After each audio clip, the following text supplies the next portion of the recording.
Chapter 1 Want a divorce? Then let it be. Dear fathers, please focus here. Jason Gaftra husband leads do funeral pie their welbin or conciliation. This story is it in April l'universo a divorce has no cooling of period, and femal ladist wife's best friend. Song Yang, let's get a divorce. In the living room, Song Yang gazed at the beautiful woman before him, whilst proposing divorce, with an expression of future unfamiliarity, as if for meeting her for the first time. In truth, this woman was his wife, Jiang Chuyu. They had been together since college, married shortly after graduation, and now they were in their third year of marriage. So, is it really just for the Tony million? After a long pause, Song Yang finally spoke, his expression karma posed the question. Jiang Chuyu had a close friend named Su Yang, whose grandfather had recently passed away, leaving her a substantial inheritance. However, to inherit his fortune, she needed to fulfill her grandfather's will, which stipulated that she must get married. Moreover, she had to marry with an heir. Otherwise, the entire inheritance would be donated to Kriti, leaving her with nothing. As Su Yan was an anti-marriage advocate and notable Marla friends, she found herself fatal loss for her husband. Desperate at Marie, she shared her predicament at a gathering governance today. Wait was eyed without intent was shared with interest. Jiang Chuyu Jimiden, I her vi husband I can lend dim toyer for the marriage.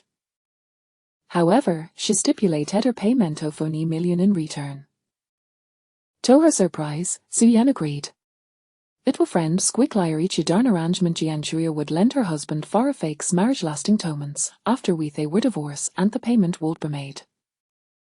Both parties would return to their original states, as if nothing had ever happened.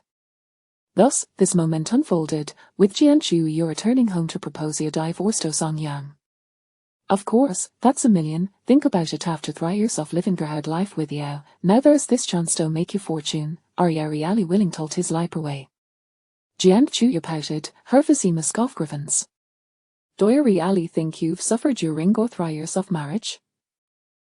Song Yang did not answer her question but instead looked at the beautiful face and asked it the question that had lingered in his shirt for 3 years. In college, she was haggle pursued. At the time, Jiang Choir was still innocent. A simple bouquet phrases from Song Yang could bring her joy for a long time. Event half a couldn't afford the luxurious gifts that other girls received from their boyfriends, Jiang Chuyu still felt happy being with them, simply because he treated her well. He would meticulously care for her when she was in her period, unhesitatingly give her his money when her living expenses ran out, and rushed to aside at well for through any difficulties. At the time, Song Yang felt like the luckiest boy in the world, for he had found the most precious girl. However, as time passed, Jiang Chuyu gradually transformed into a Maniels. One had presented her with gift should carefully prepared, she would scoff at their modesty. One rode his electric bike to pick her up, schwolden wie Thegels in luxury cars. When he gave her his living expenses, she would complain it was insufficient. Believing he had not done either, Song Yang doubled his efforts to please Jiang Chuyu. After marriage, he treated her like a princess, caring for her meticulously, almost as if were worshipping her. Aside from working, Hatakanal household cares, allowing Jiang Chuyu to become a complete princess, untouched by any labor. Moreover, he handed over his monthly salary of 15,000, keeping less than 8,000 for himself, often feeling pain even at the thought of taking a taxi. Meanwhile, Jiang Chuyu lived a life vacant for socialite, indulgent in fine dining, traveling, purchasing luxury cosmetics, and expensive dresses. Yet she still complained that Song Yang could not provide her with a better life. It was in later day, when Jiang Chuyu proposed a divorce, that Song Yang finally understood. It turned out that it was no thise inadequacy as capital to this moment, but rather that Jiang Chuyu was no longer the innocent Gulshan's worse. Somehow, she had morphed into an insatiable beast, her greed a bottomless pit. And no matter how hard her tried, he remained just an ordinary man. Jiang Chuyu pouted and said with a sense of entitlement, of course I've been wronged. Think about hardships I've endured during these 3 years of marriage. My friends live in luxury apartments, travel abroad at leisure, and buy designer clothes without a scandal. Look at the life av given men home, and thy 100 square meter entire apartment. What can I do with the auxiliary? I can't even afford a handbag. Now there is that million just waiting for us, and you refuse a totaki. Song Yang, do I really want to keep him from living well? Gazingat Jian Chiu, who spoke with such conviction, have found it hard to reconcile her current mian or with Thego wounds cried to Sophie over Azil flower hegifted her. Song Yang fell silent for a moment before softly asking, Jian Chiu, have I forgotten the vows we made before marriage? Vows? What vows? Jian Chiu paused, a flicker of confusion crossing her beautiful face. Song Yang's lips curled into a self-deprecating smile. It seems I truly have forgotten, before yo urage, westward of the heathens. Whether we'd never to divorce, to be together forever, through thick and thin. Heavy vid lie a cold moment take knelt together under the ski, fill it with hopeful anticipation for the future, both a salute like who's in each other. They had so lem live out top no matter the challenges tafest, they would never divorce or abandon any another. Yet now, I'm a million cold easily shatter those promises. Song Yang found it both laughably and tragic. Jian Chiu furrowed her brow in contemplation for a long time before finally according the vows, dismissing them with a light laugh. It's just a vow, so many years shave past with I still cling twat.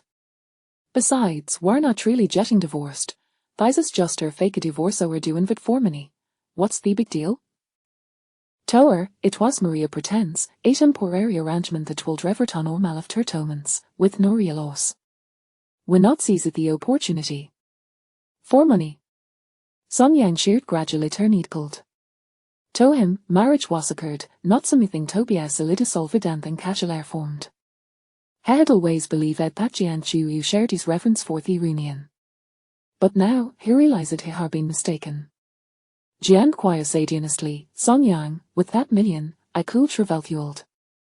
You know I've always wanted to see you old it's been my dream. Now that I have the chance, don't you want to help me? Song Yang, don't you love me anymore? Song Yang's expression grew increasingly indifferent. Help you, by letting you marry another man. At that moment, he had lost all hope for his wife. Jian Kuai frowned in impatience. I've said it's just a fake marriage you hire you taking it so seriously, in 2 months, wecken remery. Seeing her impatience, Song Yang Kosa not say anything further. He sighed softly, rising to his feet, his expression wary. Fine, if this is what you actually want, then I shall grant your wish. He turned and walked back to his room. He was exhausted. Sorry, very exhausted. The marriage he had worked so hard to maintain over the years was suddenly overshadowed by a million. All he wanted now was to sleep, to escape into a deep slumber. He didn't want to any more. If divorce was what she wanted, then let it be. After all, in his heart, this marriage was already dead. All right then, let's go to the Civil Affairs Bureau to get divorced first thing tomorrow. Don't worry, it's just a freaky divorce. Jian Chiu smiled joyfully as he watched his retreating figure. 1 million. I can finally buy those clothes I've always wanted, get house handbags and travel the world. Just thinking about it makes me happy. Chapter 2 The New Wife Su Yang. Following day door Ned bright and clear. At the entrance of the Civil Affairs Bureau in Xinjiang City, Song Yang and Jiang Chu stepped out of their car as they looked up, they spotted a graceful figure eagerly waiting for them at the entrance. This woman appeared to be in her latter 20s. Beneath the lustrous, jet-black hair was a delicate face adorned with captivating features, long, curled eyelashes, sparkling laggy eyes, a perfectly sculpted nose, and rosy cara lips. Her exquisite features were rightfully arranged in her fair complexion, creating a stunningly beautiful visage that took his breath away at first glance. This strikingly beautiful woman was none other than Jiang Kuai's best friend, Su Yang. She wore a crisp white short-sleeve shirt paired with snub-denim jeans and flat shoes. The shirt fit normally, yet it was stretched to its limits by exaggerated bust, while its tight jeans accentuated her slender waist and curvaceous hips. Below, her long, slender legs were undeniably eye-catching. Her root feet was clean and refreshing, clearly prepared for the occasion of taking wedding photos. You're here. Up on seeing the couple, Su Yan hurried down the steps to greet him.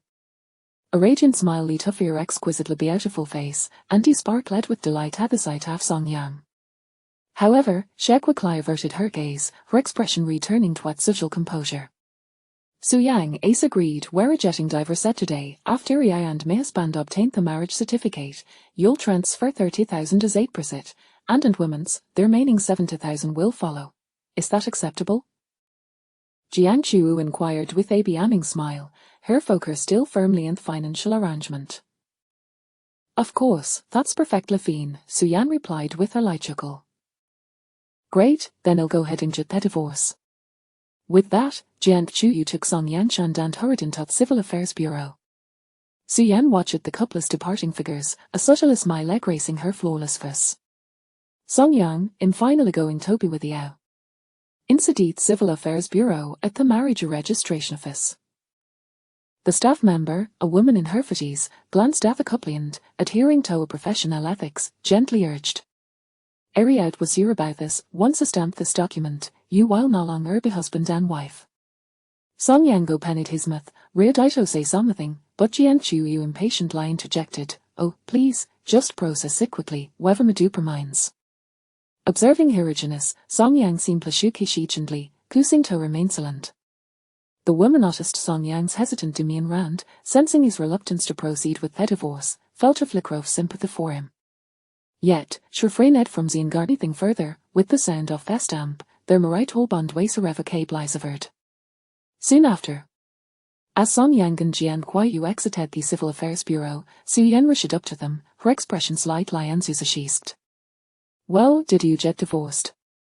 He, yes, wedded, now you can arrange the certificate with my husband, Jiang Chu said, a satisfied smile in her face, as she urgently pushed them back into the bureau. Inside the Civil Affairs Bureau, in the main hall. Young man, Areo Yuharito married. The staff member, now looking at Song Yang prepared to register for marriage, wide-eyed her ease in surprise. She had just completed his divorce paperwork and stepped out for a moment, unlike to see him returning with a beautiful woman to get married. Even after years of witnessing countless emotional farewells and joyous reunions, she was momentarily taken aback. Earlier, she thought Song Yang was reluctant to divorce, feeling a twinge of sympathy for him. But now, she realized it should misjudge him entirely.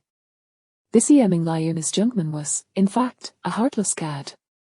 He had just divorced only beautiful woman and was now marrying an even more stunning gone, all within a span of more minutes. It was a seamless transition.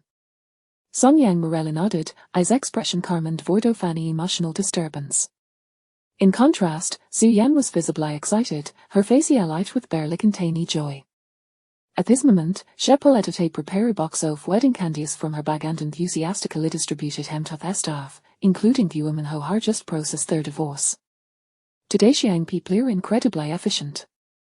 The staff member chuckled as she took a candies into a pocket, amused by the situation, before heading off to their room. Soon after taking their wedding photos and registering their marriage, they received their marriage certificate. Let me keep the marriage certificate for now, I'll put it in my bag, Su Yan said, as if worried that Song Yang might misplace it. Okay. At that moment, Song Yang felt a sense of factiness, indifferent to the matter, and handed the certificate over to her. Su Yan held both marriage certificates together, glancing at them with a look of immense satisfaction before carefully placing them back in her bag.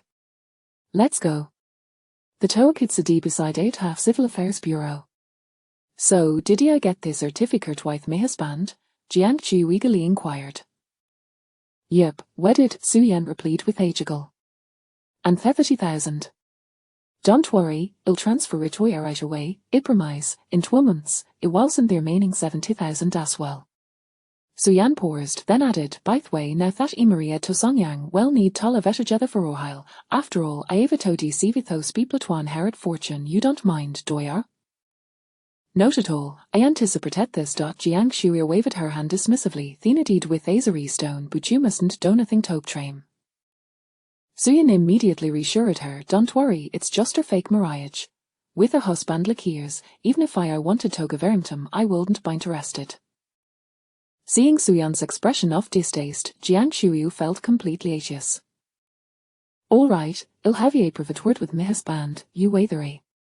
Jiang Shuyu pulled Song Yang aside to his secluded corner, her expression earnest as instructed him. Song Yang, listen tone, you mustn't do anything to train, understand? Song Yang looked at with Carmaze, as if observing a stranger, and replied coolly. Jian Chu Yu, we're a divorced no. What I do is no laundry Orkinson. Yu Jian Chu is as wide in disbelief. Song Yang, we greet eyes was just a fake divorce, do I understand? A fake divorce? Song Yang scoffed. Jiang Shu Yu, tome, divorce means divorce, there is no such thing as fake. From no one, we have nothing to do the other. Hesh ho thrackle glance before turning and walking away. This time, he would not look back. Hey, Yu Jian Chu watched his retreating figure, her mouth opening as if to say something, but Shmurla in resignation. Fine, has just stops it right now. In a few days things will settle down, considering that 30,000 coming me way I won't hold a grudge. Thinking about the imminent arrival of that 30,000, Jian Chu Yu couldn't help but feel a surge of excitement. That weighs 30,000 in her for her to indulge herself a considerable time. During the period that Song Yang lived with Su Yang, she called and Joe Alavish, hedonistic lifestyle and harem. Once a share see to remaining 70,000 in twiments, she will travel fueled. As for whether Song Yang will marry her, that weighs entirely beyond her current considerations. Having been with Song Yang for some years, she knew him too. She was acutely aware of how deeply he loved her. This fake divorce, after all, was not a trivial matter. It was normal for Song Yang to upset Hansikar down, he would surely come to understand.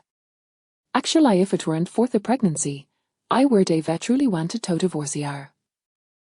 Watching Song Yang's back, Jiang Shu zankily caressed her flat abdomen, whispering softly to herself. She had been with Song Yang for 3 years, and Arisa had never become pregnant before was duetto about his difficulties in conceiving. Knowing her own challenges, she had rarely taken precautions during her indulgent escort parties over the years. Unexpectedly, just last week, she discovered she was pregnant. And she had near half fire roughly killed was. It could be Song Yang's, or it could be someone else's. Initially, she considered terminating the pregnancy, but have out of her body's difficulties made her hesitate. If she missed this opportunity, she might never become a mother. Thus, she decided to keep the baby. Moreover, Song Yang had always wanted a child. With this baby, she felt more confident that Song Yang would marry her. After all, if she didn't mention it, you old and lies you might wash his child. Fathers, rest assured, the cult isn't Song Yang's. The mala is no fool who knows about DNA testing and will never marry. Additionally, there will be some delightful twists regarding the pregnancy letter, and Jian Chuya will absolutely not receive it this 20,000. Chapter 3. Calling her husband before long, Jiang Chu's phone received a notification of a transfer amounting to 300,000. Having never possessed such wealth before, Jiang Chuyu was elated and promptly drove off, eager to indulge in extravagant spending. At the entrance of the Civil Affairs Bureau, only Song Yang and Su Yang remained. Shall we head home?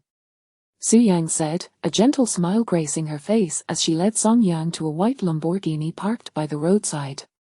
Gazing at the luxurious sports car before him, Song Yang was not surprised, for Su Yang was a quintessential rich beauty. Her grandfather was an insurance tycoon with assets in the hundreds of billions. Once she inherits her grandfather's fortune, she would become a petite billionaire at the tender age of 27, and with her beauty, any man who married her could live a life of ease. However, none of this mattered to Song Yang, for he was acutely aware that his marriage to Su Yang was merely a facade. In 2 months, when Su Yang received her inheritance, they would revert to their previous status as ordinary friends. Husband, why don't you drive? Suddenly, Su Yang extended her slender, delicate hand, offering him the car keys, and cheerfully addressed him. You called me what? Song Yang was momentarily taken aback. He turned to look at Su Yang, astonished and unsure if he had misheard her. Husband, is there a problem? Su Yang beamed, her bright and captivating eyes fixed on him, her expression imbued with a hint of mischief. Is this not a fake marriage? For reasons unbeknownst to him, Song Yang felt a flutter of unease as he met her gaze. He averted his eyes, questioning with a tinge of confusion. Even if it is a sham, you are still my legally recognized husband, so it is only fitting that I call you husband. Su Yang lifted her chin slightly, her expression tinged with a touch of pride. All right, as long as it makes you happy. Song Yang found himself at a loss for words. After all, their marital relationship was indeed protected by law. By the way, husband, from now on, you must call me wife. Do you understand? What? Having only just accepted Su Yang calling him husband, he was now expected to address her as wife. The sudden shift was overwhelming, and the fact that this girl was his ex-wife's close friend made it all the more peculiar to call her wife. Su Yang stepped closer, patiently explaining, think about it. Although our marriage is a ruse, to deceive others, we must act like a genuine couple. Therefore, it is quite reasonable for me to ask you to call me wife. Wouldn't you agree? As Song Yang pondered for a moment, recognizing the logic in her statement, and nodded, that makes sense. Then please call me wife so I can hear it. Su Yang gazed at him with a charming smile, her large eyes brimming with anticipation. Faced with her enchanting visage and the faint fragrance that enveloped her, Song Yang steeled himself and softly uttered, a wife. In that instant, he clearly saw Su Yang's eyes sparkle with delight, her lips curving into a visible smile, a gleeful expression radiating from her exquisite face. Not bad, not bad. It would be even better if you could infuse a bit more emotion into it. Su Yang struggled to suppress a smile, yet her joy was unmistakable. All right then, husband, you drive. Let us head home. Su Yang thrust the car keys into Song Yang's hand, then briskly made her way to the passenger seat. Opening the door and settling in, Song Yang took a deep breath, calming his racing heart before he slid into the driver's seat. The moment he sat down, an indescribable sense of comfort washed over him. Though he owned a car, his modest salary only afforded him a humble vehicle worth around 100,000.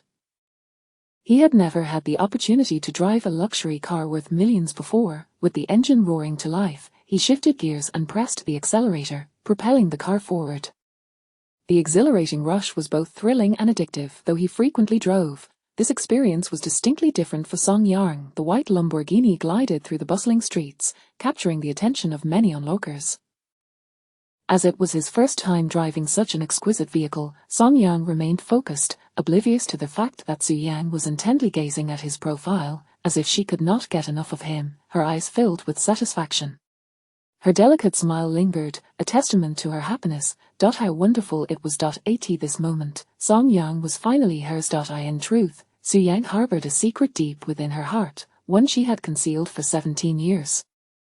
She had been in love with a boy for 17 years. This boy was none other than Song Yang, who sat before her now. They had attended the same elementary school, and from the tender age of 10, she had developed feelings for him. For his sake, she followed him to the same middle school, high school, and even the same university. Her original plan was to pursue him once they reached university. However, fate had other plans. Shortly after entering university, Song Yang began dating Jiang Chuyu. Left with no choice, she buried her feelings deep within. She secretly observed Song Yang's life from afar, even going so far as to become close friends with Jiang Chuyu to find opportunities to see the boy she adored. Having loved Song Yang so deeply, she remained single all these years. To fend off her grandfather's incessant pressure to marry and the inquiries from friends, she even declared herself a proponent of anti-marriage ideology. In truth, there was no such thing as anti-marriage. It was merely a cover for the reality that she could not marry the one she loved. Her original intention was to love Song Yang silently from the shadows for the rest of her life, content as long as she could witness his happiness. Yet, in Song Yang's marriage, she saw no happiness. What she beheld was the boy she had cherished for 17 years, her heart's desire, being mercilessly hurt and manipulated by Jiang Chuyu. Over the 3 years of their marriage, Song Yang had treated Jiang Chuyu like a princess, bestowing upon her the best of everything. Yet Jiang Chuyu was eternally unsatisfied, always demanding more. For 3 years, she watched Song Yang live a life worse than that of a dog, and her heart ached for him. However, there was little she could do until her grandfather passed away, leaving her a substantial inheritance. Her grandfather had always been deeply worried about her, knowing she rejected marriage, fearing no one would care for his precious granddaughter after his death. Thus, before he died, he left a will stipulating that Su Yang could only inherit the fortune if she got married. Upon learning of this will, her first thought was that if she had to marry, she would only wed Song Yang. She had no desire to marry anyone else. Otherwise, she would rather forfeit the inheritance. However, Song Yang was already married, and it seemed impossible for them to be together. Thus, she wrestled with this dilemma. At a gathering with friends, she expressed her anxiety about needing to marry. Initially, she merely sought to vent, but unexpectedly, Jiang Chuyu approached her afterward with a bold proposal to lend her husband for a time. Upon hearing this outrageous suggestion, Su Yang instinctively refused. After all, despite her deep affection for Song Yang, it was said that one should not destroy a marriage, even for the sake of love. Yet Jiang Chuyu, undeterred by her rejection, urged her, insisting it was only a fake marriage, and they could divorce once the inheritance was secured. To be honest, Su Yang was initially resistant. However, gradually, under Jiang Chuyu's persistent persuasion, she found herself tempted. After all, Song Yang was the boy she had loved for 17 years, her white moonlight, the one who occupied her heart. Even if it were just a sham marriage, the thought of being with him was enough to make her heart race. Thus, after much contemplation, she ultimately succumbed to temptation and agreed. Even if 2 months later, Song Yang would reconcile with Jiang Chuyu, she would have no regrets about being his wife for those fleeting moments. In that instant of resolution, she silently vowed to cherish Song Yang and make up for all the hurt he had endured at Jiang Chuyu's hands over the years. After all, he was the boy she had adored for 17 long years. What's wrong? Is there something on my face? Finally, Song Yang noticed Su Yang's unabashed stare and instinctively raised his hand to touch his cheek, wondering if there was something amiss. Surely, Su Yang wouldn't be fixated on him for no reason. No, nothing at all. Su Yang averted her gaze, a faint blush rising to her cheeks. Being caught staring at the person she liked was undeniably embarrassing.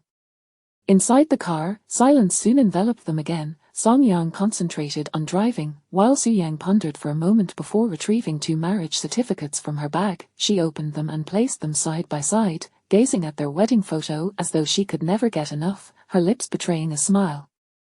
Such joy was impossible to conceal or control. Having fulfilled a 17-year-long wish, she felt like the happiest girl in the world. Until that day, she had thought that any chance with Song Yang was lost forever. Yet now, she had married him, and it felt surreal, as if she were living in a dream. Scenes she had envisioned countless times had finally come to fruition today, as if she were simply dreaming. Are you happy? Suddenly, Song Yang glanced at her, unable to resist asking. Su Yang looked up, her eyes sparkling with mirth, and nodded emphatically, yes, I'm very happy. Song Yang mused, if I were in your shoes, I would be thrilled too. Inheriting such a fortune means never having to struggle again. Su Yang paused, then burst into laughter. Her happiness did not stem from the inheritance but from the fact that she could be Song Yang's wife for 2 months. Even if it were only for a brief time, it meant more to her than any fortune worth billions. Yes, inheriting the fortune is certainly a reason to be joyful. I am absolutely over the moon. Su Yang replied with a smile, not bothering to deny it. Chapter 4. Hand in Hand. Quite reasonable. After a brief interlude of 10 minutes, the Lamborghini glided into an opulent estate, coming to a halt before an imposing villa.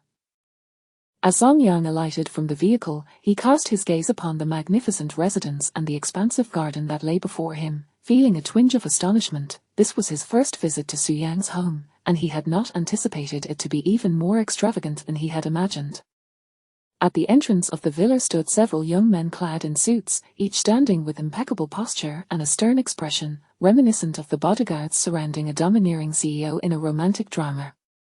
Upon their arrival, the men hurried over in unison, respectfully greeting the pair with, "Good day, Miss Good Day, son-in-law." This display momentarily enveloped Song Yang in an illusion of being the leading man in a romance narrative. Soon after, a perceptive bodyguard took the sports car and drove it into the garage. Additionally, the estate was bustling with maids, caretakers, and workers tending to the garden. While Song Yang curiously surveyed his surroundings, Su Yang, having approached him silently, extended her delicate, fair hand and clasped his firmly.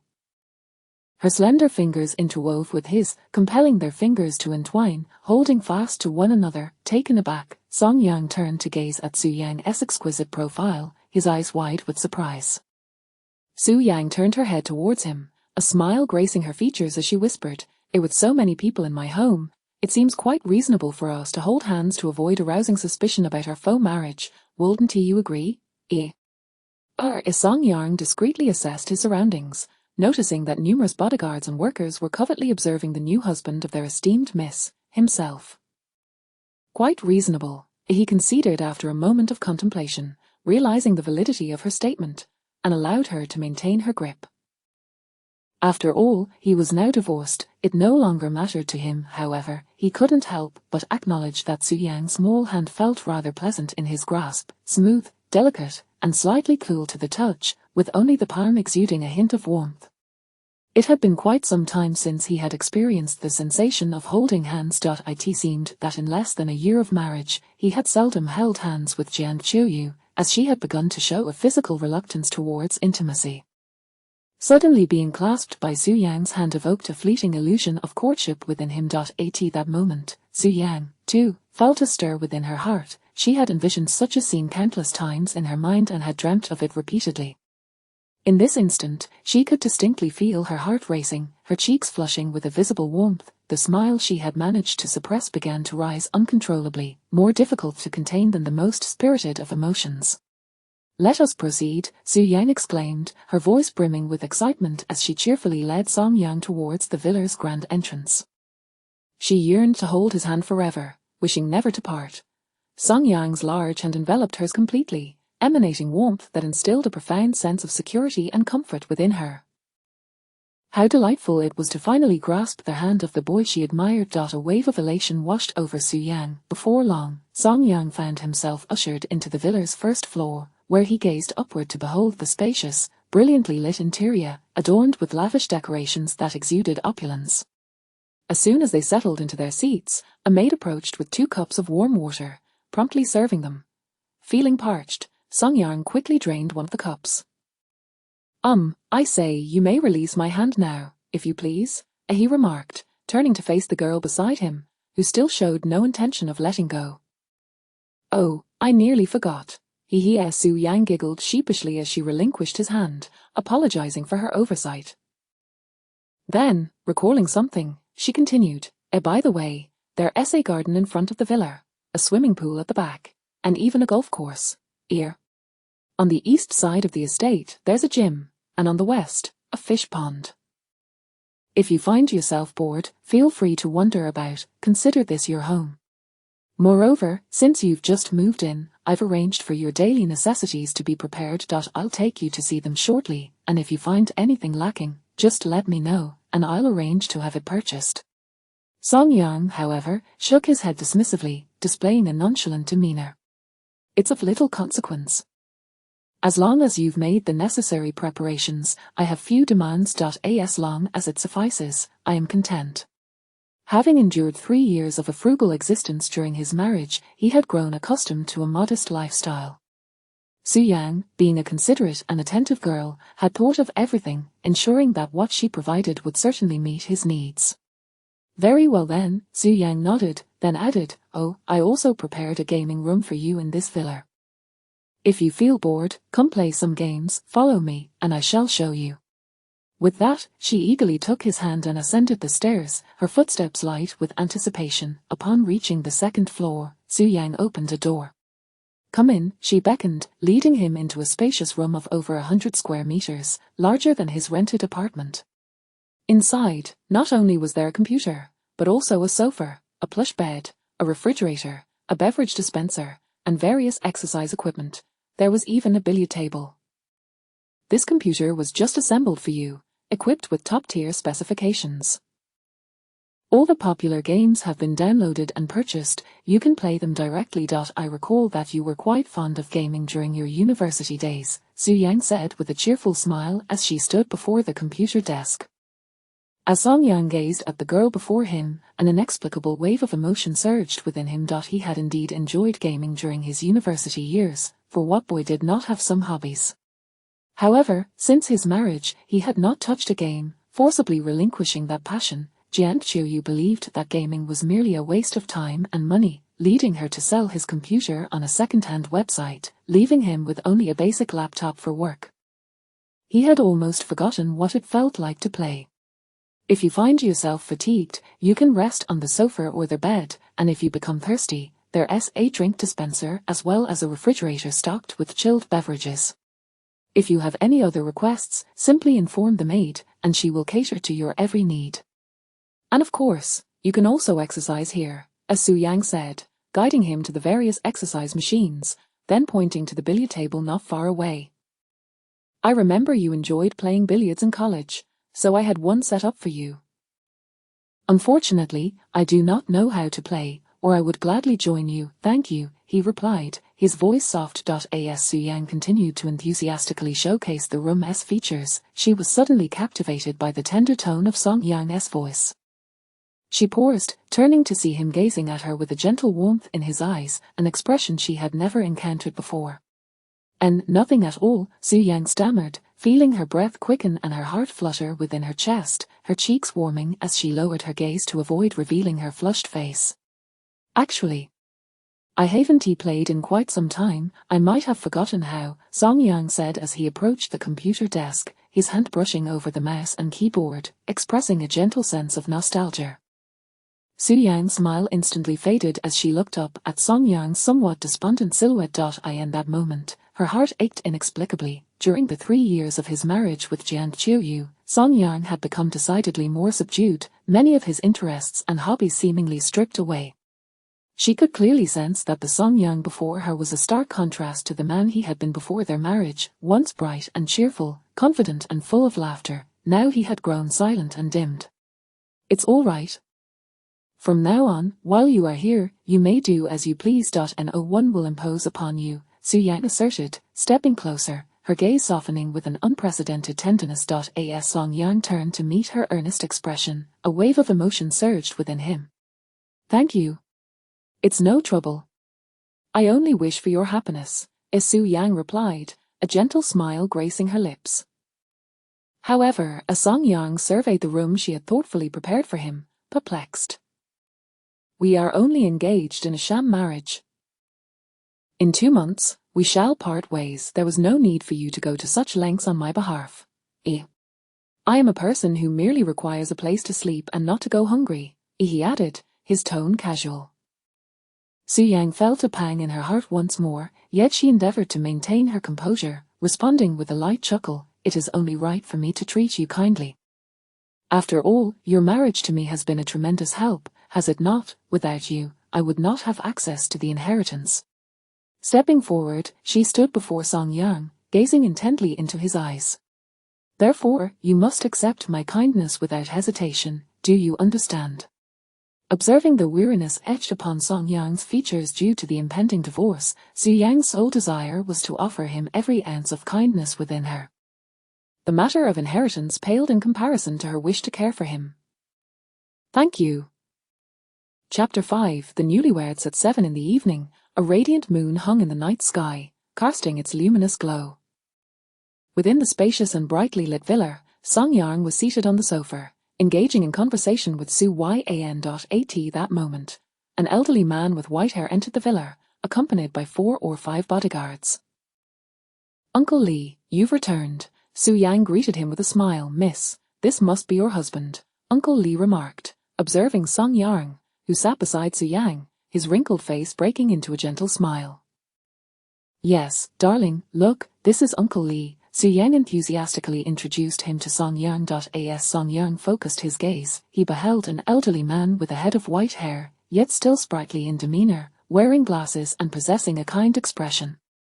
Hello, Uncle Lee, Song Yang greeted politely, having previously heard Su Yang speak of him. Uncle Lee was the steward of the Su family, fully named Li Yuming, aged 72. He shared a close bond with Su Yang's grandfather, akin to that of brothers, though not by blood. For Su Yang to inherit her family's fortune, their marriage required Uncle Lee's approval. Su Yang's respectful demeanor towards him indicated that she regarded him not merely as a steward but as a true elder. Miss, sir, the dinner is ready, Uncle Lee informed them softly a few minutes later. All right, Uncle Lee, we understand, Su Yang replied with a beaming smile, gently grasping Song Yang's hand and cheerfully leading him to the dining table. Darling, let us go eat. Song Yang did not resist Su Yang's sudden display of intimacy, for they were, after all, playing the roles of a newlywed couple. To appear overly distant would undoubtedly raise suspicions. The long dining table was already adorned with a plethora of delectable dishes, numbering at least 20 or 30, an overwhelming sight to behold. Darling, try this. It's delicious, Su Yang exclaimed, her joy evident as her charming face was adorned with a continuous smile. She frequently served Song Yang, fully immersing herself in the role of a devoted wife, all without any hint of awkwardness, her performance remarkably authentic. This left Song Yang somewhat in awe of her acting prowess.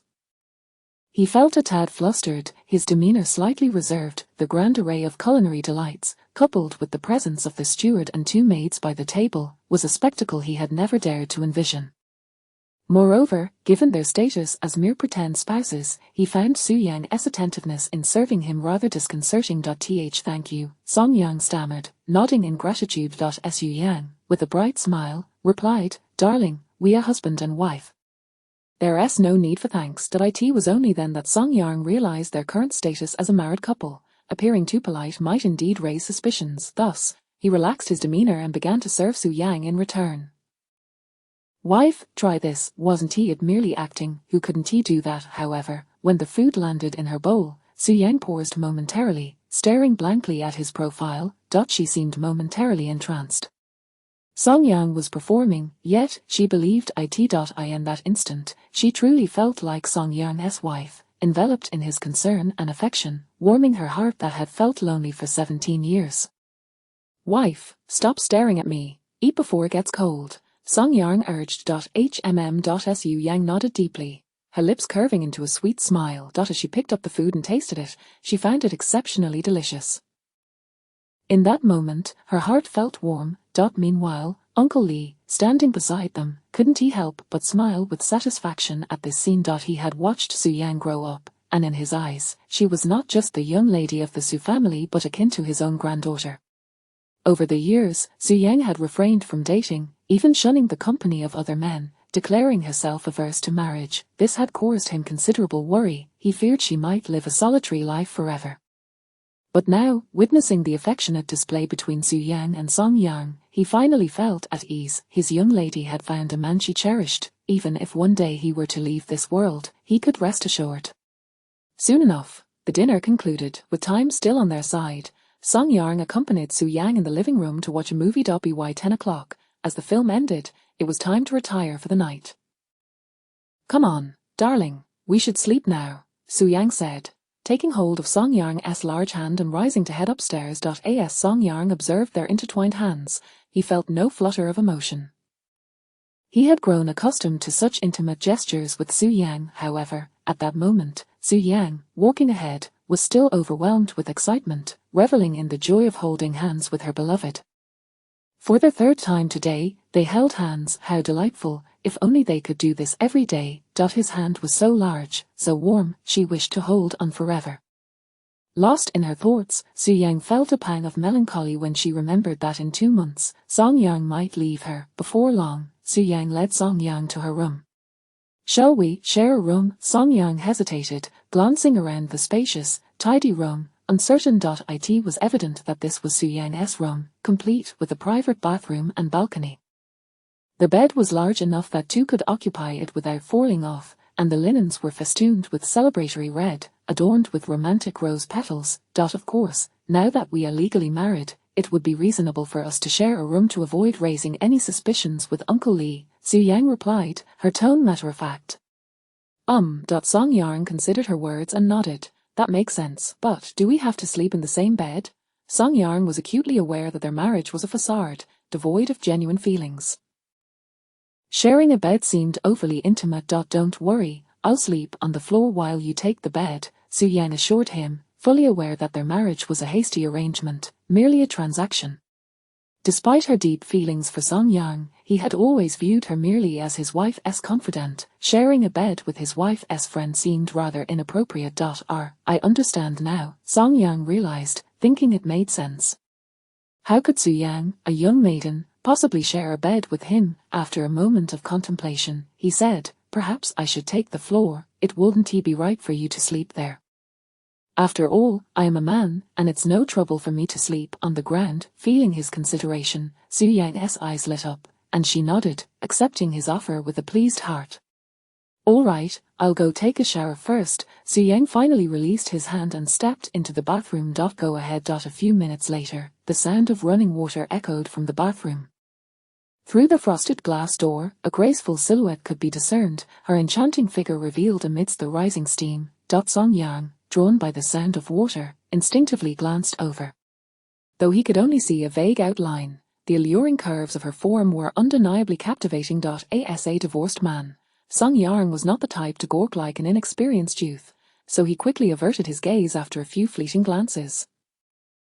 Staring further would be impolite. Chapter 6 Song Yang, do you dare to hang up on me? Half an hour later, the bathroom door swung open, and Su Yang emerged, wrapped in a towel.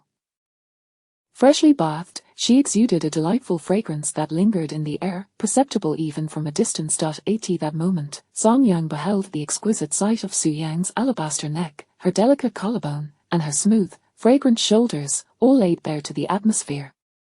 Her skin, radiant and supple, appeared so dewy that one might think a mere pinch could elicit droplets of water. Beneath the towel, her slender and proportionate feet were adorned with dainty white slippers, their petite forms perfectly aligned, exuding an endearing charm.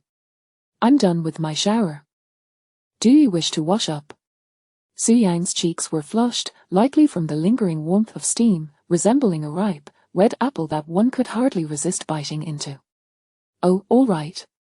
Song Yang cast a fleeting glance before brushing past her and heading towards the bathroom.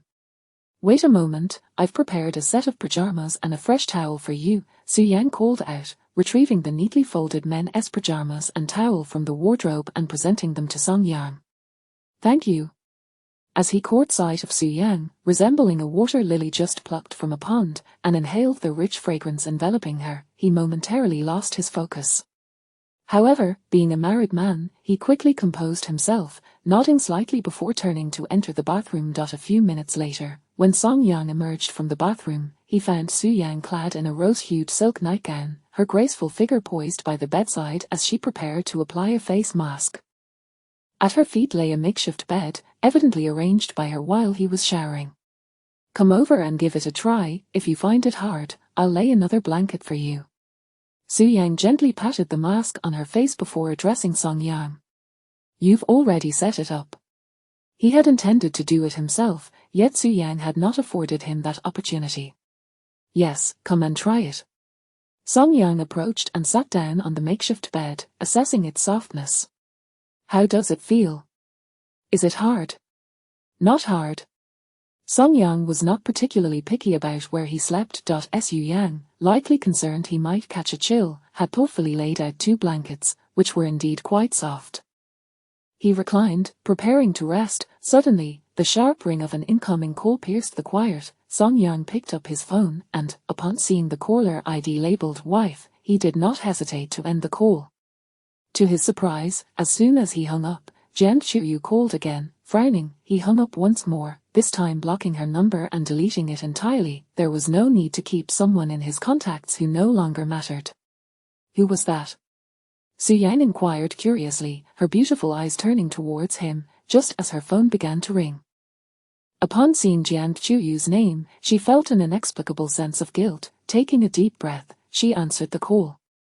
Hello, Chuyu, what's up?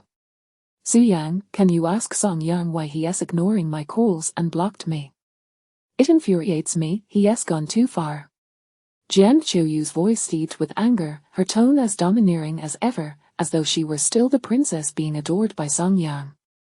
Su Yang glanced at Song Yang, who remained expressionless, as if oblivious to the voice on the other end. She casually replied, I'm not sure about that. Put him on the line.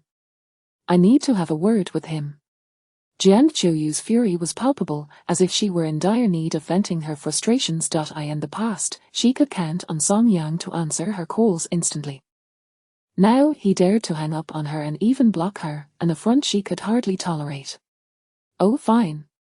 Reluctantly, Su Yang handed the phone to Song Yang.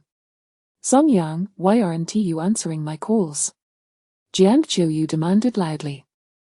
Song Yang frowned, countering with, why should I answer your calls? Why not? Jiang Qiuyu replied, gritting her teeth in anger. Song Yang, I am your wife. Do you dare to ignore me?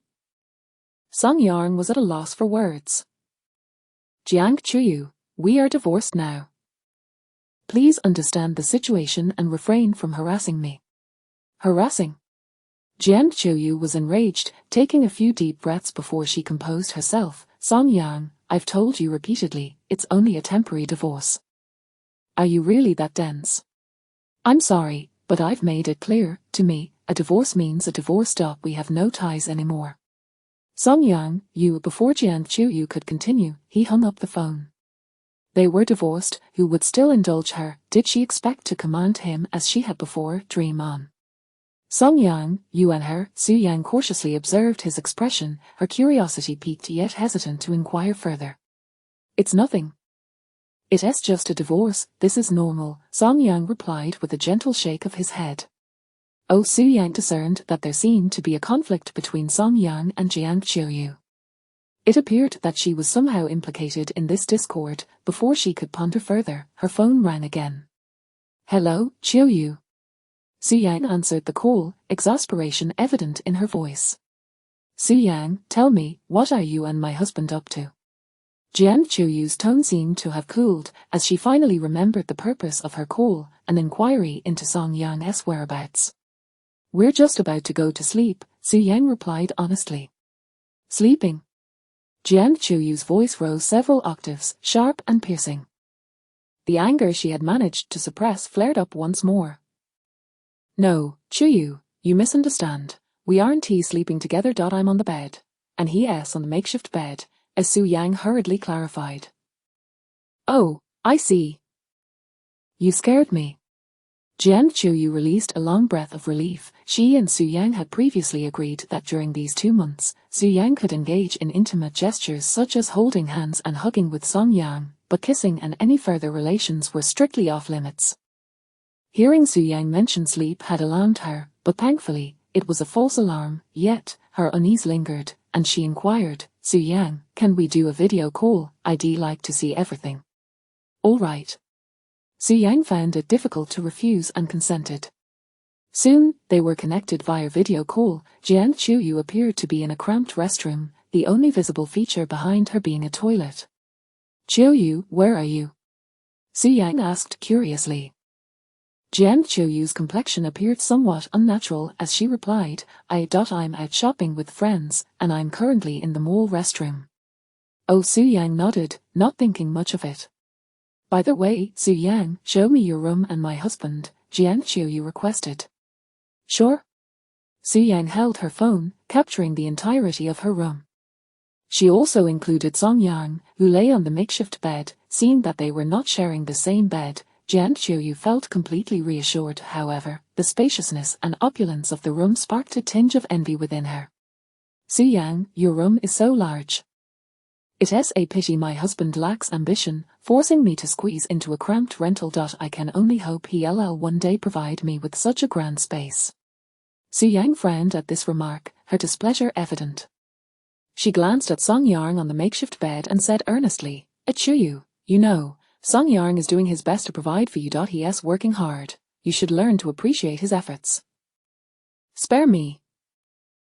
He's hardly trying. A man who can't earn 50,000 a month is practically useless, Jiang Qiuyu scoffed, disdain evident in her tone as she belittled her husband, no, her ex-husband. Then, recalling her own circumstances, she sighed, I'm the only one willing to endure hardship with him, now he even dares to hang up on me, completely oblivious to my worth. Su Yang, please have a word with him on my behalf. Su Yang rolled her eyes, finally unable to hold back her thoughts. Qiuyu, do you realize that the hardships you disdain are the very life that many women envy? Song Yang is a good man. You should cherish him. Your attitude will only push him further away. What Jiang Qiuyu considered a life of hardship was, in fact, the aspiration that had driven her for the past 17 years. She furrowed her brow, displeased. Su Yang, are you truly my best friend? Which side are you on? Su Yang was momentarily at a loss for words, unsure of how to respond. Just then, Song Yang abruptly turned over, snatched her phone, and hung up, tossing it back to her. Su Yang was momentarily stunned, caught off guard by his action and struggling to process it. Some people are just too noisy. Don't you think? Song Yang remarked nonchalantly, before lying back down. Meanwhile, in a bar restroom, Song Yang, you bastard, how dare you hang up on me?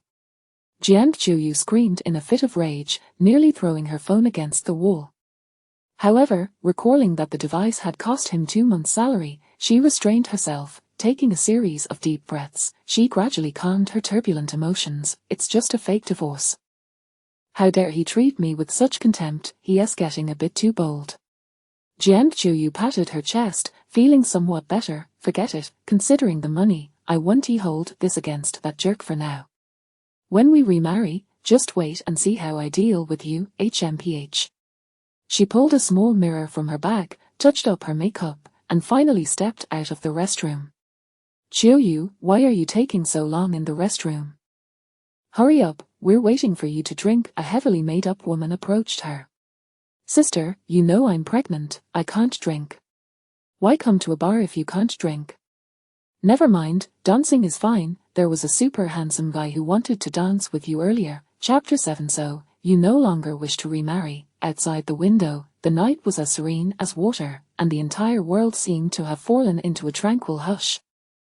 The room was enveloped in darkness, the lights extinguished, and not a sound could be heard. Song Yang lay on the floor, gazing at the ceiling in the enveloping blackness, unable to succumb to sleep. Su Yang reclined on the soft, expansive bed, her pair of luminous, watery eyes blinking intermittently in the night, clearly lacking any inclination for slumber. What transpired between you and her? After a prolonged silence, Su Yang gently inquired. From Song Yang's earlier demeanor towards Jiang Chuyu, it appeared that a discord had arisen between them, and this discord seemed to involve her. Nothing much, we simply divorced. Song Yang replied calmly, his expression devoid of concern for Jiang Chuyu.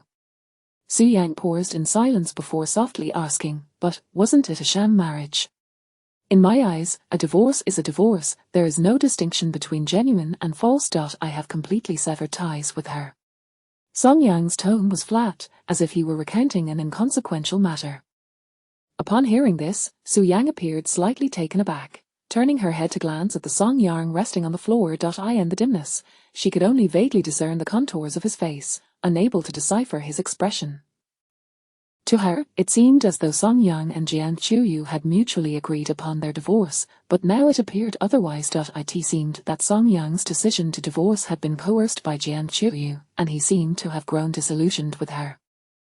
Contemplating this, a flicker of joy surged within her, only to be swiftly followed by a pang of guilt. The joy stemmed from the possibility that Song Yang might not wish to remarry, thus freeing himself from that woman's torment. Perhaps, in the future, she might have a chance to be with Song Yang, genuinely, rather than in this facade of a marriage. The guilt arose from the feeling that she had inadvertently dismantled a union. As the saying goes, it is better to dismantle 10 temples than to destroy a single marriage. Her upbringing had instilled in her the belief that disrupting another's family was inherently wrong. I'm sorry, I thought you had both reached an agreement. Su Yang sighed softly, a sense of regret creeping into her heart at that moment. However, Song Yang did not perceive this as Su Yang's fault. The entire situation had originated from Jiang Chuyu's insatiable greed for money, as she had been the one to propose lending her husband to Su Yang for marriage. The chain of events had been set in motion by her. Su Yang had believed that the couple had mutually consented to the sham marriage, thinking it was merely a transaction of mutual agreement from the outset. Had Jiang Chuyu not suggested this explosive approach, none of the subsequent events would have transpired. It has nothing to do with you, this was her proposal, and besides, Song Yang paused, then continued, I should thank you. Thank me? Su Yang was taken aback. Yes, thank you, Song Yang said earnestly. Had it not been for you, I would not have resolved to divorce, nor would I have seen through her true nature. In retrospect, I realize how foolish I was. Having extricated himself from that suffocating marriage, Song Yang now viewed it from an outsider's perspective, suddenly recognizing just how naive he had been to remain devoted to a woman like Jiang Chuyu. Now, he wished he could scold his former self. What a fool! To invest genuine feelings in that woman was akin to feeding scraps to a dog. Upon hearing Song Yang's words, Su Yang found it difficult to feel joy. Regardless of how things had unfolded, even if Jiang Chuyu had initiated it, she could not shake off her involvement, yet, allowing Song Yang to break free from that marriage, to no longer live a life that was worse than that of a dog, she felt it was somewhat worthwhile. Even if they would divorce in 2 months, at least Song Yang would have liberated himself from that woman and from that oppressive existence. All right, it's time to sleep. It's getting late. Feeling somewhat weary, Song Yang closed his eyes, preparing to rest.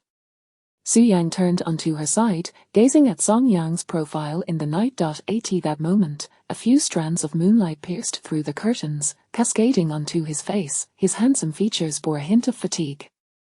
She looked at this boy she had cherished for 17 years, reflecting on Song Yang's earlier demeanor towards Jiang Chuyu. It was evident that he was utterly indifferent. How much suffering must one endure to become so profoundly disenchanted with another?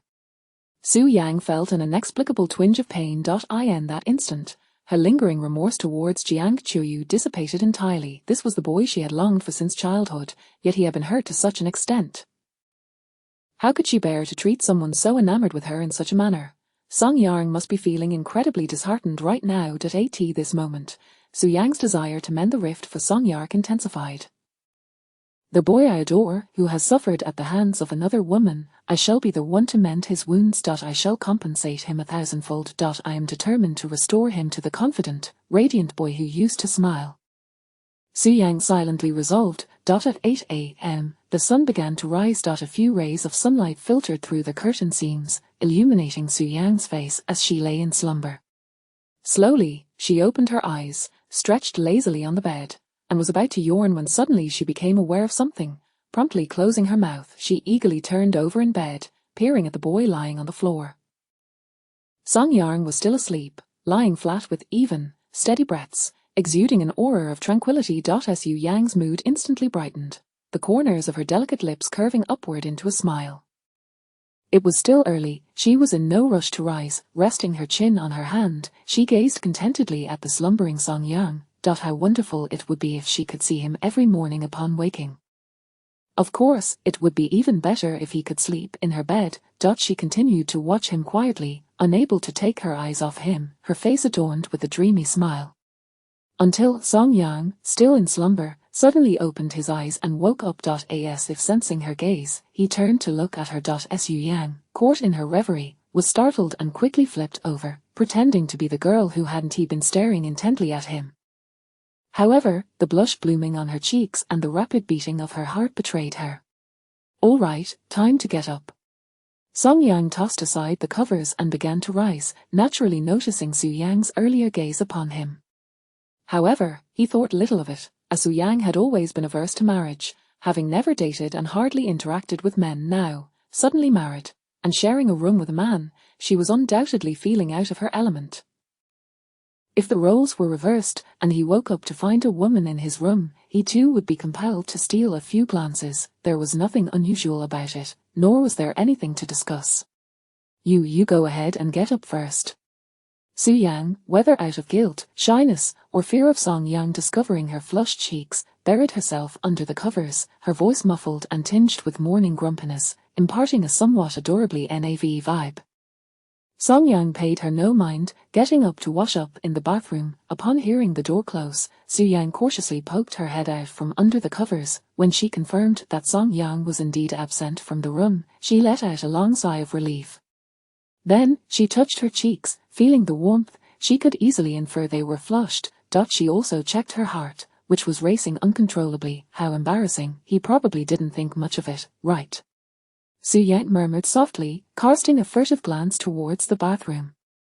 After a while, when Song Yang emerged from the bathroom, Su Yang had calmed herself and was sitting on the bed, engrossed in her phone.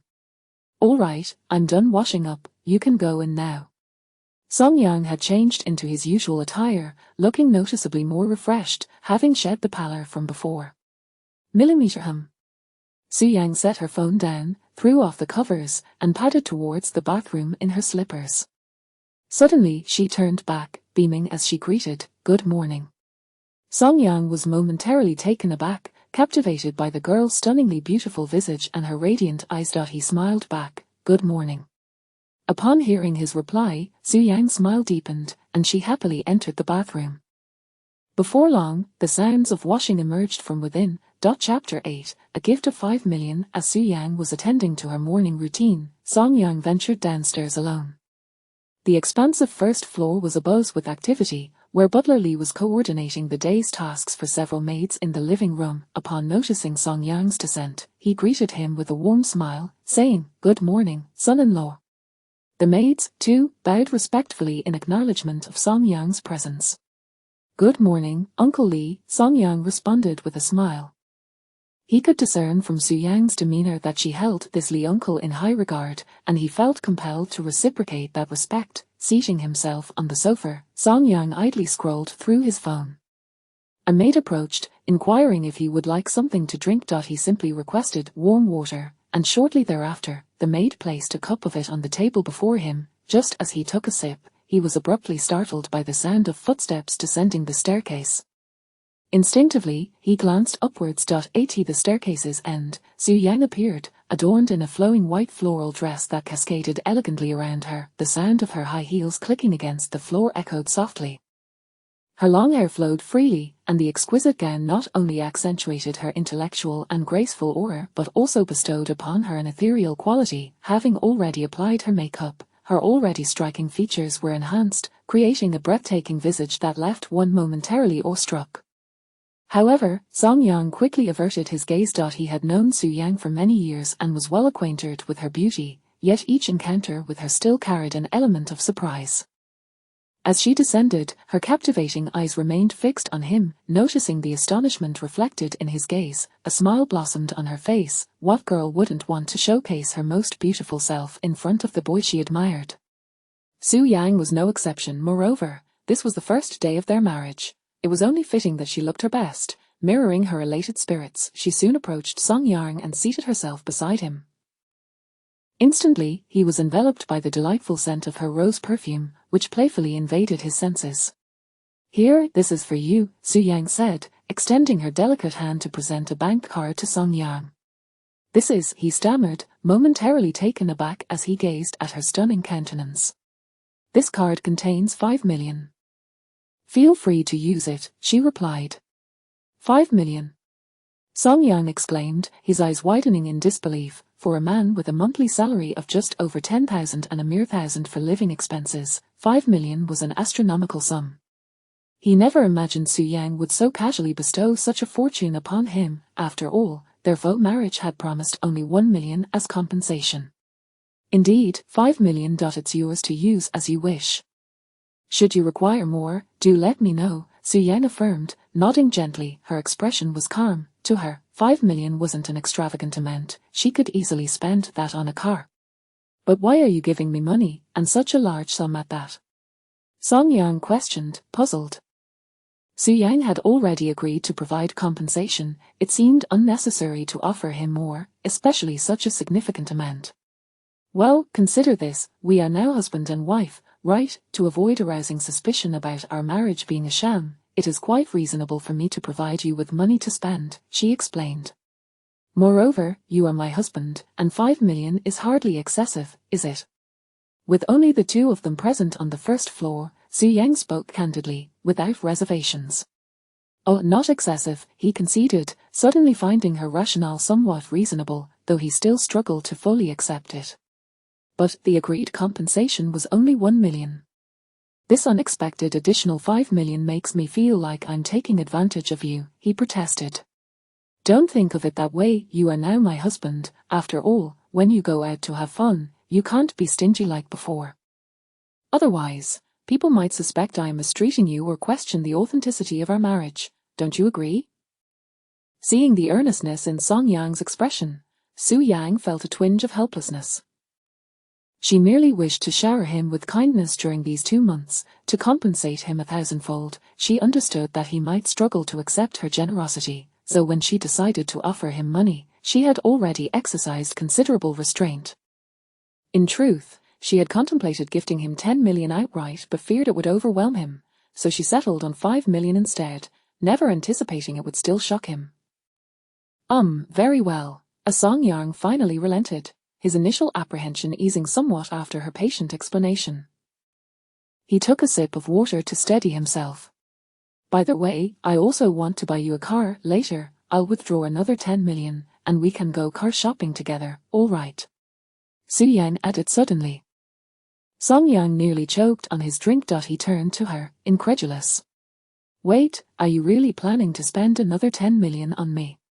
He was astonished once more. The additional 5 million the thought of her now wanting to spend an additional 10 million was almost too much to fathom. This amounted to a total of 15 million, far exceeding their original agreement of just 1 million for their faux marriage.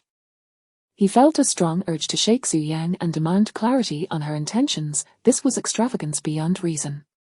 Is there a problem with that? Su Yang tilted her head. You are now my husband, and it is only reasonable for me to spend on your car. No. Reasonable. And for someone of my status, purchasing a car worth 10 million is entirely justifiable, right? Justifiable. Then tell me, where's the issue?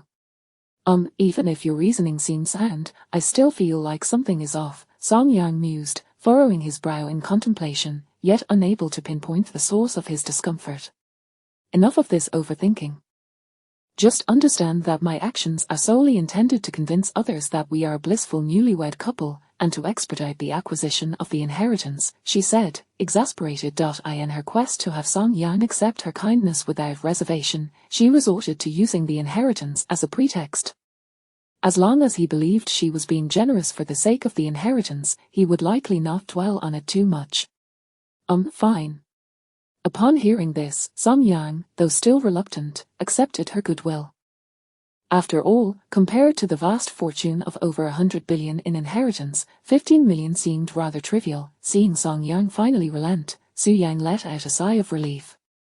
She realized it was no small feat to have him comfortably accept her generosity, yet, the thought that he had embraced her kindness brought her immense joy. There was something profoundly fulfilling about spending on someone she cherished. By the way, Su Yang suddenly recalled something and was about to speak when Song Yang interjected. Wait, you're not about to give me more money, are you? Oh no, she chuckled at his alarmed expression, waving her hand dismissively. Since we are in a sham marriage with a promised compensation of 1 million, I've already given Jian Qiuyu 300,000.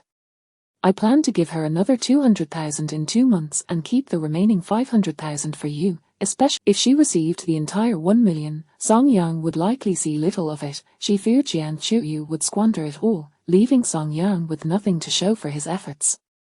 This was intolerable to her. She could overlook Jian Qiuyu's previous exploitation of Song Yang, but this time, she would not allow her to deprive him of what he deserved.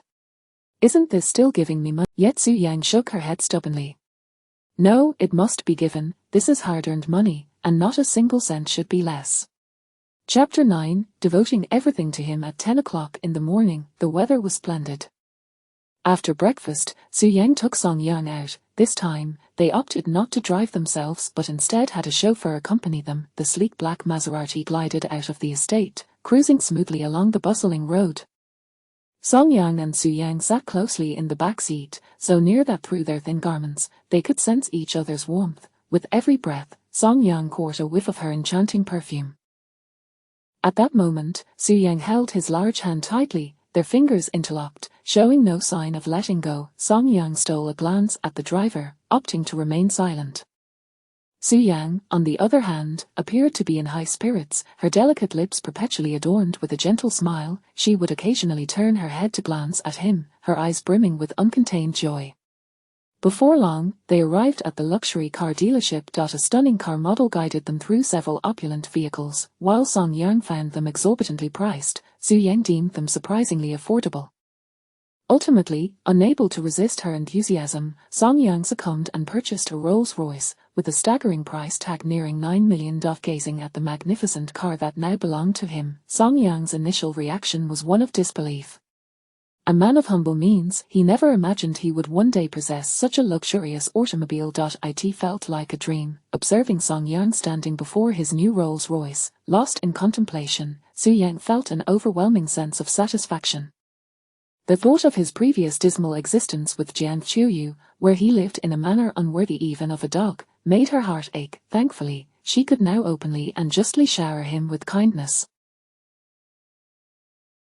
Thus, she resolved to gradually make amends for the past. The boy she had cherished for 17 years would now be the recipient of her affection. With this in mind, a tender smile of indulgence blossomed on her face. She stepped forward, standing beside Song Yang. "Shall we take your new car for a spin?" she asked, turning to admire his handsome profile with a playful smile. "Oh, certainly," Song Yang replied, snapping back to reality and nodding in agreement. Though the car was technically his, in his subconscious, it felt more like it belonged to Su Yang, as she was the one who had swiped the card. Once seated in the driver's seat, he sank into the plush upholstery, marveling at the lavish interior and its unique texture. It was difficult to fathom that this splendid vehicle was truly his. "Let's go," Su Yang said, fastening her seatbelt in the passenger seat.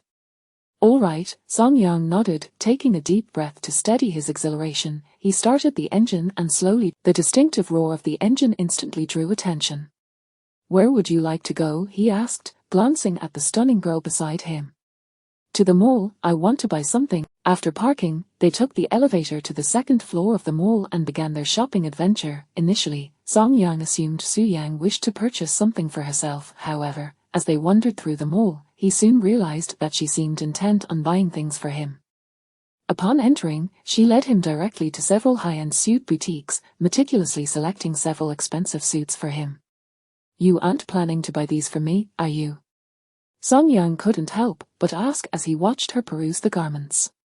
"Of course, what's wrong with that?" Su Yang nodded, unfazed by the question.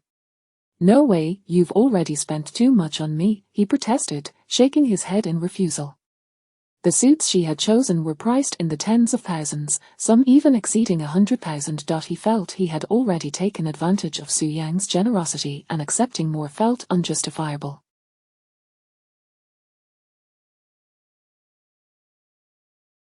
It weighed heavily on his conscience. Su Yang, feeling somewhat exasperated, patiently explained, "Song Yang, think about it. We are newlyweds, right? It's perfectly reasonable for me to buy you clothes." "Oh, reasonable," he conceded after contemplating her words, realizing there was no flaw in her logic. Yet, he still struggled to accept her kindness without reservations. After a moment's thought, he replied, "Then I'll pay for them later." Although he typically could not afford such suits, Su Yang had just given him 5 million, which would suffice for the transaction.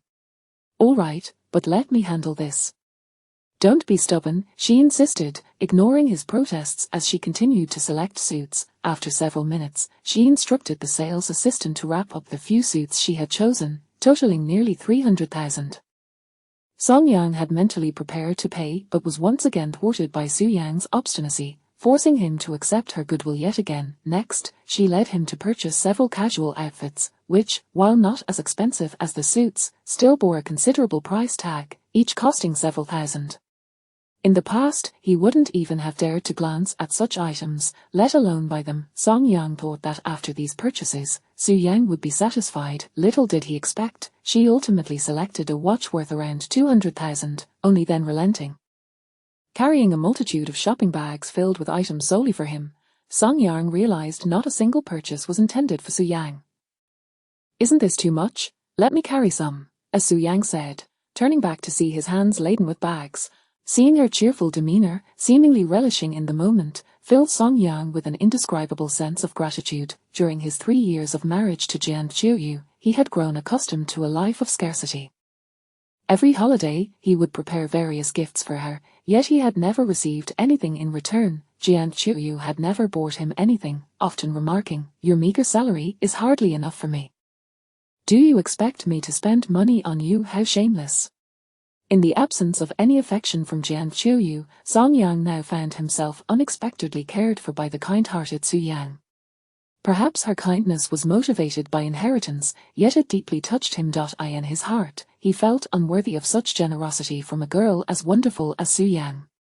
Her cheeks flushed slightly as she looked down, her eyes shimmering with delight. The boy she had cherished for 17 years was moved by her gestures and thanked her so tenderly. In that moment, she felt an overwhelming sweetness in her heart. Chapter 10. Brothers who have shared the same misfortunes. In the afternoon, the two returned to the estate. Perhaps due to the sweltering heat, Su Yang had broken into a light sweat. After entering the villa, she promptly ascended the stairs to take a shower. Uncle Lee stood in the living room on the ground floor, watching his young lady's silhouette disappear up the staircase, a trace of indulgent smile gracing his kindly old face. It was not until Su Yang vanished at the top of the stairs that he withdrew his gaze and gently addressed Song Yang, who was seated on the sofa. Son-in-law, after a day of wandering outside, you must be weary. I have instructed the housekeeper to prepare a fruit salad for you and the young lady. It is cooling in the refrigerator, and I shall have her bring you a portion shortly. He could discern that when Su Yang was with Song Yang, she radiated genuine joy and happiness, an authenticity that could not be feigned. This realization brought him great comfort and increased his satisfaction with Song Yang as a son-in-law. Thank you, Uncle Lee, as Song Yang replied. There's no need for formalities, son-in-law, Uncle Lee chuckled before departing. Before long, the housekeeper arrived with a serving of fruit salad and some desserts. Once she retreated, Song Yang picked up a spoon and began to relish the fruit salad. Suddenly, his phone buzzed with an incoming call. He retrieved it and saw that it was his godson, Xu Wei, calling. Having grown up together, they shared a close bond akin to that of father and son. Remembering that it had been quite some time since they last communicated, he answered the call. Hello, Song Yang, are you free tonight for a drink? As soon as the call connected, Xu Wei's carefree voice rang through. Drinks? Song Yang hesitated, not immediately acquiescing. You're not busy again, are you? Is your old tigress mother-in-law keeping you on a short leash?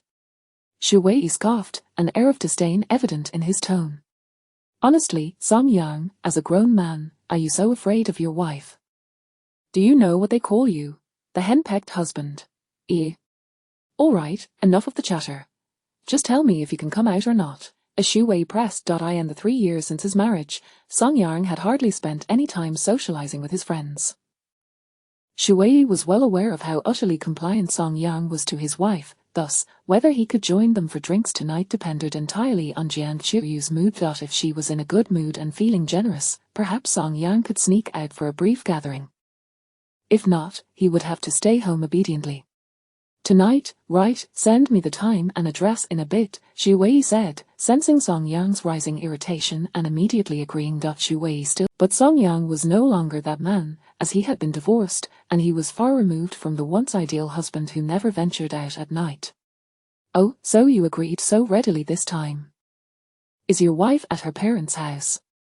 Xu Wei was taken aback. In the past, whenever he invited Song Yang, he would always find some excuse to decline. Having grown up together, Xu Wei knew that Song Yang was indeed afraid of his fierce wife, which is why he seldom went out. Yet, this time, Song Yang's prompt acceptance surprised him. Cut the nonsense. No returning home until we're drunk.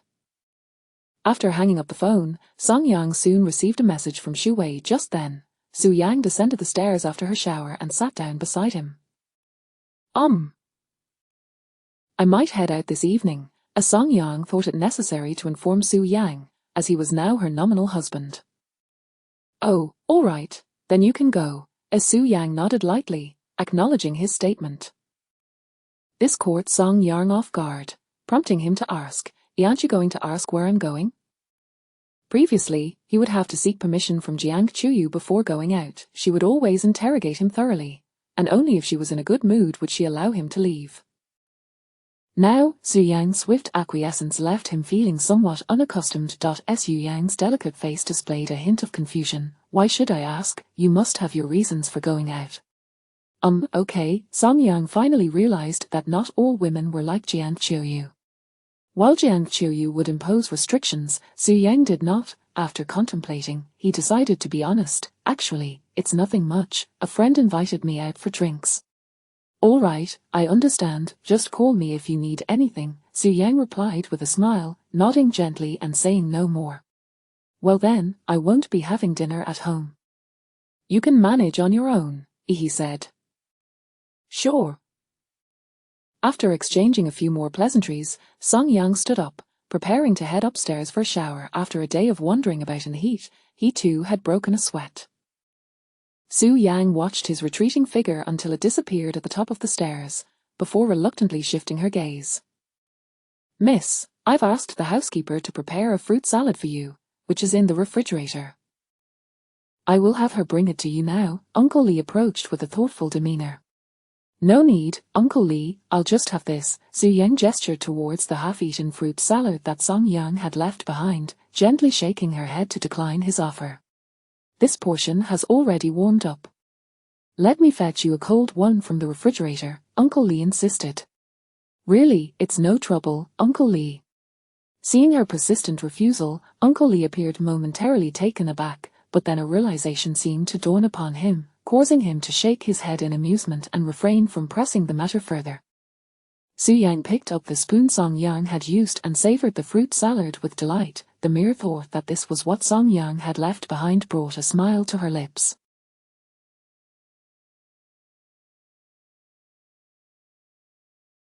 Observing how joyfully his young lady was enjoying herself, Uncle Lee could only shake his head in resignation, his gentle gaze filled with affection. At 7 p.m., as night fell, the bustling streets were alive with people. Boss, I'd like a grilled fish, 2 large kidneys, and 10 lamb skewers, along with some beef skewers. In a barbecue restaurant, Xu Wei stood before the freezer, pointing out the various dishes he wished to order. Sure thing, handsome. You and your girlfriend can take a seat. It will be ready shortly. The proprietor greeted the young couple with warmth. All right, Jing Jing. Let us find a spot to sit while we wait. Song Yang should be here soon, Xu Wei said, leading his girlfriend to a corner table. This girl was Liu Jing, his girlfriend of 3 months. Xu Wei, you always talk about this Song Yang, claiming he is your brother, yet he never seems to join you when you invite him out. Is he really your brother? Liu Jing asked, skepticism lacing her voice. Of course, we've been inseparable since childhood, the best of friends, as Xu Wei replied with unwavering conviction. He and Song Yang had grown up together, sharing countless adventures, from climbing trees to mischievous escapades. Their bond could only be described as revolutionary. This was a point that would never be questioned. However, thinking of Song Yang's marriage, he couldn't help but sigh. But since he got married, his wife has been keeping him on a tight leash, so he rarely comes out to play anymore. So he is a henpecked husband? Liu Jing chuckled lightly. Indeed, he is. A severe case of it too. When his wife says 1, he dares not say 2. When she says go east, he wouldn't dream of going west. If she says catch ducks, he wouldn't dare catch chicken. His wife spends money like water, and his monthly allowance is less than 1,000. As he spoke, Xu Wei quickly added, by the way, we can't let him pick up the tab tonight. With that meager allowance, just this barbecue could wipe out half of it. Got it? Just then, Xu Wei's phone on the table buzzed with an incoming call. Hello, Song Yang, have you arrived? Just stay put. I'll come find you. Xu Wei stood and headed towards the exit of the restaurant. Wait for me. I want to see your unfortunate brother too, Liu Jing called out, hurrying to follow him. Chapter 11, worrying about a brother's hardship while fearing his success. At 7 p.m., the vibrant streets were illuminated and bustling. Xu Wei and Liu Jing stepped out of the barbecue restaurant, scanning the crowd. Xu Wei, still on the line, murmured in confusion. Song Yang, did you possibly go to the wrong place? I can't see you at the barbecue restaurant entrance. At that moment, Liu Jing tugged at his sleeve. Xu Wei, look at that person sitting in the Rolls-Royce. Isn't he that your brother Song Yang? She pointed towards a luxurious Rolls-Royce parked not far away, its opulence standing out starkly on the somewhat dilapidated street, drawing the attention of many pedestrians. The handsome man inside was indeed on the phone, which led her to instantly associate him with the legendary Song Yang. A Rolls-Royce, come on, Jing Jing, he barely has enough for his monthly allowance. Xu Wei began to protest, ready to argue that Song Yang was a henpecked husband who could barely afford a modest car. A Rolls-Royce, it was clearly out of the question. However, he instinctively glanced at the Rolls-Royce, and upon recognizing the man in the driver's seat, his words trailed off, choked back in disbelief. He had to admit that he had spoken a bit too loudly. The man seated in the Rolls-Royce was none other than his dear friend, Song Yang. What the hell, how did he come to drive a Rolls-Royce? Xu Wei stood there, utterly dumbfounded. Liu Jing, having heard his words, was also struck by the realization. Indeed, according to Xu Wei's description, Song Yang was simply a henpecked husband with a meager allowance. How could he possibly own a Rolls-Royce? Just as she was contemplating this incongruity, Xu Wei suddenly exclaimed, "What the hell?" and walked towards the luxurious vehicle, his expression one of sheer astonishment. Liu Jing was left with a barrage of questions. Hadn't he just claimed that this person wasn't Song Yang? Why was he now approaching him? In the next moment, the handsome man in the Rolls-Royce exited the car, walking over. Wait, this is truly Song Yang. At that moment, relief washed over Song Yang as he spotted the somewhat dazed Xu Wei. I almost thought I had come to the wrong place. I've never been on this street before, and the sign for the barbecue restaurant is quite small, so I didn't see it earlier. Song Yang, is this car rented? Xu Wei's attention was fixated on the Rolls-Royce behind him, his gaze slightly dazed and uncertain. Rented? No, I just bought it. The license plate hasn't even been issued yet. Song Yang replied with a hint of exasperation. You bought it? Xu Wei was now visibly unsettled. If it were rented, that would be within reason, something he could accept. But if it was indeed purchased, that was beyond his comprehension. Given Song Yang's situation, it would take decades of frugality and hard work to afford such a vehicle. All right, let us go inside and discuss it, Song Yang said, draping an arm over Xu Wei's shoulder as they walked back to the barbecue restaurant. Liu Jing trailed behind them, her mind racing in disbelief. Upon returning, the proprietor was setting the grilled skewers and fish on their table. As they sat down, Song Yang finally noticed Liu Jing following them and couldn't he help but ask Xu Wei, who is she? Oh, I'm his girlfriend, Liu Jing. Nice to meet you, she quickly introduced herself, her gaze fixed on the legendary henpecked husband. Finding him more astonishing by the moment, she noticed that his attire was all designer, and the watch on his wrist was a Vacheron Constantine, valued at 200,000. Coupled with the earlier sight of the Rolls-Royce, the stark contrast left her flabbergasted. Hello, I'm Song Yang, a childhood friend of Xu Wei, he greeted her with a polite nod. Finally realizing their astonishment, Xu Wei asked, Song Yang, it's only been a few months, how did you end up with a Rolls-Royce? Until today, he had felt sympathy for Song Yang, who had to endure such a challenging marriage. Yet now, an inexplicable sense of imbalance stirred within him. Damn it, they were brothers, and yet Song Yang had secretly acquired a Rolls-Royce. There's a saying, one fears a brother's hardship while simultaneously fearing his success. What Song Yang drove was far beyond a mere Land Rover. It was a Rolls-Royce, but to Xu Wei's surprise, upon hearing this, Song Yang suddenly set down his chopsticks, appearing less than thrilled, and sighed, it's nothing much. I got divorced. Divorced?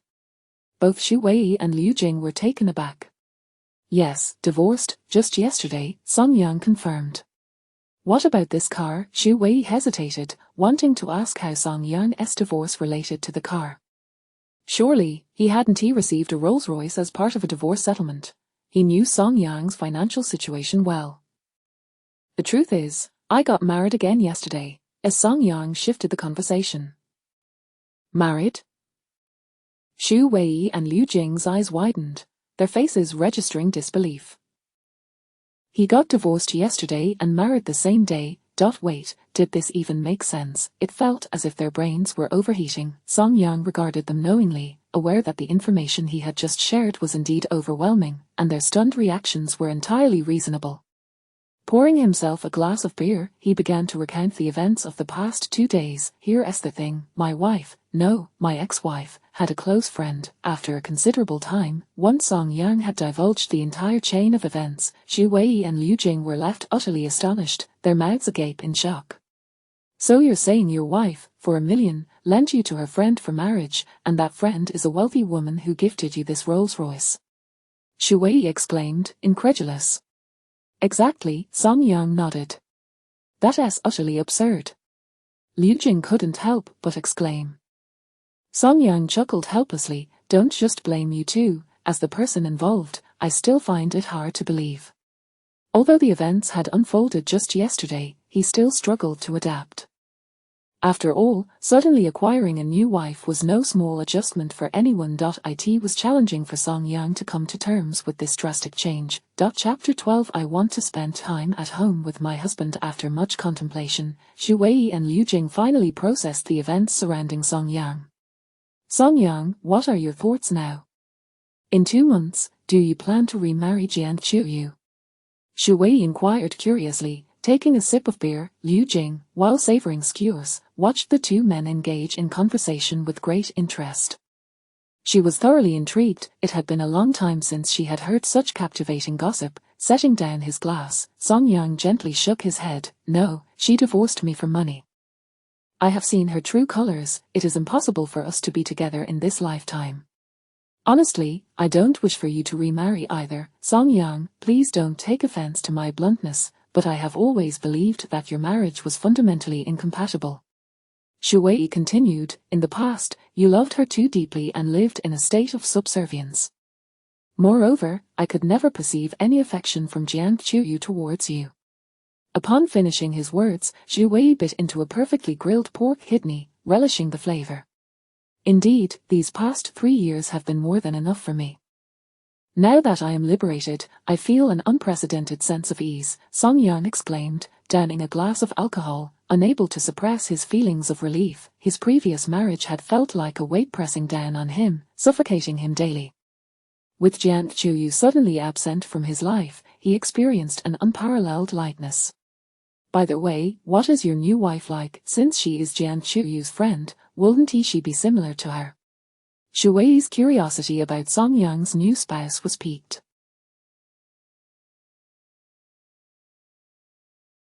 After all, he had a rather unfavorable impression of Jiang Qiuyu, and subconsciously believed that any girl close to her would share similar traits.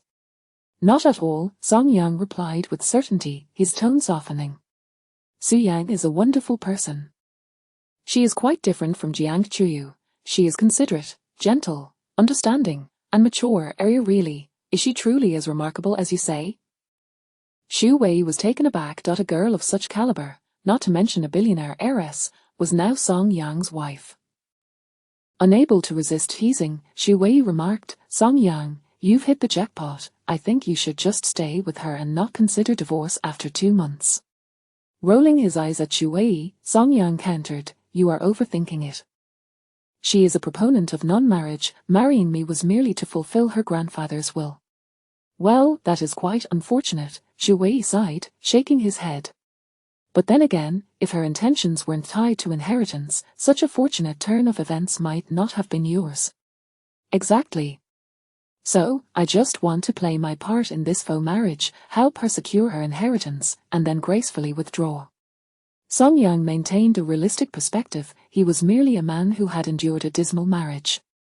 In contrast, Su Yang was indeed a genuine heiress, stunningly beautiful and exceptionally talented. Such a remarkable girl could hardly have a future with him. Therefore, he held no unrealistic expectations, merely aiming to fulfill his role as a husband without drawing attention.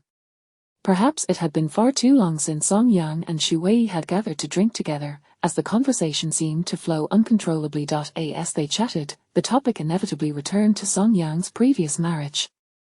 It appeared he had suppressed a multitude of emotions in his last relationship, and now, aided by the alcohol, he was ready to release them all. Liu Jing observed the two men as their drinking intensified, feeling compelled to intervene. That's enough, Song Yang. If you get drunk and return home, won't your wife worry? Song Yang appeared to have a low tolerance for alcohol and was already showing signs of inebriation. He shook his head, you're overthinking it. Our marriage is a sham. She doesn't care about me, so why would she worry? I'll just find a hotel to sleep it off and return home tomorrow, he added, recognizing that Song Yang was intentionally drowning his sorrows. Xu Wei halted Liu Jing's attempts to persuade him further. Let him be, Jing. He hasn't enjoyed himself like this in a long time, Xu Wei sighed, gazing at Song Yang with a hint of sympathy. Fine, Liu Jing relented, ceasing her efforts. Time slipped away unnoticed, and soon it was nearly 11 o'clock at night. In the barbecue restaurant, Song Yang and Xu Wei were thoroughly engrossed in their revelry, enjoying their drinks and conversation. Meanwhile, in the villa, The spacious and well-lit first floor found Su Yang seated on the sofa, idly watching a movie on her tablet. However, her attention appeared to drift from the screen as she occasionally glanced out at the night sky, lost in thought. "Miss, it's getting late, you should rest," Uncle Lee had appeared by her side, gently reminding her. Su Yang turned her gaze from the window and looked at Uncle Lee, biting her lip as she softly asked, "Uncle Lee, hasn't my husband returned yet?" Uncle Lee shook his head slightly. "No, your husband is likely still enjoying himself with friends. You should rest, he will come back on his own." A flicker of disappointment crossed Su Yang's eyes. Nevertheless, she forced a smile. "Uncle Lee, you should go rest. I'm not tired yet. I'd like to watch a little more of the movie." "Very well," Uncle Lee said, casting a final glance at her before departing. Just before exiting, he looked back at Su Yang, who was yearning on the sofa, shaking his head with a sigh, his expression a mix of helplessness and concern. He should be back soon, Su Yang thought as she glanced at her wristwatch, then resumed watching her film. As time passed, she suddenly began to feel drowsy, her eyelids growing heavier. Suddenly, the piercing sound of her phone ringing shattered the villa's tranquility. Song Yang. Su Yang immediately snapped to attention, hastily grabbing her phone, her heart racing with anticipation. However, upon realizing the caller was not Song Yang, she sank back onto the sofa in disappointment. "Xiao Ting, it's you." Su Yang answered the call with a hint of despondence. The caller was Lu Tingting, a close friend from her university days, with whom she had maintained a close bond over the years. "Su Yang, why does your voice sound so disappointed? Are you unhappy to receive my call?" Lu Tingting queried, slightly discontented. "No, not at all. He. Su Yang forced a cheerful laugh, quickly redirecting the conversation. "By the way, Tingting, why are you calling me so late? Is there something you need?" "Yes, Su Yang, are you free these days to accompany me on a trip?" "A trip? I can't go," Su Yang replied. "Can't go? What's wrong? Is there something up?" Lu Tingting asked, intrigued. "I need to stay home with my husband," Su Yang replied honestly. "Husband?" Lu Tingting's voice suddenly escalated several octaves, as though she had just heard astonishing news. "Yes, I got married." Su Yang couldn't help but feel a surge of joy at the thought of being Song Yang's wife. "Weren't you a proponent of non-marriage? When did you get married?" Lu Tingting asked incredulously. "Just yesterday. Anyway, this is a long story that can't be summarized in a few sentences. I'll tell you in person next time." Su Yang seemed eager to end the call, showing no desire for a lengthy conversation. "All right, but next time you must bring your husband for me to meet. I am curious to see what kind of person managed to win over the non-marriage advocate." Su Yang. "Of course, I'll hang up now." Su Yang ended the call and opened WeChat, letting out a soft sigh upon discovering there were no messages from Song Yang. Her urgency to end the conversation stemmed from a fear that during her call with Lu Tingting, Song Yang might try to reach her and be unable to get through. "It's so late. Why isn't he back yet?" Su Yang cradled her phone, contemplating whether to call Song Yang, but hesitated, fearing she might disrupt his enjoyment. "I'll wait a little longer. If he's not back by midnight, I'll call." After all, at that hour, a call would be quite reasonable. As she picked up her tablet again, continuing to watch the movie, though her gaze often wandered to the window, lost in thought. Chapter 13. Her eyes only reflect tenderness at midnight. The streets lay desolate and silent. Inside the barbecue restaurant, Song Yang had already slipped into a state of near unconsciousness, his head drooping low on the chair, appearing drowsy and disoriented.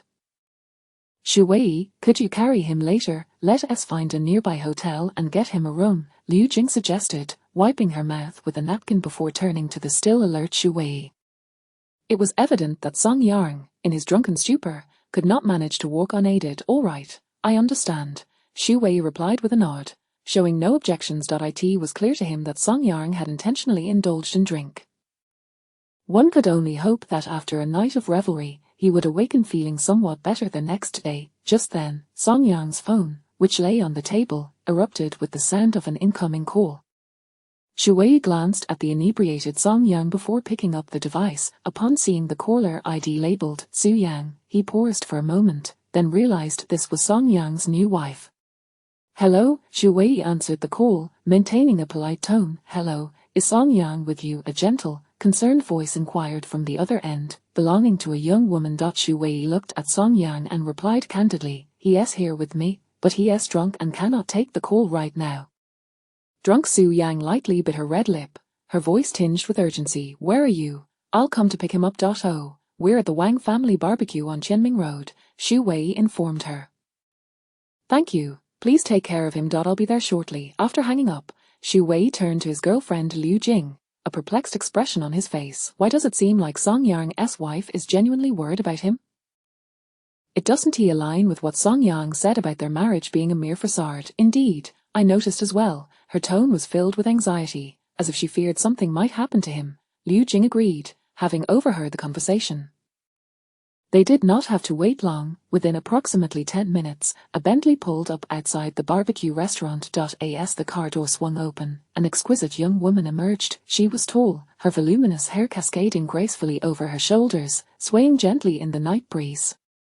Her delicate, oval face was adorned with porcelain-like skin and refined features, radiating an ethereal beauty reminiscent of a figure stepped straight out of a painting. The breathtaking girl strode into the restaurant with an air of urgency, followed closely by 2 bodyguards clad in suits. The presence of such a stunning young woman, accompanied by her bodyguards, drew curious glances from every patron in the establishment upon catching sight of her, or spread across their faces. What a beautiful girl! Yet, in that moment, the girl seemed oblivious to the stares around her. Upon entering, her large, glistening eyes locked on the corner of the room, where a man lay inebriated. With a look of urgency, she hurried over to him. Song Yang. Su Yang reached Song Yang's side, her worry evident as she cradled his face. As she gazed at his flushed cheeks from intoxication, her eyes brimmed with concern. "How are you, Song Yang? Are you feeling unwell?" Su Yang gently sat beside him, wrapping him in her embrace. Across the table, Xu Wei and Liu Jing gazed at the stunning girl before them, as well as the 2 imposing bodyguards, finally snapping out of their astonishment. This was Song Yang's new wife. She was indeed breathtaking. The fact that she had bodyguards only confirmed her affluent status. "Hello, you must be Song Yang's wife. I'm his friend, Xu Wei." Xu Wei introduced himself politely, rising from his seat. "I am Liu Jing, his girlfriend," Liu Jing added. "Oh, hello to both of you," Su Yang acknowledged, nodding gently. "Thank you for looking after Song Yang. Did he drink a lot? Is he going to be all right?" "Rest assured, he merely drank too much. He'll be fine after a good sleep," Xu Wei reassured her with a smile. "Oh, thank you, not at all." Su Yang's gaze returned to Song Yang in her arms. Despite Xu Wei's assurances, her worry remained palpable. Suddenly, Song Yang could no longer hold back. He broke free from her embrace, propping himself on the table as he leaned down and retched violently. The foul smell swiftly permeated the air, causing Xu Wei and Liu Jing to instinctively take a step back, anxious to avoid any splatter. However, to their astonishment, Su Yang did not flinch away. Instead, she moved closer, one hand gently patting Song Yang's back while the other grasped his arm to steady him, unperturbed by any mess that might land on her shoes or pants. Her lips pressed together, her expression deepening with concern. "Quick, grab a bottle of water," Su Yang instructed one of the bodyguards urgently. The bodyguard promptly returned with a bottle of water, twisting off the cap and handing it to her. Su Yang, still cradling Song Yang, softly urged, "Song Yang, here, drink some water. It will make you feel better." She slowly poured the water into his mouth. After drinking, Song Yang seemed to improve slightly, obediently resting in her embrace. Su Yang set the water aside and took out a tissue, carefully wiping his mouth with gentle, deliberate motions, as if fearing to hurt him. Once she completed this task, she turned to the bodyguards and instructed, "You two, carry him to the car." "Understood, miss," they replied, cautiously assisting Song Yang while Su Yang stood nearby, her eyes filled with apprehension as she monitored their every move, ensuring Song Yang's safety. "Be careful not to hurt him." "Yes, slowly now," gently under her vigilant gaze. Song Yang was carefully carried out of the barbecue restaurant and laid gently into the vehicle. Seeing this, Su Yang finally exhaled a sigh of relief. She returned inside, instructing one of the bodyguards to settle the bill. Then, she approached Xu Wei and Liu Jing, her expression apologetic. "I'm sorry for the trouble my husband has caused you." "It's no trouble at all," Xu Wei and Liu Jing replied in unison, shaking their heads. "Well, I must be on my way now, the bill has been taken care of. I hope to see you both again sometime." After bidding farewell, Su Yang wasted no time, turning on her heel and departing the barbecue restaurant, getting into the car and driving away. Chapter 14. Do not hurt my Song Yang, let us depart, it is time for us to return, Xu Wei remarked, glancing at the clock adorning the wall of the barbecue restaurant. It was indeed late, and he gently took Liu Jing by the hand as they exited the establishment. The streets were desolate at midnight, nearly devoid of life. "Xu Wei, did Song Yang mention that his wife is an advocate of non-marriage?" Liu Jing inquired, turning to scrutinize his profile as they strolled along the empty thoroughfare. "Indeed, he has expressed that sentiment," Xu Wei recalled, nodding in affirmation. "Do you believe that his wife truly adheres to the ideology of non-marriage?" Liu Jing pressed further. "Well, I suppose so," Xu Wei replied, scratching his head uncertainly. "I beg to differ," Liu Jing countered, her opinion diverging from his. "Why do you assert that?" Xu Wei raised an eyebrow, intrigued. "Did you not notice?" Upon her entrance to the restaurant, her gaze was solely fixed upon Song Yang. The tenderness in her eyes and the concern etched on her face were palpable, as she elaborated. "Furthermore, when Song Yang was retching, we could hardly suppress our disgust." Even the two bodyguards recoiled in distaste, yet she approached him without a second thought, disregarding the possibility of being splattered, solely concerned for his well-being. "Did you not observe how heartbroken she appeared?" As Liu Jing recounted the events, it became increasingly evident that Su Yang's demeanor contradicted the notion of a non-marriage advocate. "Are you suggesting that Song Yang's new wife does not embody non-marriage ideals?" Xu Wei halted, frowning as he regarded his girlfriend. "Precisely," Liu Jing affirmed, articulating her perspective. "I contend that not only does she not espouse non-marriage ideals, but she also harbors genuine affection for Song Yang, an affection that transcends the ordinary." "Is that so?" Xu Wei's expression reflected mild astonishment, incredulous at her assertion. "That seems implausible. After all, Song Yang's new wife is a close friend of his ex-wife." Xu Wei felt the situation becoming increasingly convoluted. Liu Jing furrowed her brow, reflecting earnestly. As Xu Wei, a woman's intuition is remarkably astute, and the signs of affection are often unmistakable. Could it be? Xu Wei found himself inexplicably excited, sensing that the unfolding narrative was becoming more intriguing. However, he quickly dismissed the notion, considering that Su Yang was indeed a confidant of Jiang Chuyu and that Song Yang had previously stated her non-marriage stance. Their union was merely a fa'ad, a means to fulfill a will. Liu Jing hesitated before suggesting, "Xu Wei, do you think it possible that Su Yang has long harbored feelings for Song Yang? Yet, due to his marriage, she claims to be a non-marriage advocate. That notion is rather audacious." "You might well have a future as a screenwriter," Xu Wei remarked, taken aback by her conjecture. "Xu Wei, I am earnest, think about it, if she did not have feelings for Song Yang, why would she choose him for a marriage of convenience? He is, after all, a married man with her status and beauty, she could have any man she desired, why Song Yang? Moreover, they are merely pretending to be married, although the compensation is only 1 million, she gifted him a Rolls-Royce worth nearly 10 million. Does that not seem illogical?" Liu Jing's barrage of questions left Xu Wei bewildered, struggling to comprehend her line of reasoning. As Xu Wei scratched his head, realizing he needed to seriously consider her insights. He felt as though his girlfriend had transformed into a detective, her deductions both logical and persuasive, rendering disbelief nearly impossible. "Thus, according to your theory, Jiang Chuyu's decision to lend Song Yang to Su Yang merely facilitates her desires?" Xu Wei queried. "Given the current circumstances, it appears that way.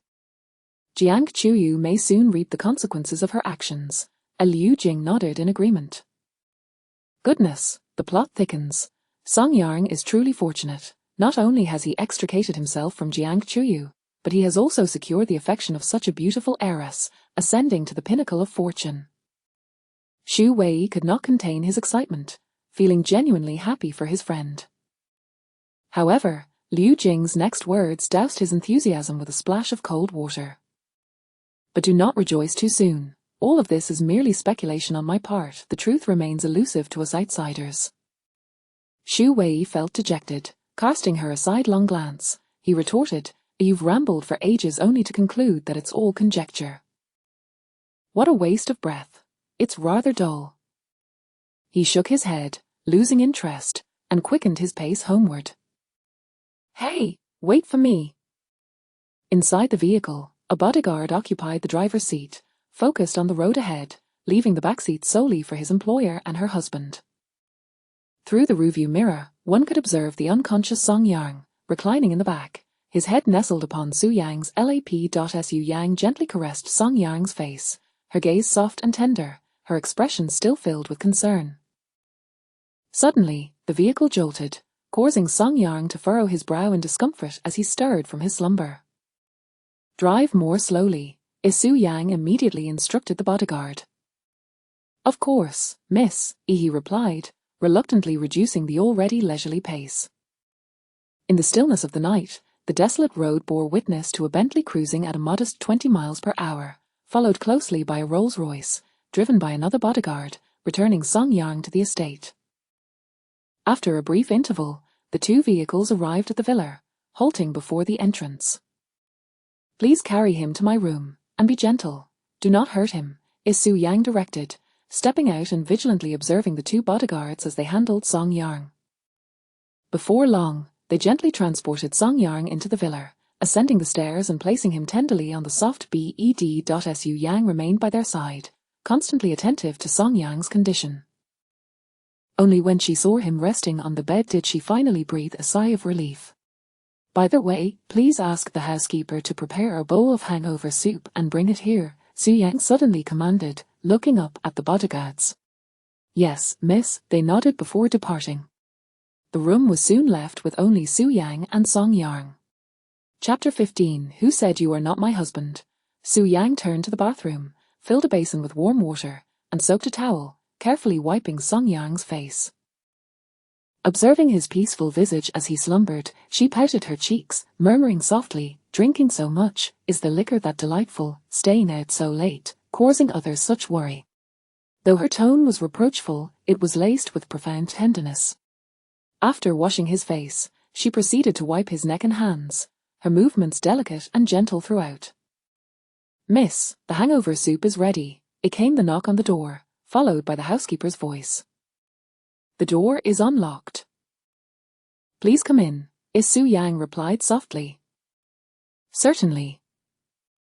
Soon, the housekeeper entered, carrying a steaming bowl of soup. Su Yang seated herself at the head of the bed, propping Song Yang up against her, and took the bowl from the housekeeper, intending to feed him herself.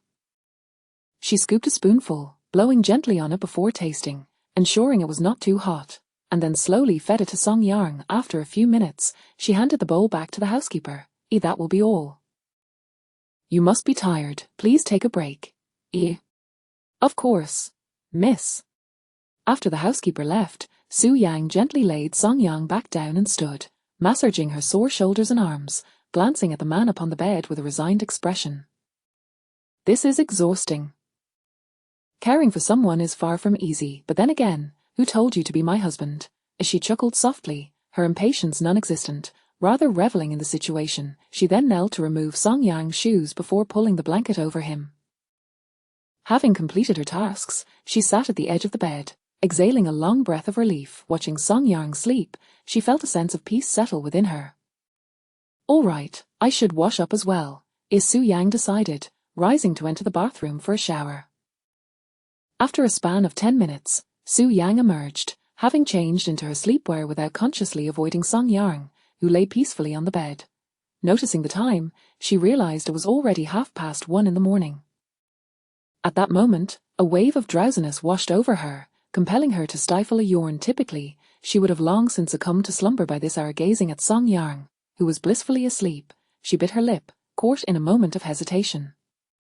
At this late hour, perhaps. "I need not sleep on the floor." He would not know, and as long as I rise before he awakens, I could do so unnoticed.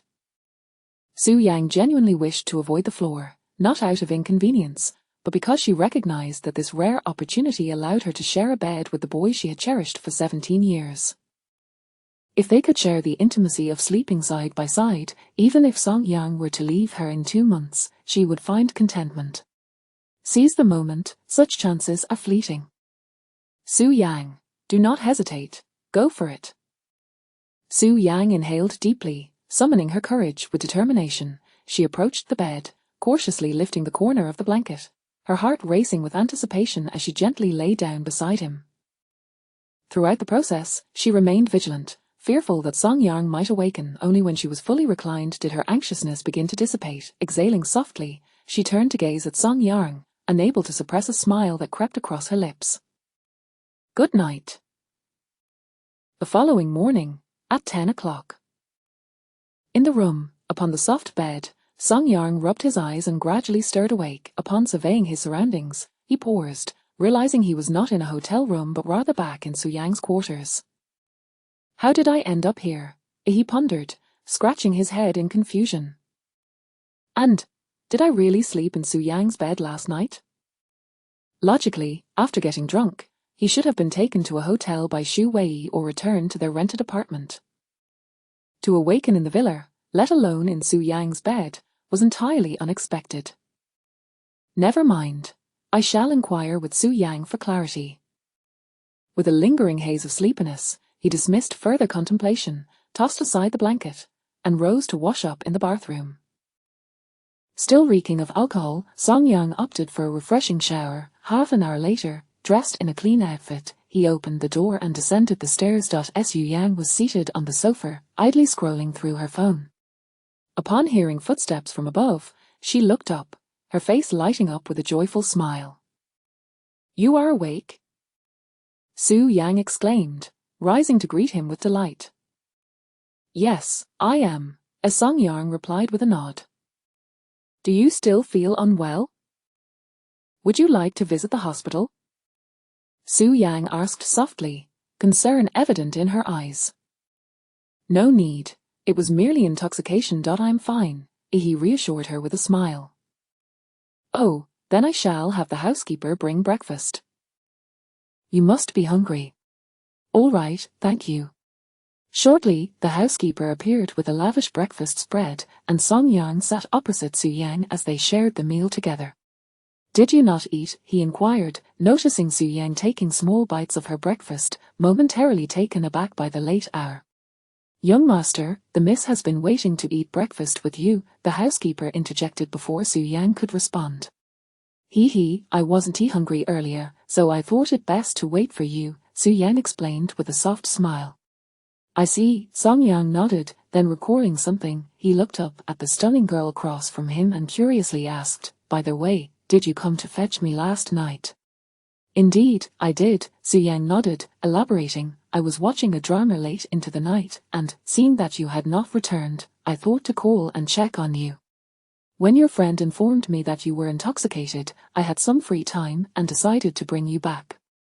I appreciate that, Song Yang replied, feeling a sense of guilt for having inconvenienced her. Not at all. There is no need for thanks. We are husband and wife, after all, as Su Yang responded, casting a glance at the housekeepers to remind him not to be overly courteous, given their current relationship. Understanding her hint, Song Yang smiled and remarked, I must thank my wife for her hard work. Yes, next time, if you plan to drink, please call me beforehand, and I shall come to fetch you, as Su Yang beamed at the sound of him addressing her as a wife, her heart swelling with joy. Rest assured, my dear wife, it shall not happen again. Last night, I intentionally drank to excess, Song Yang confessed. In his previous marriage, he had bottled up too many negative emotions, rendering him burdened and heavy-hearted. He had longed for an opportunity to indulge in a night of revelry, and with Xu Wei inviting him for drinks, he seized the chance to intoxicate himself and release his pent-up feelings. At that moment, he felt a renewed sense of lightness. Chapter 16. Could it be that he truly does not wish to remarry me? In early June, as spring gracefully transitions into summer, the weather begins to grow increasingly warm. At noon, with the sun blazing overhead, the entire city feels akin to a steamer under its fervent rays. After breakfast, Song Yang had initially intended to step outside the villa to stroll around the estate and familiarize himself with its surroundings. However, after standing under the sun for just a moment, he quickly regretted his decision and obediently returned to the villa to enjoy the air conditioning. At this moment, he is seated on the sofa, cradling half a watermelon in his arms, while wielding a spoon to scoop out the succulent flesh. The watermelon, chilled to perfection, is delectably sweet, refreshingly cool, and bursting with juice, providing exceptional relief from the heat. Beside him sits Su Yang, also armed with a similar spoon, but instead of holding a watermelon, she is sharing his half. Naturally, Song Yang has no objections. They newlyweds, after all, and such behavior is entirely appropriate. As Su Yang scrolls through her phone with one hand, she occasionally extends the other to scoop a spoonful of watermelon flesh into her mouth. In the eyes of onlookers, the two appear to embody the quintessential state of a married couple. Ding ding. While Su Yang is merrily engrossed in short videos, a phone call suddenly interrupts her reverie. Upon seeing a Jiang Chuyui on the caller ID, her elegantly arched brows furrow slightly, yet she reluctantly answers. "Hello, Chuyu, what can I do for you?" Her expression betrays a hint of impatience. "Su Yang, where's my husband? Have him answer the phone," Jiang Chuyu states outright, clearly seeking Song Yang. With no choice, Su Yang hands the phone to Song Yang. "Hello, Song Yang, why haven't you removed me from your blacklist? I can't get through to you." Jiang Chuyu's tone remains as imperious as ever, as though Song Yang is obliged to comply with her every whim. "Are you out of your mind? We re-divorced, and you still expect to call me? Thank goodness I blacklisted you to prevent your incessant harassment," Song Yang retorts without a hint of mercy, directly confronting Jiang Chuyu. Jiang Chuyu is instantly infuriated, her sharp voice dripping with impatience. "Song Yang, it's been 3 days. How long do you intend to sulk? Are you never going to get over it?" "Jiang Chuyu, let me reiterate, we are divorced. You seem unable to comprehend human language, do you? We no longer have any relationship." "Song Yang, you're not planning to remarry, are you?" "Correct. I have never intended to remarry you," Song Yang affirms with unwavering conviction. "Song Yang, are you deliberately trying to infuriate me? I'm genuinely angry now, and this time, no matter how you apologize, it will be futile." Jiang Chuyu's voice drips with venom, recalling how Song Yang had never dared to speak to her in such a manner before their divorce. In the past, even the slightest hint of her displeasure would prompt an immediate apology from him, his demeanor as humble as could be. Yet now, Song Yang dares to speak to her with such audacity. It is safe to say that this time, Song Yang has thoroughly provoked her ire. She has resolved that no matter how he tries to make amends, she will not easily forgive him. She intends for him to regret it profoundly. "Apologize, in your dreams." Song Yang chuckles lightly, candidly stating, "Let me tell you, Jiang Chuyu, I am indeed doing this to annoy you. You deserve to be furious." "Song Yang, you bastard!" Jiang Chuyu erupts in a fit of rage, and moments later, Song Yang hears a loud bang. The call abruptly disconnects, likely due to Jiang Chuyu throwing her phone in frustration.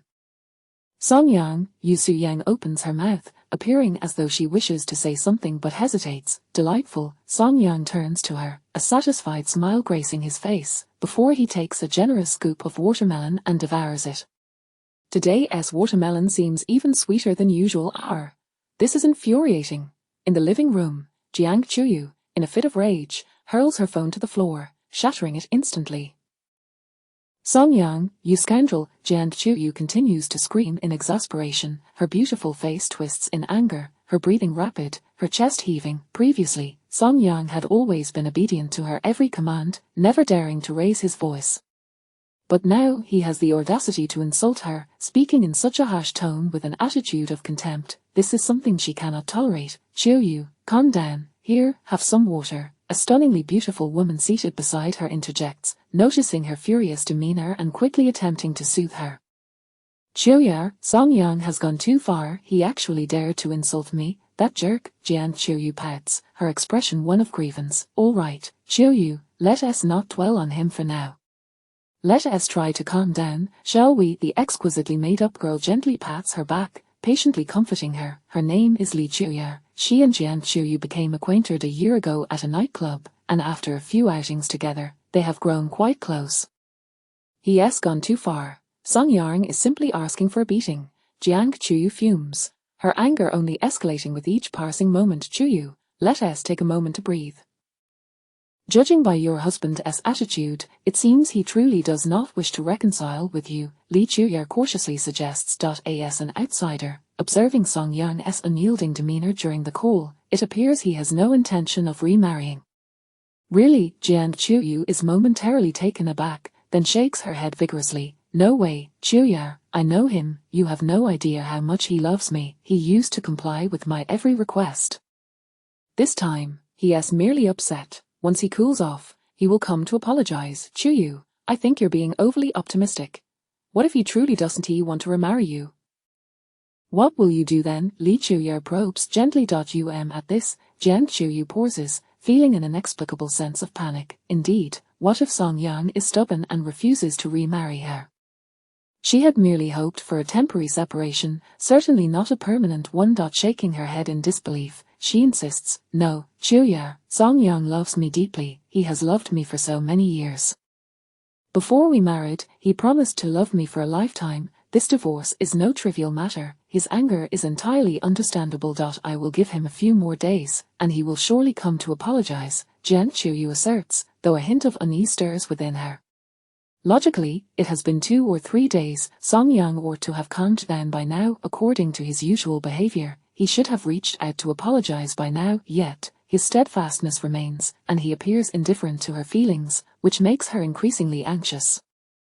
Suddenly, an idea strikes Jiang Chuyu, her eyes lighting up with a flicker of hope as a smile graces her face. She promptly turns to Li Chuya and exclaims, by the way, Chuya, I'm pregnant. He will definitely want to remarry me, unless he doesn't want this child. Chapter 17. Striving to win Song Yang's affection. Jiang Chuyu suddenly realized that she was indeed pregnant. At that moment, she felt a surge of confidence. This was her trump card in the pursuit of reconciliation, a powerful weapon to hold over Song Yang. With this child, even if Song Yang no longer loved her, the likelihood of him agreeing to remarry her was considerably high. Is it true? Are you carrying Song Yang's child?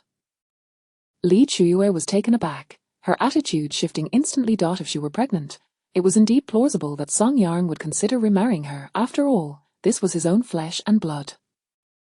However, upon hearing the question, Jiang Chuyu did not respond immediately. Instead, a hint of awkwardness crossed her face. Li Chuyu hesitated for a moment and quickly realized that things were more complicated than they appeared. Then, as if a light bulb had gone off in her head, she tentatively asked, you're not suggesting that the child isn't Song Yang's, are you? Jiang Chuyu shrank her neck slightly, her bravado wavering. Yet, she lifted her chin defiantly and replied, it could possibly be his. All right, I understand.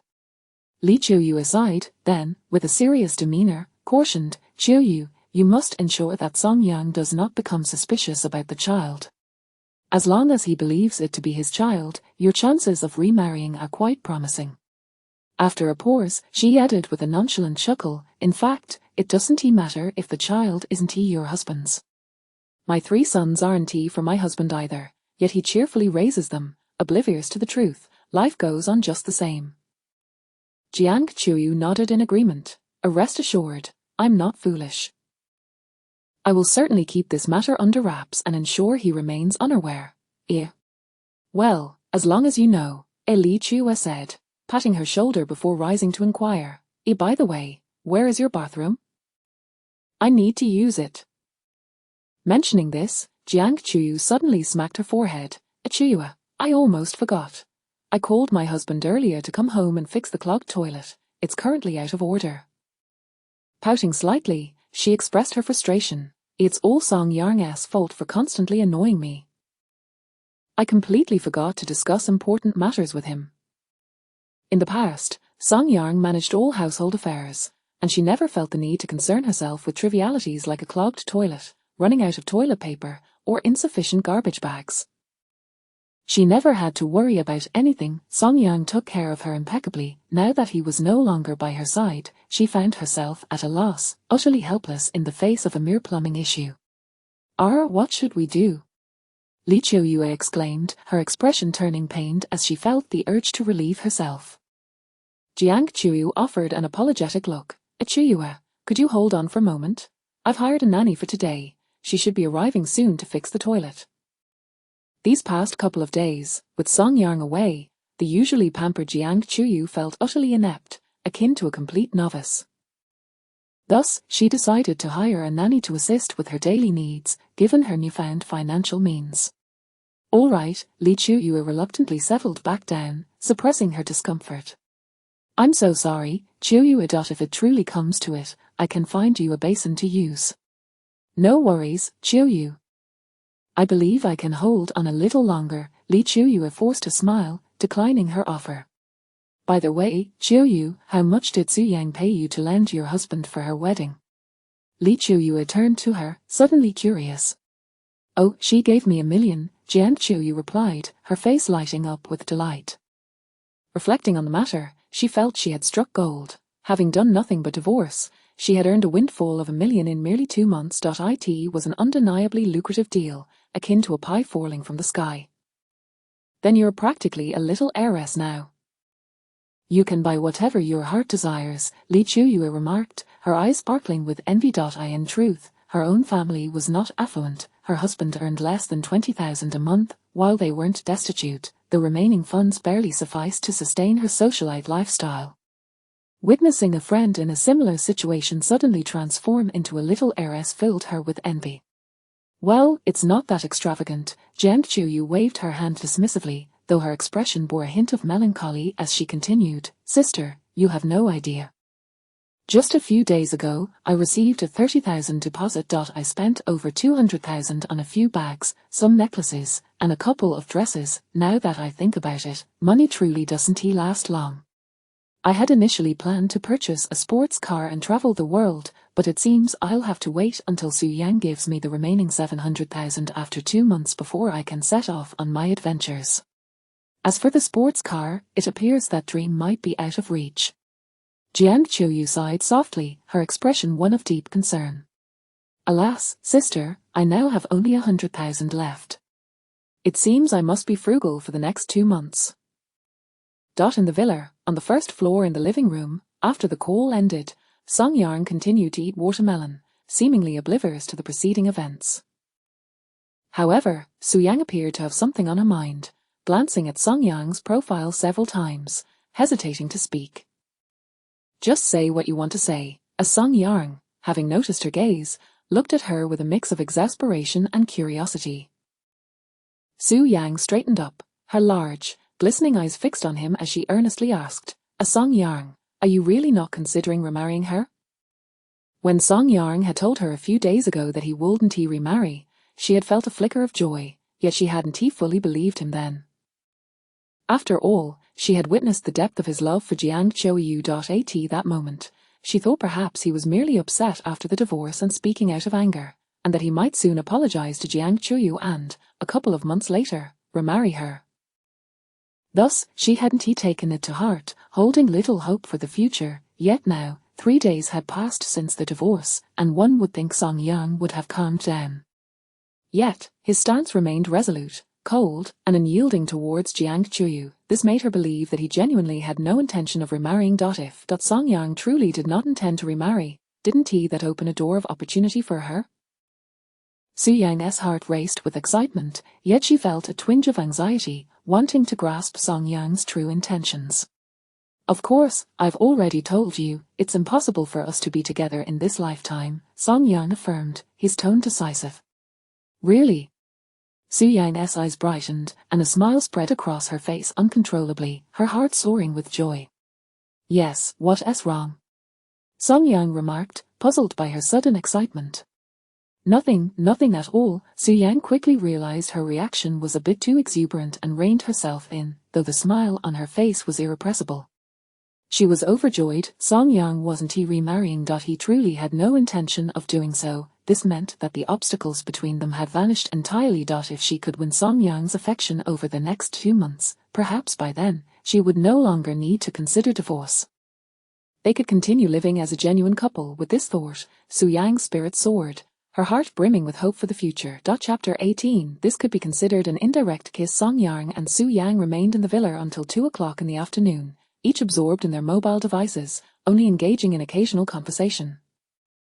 Bored and feeling somewhat at a loss, Song Yang reflected on his past when he had to shoulder all household chores, leaving him utterly exhausted with little personal time. Since his divorce and subsequent companionship with Su Yang, however, he found himself with nothing to do, no meals to prepare, no laundry to wash. This sudden leisure left him feeling rather unaccustomed. In his restless state, he decided to ascend to the second floor, to the gaming room that Su Yang had previously prepared for him, intending to indulge in some gaming to pass the time. Meanwhile, Su Yang observed his retreating figure with a faint smile, while Song Yang felt the weight of ennui. She found delight in their shared presence. In fact, she felt time slipping away too quickly, as if it had only just turned 2 o'clock. She envisioned spending the entire day with Song Yang, content even in mere idleness. However, within 5 minutes of Song Yang's departure upstairs, Su Yang, seated on the sofa, suddenly found herself feeling bored. While Song Yang plays games, I shall prepare some fruit for him. Yes, I must be more proactive than I was in the past few days. This will surely endear me to him. With that resolve, she promptly rose and headed to the kitchen to wash some fruit. Meanwhile, on the second floor in the gaming room, Song Yang logged into his old gaming account. Gazing at the familiar interface, he was momentarily engulfed by nostalgia, feeling as though he had returned to 3 years ago. Since marrying Jiang Chuyu, he had not touched a game in 3 years. To his astonishment, he found himself back in this familiar realm after parting ways with that woman. As soon as he logged in, a familiar gaming friend reached out to team up with him. Almost forgetting who this friend was, he was taken aback when the voice on the other end made him recognize the individual. Wasn't this his good friend Xu Wei? Wow, Song Yang. It's astonishing to see you playing this game again in your lifetime. Xu Wei's astonished voice echoed through the headset. Since his marriage, Song Yang had ceased playing games, losing a gaming partner in the process. Now, 3 years later, he was unexpectedly excited to return to this world. Indeed, I never anticipated I would log into this game again, Song Yang replied, a hint of nostalgia in his tone. Once, Jiang Chuyu had sold his computer to deter him from gaming. To please her, he had vowed to never play again, yet, here he was, back in the game he had once loved. Then let us play a match and relive the experience, Xu Wei suggested. All right, let us do it, Song Yang agreed. The two quickly entered the game, but after 3 years away, Song Yang found himself somewhat out of practice, his skills noticeably diminished. Do you need a level 3 backpack? I have an 8x scope. I'll bring it to you. Let us go, I'll take you on a flanking maneuver. A squad just landed over there, let us ambush them. Though his skills felt rusty, the high-performance computer Su Yang had arranged for him provided an exceptional gaming experience, and gradually, he rediscovered the joy he had lost. As they immersed themselves in the game, the door creaked open quietly, and a head peeked inside. Upon seeing Song Yang engrossed in his game, Su Yang smiled warmly. She gently pushed the door open and stepped inside. Despite her careful movements, the sound of the door startled Song Yang. He removed his headset and turned to see Su Yang entering with 2 plates of cut fruit, a cheerful expression on her face. What brings you here? Song Yang asked, momentarily taken aback. In his memory, Su Yang had never shown any interest in gaming, and since there was only one computer in the room, she had no means to play.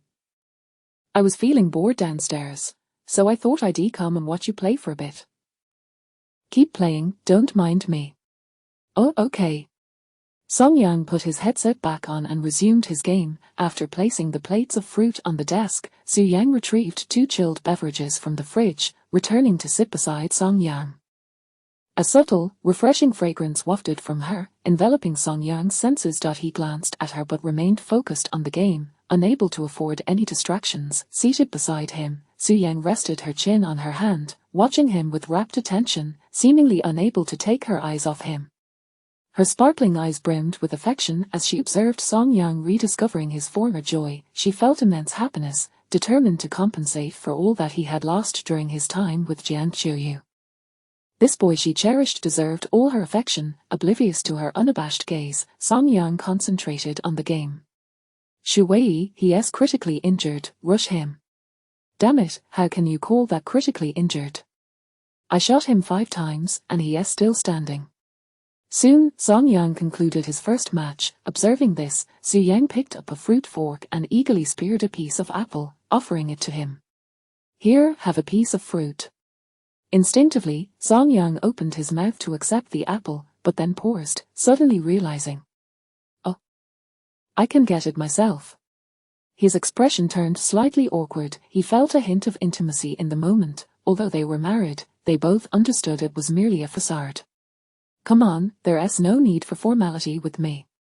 You busy playing, so your hands are occupied," as Su Yang interjected, promptly placing the apple in his mouth. "Well, thank you," as Song Yang mumbled, caught off guard by her natural demeanor, and chose not to refuse.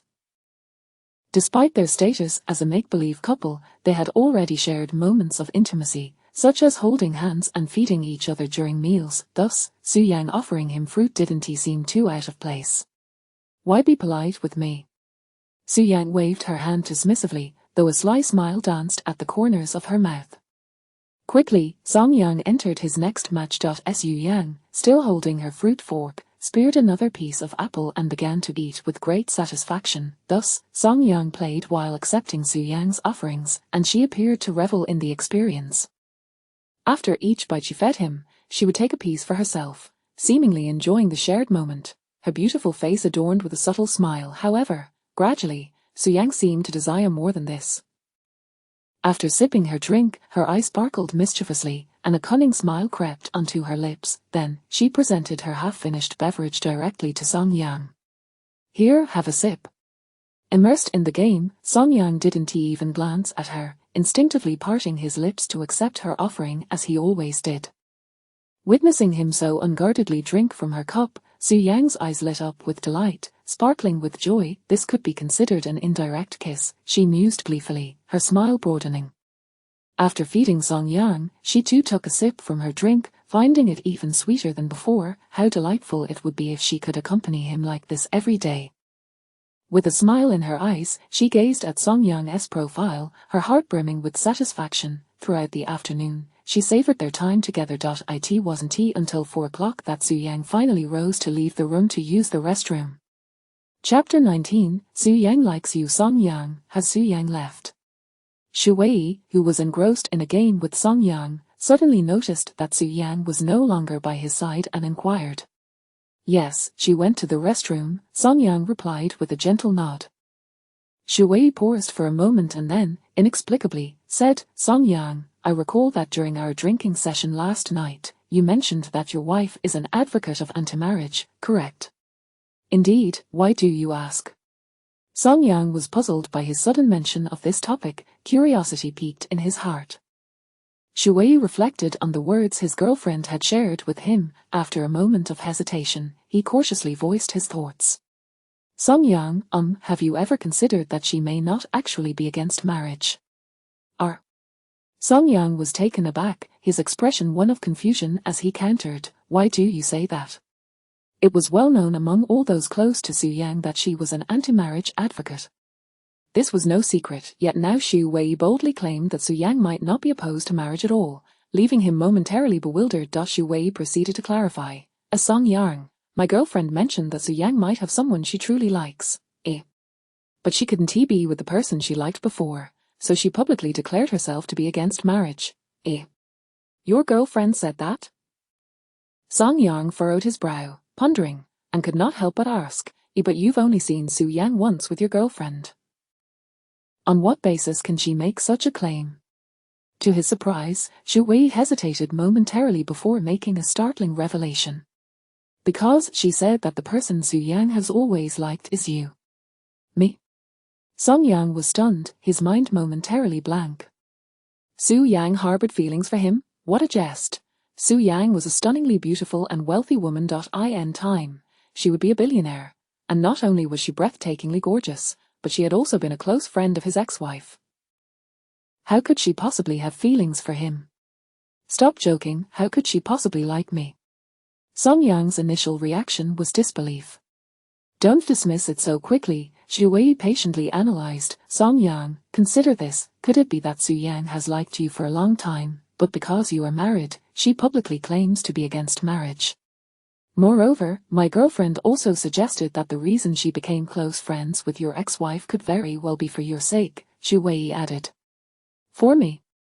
Song Yang pondered this for a moment but felt the likelihood was still low, thus he shook his head. Impossible.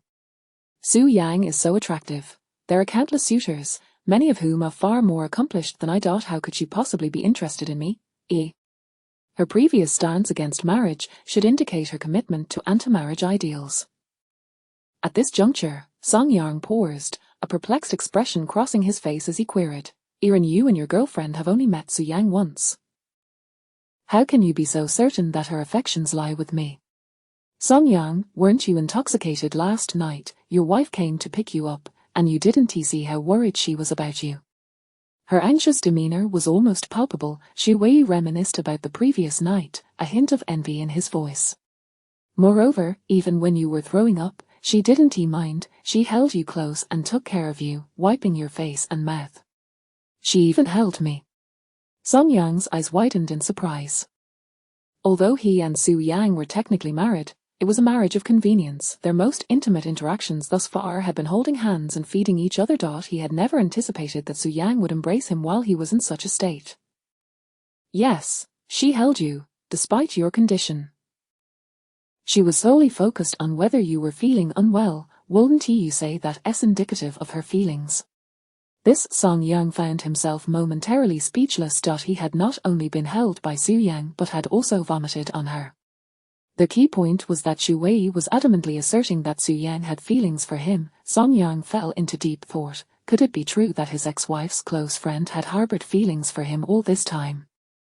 He pondered this further but ultimately shook his head. It seemed too far-fetched. The notion that his ex-wife's friend liked him enough to publicly declare an anti-marriage stance was simply absurd. Song Yang was all too aware of his own mediocrity. He was just an ordinary man. What could possibly compel Su Yang to have feelings for him? Furthermore, the entire premise was based merely on Xu Wei and his girlfriend's conjecture. They hardly knew Su Yang, yet they were asserting her affections for him.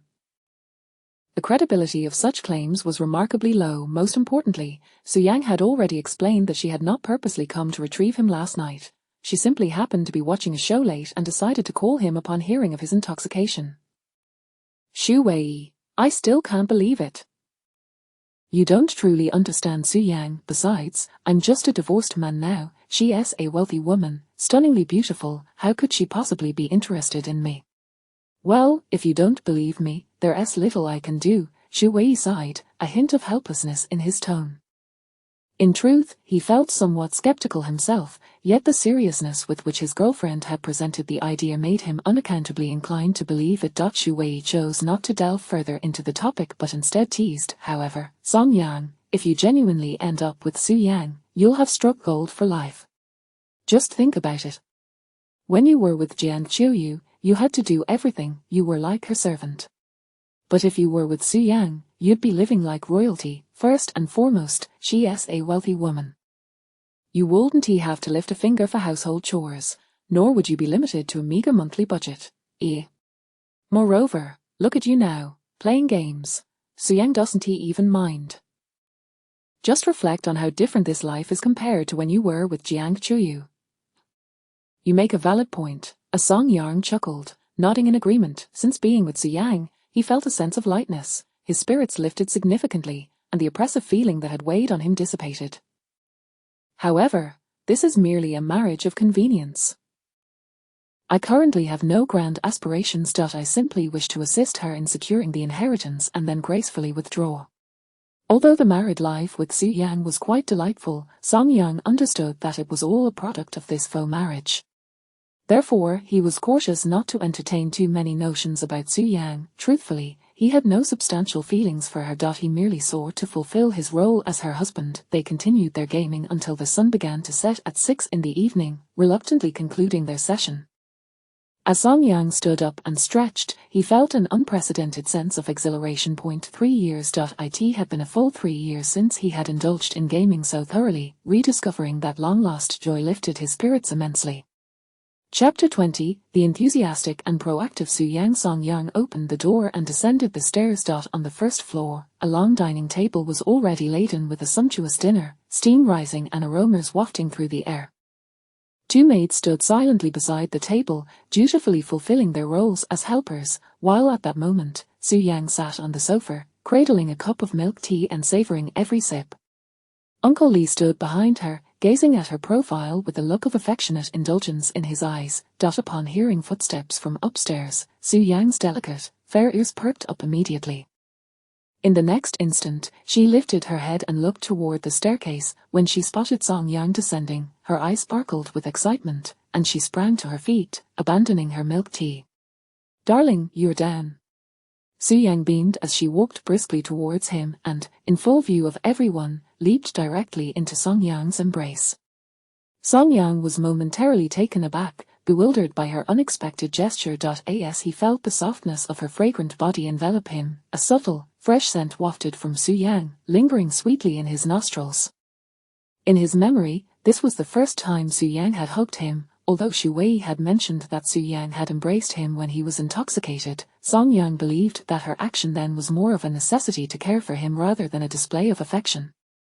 Moreover, he had been completely unaware during that drunken state, unable to perceive anything, but now, with Su Yang's tender form nestled against him, he could even feel through her thin clothing the delicate softness of her skin, along with the gentle warmth radiating from her. How could he not be astonished? At that moment, he suddenly recalled Xu Wei's words. Su Yang liked him. Could it be she truly held feelings for me? Surely not. Just as he began to doubt, Su Yang tilted her exquisite face upward, a light laugh escaping her lips as she softly remarked, "We are husband and wife. A hug is quite reasonable, don't you think?"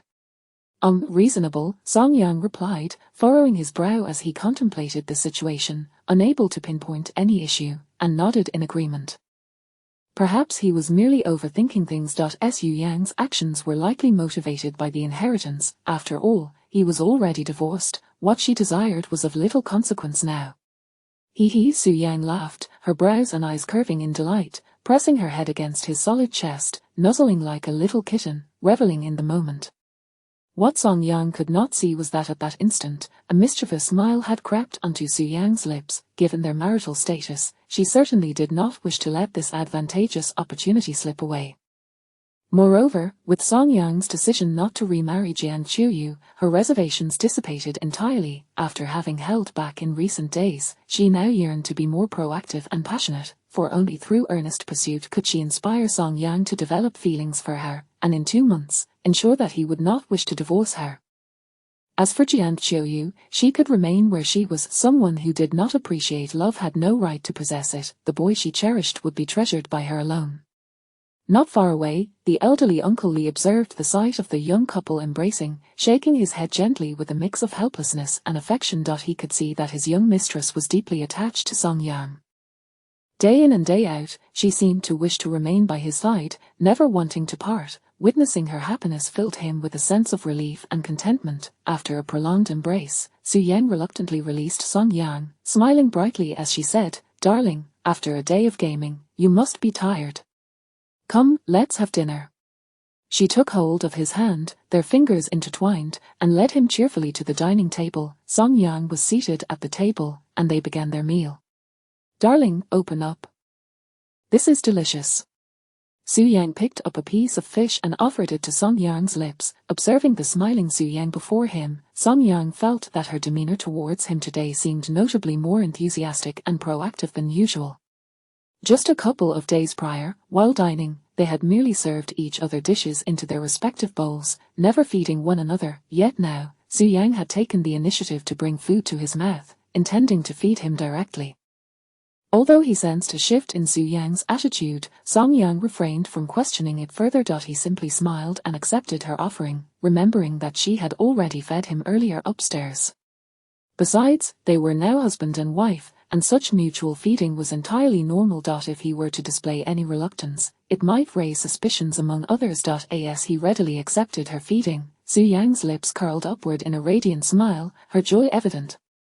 In the following minutes, Su Yang devoted most of her time to happily feeding Song Yang, while she herself ate very little. Eventually, she set down her chopsticks, pouting her rosy lips and sweetly saying, "Darling, my hands are tired.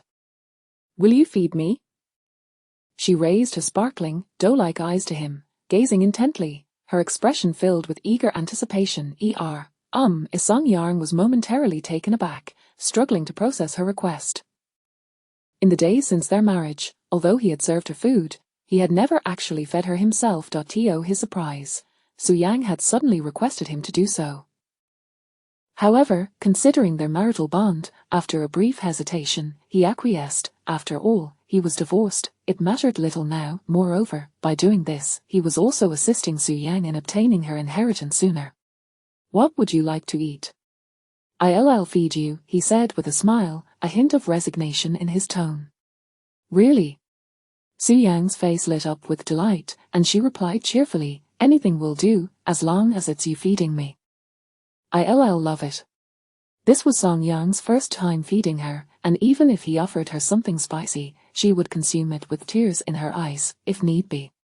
He casually picked a piece of boiled meat and brought it to her lips. Su Yang opened her rosy mouth, taking a bite with glee. "Food from my darling is always delicious," Su Yang beamed, her eyes crinkling with joy, her expression radiant. Song Yang continued to serve her several more dishes, and each time, she relished the meal thoroughly. To Uncle Lee and the two maids, the couple appeared to embody the essence of newlywed bliss, inseparable and sweetly affectionate. The entire villa seemed to be suffused with the fragrance of love and happiness. Their meal lasted over half an hour before concluding. "I feel a bit full, I think I'll take a stroll outside," Song Yang suggested, intending to familiarize himself with the estate. "I'd like to join. Is that all right?" Upon hearing this, Su Yang, seated on the sofa, immediately turned to him with an eager expression. If Song Yang was going for a walk, she certainly wished to accompany him, not wanting to miss the chance for a moment alone with him. "Let us go," Song Yang replied with slight reluctance, softly beckoning. "Coming." Su Yang beamed, her steps light as she approached. Just as Song Yang anticipated she would take his hand as she had before, Su Yang instead wrapped her arms around his, leaning against him, nestled closely by his side. Instantly, Song Yang felt the soft, enveloping sensation of her body against his arm, leaving him both flustered and somewhat uncomfortable. Ahem. He cleared his throat awkwardly, feeling a wave of embarrassment wash over him. After all, Su Yang's actions were undeniably overly intimate. "What's wrong?" Su Yang looked up at him with her clear, innocent eyes, a hint of confusion on her face. It seemed she was blissfully unaware of how her actions had put Song Yang in a rather compromising position. Nothing at all," he replied, shaking his head, feigning nonchalance. After all, they were now husband and wife, and he was merely playing along with her little charade. Besides, he was already divorced. Why dwell on it? The important thing was that he was the one benefiting from this situation, so it mattered little. Chapter 21. She longed to announce to the world their marital bond. Song Yang allowed Su Yang to wrap her arms around his, as they leisurely strolled through the estate. What Song Yang failed to notice was the fleeting moment when Su Yang turned her head away, a hint of triumphant smile playing at the corners of her lips. At 6:30 in the evening, the sun had already set, and the night quietly descended. The estate was almost deserted, exuding an extraordinary sense of spaciousness and tranquility. Su Yang accompanied Song Yang, taking a leisurely tour around the grounds. They walked slowly, engaging in light-hearted conversation, the atmosphere relaxed and joyous. Upon their return to the villa, Song Yang was suddenly taken aback to discover a swing set in the vacant lot beside the villa. For reasons unknown, a playful impulse surged within him, prompting him to take a seat on it. "Could you give me a push?" Song Yang asked Su Yang, who was standing beside him, just about to sit down. "Oh, all right," Su Yang replied, a tinge of disappointment in her voice, for she had hoped to swing alongside Song Yang. Nevertheless, since he had expressed his wish, she turned and positioned herself behind him, gently pushing the swing. As Song Yang sat on the swing, swaying in the evening breeze, a wave of delight washed over him, and an involuntary charming smile graced his face. Observing Song Yang's evident joy, Su Yang's earlier disappointment vanished in an instant, replaced by a radiant smile of her own. "Actually, when I have moments to spare, I enjoy sitting alone on this swing, feeling the breeze, gazing into the distance, and savoring the tranquility of solitude," Su Yang softly confided while gently pushing the swing. "Interestingly, I used to love swinging as a child, but alas, as I grew older, I lost touch with it, Song Yang mused, feeling the gentle evening wind caressing his body, his eyes slightly squinting in sheer contentment. You adore swinging, then why not come here every day to enjoy it? I could push you daily, Su Yang remarked, her gaze lingering on Song Yang's handsome face, her soft eyes brimming with affection. That would be rather embarrassing, Song Yang replied, opening his eyes and feeling a twinge of shyness. It seemed rather inappropriate to have such a stunning beauty push him on the swing. Others might scold him for not cherishing her. What does it matter? I would be delighted to do so, Su Yang retorted, her chin slightly lifted, a playful hum escaping her lips, her expression of affection becoming ever more pronounced. Unfortunately, at that moment, Song Yang did not look up to witness her beaming countenance. All right, you needn't push anymore, you must be quite tired, come, sit and rest for a while. Sure? Su Yang nodded eagerly, joy illuminating her face as she settled down beside him. Song Yang reclined against the back of the swing, blissfully closing his eyes and relishing in the serene moment. Su Yang turned to gaze at him, her shimmering eyes fixed intently upon him, a gentle smile gracing her lips. Throughout her life, whenever she found herself alone, she would often sit on this swing, and more often than not, she would be here reminiscing about Song Yang. Especially during the quiet of the night, when thoughts of him would keep her awake. In those moments, she would come to the swing, quietly pondering about him. Sometimes, she'd find herself lost in thought until dawn broke. Countless times, she had imagined how wonderful it would be if one day, Song Yang could sit beside her. They continued to sway gently on the swing, as if time itself would stand still. Little did she know, today, her wish had indeed come true. Gazing at Song Yang before her, she felt a surreal sensation wash over her, accompanied by a subtle sense of happiness.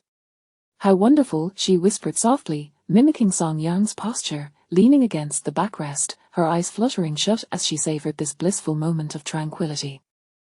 10 minutes later, a gentle night breeze swept by, causing Song Yang to shiver involuntarily, prompting him to open his eyes. Let us head back, be careful not to catch a chill, he advised, wrapping his arms tighter around himself before turning to the girl beside him. Coming. Su Yang replied, a delicate smile gracing her exquisite face as she rose to follow him. She approached Song Yang and grasped his large hand, their fingers intertwined as always, yet this time, it seemed her grip was a tad firmer. Upon returning to the villa, they had scarcely settled down when the housekeeper brought forth several desserts along with 2 glasses of fruit juice. Song Yang picked up a glass of juice, but before he could take a sip, he heard Su Yang's phone ringing beside him. Su Yang retrieved her phone and saw it was her dear friend, Lu Tingting, calling. Hello, Tingting, what's up? Su Yang inquired. Su Yang, let us go shopping tomorrow, and bring your husband along for a stroll, Lu Tingting stated directly, her intent clear. She wished to meet Su Yang's husband, evidently curious about him. I truly want to see what kind of man could make you a steadfast advocate against marriage, so willingly tie the knot, Lu Tingting added. Tomorrow. Su Yang glanced at Song Yang beside her, hesitating for a moment before replying, let me ask him if he is willing to join us. All right, just let me know via WeChat later, Lu Tingting responded. Sure. After hanging up, Su Yang turned to Song Yang. What is the matter? Song Yang, sensing her gaze, looked at her in puzzlement. Since Su Yang hadn't put the call on speaker, he had not overheard their conversation. My friend wants to go shopping tomorrow and mentioned she would like to meet you, Su Yang said, her eyes betraying a hint of nervousness. So, would you be willing to accompany us? Why would I not want to?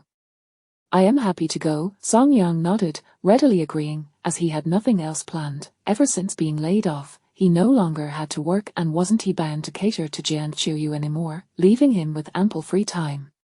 Great. Su Yang exhaled softly, a joyous smile gracing her features. Just the thought of bringing her beloved to meet her dear friend filled her heart with anticipation. She had harbored feelings for Song Yang for 17 years. If only she longed to proclaim to the world that Song Yang was indeed her husband. The boy she had adored for 17 years, she yearned for everyone to know about their marital connection. However, even though she was married to Song Yang now, she understood that he did not truly belong to her.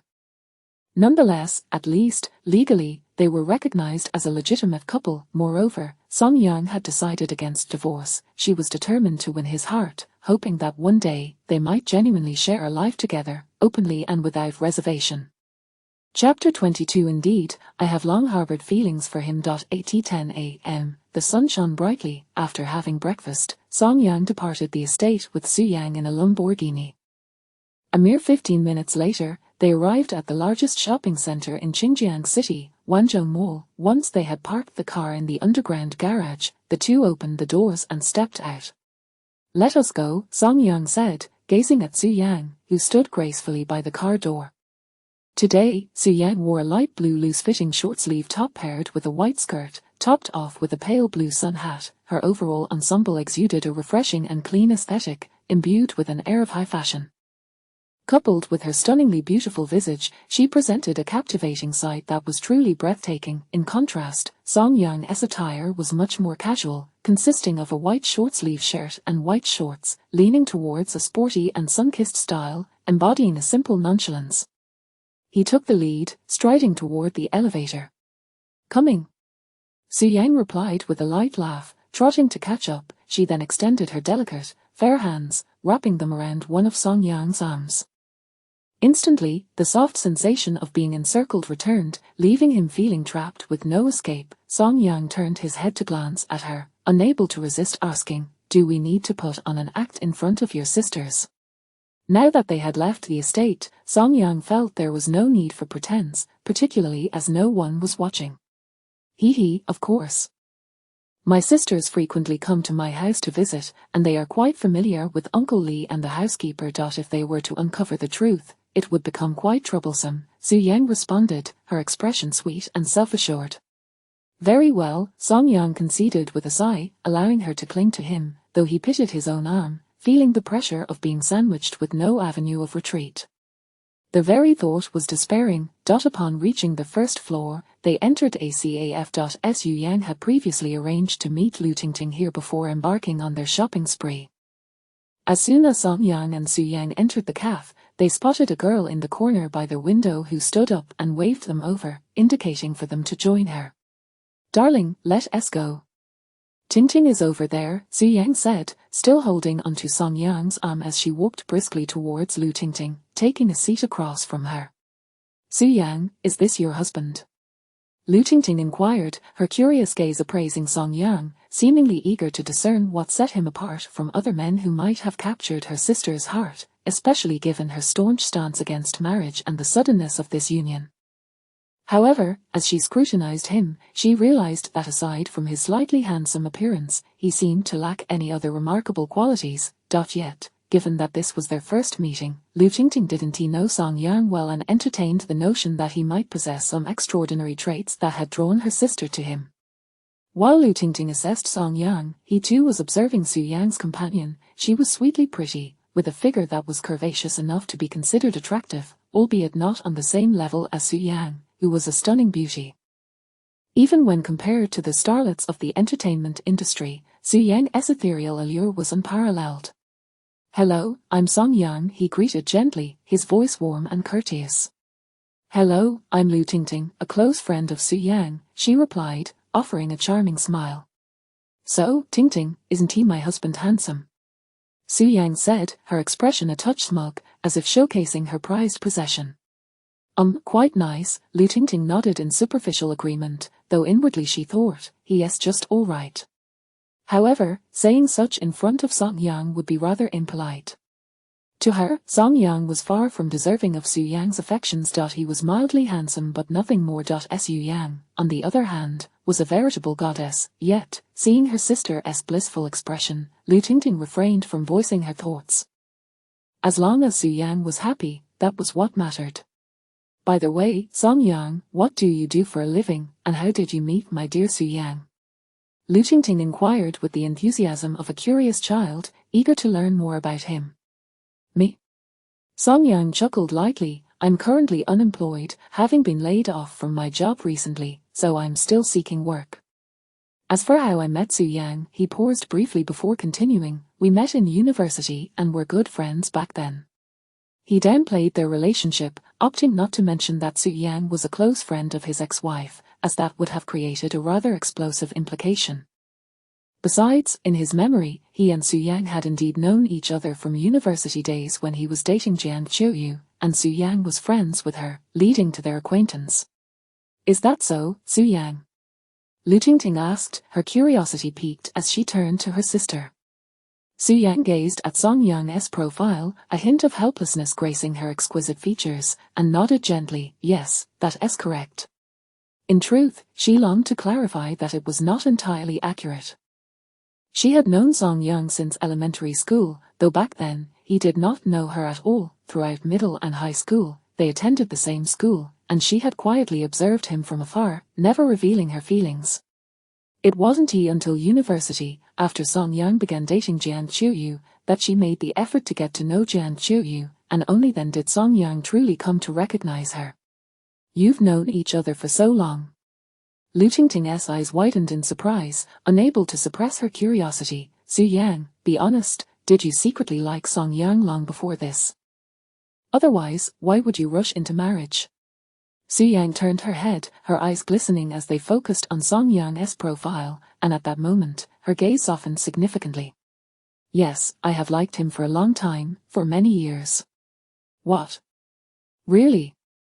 Lu Tingting exclaimed, covering her mouth in astonishment. Song Yang looked at her helplessly, thinking how easily this girl could be deceived. His marriage to Su Yang was merely for the sake of inheritance. Su Yang's declaration of long-standing affection was merely a pretext, and yet, she believed it. A gentle smile graced Su Yang's face as she earnestly nodded towards Lu Tingting. Indeed, I have liked him for a long time, very much. My goodness, you two are just too sweet. Lu Tingting observed her sister's blissful demeanor, feeling overwhelmed with excitement, as if the very air around them was saturated with the scent of romance. Tingting, what are you two chatting about? Chapter 23. Just indulge him. Tingting, what are you discussing? At that moment, a young man entered, making his way directly to their table and sitting beside Lu Tingting. John Yang, why did it take you so long in the restroom? Lu Tingting puffed her cheeks, casting a disgruntled glance at the man beside her.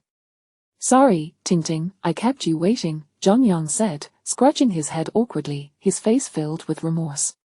HMPH. Lu Tingting let out a soft huff, her expression softening slightly. Noticing the puzzled looks on Song Yang and Su Yang's faces across the table, Lu Tingting suddenly remembered that she had forgotten to introduce the man beside her. By the way, Su Yang, Song Yang, this is my boyfriend, John Yang. Su Yang, you've never met my boyfriend before, and today is the perfect opportunity. Su Yang turned to John Yang and politely greeted him. Hello, I'm Su Yang, Tingting's friend. Hello, John Yang replied, and a glimmer of admiration flickered in his eyes.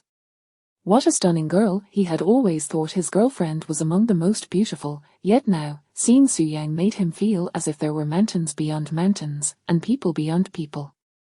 His girlfriend was merely pretty. Su Yang was truly a breathtaking beauty. However, he quickly regained his composure and averted his gaze, as staring would be quite impolite. Hello, he then turned to Song Yang, greeting him courteously, while a hint of envy surfaced in his eyes. Such an exquisite girl, and yet she was taken by Song Yang. To be honest, he felt a pang of jealousy towards Song Yang. Hello, Song Yang smiled back. All right, since everyone is here, let us go shopping, Lu Tingting declared, rising with an eager expression. Let us go then. With that, the four of them exited the cafe and commenced their shopping expedition at the mall. The scene that followed was that Su Yang and Lu Tingting led the way, fervently shopping, while Song Yang and John Yang trailed behind, burdened with various shopping bags. Half an hour later, both Song Yang and John Yang were laden with shopping bags and utterly exhausted, their heads drooping as they lethargically followed the two women. In stark contrast, the two ladies were still brimming with energy, as if they possessed an inexhaustible supply of vigor, showing no signs of fatigue. Finally, when Su Yang casually glanced back and saw Song Yang struggling under the weight of the shopping bags, her heart ached a little. She quickly approached him and gently said, Darling, let me carry some of those. It's fine, I'm not tired. Song Yang initially intended to protest, but before he could finish, Su Yang decisively snatched half of the shopping bags from him.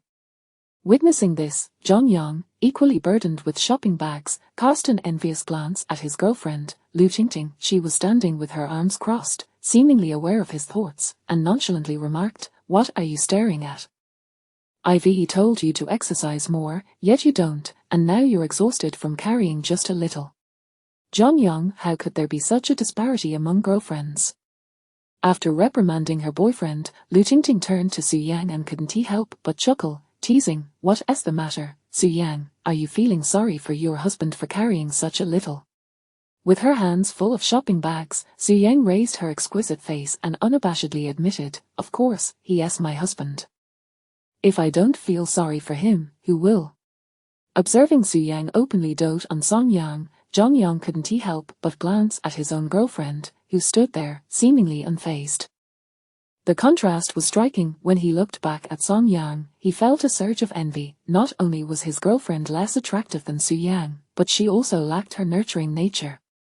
Comparing the two was truly disheartening. Lu Tingting remarked dismissively, "But, what's there to feel sorry about? This isn't heavy at all. Jong-young often accompanies me shopping, and he carries way more without ever complaining." To Lu Tingting, it was only natural for a boy to carry all the shopping bags when accompanying a girl. This had always been the case when Jong-young accompanied her, and she saw no issue with it. Yet, seeing Su-yang reveling in her role, Lu Tingting felt a sense of resignation, saying, "You just spoil him. HMPH, I can pamper my husband however I like." Su-yang raised her chin, adopting a tone of entitlement that also bore a hint of pride. All right, you can pamper him however you wish," Lu Tingting replied, turning to leave with the remark, "Let us continue shopping. I am not done yet." With that, she strode toward a branded women's clothing store. Jong-young watched his girlfriend walk away, then glanced at the couple beside him, who were sharing the load of shopping bags. An overwhelming urge to cry washed over him. However, he had chosen his girlfriend, and all he could do was endure this silently. Meanwhile, Song-yang gazed at Su-yang's beautiful profile beside him and hesitated briefly before speaking, "Why don't you let me carry everything? I worry it might make Jong-young feel uneasy." Just moments ago, he had sensed Jong-young's unmasked envy. As a man, he felt a twinge of pride, yet, he also felt it was somewhat cruel to Jong-young. "What is the issue?" "He's my husband, of course, I should take care of him," Su-yang replied, turning to him with an expression that suggested this was a matter of course. "Enough with the theatrics," Song-yang said, tugging at the corner of his mouth in a resigned tone. He had to admit that Su-yang was quite the actress. The way she portrayed a devoted wife almost made him believe it himself. "Whereas the theatrics, I just enjoy playing this role," Su-yang pouted slightly, seeming somewhat displeased, and murmured, "Just cooperate obediently, and stop talking." With that, she quickened her pace, her slender, graceful figure exuding an unexpected air of coolness, making her appear surprisingly handsome. Song-yang watched her retreating figure, shrugged helplessly, "Fine, if you enjoy acting, then act away." As soon as he finished speaking, Jong-young, laden with shopping bags, approached him, a look of admiration on his face. "Brother Song, may I ask you a question?" Jong-young inquired earnestly. "Oh, go ahead." Surprised by Jong-young's respectful demeanor, Song-yang felt somewhat flattered.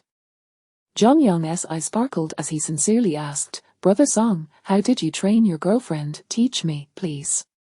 "Oh well," Song-yang scratched his head, feeling awkward. Seeing his hesitation, Jong-young assumed he was reluctant to share and immediately pleaded, "Brother Song, if you have any tips, please teach me. I beg you. You've seen it, my Tingting doesn't he know how to be considerate at all, unlike your wife, who is both gentle and caring." He had been quite diplomatic in his assessment. His girlfriend, Lu Tingting, not only lacked compassion but could also be quite ruthless when provoked. Most importantly, she hailed from the Sichuan-Chongqing region, a place notorious for its fiery temperament, often uttering the classic phrase, "I'm from Sichuan." In contrast, Su-yang was gentle, sensible, and nurturing. What man wouldn't he desire such a girlfriend? Sigh. Song-yang patted Jong-young's shoulder sympathetically, his expression one of resigned understanding. "Buddy, this is just fate, you'll have to accept it." With that, he walked ahead. He had no methods for training a woman, it was simply that Su-yang enjoyed playing her role. Chapter 24, The Myth of Anti-Marriage Ideology. After another half hour had passed, the two women reluctantly concluded their shopping expedition. At that moment, John Young was utterly exhausted, collapsing onto the ground amidst a sea of shopping bags. In contrast, Song Yang fared far better, aided by Su Yang, and thus felt little fatigue. "All right, John Young and Song Yang, please carry our purchases to the car. We sisters will be here enjoying some milk tea while we wait," Lu Tingting said, linking arms with Su Yang, a satisfied smile gracing her lips as she addressed the two men. Finally, liberation, John Young sighed with relief, feeling as though accompanying his girlfriend on a shopping spree was even more tiring than a day at work. Fortunately, that ordeal had come to an end. Su Yang had initially intended to assist Song Yang in transporting the bags to the underground parking lot, but he gently declined her offer.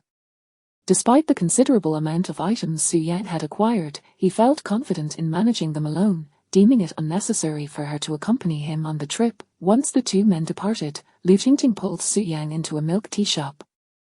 After placing their orders, they settled into a cozy corner. The shop was eerily quiet, with no other patrons in sight besides the two of them. "I'm parched after such an extensive outing," Lu Tingting exclaimed, lifting her cup and taking several satisfying sips of milk tea, her face lighting up with contentment. "Indeed, it has been ages since I enjoyed a shopping spree so liberally," Su Yang murmured in agreement. "By the way, Su Yang, do tell me more about your husband," Lu Tingting inquired suddenly, her interest piqued. "What would you like to know?" Su Yang replied, gently sipping her tea through a straw, her delicate lips wrapped around it. "Su Yang, I'm simply curious, since you've liked Song Yang since university, why have you proclaimed yourself an advocate of anti-marriage for all these years?" Lu Tingting asked, her curiosity evident. Su Yang paused for a moment before responding softly, "Tingting, the truth is, I didn't actually like him back in university." "Not university, then when did this affection begin?" Lu Tingting asked, momentarily taken aback before pressing for more details. Su Yang smiled gently, a nostalgic glimmer in her eyes. "In fact, I liked him when I was just 10 years old." 10 years old? Lu Tingting's eyes widened in disbelief. She could hardly fathom that her longtime friend, who had publicly declared her anti-marriage stance, had secretly harbored feelings for someone all along. The revelation was nothing short of explosive. Who could have imagined that someone who espoused anti-marriage ideology had a beloved? "Then why did you claim to be anti-marriage before?" Lu Tingting asked, her confusion palpable. Su Yang took a breath and began to recount her story with Song Yang, sharing everything, including how she had approached Jian Qiuyu during university for Song Yang's sake, and the truth behind their faux marriage. She had no fear of Lu Tingting divulging this information, for they were the closest of friends, deeply trusting of one another. Earlier, when Su Yang had insisted that they maintain their act in front of Lu Tingting, it was merely a desire for open intimacy with Song Yang. Moreover, she had deceived him. Lu Tingting had never visited her family estate and did not know Uncle Li or the housekeeper at all. After a lengthy pause, having shared everything, Lu Tingting stared in shock, her mouth agape. "So, Song Yang is actually Jian Qiuyu's husband, she just lent him to you for a marriage." Lu Tingting was still grappling with the incredulity of the situation, unable to articulate her feelings, only that it felt utterly surreal. The notion of borrowing a husband was preposterous. "Yes, Song Yang is indeed Jian Qiuyu's ex-husband," Su Yang confirmed with a nod. "Goodness, Su Yang, I was wondering how you could be such close friends with a woman like Jian Qiuyu." "It turns out it was for her husband," Lu Tingting remarked, a look of realization dawning upon her. Prior to today, although she had never met Song Yang, her acquaintance with Jian Qiuyu had left her perplexed.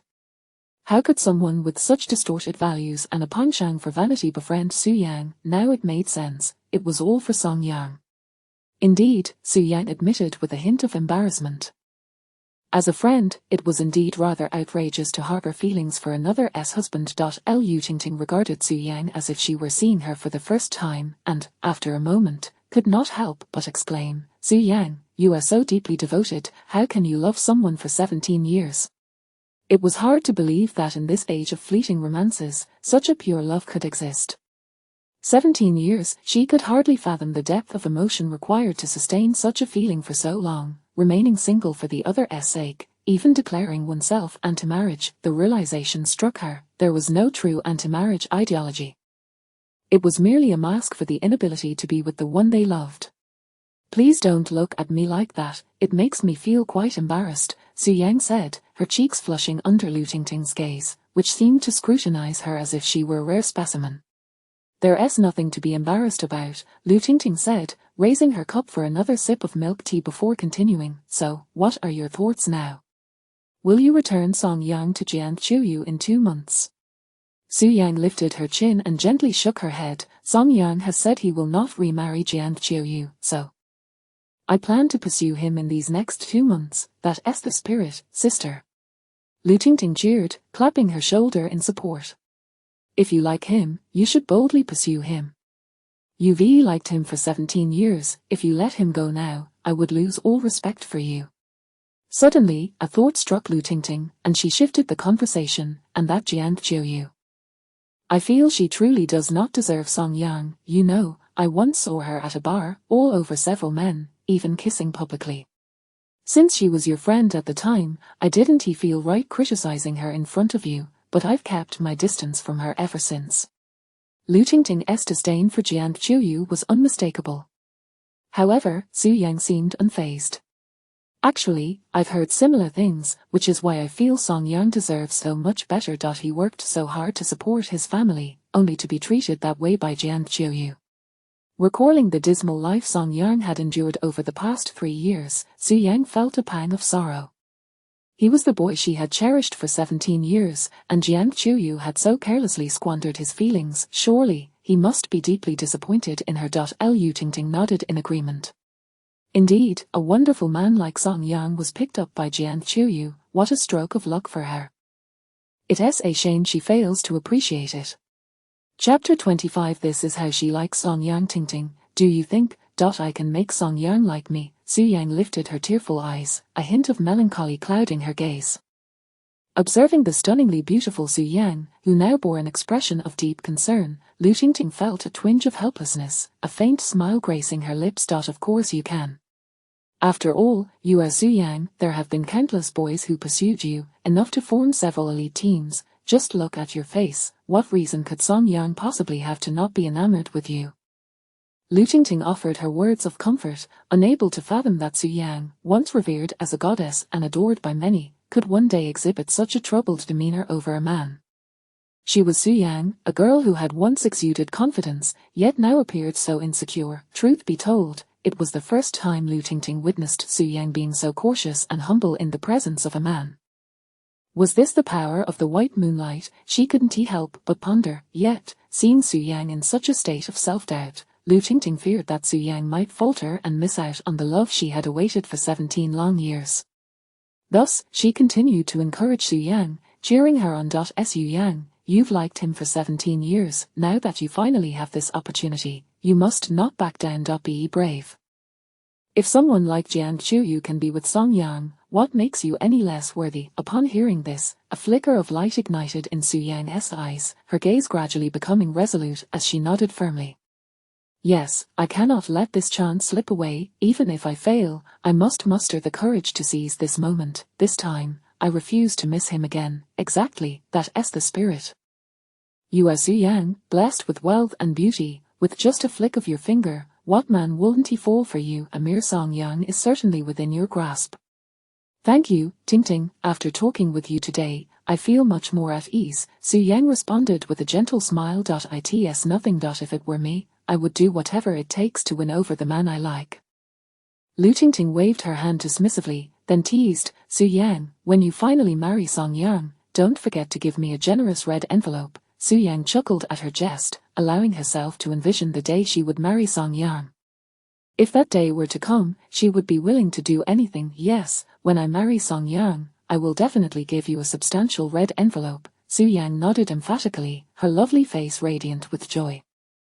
What are you two chatting about? That seems so delightful. At that moment, Song Yang and Zhong Yang entered the shop. Noticing the two girls laughing heartily, Zhong Yang inquired with curiosity.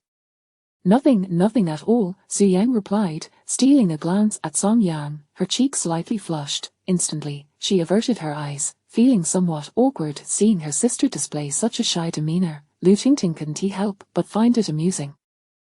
After knowing each other for so many years, today was the first time she witnessed Su Yang's bashfulness. How should she put it? It felt rather refreshing. Before long, Song Yang and Zhang Yang settled down. Song Yang held a portion of stinky tofu, savoring it with great delight. What is that, stinky tofu? Su Yang inquired, unable to resist glancing over as she watched him enjoy it. Indeed, I was feeling a bit hungry downstairs, and when I saw someone selling stinky tofu, I decided to buy a portion, Song Yang explained, grinning as he continued eating. I had initially intended to bring each of you a serving, but Zhang Yang mentioned that you both don't eat stinky tofu, so I only bought one, he added. Lu Tingting nodded gently. Zhang Yang is right, we really don't eat stinky tofu. Her aversion stemmed purely from a dislike of its odor. Su Yang, on the other hand, refrained from eating stinky tofu because, as a wealthy and beautiful woman, she rarely indulged in such street food. Stinky tofu was merely one of many she avoided. However, just as she finished speaking, she noticed Su Yang gazing longingly at Song Yang, using a coaxing tone. Darling, could I have a bite? Lu Tingting then witnessed Song Yang pick up a piece of stinky tofu and feed it to Su Yang. With a small mouth, she took a bite, her face instantly lighting up with a smile of happiness. Seeing this scene, Lu Tingting was momentarily taken aback, watching Su Yang, who had previously scoffed at such street food, now relish it with such enthusiasm was surprising. Was this truly Su Yang? In front of Song Yang, she was undeniably different from her usual self. Realizing this, Lu Tingting turned her gaze toward Song Yang. Now, it became clear to her, Su Yang didn't dislike stinky tofu. She simply didn't care for it unless it was being fed to her by Song Yang. Lu Tingting shook her head with a slight chuckle, feeling a mix of amusement and exasperation.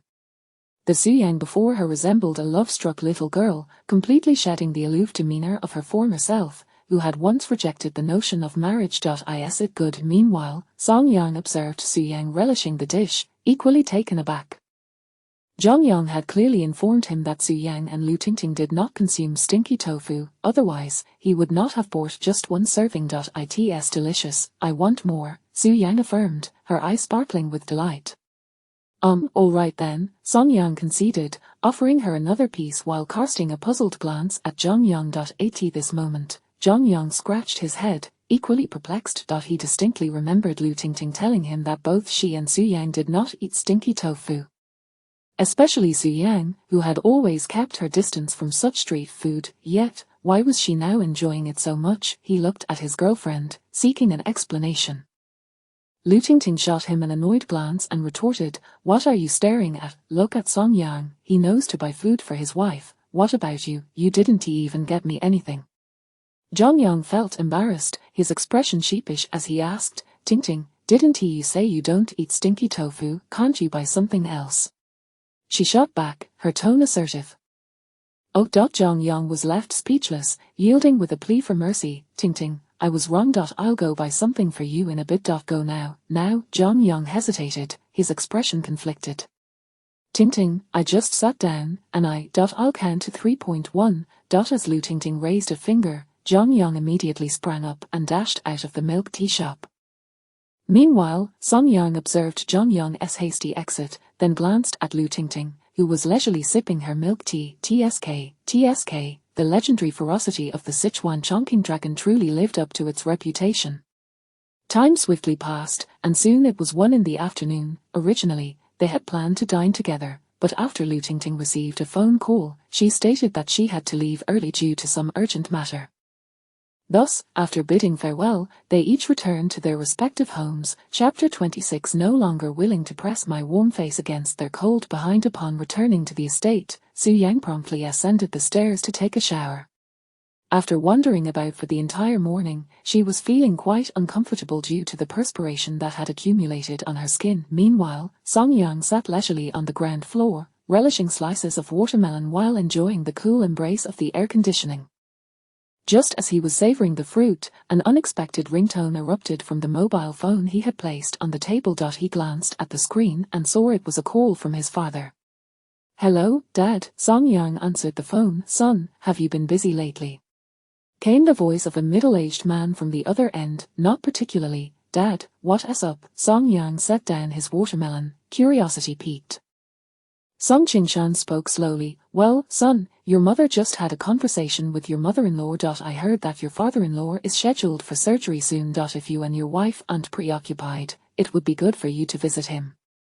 At this revelation, Song Yang fell silent, and after a moment's contemplation, he replied, Dad, I have divorced Jiang Qiuyu. What? You've divorced? Song Qingshan was taken aback. What? Our son is divorced? Hand me the phone. A middle-aged woman's voice suddenly interrupted, followed by Song Qingshan's phone being snatched away. Son, you and Qiuyu have divorced? His mother, Zhang Xulan, inquired incredulously over the line. Yes, Mom, I have divorced her.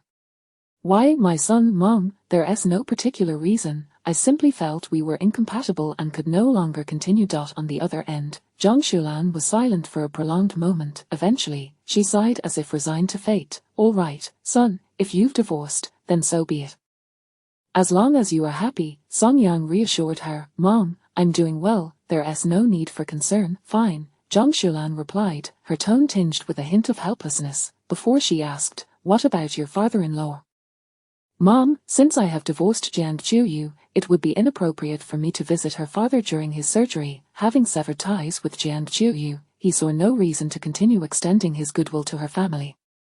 Alas, very well, she conceded. Yes, Mom, please take care of yourselves. I'll come back to see you in a while. Okay, I understand. Soon after, the call was disconnected. Song Yang exhaled softly. For the past few days, he had been uncertain about how to convey the news of his divorce to his family. At long last, he had articulated it. However, he refrained from informing his parents about his current marriage, as he perceived his union with Su Yang to be nothing more than a transaction. In 2 months' time, he would be divorced once more, rendering any explanation unnecessary. As for Jiang Qiuyu's father's impending surgery, that was no longer his concern. Her parents had always been dissatisfied with him as their son-in-law and had never treated him warmly. He recalled the early days of his courtship with Jiang Qiuyu. To dissuade him from pursuing her, her parents had demanded a dowry of 300,000. At that time, in the name of love, he had compelled his parents and relatives to scrape together the money, thereby marrying Jiang Qiuyu. Over the years, while he had been repaying debts, most of them had been settled by his parents, yet, the wife he had fought so hard to marry had not exhibited even a modicum of filial piety towards them. In 3 years, she had never once accompanied him back to visit his parents. During holidays, they had adhered strictly to her wishes, spending time with her family instead. Fortunately, Song Yang had a younger sister who would return home during holidays to keep their parents company, alleviating their loneliness. Reflecting on these matters, a wave of guilt washed over Song Yang. As a son, he felt he had let his parents down. However, with the divorce finalized, he believed he was no longer connected to Jiang Qiuyu's family. Meanwhile, in the Shuming community, Jiang Qiuyu sat leisurely on the sofa, taking her time to enjoy breakfast. Having attended her friend Li Qiyer's birthday party the previous night, she had indulged in a night of revelry, returning only at dawn to sleep. She had only just risen now. The housekeeper was currently tidying up, so she had requested a breakfast to avoid resorting to takeout. Miss Jiang, I've finished cleaning. I'll head back now and return in the afternoon to prepare dinner. A middle-aged woman emerged from the kitchen, holding a garbage bag. All right, Yang Jie, you may leave, Jiang Qiuyu acknowledged with a nod, glancing up briefly. After the housekeeper departed, Jiang Qiuyu continued her breakfast, only to be interrupted by the sudden ringing of her mobile phone, which she had carelessly tossed onto the sofa. Upon checking, she saw it was her mother calling. Hello, Mom, what is the matter? Jiang Qiuyu answered. Qiuyu, your father has been diagnosed with stomach cancer and is now hospitalized. Liu Chunmei's voice trembled with sorrow, urgency evident in her tone. Stomach cancer? Jiang Qiuyu's eyes widened in shock, her chopsticks clattering to the ground. Yes, the doctor confirmed it is indeed stomach cancer. Mom, how serious is Dad's condition? Jiang Qiuyu's voice trembled with anxiety. Liu Chunmei sighed. Fortunately, the cancer was detected early. It is in the initial stage, and all he needs is surgery. At her mother's words, Jiang Qiuyu released a long breath of relief. Really? That is good to hear. Yes, the surgery will cost around 100,000, and the doctor recommends a larger hospital. Your father and I have discussed it and plan to go to Xinjiang City for the procedure. Since you and Song Yang are also in Xinjiang City, it will be convenient for you to support us. Liu Chunmei paused before continuing. Qiuyu, You should ask Song Yang if he is willing to cover the surgery expenses, as our family is rather short on funds.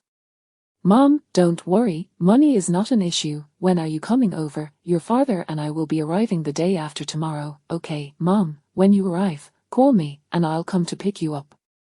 After hanging up, Jian Qiuyu finally felt a sense of calm wash over her. However, glancing at the breakfast spread before her, she found herself lacking the appetite to continue eating.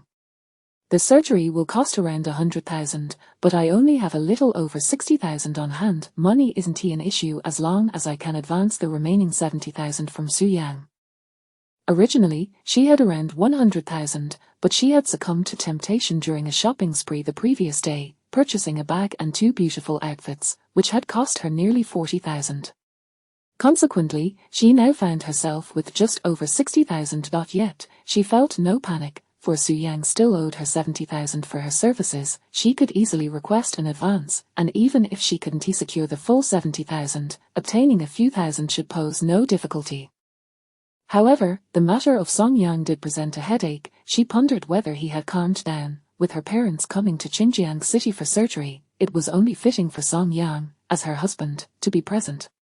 Perhaps I should give him a call. Chapter 27, Pregnant, Time for a Paternity Test. With a heart full of trepidation, Jian Qiuyu dialed Song Yang's number. However, a few moments later, she discovered that her number remained blocked by him. Song Yang, are you still playing games? Jian Qiuyu's brows furrowed in anger, her frustration bubbling to the surface. Days had passed, and Song Yang still had the audacity to keep her blocked. Taking several deep breaths, she managed to calm her nerves somewhat. After a moment's reflection, she resorted to calling Su Yang. After a prolonged wait, the call finally connected. Su Yang, is Song Yang there? Please hand the phone to him. I need to speak with him urgently, Jian Qiuyu stated directly. Oh, fine, just a moment, Su Yang replied, seemingly reluctant after just finishing her shower, but she nonetheless went downstairs to pass the phone to Song Yang. What is it? Soon, Song Yang's indifferent voice came through the phone, laced with unmistakable impatience. Song Yang, are you still holding a grudge? How long do you intend to remain angry? Hearing his cold tone, Jian Qiuyu felt her temper flare. Previously, whenever she called, he would answer within seconds, yet now, he had blocked her for days, and upon finally answering, he spoke to her with such disdain.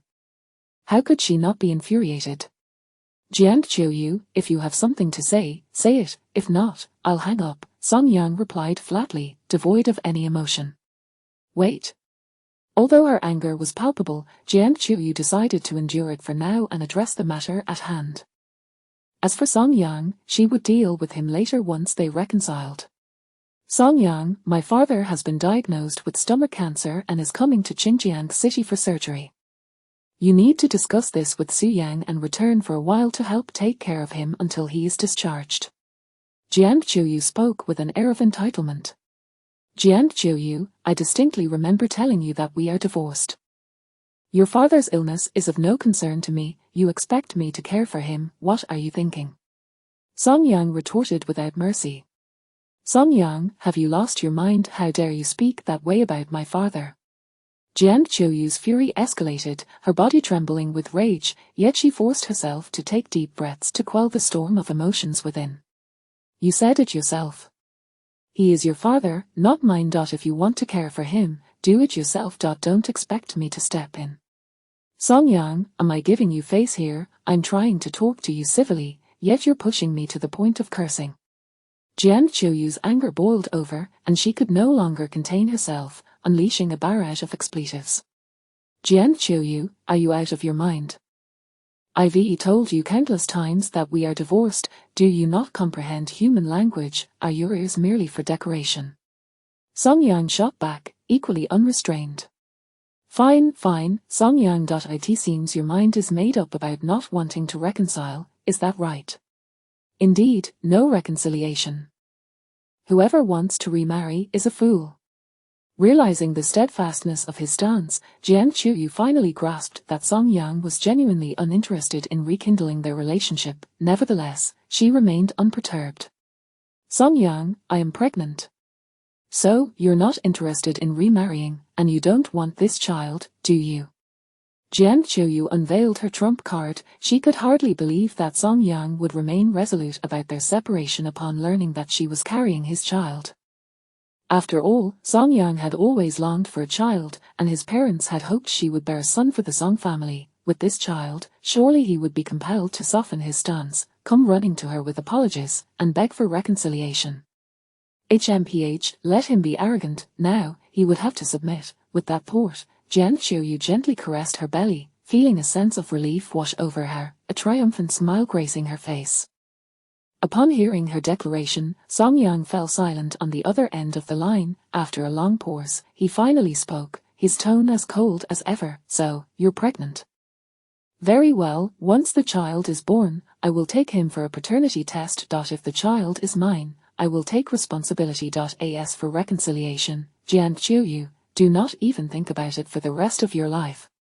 Song Yang's resolve remained unyielding, his attitude as firm as ever. At that moment, he had completely seen through Jian Qiuyu. There was no way he would repeat the same mistakes of the past. Thinking she could use a child to tie him down was nothing short of a pipe dream. Song Yang, you scoundrel! Jian Qiuyu's eyes widened in disbelief, her anger boiling over as she exclaimed, what do you take me for? You want to take the child for a paternity test? Are you questioning my fidelity? Jiang Qiuyu felt a surge of fury, but simultaneously, a wave of panic washed over her. After all, she could not guarantee that this child was indeed Song Yang's. What if it wasn't he? Wouldn't a paternity test expose the truth? Jian Qiuyu, I have made myself quite clear. If the child is mine, I will take responsibility, but I will never remarry you. If the child is not mine, then I'm sorry. I ask that you cease any further attempts to contact me. Song Yang, do you believe I want to terminate this pregnancy right now? Jian Qiuyu's face contorted with rage, her voice rising in pitch. Then go ahead and terminate it. After all, I'm not even sure if this child is mine, Song Yang replied indifferently. Song Yang, you bastard! Jian Qiuyu could no longer hold her composure, her face pale with fury as she hurled her phone to the ground with great force. The poor device shattered completely. Still unsatisfied, Jian Qiuyu stood up and flipped the coffee table, sending breakfast scattering across the floor. Even after that, her anger remained unabated, and she seized a cushion from the sofa, hurling it violently against the wall. Then an overwhelming sense of grievance washed over her, and she sank onto the sofa, cradling her head and weeping uncontrollably. Woohoo Song Yang, you scoundrel, how could you treat me this way? Woohoo! Jian Qiuyu's tears streamed down her face as she sobbed inconsolably. In the past, Song Yang had treated her like a princess, never daring to raise his voice at her. How could he now provoke her to such a degree? This stark contrast left her, so accustomed to being spoiled, feeling utterly aggrieved.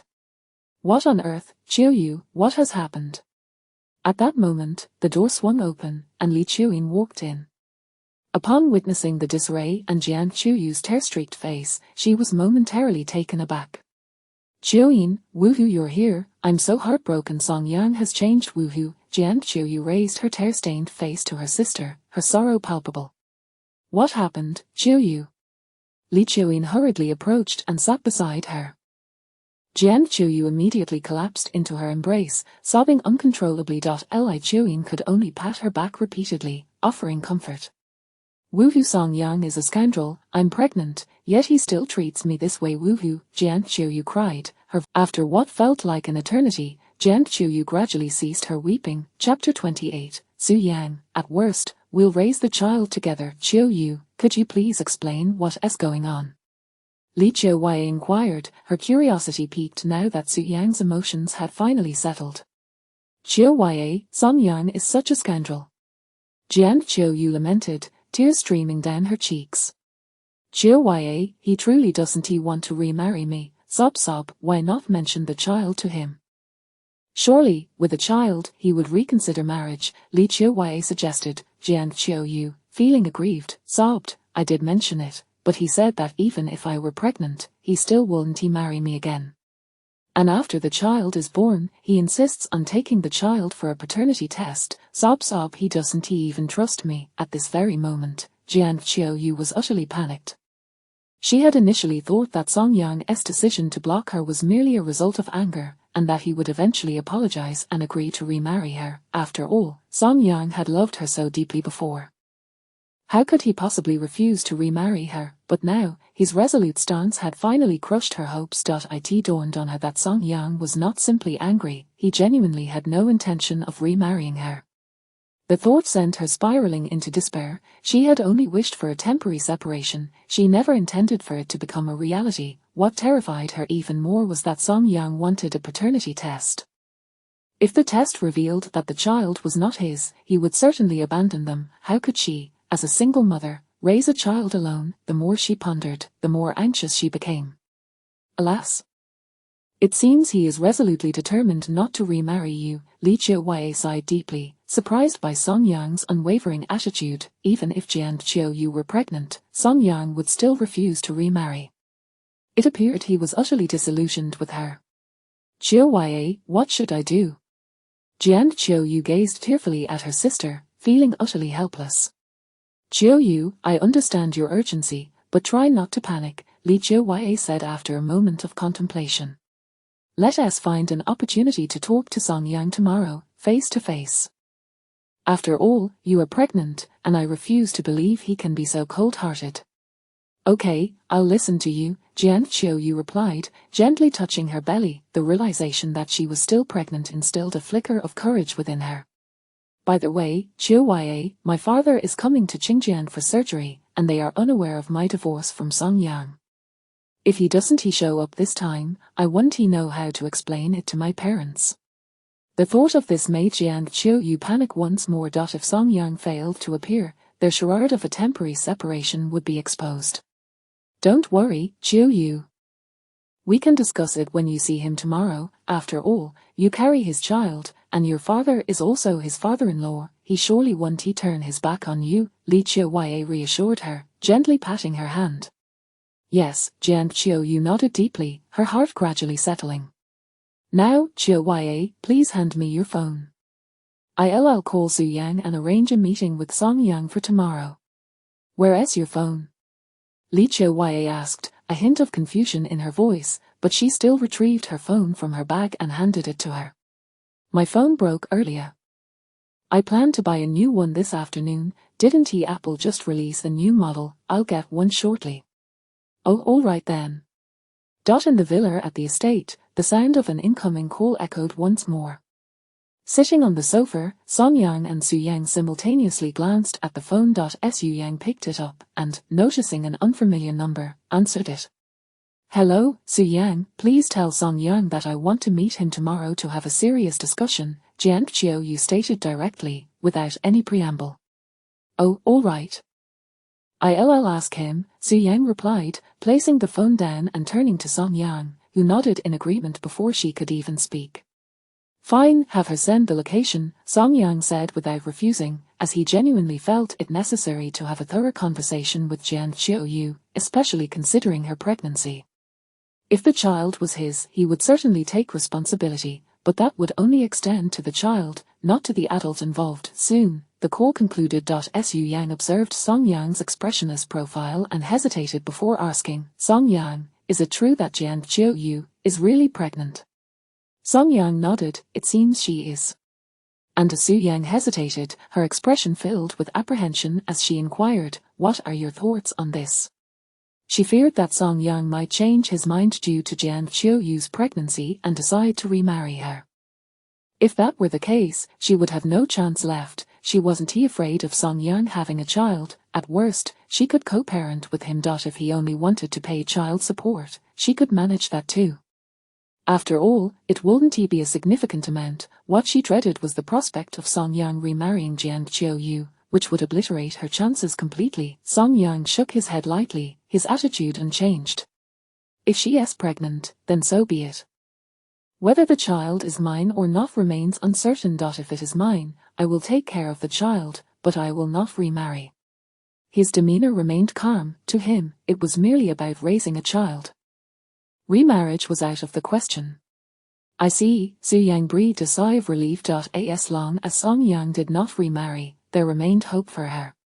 By the way, Su Yang recalled something and couldn't help but ask, why did you decide on a paternity test? Do you suspect she has been unfaithful? Upon hearing this, Song Yang gently shook his head, a bitter smile forming on his lips, as if mocking himself. I don't know if she has been unfaithful, but I once saw her flirting online with other men.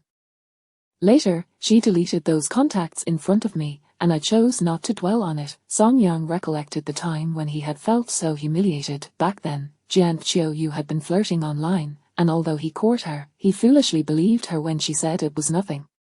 Even when colleagues informed him of seeing his wife getting cozy in nightclubs, he refused to believe it, holding on to the conviction that she would never betray him. Reflecting on that period, he felt like a complete fool.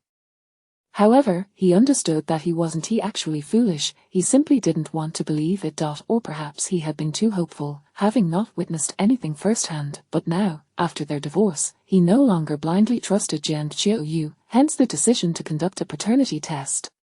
Su Yang hesitated, wanting to say something but holding back. Finally, she confessed, actually, I've also heard rumors that she has been ambiguous with many men outside, so I think it's wise for you to proceed with the paternity test. Though Su Yang felt uneasy about speaking ill of others behind their backs, given that Song Yang harbored doubts, she felt it unnecessary to conceal the truth. Moreover, she genuinely wanted to prevent the boy she liked from being deceived by Jian Qiuyu any longer. She wished for Song Yang to see Jian Qiuyu's true nature and no longer be a victim of her deceit. Chapter 29. You are attentive, you are gentle, you are mature. Yes, I understand, thank you. Song Yang nodded, speaking softly. It's nothing, there's no need for thanks, Su Yang replied with a gentle smile, unfazed. Song Yang gazed at the understanding Su Yang and pondered how the disparity between the two women was so stark. If only Jian Qiuyu could possess Su Yang's maturity and sensibility. Suddenly, an idea struck him, and he couldn't resist asking, by the way, Su Yang, may I ask you a question? What question? Su Yang blinked, her bright eyes filled with curiosity. Song Yang looked at her with a hint of bewilderment. I'm curious, since you are well aware of what Jian Qiuyu is like, how have you managed to tolerate her and maintain a close friendship? He had just realized that Su Yang and Jian Qiuyu were completely different individuals, yet these two contrasting personalities managed to become best friends. It struck him as quite perplexing. Why do you suddenly ask that? Su Yang was taken aback, a flicker of panic crossing her face.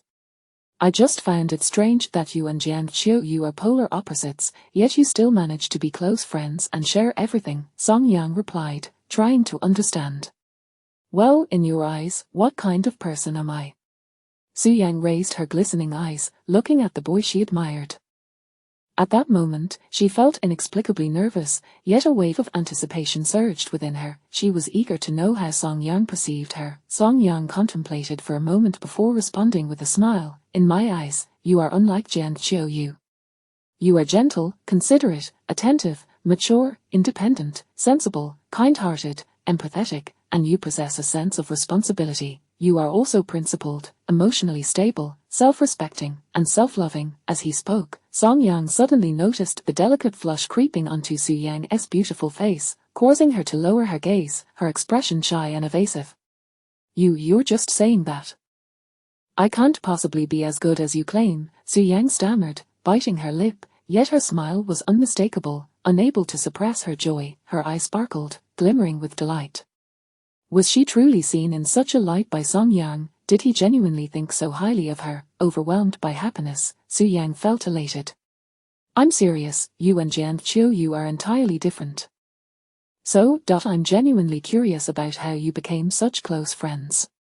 Song Yang remained puzzled. As Jian Qiuyu's ex-husband, he found it difficult to tolerate her, so how could Su Yang endure it?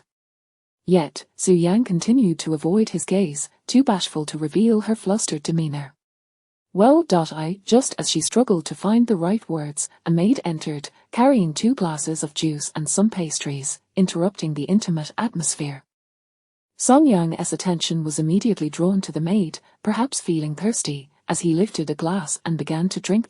Su Yang seized the moment to breathe a sigh of relief, raising her head to touch her flushed cheeks, knowing they must be bright red. I'll just step into the restroom for a moment, she said hastily before rushing upstairs, eager to escape. Song Yang watched her retreating figure, puzzled but choosing not to comment further. Once upstairs, Su Yang entered her room, closing the door behind her. Leaning against the door, she couldn't help but cover her face, breaking into a joyous smile. Does Song Yang really think I'm that wonderful? Am I really so much better than Jian Qiuyu in his eyes? I'm so happy. After Su Yang ascended the stairs, Song Yang remained downstairs, sipping juice while contemplating his future. Following his recent divorce, he had been in a state of disarray, indifferent to everything. It wasn't until today when Jian Qiuyu mentioned the child that he began to realize that his future might not be solitary. Perhaps he would soon have a child to care for himself. He could afford to be lackadaisical, but having a child changed everything. Hence, he felt compelled to start planning for his future. The first priority was to assist Su Yang in acquiring her inheritance and fulfill his own responsibilities. Then, 2 months later, he would withdraw and divorce Su Yan. As for remarrying Jian Qiuyu, that was out of the question. At most, if the child was indeed his, he would take on the responsibility of raising the child. He would prefer to be a single father than to remarry Jian Qiuyu. Additionally, he was currently unemployed, and once he separated from Su Yang, he would need to find a new job. Should Jian Qiuyu's baby indeed be his, it would provide some security. As for finding a new girlfriend and remarrying, Song Yang felt it should happen naturally. He was now a divorced man, potentially with a child, and nearing his 30s. Given those circumstances, finding a partner would undoubtedly be challenging. Even in blind dates, it was unlikely a woman would be interested in him. Thus, regarding the prospect of finding a girlfriend and remarrying, he concluded that if he found someone, it would be great. If not, he could simply live independently. After pondering all this, a smile emerged on Song Yang's face, filling him with hope for the future. He was fully aware that Jian Qiuyu would no longer be part of his life. However, during the next 2 months leading up to my marriage with Su Yang, it seems I won't have much to do. It might get a bit boring. Previously, when he had been with Jian Qiuyu, he had been perpetually busy. Now, with Su Yang, he found himself with an abundance of free time, which made life feel monotonous and dull.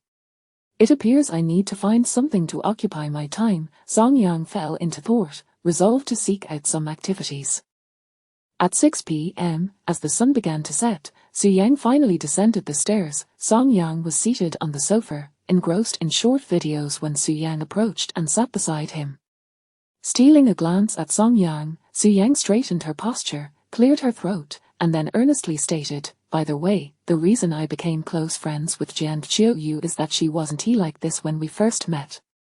She changed later, and now I've gradually distanced myself from her." Turning to look at her elegant profile, Song Yang felt a question brewing in his mind. "Why are you bringing this up all of a sudden?" Su Yang, with a serious expression, replied, "You previously asked me how I became friends with Jian Qiuyu. I am answering that question now." This reasoning had taken her considerable time to formulate while upstairs. "Oh, I merely asked out of curiosity," Song Yang remarked, unable to suppress a smirk.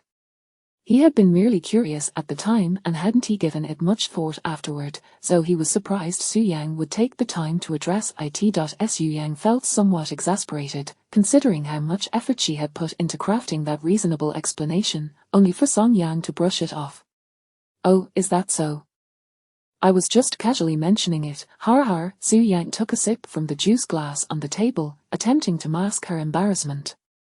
"Oh, that's what I had already drunk," Song Yang pointed out, raising an eyebrow.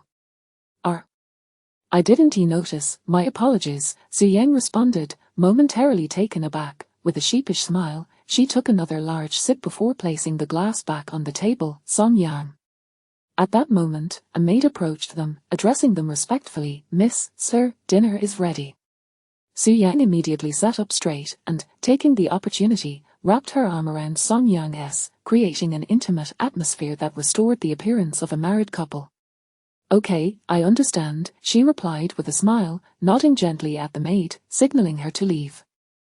Song Yang shot her a helpless glance, thinking to himself that she truly was a performer. Chapter 30, In this world, I care for no one but Song Yang. At 10 o'clock in the evening, the night enveloped the surroundings like water. In the spacious room, Su Yang lay on the soft bed, dressed in her pajamas, engrossed in a WeChat conversation with Lu Tingting. Meanwhile, Song Yang was in the bathroom, taking a shower. Ding dong, her phone chimed with a notification. Su Yang picked it up to see a message from Lu Tingting. Lu Tingting, Su Yang, are you saying Jian Chuyu is pregnant? Just moments ago, Su Yang had shared the news of Jian Chuyu's pregnancy with Lu Tingting, which immediately left Lu Tingting in shock, prompting her to eagerly send a message. Su Yang, yes, she said she is pregnant. She quickly typed a response. Soon, another message from Lu Tingting arrived. Lu Tingting, what do you think, are you still pursuing Song Yang? Curiosity tinged her words as she wondered if Su Yang would continue her pursuit of Song Yang now that there was a possibility of him becoming a father. Su Yang, of course, what if there's a child? At worst, we can raise the child together. Lu Tingting, all right then, that's just like you. Lu Tingting was not surprised by this response. After all, Song Yang was Su Yang's cherished white moonlight for 17 years. A mere child could not possibly extinguish Su Yang's affection for him. Su Yang, by the way, Tingting, today Song Yang praised me, saying I am better than Jian Chuyu, and that I am mature, gentle, and understanding. Just recalling the moments when Song Yang complimented her made her cheeks flush and her heart race with joy. Naturally, she was eager to share this delightful news with her friend. Lu Tingting, did he really praise you? That means you have a good impression in his eyes. Sister, it seems your chances of winning over Song Yang are quite high. Lu Tingting appeared quite astonished by Song Yang's commendation of Su Yang. Upon reading the response, Su Yang's eyes sparkled, and a smile graced her face. What girl wouldn't he want to leave a favorable impression on the boy she liked? Su Yang, really? Lu Tingting, of course. Keep it up, sister, I can't wait to celebrate your wedding.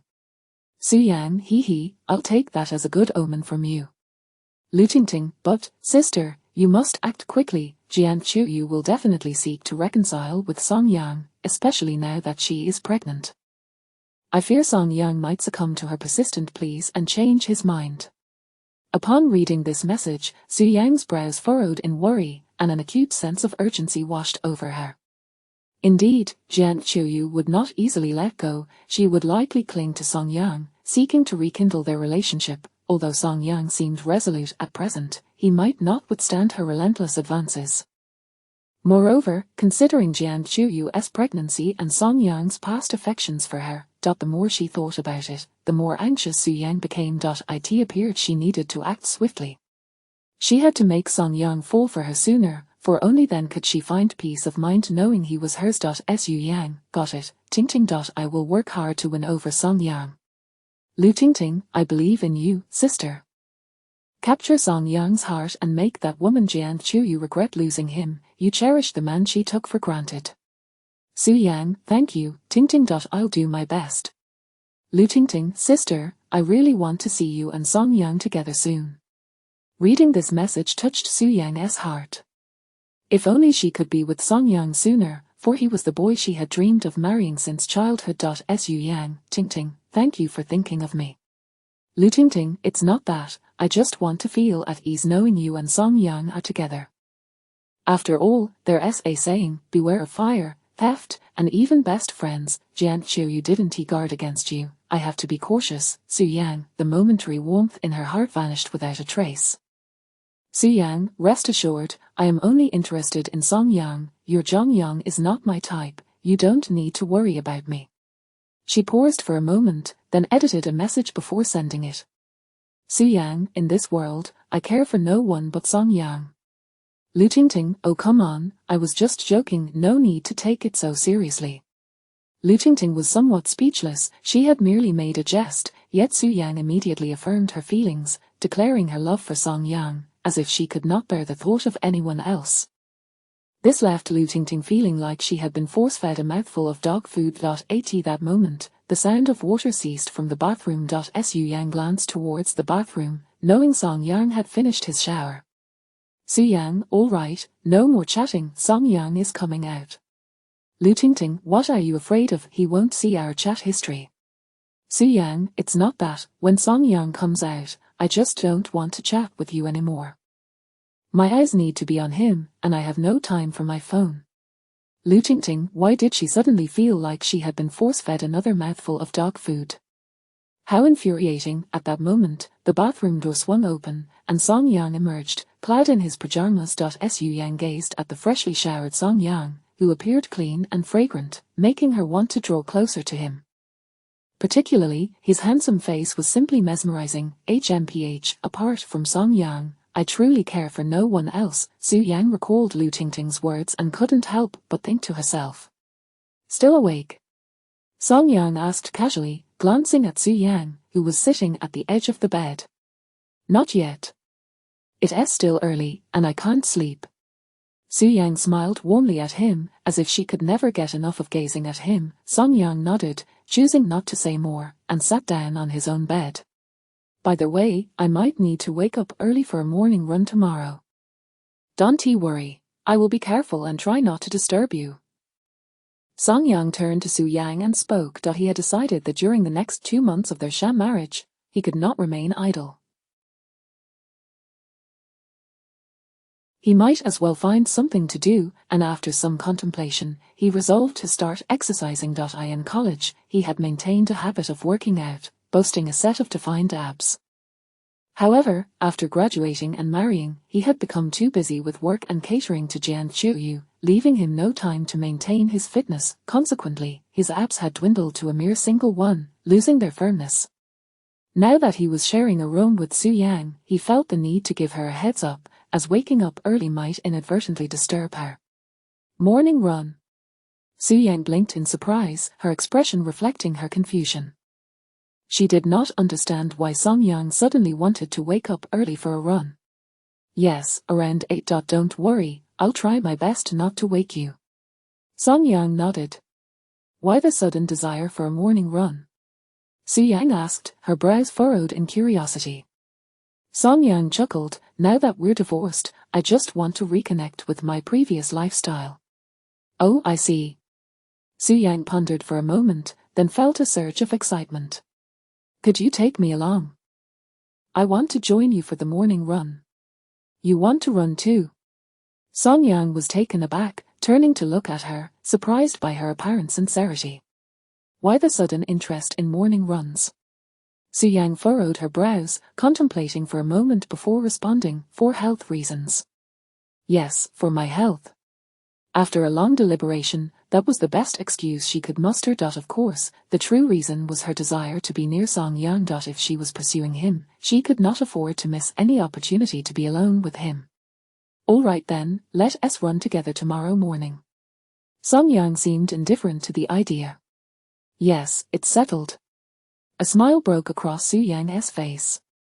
In truth, she had never been fond of sports, especially not exercising. However, for Song Yang, she was willing to embrace the challenge. Chapter 31. You look quite nice with a ponytail. At 7 o'clock in the morning, the tranquil room was abruptly filled with the blaring sound of an alarm clock.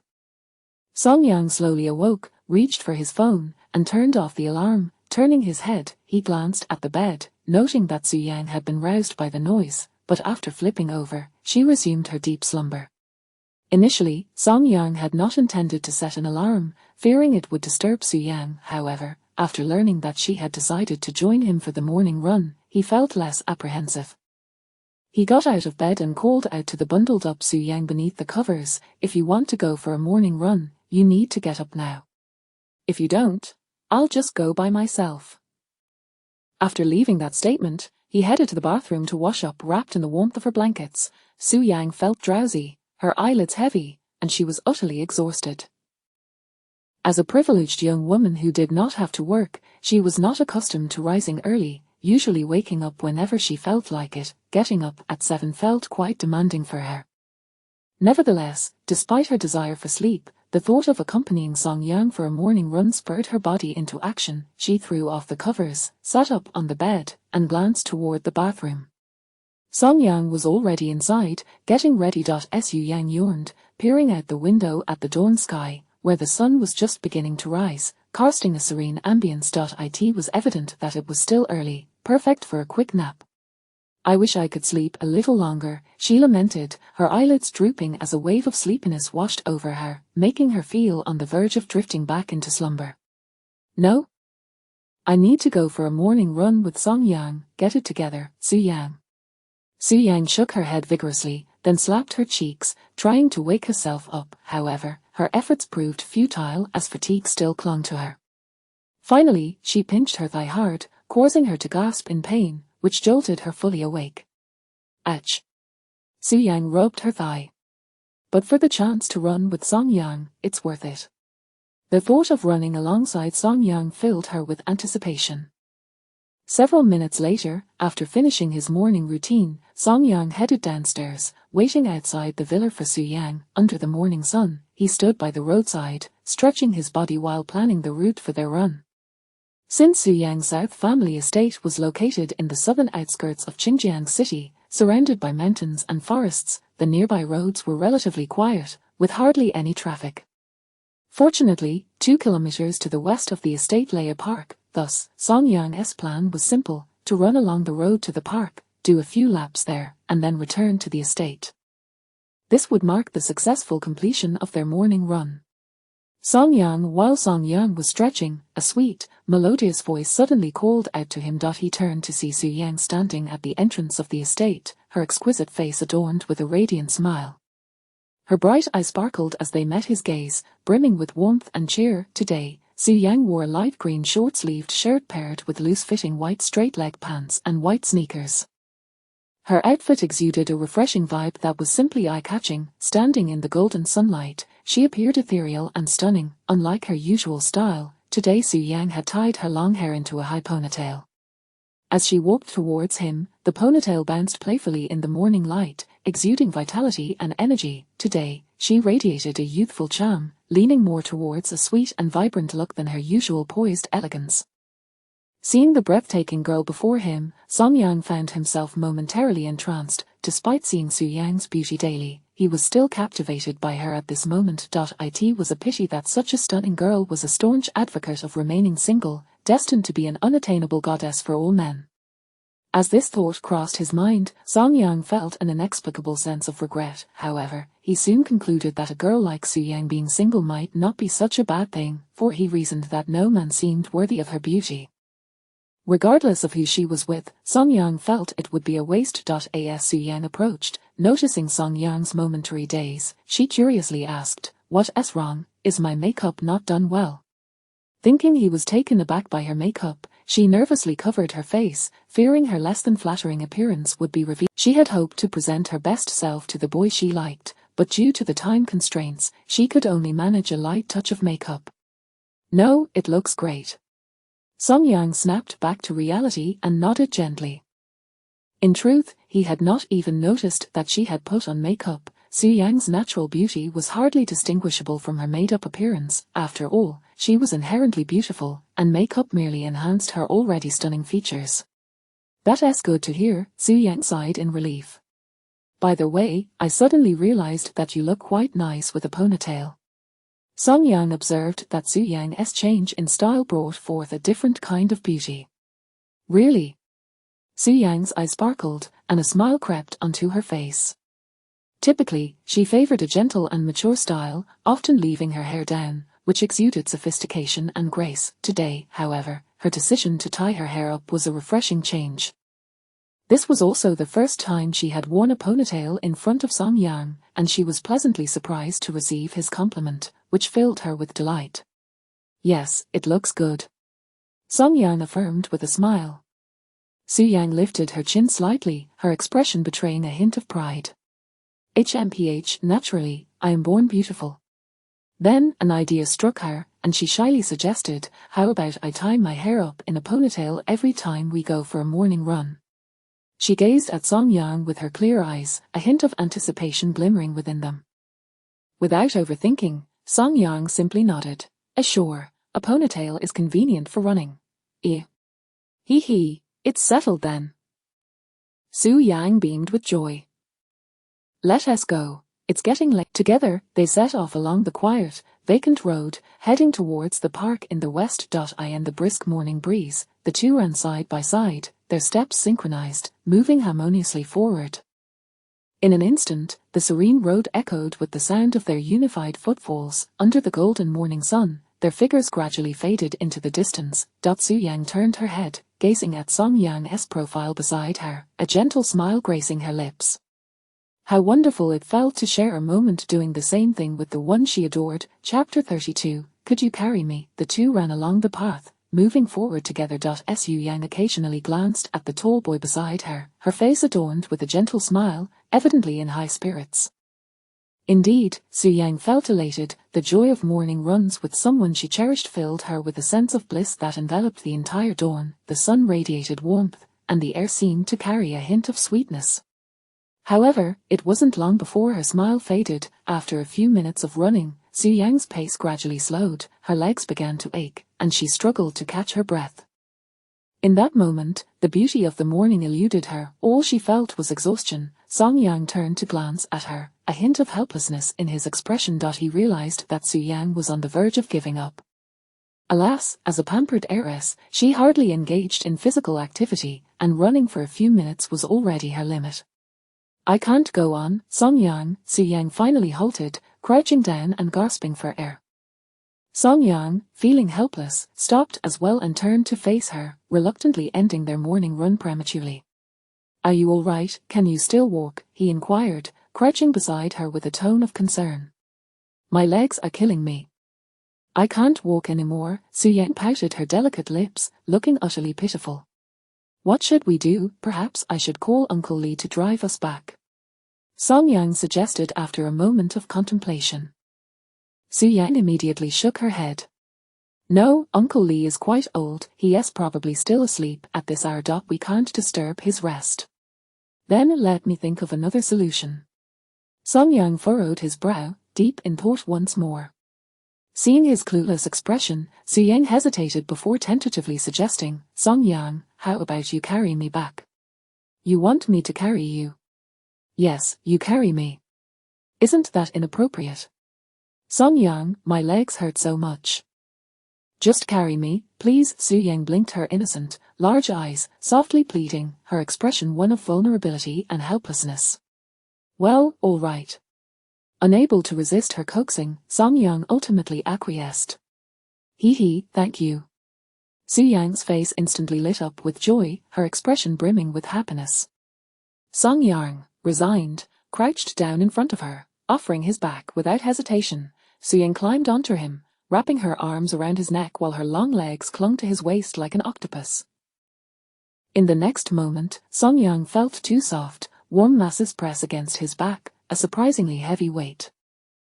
Song Yang awkwardly cleared his throat. He then wrapped his arms around Su Yang's long legs to support her weight. Perhaps due to their recent exertion, Su Yang was glistening with fragrant sweat, and their proximity allowed the rich scent to invade Song Yang's senses. Taking a deep breath, he gradually calmed his restless emotions. Thus, he began the journey back, carrying Su Yang. Su Yang lay atop his back, her head resting on his shoulder, gazing joyfully at his profile, unable to conceal her delight. This was the first time Song Yang had ever carried her. She felt that this day held a special significance. Song Yang, have you ever carried Jian Chuyu like this before? Su Yang asked, her eyes sparkling with excitement and anticipation. Song Yang pondered briefly before shaking his head. I don't think I've ever carried her. You are the first girl I've carried. Although he and Jian Chuyu had been together for 7 years, reflecting on their time together, Song Yang realized he had indeed never carried her. They had held hands, embraced, kissed, and shared all the intimate moments typical of couples, yet he had never once carried her.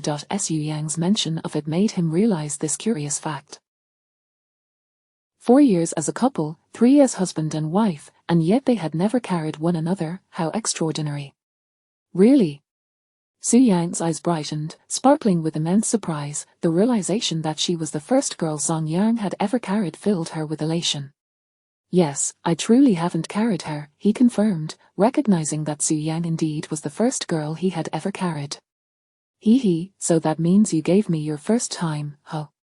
Su Yang's eyes curved with delight, her voice bubbling with joy. First time. Song Yang found the phrase somewhat peculiar, his brow furrowing involuntarily. I meant the first time carrying a girl. What are you thinking? Su Yang pouted, her cheeks flushing slightly. she was well aware that Song Yang's mind had likely wandered to inappropriate thoughts. Ahem, if that's the case, then yes, my first time is indeed with you. Song Yang cleared his throat awkwardly, trying to navigate the embarrassment. Hee, this is my first time too. How coincidental is that? Su Yang whispered into his ear, her voice playful. In that moment, Song Yang felt a warm breath against his neck, tickling yet comforting, stirring a strange sensation within him. He took a deep breath to regain his composure, then, with a hint of exasperation, he replied, well, it's not that remarkable, it's just that your first time being carried by a man is because you haven't dated before. Song Yang understood well that Su Yang was a staunch advocate of not marrying.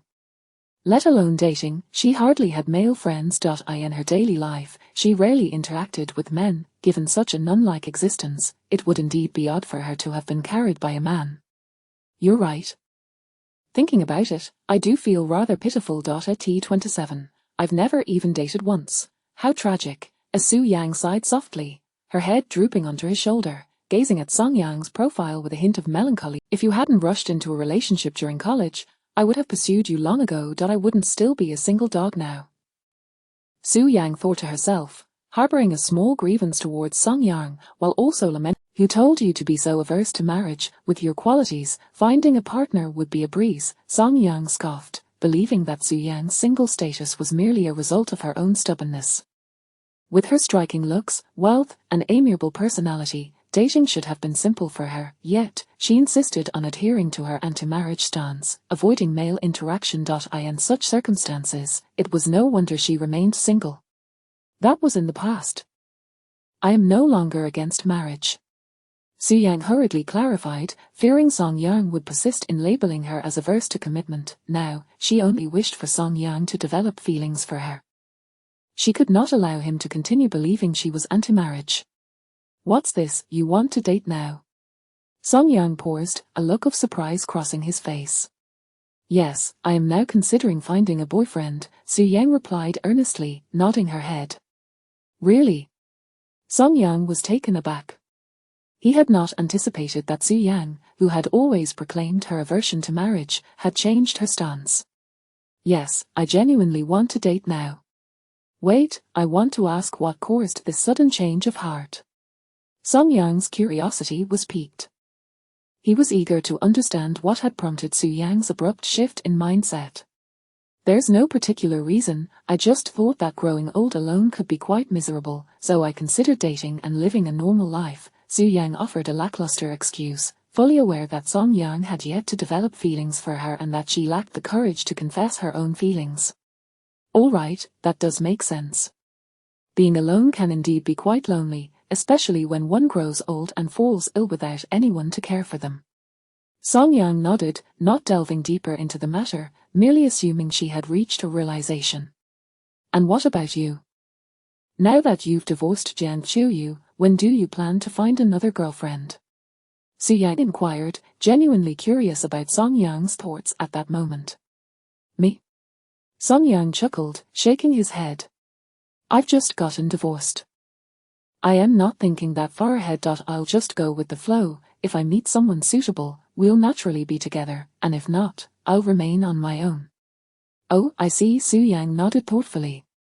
Chapter 33, Husband, please massage my legs. Before long, the couple retraced their steps back to the estate. Song Yang gently carried Su Yang on his back and laid her down on the soft sofa within the villa.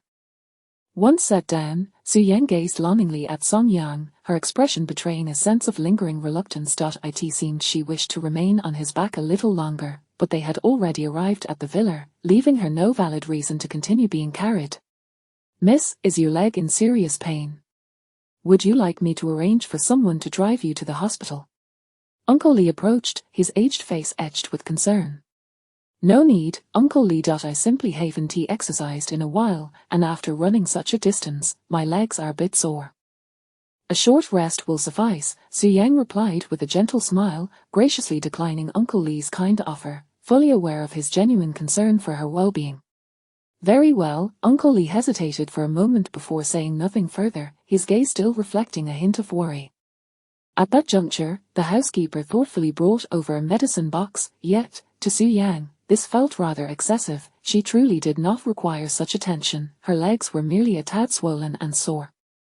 A brief respite would remedy the discomfort. If only someone could assist her with a massage, she believed it would hasten her recovery. As this thought crossed her mind, Su-yang suddenly had an idea. With a playful glint in her eye, she turned to Song-yang, who stood beside her. A mischievous smile crept onto her lips as she cleared her throat and said in a coaxing tone, "Husband, my legs ache terribly. Would you be so kind as to massage them for me?"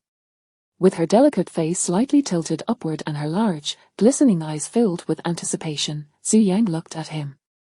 Song-yang paused for a moment, feeling the weight of Uncle Lee and the housekeeper's gazes upon him, suddenly feeling quite uneasy. He looked down, directly meeting Su-yang's enchanting eyes.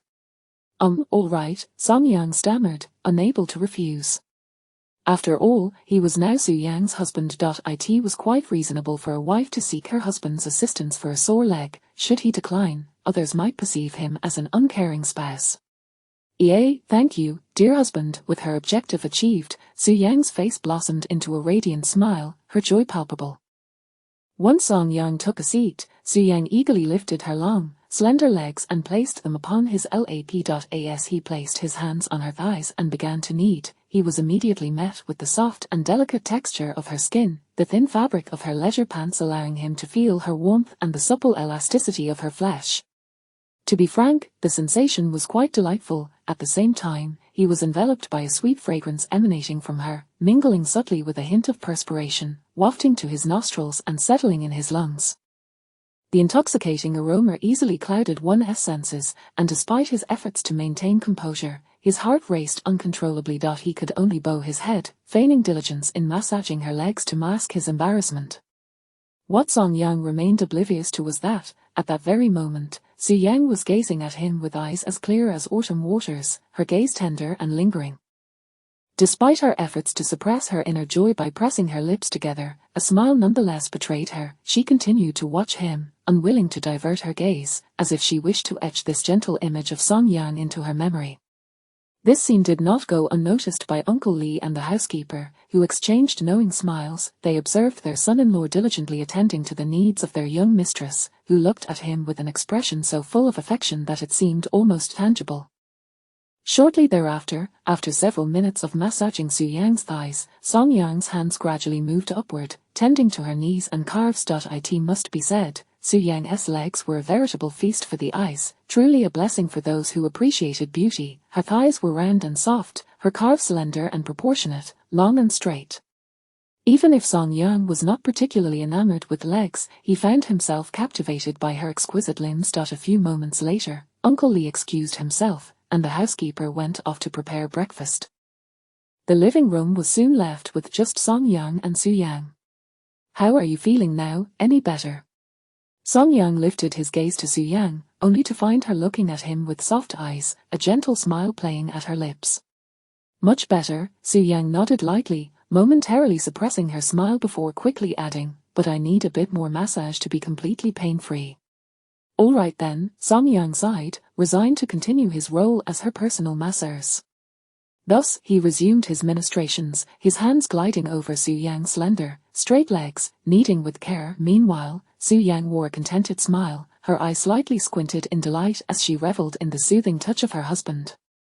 Time flew by, and 10 minutes passed swiftly. When Song-yang raised his gaze once more, he found Su-yang had succumbed to slumber against the sofa. The sunlight streaming through the window illuminated her profile, casting a gentle golden hue upon her exquisitely beautiful face.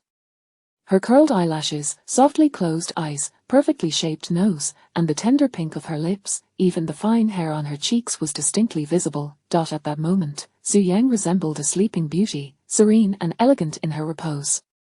She was truly stunning. Song-yang studied her features, and in that instant, he felt an inexplicable tranquility wash over him. It was as if the chaos of the world had faded away, leaving only this moment.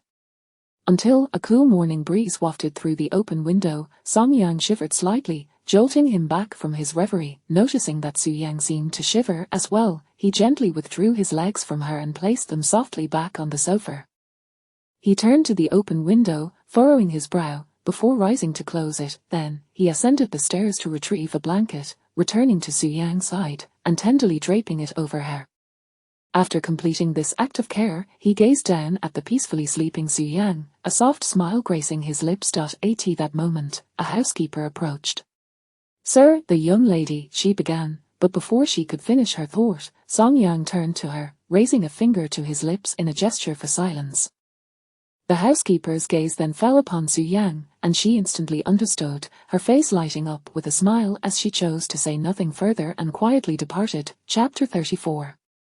His concern for me. 2 hours later, Su Yang slowly awakened. She sat up from the sofa and glanced around, only to discover that Song Yang was no longer by her side.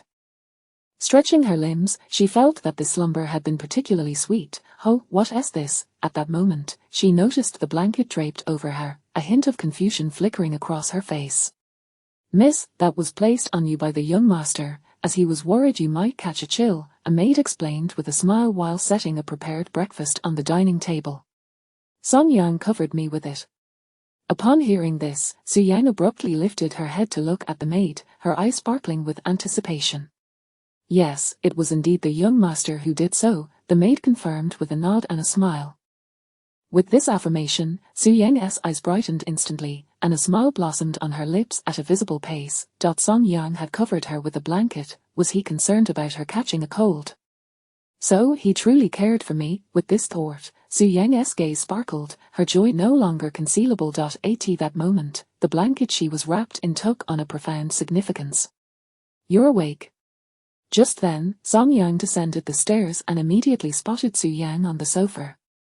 Su Yang promptly turned her head, and upon seeing Song Yang, her smile deepened. "Yes, I am awake," she replied cheerfully, nodding her head, and then added, "Thank you." "It's nothing, just a small gesture," Song Yang waved his hand dismissively. To him, it was merely a trivial act. "Miss, the breakfast is ready," the maid announced as she finished laying out a sumptuous spread on the table, filling the living room with delightful aromas. "All right, coming." Su Yang responded with a smile, rising to her feet and skipping over to Song Yang's side. Then, without hesitation, she reached out her small hand, grasping his larger one, and led him to the dining table. Song Yang could only chuckle helplessly, having grown accustomed to her behavior. Seated together, they began to enjoy their breakfast. "How is your leg, still hurting?" Song Yang inquired with concern after taking a sip of milk. It no longer hurts, thanks to you massaging my leg, dear husband," Su Yang replied playfully, calling him husband with an endearing familiarity. "That's good to hear," Song Yang nodded, choosing not to elaborate further. Half an hour later, they finished breakfast. After sitting on the first floor for a while, they ascended together to the second floor. Song Yang changed into a clean set of clothes while Su Yang took a shower in the bathroom. After her morning run, she had worked up quite a sweat, making her feel uncomfortable. Thus, she needed to cleanse herself thoroughly. Song Yang approached the bathroom door and knocked gently. The sound of running water ceased immediately. "What is up?" came Su Yang's slightly puzzled voice from inside. "I need to head out. Didn't Jian Chu you ask to meet me yesterday? I must leave now," Song Yang called out before preparing to depart. "Wait a moment, I want to go too," Su Yang hurriedly called after him. "It's fine, I can go alone." "You just had a morning run. It's best if you rest at home," he replied. "My leg feels perfectly fine now, so you can't leave me here alone," she insisted. Oh. With that, Song Yang turned and descended the stairs, settling onto the sofa to quietly await Su Yang's return. A few minutes later, footsteps echoed from the staircase. Song Yang looked up to see Su Yang descending. Su Yang had evidently taken the time to apply makeup upstairs. Her already stunning features appeared even more radiant with the added touchpoint. One glance was enough to leave one in awe. Her morning ponytail had been released, cascading down her shoulders like a waterfall, enhancing her intellect and elegance. She wore a striking red-fitted long dress, complemented by her vivid red lips, exuding an air of cold elegance and nobility. From beneath the hem of her dress, her slender, fair legs were revealed, straight and well-proportioned. Below, she wore a pair of white high-heeled shoes. As she walked gracefully, the heels clicked charmingly against the floor. "What do you think? Do I look good?" Su Yang paused before Song Yang, standing before him with poise and grace, her beautiful face reflecting a hint of expectation. She had dressed up deliberately to accompany Song Yang to meet Jian Qiuyu, wishing to present her most beautiful self. "You look quite lovely," Song Yang nodded, his expression seemingly calm, though internally he was thoroughly captivated. "Then let us go," Su Yang said with a radiant smile, satisfied as she wrapped her arm around Song Yang's, and they set off together. Immediately, Song Yang caught a whiff of the fragrance emanating from Su Yan. It was different from what he had encountered before, like a delicate rose scent, rich yet subtle, unique and enchanting, truly delightful. She must have switched to a new perfume. It suited her current demeanor remarkably well. In a coffee shop on the streets of Xinjiang City, the establishment was somewhat quiet with few patrons. In a corner, two beautiful women were sipping coffee. "Qiuyu, when Song Yang arrives, we must firmly persuade him. He will undoubtedly agree to reconcile with you. He once loved you so dearly, and now you're pregnant." Li Qiuyu comforted Jian Qiuyu, who appeared somewhat anxious.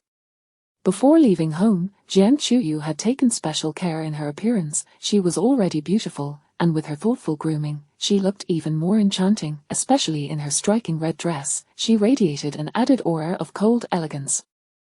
Li Qiuyu was convinced that Song Yang would not be able to remain angry upon seeing such a stunning wife. Yes, Qiuyu, I will heed your advice." Hearing her friend's words, Jian Qiuyu nodded gently, feeling her anxiety ease. Indeed, Song Yang had once loved her so much. This time, she would have a heartfelt conversation with him. He would surely seize the opportunity to reconcile. Moreover, she was pregnant now. Song Yang could not truly remain indifferent. With these thoughts, her heart gradually settled. "By the way, Qiuyu, what about that Su Yang who is in a fake marriage with your husband? What kind of person is she? She wouldn't dare to interfere with you and your husband, would she?" Li Qiuyu suddenly inquired with curiosity. Though she and Jian Qiuyu were sisters, she had never met Su Yang, so she was unaware of her appearance or character. Jian Qiuyu waved her hand dismissively, unconcerned. "Don't worry, Qiuyu. Su Yang is very beautiful, and she comes from a wealthy family. She wouldn't be interested in my husband. Besides, she adheres to a philosophy against marriage and doesn't like men," Jian Qiuyu added.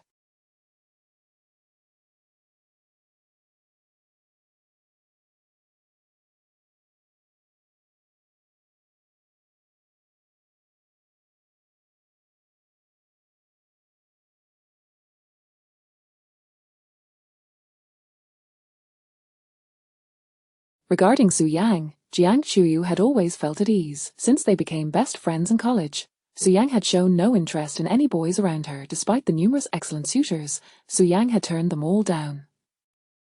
There was no way she would be attracted to Song Yang now. After all, Song Yang had no money, no house, wasn't he particularly handsome, and had even been married before. There was no reason for Su Yang to develop feelings for him. "I see," Li Qiuyu nodded thoughtfully. Although Jian Qiuyu seemed unconcerned, Li Qiuyu harbored a different opinion. She couldn't shake the feeling that something might transpire between Su Yang and Song Yang. After all, a fake marriage was still a marriage. Moreover, the two of them, a man and a woman, spending time together daily, could easily spark some feelings. P.S. Please add this book to your shelf so you won't miss updates in the future. Thank you, everyone. Chapter 35, Divorce Initiated by You, Remarriage, Impossible. As the two engaged in conversation, outside the cafe, a yellow Lamborghini came to a halt by the roadside. "Qiuyu, look, it's a Lamborghini." The sharp-eyed Li Qiuyu immediately spotted the striking vehicle parked outside. Her vanity, as always, drew her gaze with an irresistible allure. Hastily, she tugged at Jian Qiuyu's sleeve, her expression tinged with excitement, for she knew that her sister, like herself, had a profound fascination for such opulent sports cars.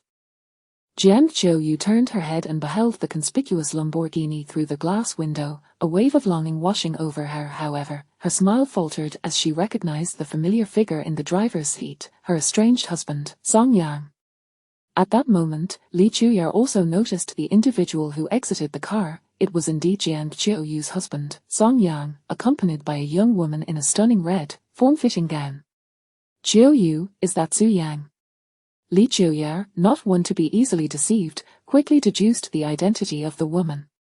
Yes, that's her, Jian Qiuyu confirmed with a slight nod, her gaze fixated on Su Yang as she descended from the Lamborghini, a tinge of jealousy flickering in her eyes. Despite being close friends, Jian Qiuyu had always envied Su Yang, who appeared to glide through life effortlessly, indulging in luxury without lifting a finger. She could buy extravagant items at will, drive any luxury car, and reside in opulent villas, while Jian Qiuyu was confined to a modest rental apartment, her cosmetics and vehicle pale in comparison to Su Yang's lavish lifestyle. One couldn't help but feel envy when surrounded by such a glamorous friend, especially when one was an ordinary person. Jian Qiuyu felt not only envy but also jealousy, yearning for the life Su Yang led. Of course, if it were merely a matter of material wealth, Jian Qiuyu might have been more accepting, but Su Yang's beauty only exacerbated her feelings of inadequacy. Every time she stood in Su Yang's presence, she felt like a mere backdrop, overshadowed by Su Yang's radiant allure.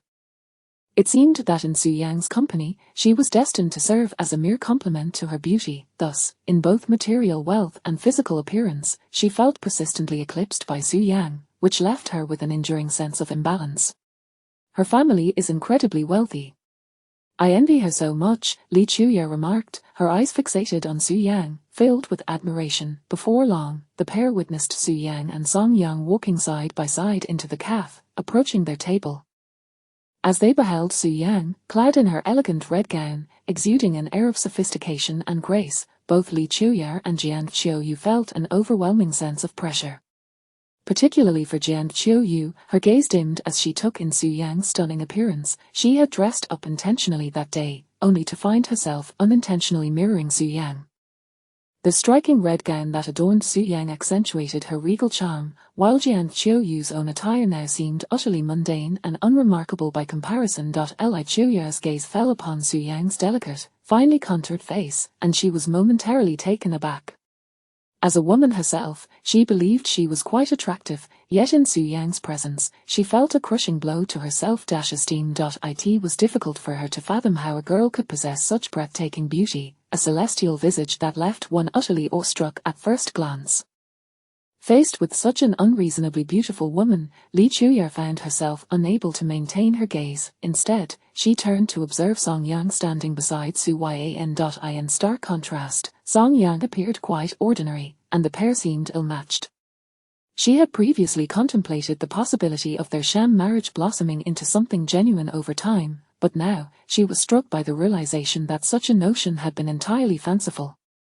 How could a dazzling beauty like Su Yang ever be attracted to an ordinary man like Song Yang, who had been divorced and lacked both wealth and property? Meanwhile, across the table, Song Yang and Su Yang had taken their seats.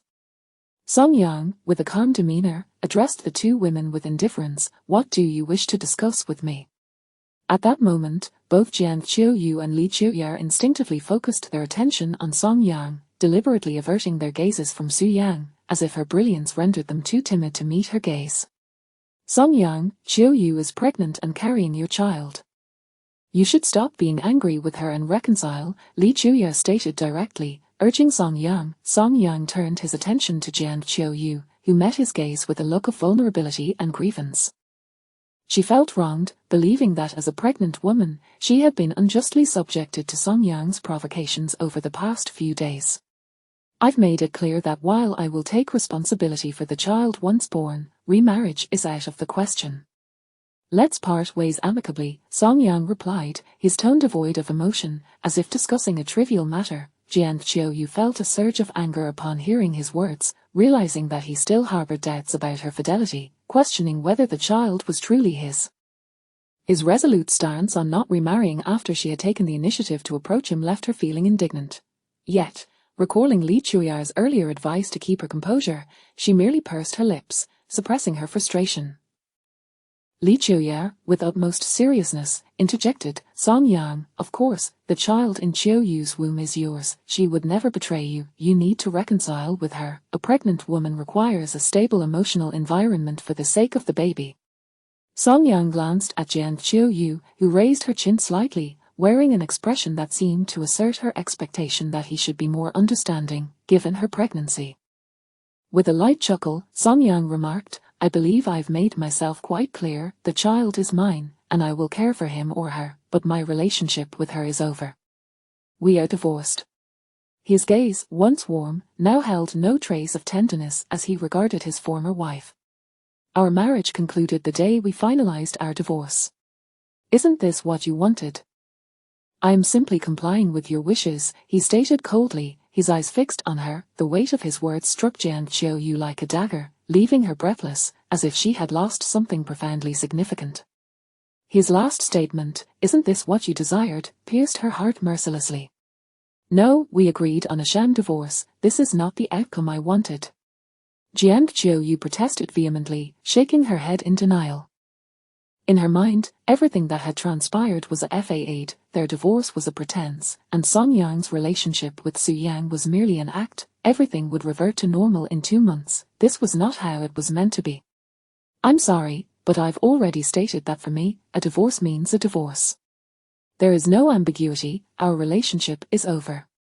Song Yang, how can you say that? I'm pregnant, and you still harbor resentment towards me.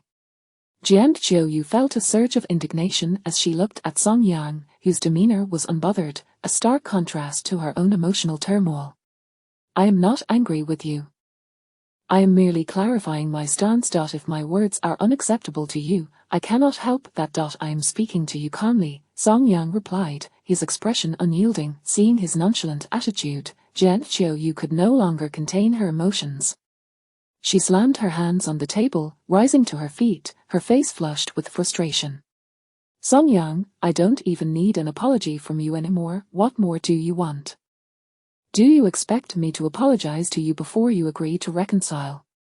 In her view, as a pregnant woman, she had already demonstrated enough tolerance towards Song Yang. Previously, when he had angered her without offering a generous gift or a new handbag, she would have refused to forgive him. Yet now, she sought neither extravagant gifts nor apologies, yet he still refused to reconcile. To her, it felt as though Song Yang was taking advantage of her goodwill, an unacceptable affront. Song Yang, observing her emotional outburst, maintained his calm demeanor but sighed wearily. You still do not understand. What I mean is that I will not apologize, nor do I require your apology, because our relationship has ended. It can never. Do you understand? At these words, Jiang Qiuyu's complexion paled, her eyes glistening with unshed tears. On the verge of spilling over, she appeared utterly despondent. Song Yang, you've changed. You no longer love. In the past, whenever I was upset, you would come to console me, humbling yourself to apologize. Now that I am pregnant and feeling this way, you offer me no comfort. You no longer love me. Jiang Qiuyu accused, pointing at Song Yang as if he were a faithless man, unable to hold back her tears. Her heart shattered, witnessing her weep. Song Yang felt a strange urge to laugh. Truthfully, his demeanor had been remarkably composed today, considering her pregnancy. Yet, despite this, Jiang Qiuyu remained inconsolable. As he recalled the times he had humbly apologized to her when she was upset, he felt foolish. He was merely treating Jiang Qiuyu with the same attitude she had shown him, yet she could not tolerate it. Jiang Qiuyu had never reflected on her past behavior, oblivious to how unreasonable she had been. Meanwhile, Su Yang, who had remained silent until now, observed Jiang Qiuyu's emotional breakdown with a hint of amusement. Jiang Qiuyu felt wronged over Song Yang's mere refusal to agree to a remarriage, yet she had subjected him to a life of servitude. Qiuyu, please stop crying, Li Chuya urged, rising to support Jiang Qiuyu and gently coaxing her to sit down. She then shot a disapproving glance at Song Yang, expressing her dissatisfaction. Song Yang, Qiuyu is pregnant, and as a man, can't you show her some understanding? Moreover, the child she carries is yours. Additionally, Qiuyu has made a sincere effort to speak with you. You should seize this opportunity to reconcile. If you miss it, it will be difficult for you to mend things with her in the future. Li Chuya spoke earnestly, believing that as a man, Song Yang ought to display some decency. Jiang Qiuyu had taken the initiative to reach out, dismissing the need for an apology, yet Song Yang remained obstinate, which struck her as unreasonable. Song Yang furrowed his brow, growing increasingly irritated. The implications of Li Chuya and Jiang Qiuyu's words suggested that he should be grateful for the chance to reconcile, as if failing to do so would render him at fault. This depletion of his patience led him to decide he no longer wished to engage in futile dialogue with the two women. Enough, this conversation ends here. I have made my position clear. I will not reconcile, nor will I remarry, this is my stance. If there is nothing else, I will take my leave. With that, Song Yang stood to depart. Stop! Jiang Qiuyu, feeling a surge of urgency, leaped to her feet, calling out to him. Song Yang turned, his brow furrowed in annoyance. What is it now? Seeing his disinterested expression only fueled Jiang Qiuyu's anger, however, recalling that she had yet to address the main issue, she suppressed her frustration. Song Yang, my parents are coming to Xinjiang City tomorrow. My father is scheduled for surgery, and they are unaware of our sham divorce. You should stop being stubborn and reconcile with me. My father will be hospitalized for surgery, and he needs someone to care for him. Furthermore, we cannot let them discover our sham divorce. Otherwise, I will be subjected to their scorn. Song Yang regarded her with incredulity, as if her father's illness meant he was obligated to rush to provide care, as though this were a matter of course. Jiang Qiuyu, if you are so devoted to your father, why not tend to him yourself? We are divorced. Why should I play the role of caretaker for him? He looked at her as though she were foolish. In the past, whenever Jiang Qiuyu's parents fell ill, he had always been there to care for them, yet despite his efforts, they had never appreciated his dedication. Now that they were divorced, the idea of being expected to serve them was absurd. Jiang Qiuyu's anger flared. Song Yang, how can you say that? My father is your father-in-law, you should care for him out of obligation. Besides, I am pregnant and need care myself. How can you expect me to tend to him? In her mind, she believed she had approached Song Yang with a calm demeanor, lowering herself to seek reconciliation, providing him with an opportunity to mend their relationship. Yet, he continued to dismiss her efforts. Jiang Qiuyu, your father is going to the hospital for surgery, and I suggest you also consider seeking help for your own mental state, Song Yang replied, leaving her with that parting shot before turning to leave. He simply had no patience left. Engaging in conversation with someone who was incapable of understanding reason felt like talking to a brick wall. Song Yang, don't go, come back to me. Jiang Qiuyu cried out desperately, her voice rising to a fever pitch as she pleaded with his retreating form. You are not permitted to leave. Come back to me. However, her cries fell on deaf ears, and Song Yang continued to walk away without a glance back. Song Yang, come back, do you hear me? Her voice crescendoed into a sharp, desperate wail as she felt utterly defeated. Yet, Song Yang remained resolute, his figure disappearing from view as he exited the cafe. Chapter 37, Want 700, 000, only 200, 000. Song Yang, you bastard, you scoundrel, I am pregnant, and you still hold anger against me. This infuriates me. Jiang Qiuyu's emotion spiraled out of control, her body trembling with rage, her face flushed with indignation. Qiuyu, please, don't do this. You're pregnant. Li Qiuye quickly rose to comfort her, trying to guide her back to her seat, but Jiang Qiuyu was in a state of fury, more uncontrollable than a wild boar. Meanwhile, Su Yang, seated across from them, couldn't help but smile at Jiang Qiuyu's frantic display, feeling a sense of satisfaction. For years, she had harbored feelings for Song Yang, enduring a miserable existence alongside Jiang Qiuyu, who had treated him as a mere servant, never considering his feelings, and even cheating on him. Now, Jiang Qiuyu could not cope with Song Yang's refusal to remarry, and Su Yang found it utterly deserved.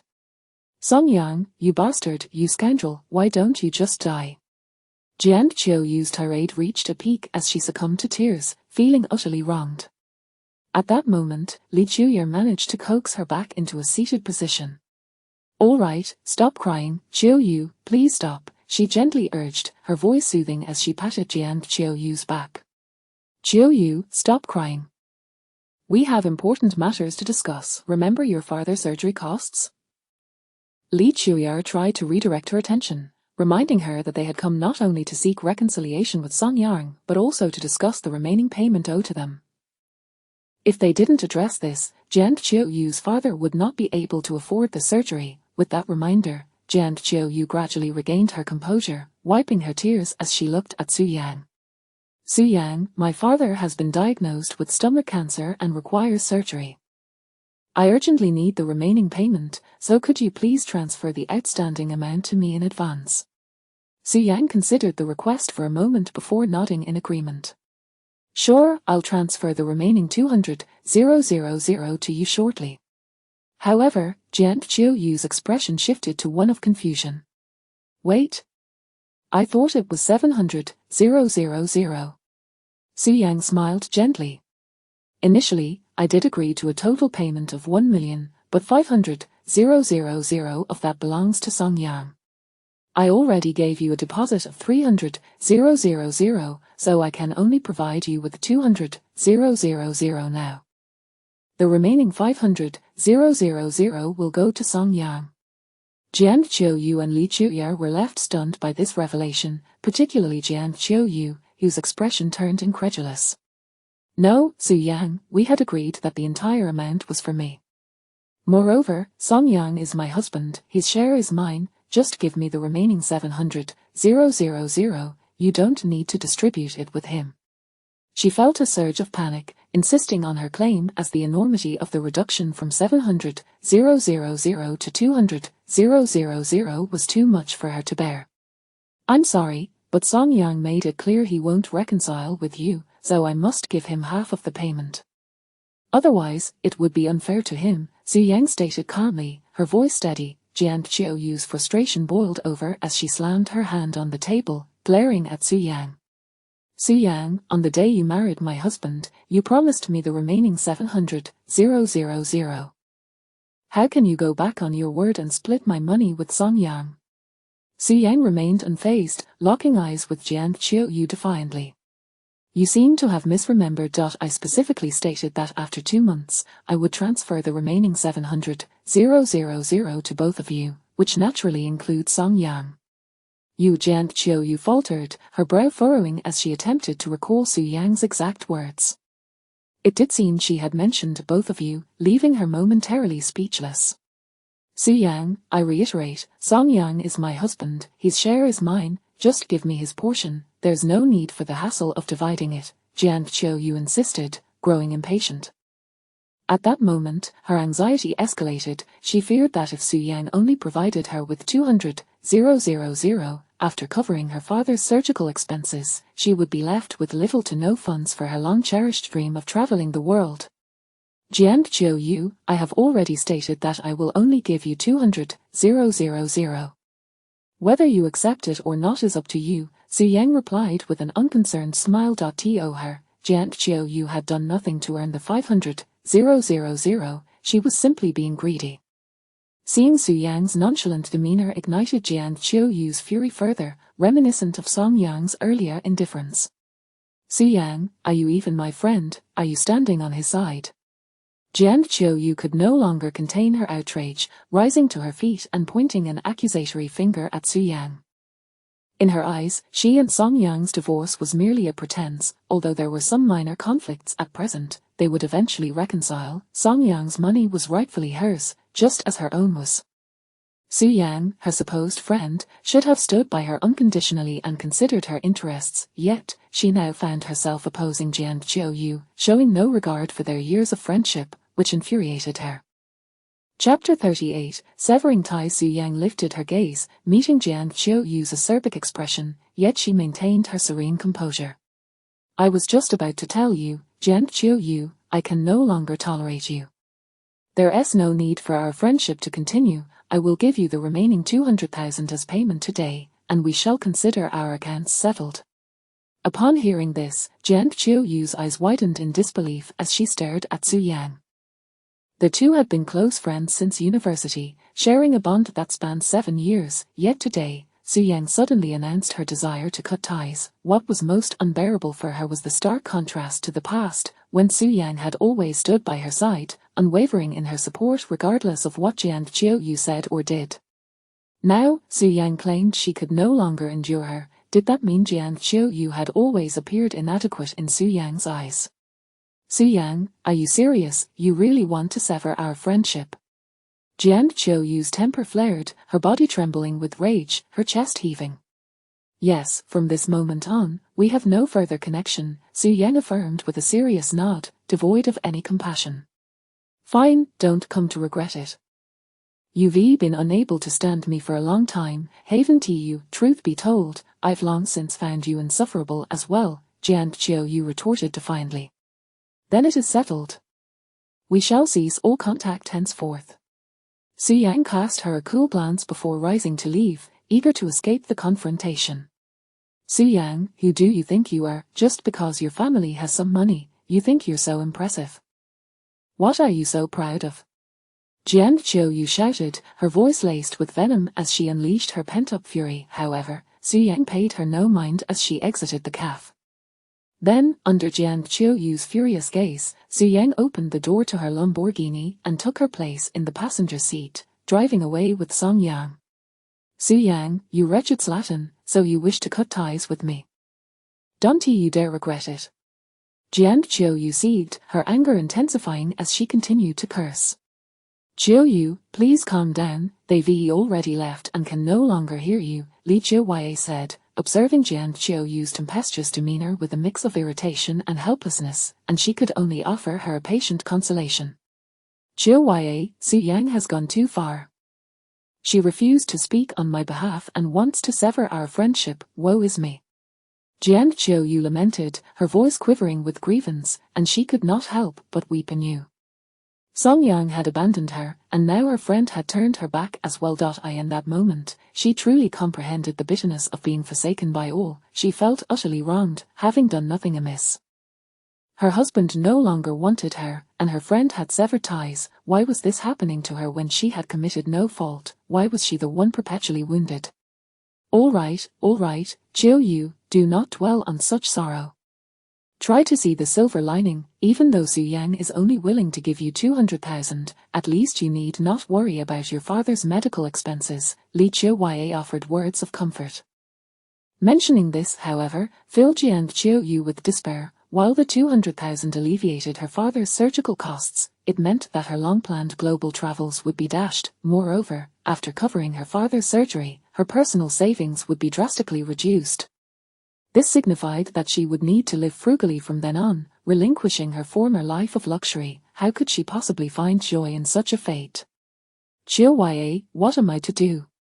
Jian Qiu Yu felt the weight of uncertainty pressing down on her, tears flowing uncontrollably once more. Calm yourself, Qiu Yu.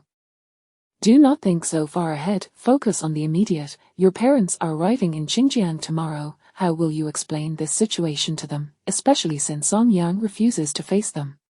Li Qiu reminded her gently. Right, my parents are coming tomorrow. What should I do? Woe is me. The mention of this impending arrival sent Jian Qiu Yu into a flurry of anxiety. Compared to the bleakness of her future, her parents' arrival was an urgent matter demanding resolution. She was at a loss for how to address this predicament with them. Perhaps you should be honest with your parents. Song Yang's absence will only complicate matters further, Li Qiu suggested tentatively. This Jian Qiu Yu bit her lip, her face contorting with inner conflict, yet ultimately, she resigned herself to her fate. It seems I have no choice. At that moment, Jian Qiu Yu's phone chimed with a notification. She picked it up to find a transfer alert. It indicated that her bank account had received a deposit of 200,000. However, this news brought her no joy. She felt utterly dejected, her demeanor reflecting a pitiful state. Come on, Qiu Yu, muster some spirit. Look on the brighter side. Even if Song Yang does not wish to remarry, you are still pregnant, Li Qiu encouraged. Having this child will bind you to him, and you may yet have the opportunity to reconcile with Song Yang. Remember how deeply he once loved you. Furthermore, even if he remains resolute against a second marriage, surely his parents will care for this child. They have always desired grandchildren, haven't they? Surely they would want you to continue the Song family line. Hearing this, a glimmer of hope flickered in Jian Qiu Yu's otherwise dull eyes. Indeed, Song Yang had once loved her dearly. How could he simply cease to care? There was still a chance for reconciliation, and perhaps her marriage could be salvaged. Moreover, even if Song Yang was unyielding, she had the child to consider. His parents had always yearned for a grandchild, and for the sake of that child, they might persuade him to reconsider their union. If she and Song Yang could remarry, perhaps she could also reclaim the remaining 500,000 from Su Yang. Perhaps she could still embark on her global adventures and live a life of luxury akin to that of a socialite. With these thoughts, Jian Qiuyu's spirits lifted slightly, and a flicker of confidence about the future ignited within her. Qiuya, thank you. Yes, I cannot give up, I still have my child. Meanwhile, Song Yang and Su Yang were cruising in the Lamborghini, making their way back to the manor. What splendid weather today! Su Yang exclaimed, enjoying the gentle breeze as she gazed at the sunlit sky, her heart brimming with joy. After severing ties with Jian Qiuyu, she felt as though she had cast off a heavy shackle that had bound her. Her entire being felt considerably lighter. From now on, she would no longer have to endure the vanity of that woman. Indeed, the weather. A wave of satisfaction washed over him. Previously, Jian Qiuyu had always held herself in a haughty and domineering manner, making his married life quite stifling. Today, he felt as though he had finally vindicated his long-suffering self. Chapter 39 A Desire for Indecency. At noon, the two returned to the estate. As soon as they parked the car in front of the villa, two bodyguards approached with utmost respect, promptly opening the car doors for them. Once they exited the vehicle, one of the bodyguards courteously took the car into the underground garage. Husband, wait for me. Just as Song Yang was about to step into the villa, he heard a sweet, melodious voice belonging to a girl nearby. Turning his head, he saw Su Yang briskly walking towards him. She then extended her delicate, fair hand, effortlessly intertwining it with his larger one. Their fingers laced together, holding tightly. Hee, let's go. A joyful smile illuminated Su Yang's pretty face as she held onto Song Yang's hand, her steps light and buoyant as they approached the villa's entrance. Song Yang could only sigh helplessly, saying nothing, for he had long grown accustomed to this. Yet, despite his familiarity, each time he held Su Yang's small, soft hand, an unsettling sensation stirred within him. Su Yang's hand was small, delicate, smooth, and cool to the touch, making it incredibly pleasant to hold. Particularly, she always gripped his hand tightly, ensuring that their palms remained intimately pressed together, seamlessly connected. This closeness allowed both to distinctly sense the warmth radiating from each other's hands, evoking an indescribable feeling within Song Yang, unbeknownst to him. While he had long accepted their hand-holding as routine, for Su Yang, it was a source of immense joy, her eyes sparkling with a hint of pride. This was the boy she had admired for 17 years, and she felt as though she could never hold his hand enough. She yearned to hold Song Yang's hand every day, wishing never to part. However, she also understood that in order to hold his hand forever, she needed to make Song Yang fall for her and truly be together. Only then could she naturally and rightfully hold his hand whenever she wished. In that future, not only would she hold his hand, but she would also kiss his lips, share a bed with him, and even engage in indecent acts together.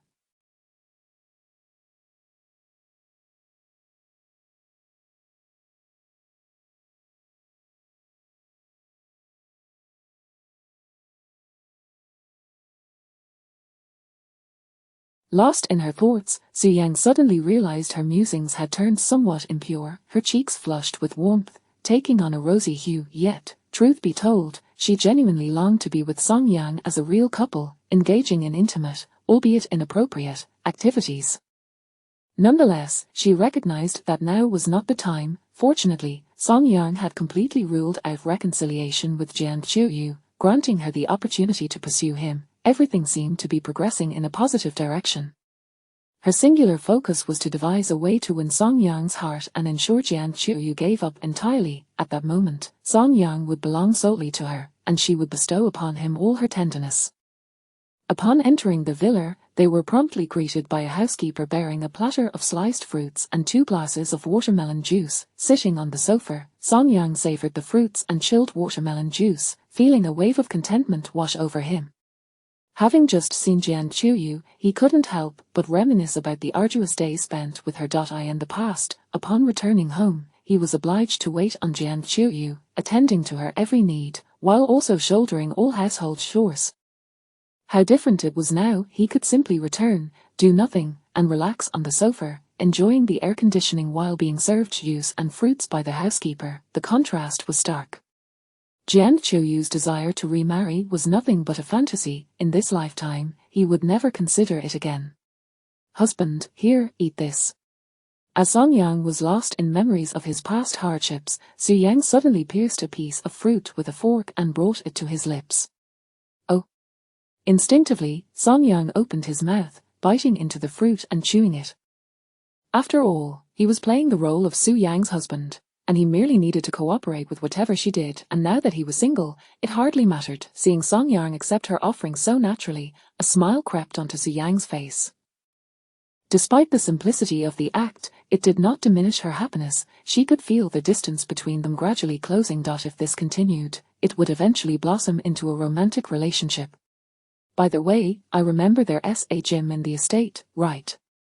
Suddenly, Song Yang turned to her, asking out of the blue. Yes, why?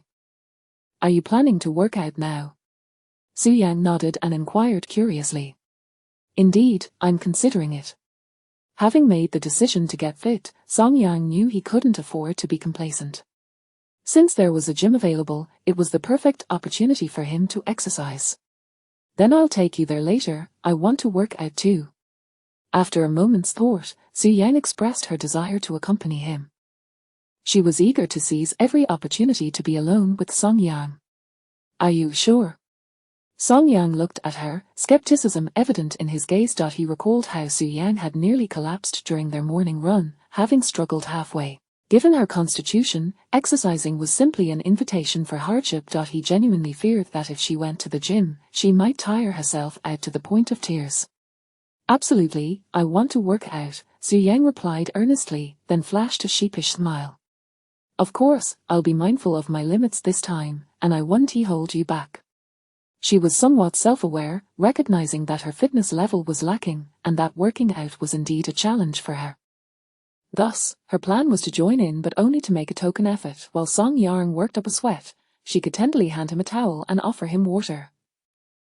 Perhaps she could even create opportunities for physical contact under the guise of exercising. With that thought, her anticipation grew, her heart racing with excitement. All right then, I'll go change into workout clothes. We'll head out shortly. Song Yang said nothing further and stood up to go upstairs to change. Okay, go ahead. Su Yang nodded happily, watching him ascend the stairs until his figure disappeared from view. She reluctantly withdrew her gaze. Her attention then drifted to the half-finished glass of watermelon juice Song Yang had left behind, a mischievous smile gracing her lips. So much juice left, isn't he a shame to waste it? Hee. But since I'm such a good person, I'll finish it for you. Su Yang picked up the remaining watermelon juice and happily took a sip. Surprisingly, she found it to be sweeter than her own glass. P.S. Dear readers, if you find this book enjoyable, please add it to your bookshelf, so you won't miss updates. Thank you. Chapter 40. Is it attractive? A few minutes later, Song Yang descended the stairs after changing his clothes. At that moment, Su Yang was quietly seated on the sofa, waiting for him. Upon seeing him, she immediately stood up. Could you wait for me here for a moment? I need to change into a different outfit. Go ahead, Song Yang nodded at her. Su Yang was still clad in that red, waist-hugging long dress, which was indeed ill-suited for exercise. All right. Su Yang flashed a sweet smile before heading upstairs. Song Yang settled back onto the sofa, waiting idly for Su Yang. As time passed, he suddenly felt a pang of thirst. He instinctively reached for the glass of watermelon juice he had just sipped, only to find, to his surprise, that the half-full glass was now completely empty. Did I misremember? Song Yang scratched his head, puzzled. He didn't dwell on it further. Then, he noticed the glass of watermelon juice on the table, which Su Yang had only sipped a small portion of, leaving ample behind. After a moment's hesitation, he picked up that glass. There's still so much left, it would be a shame to waste it. Finding a justification for himself, Song Yang comfortably downed the remaining half of the watermelon juice.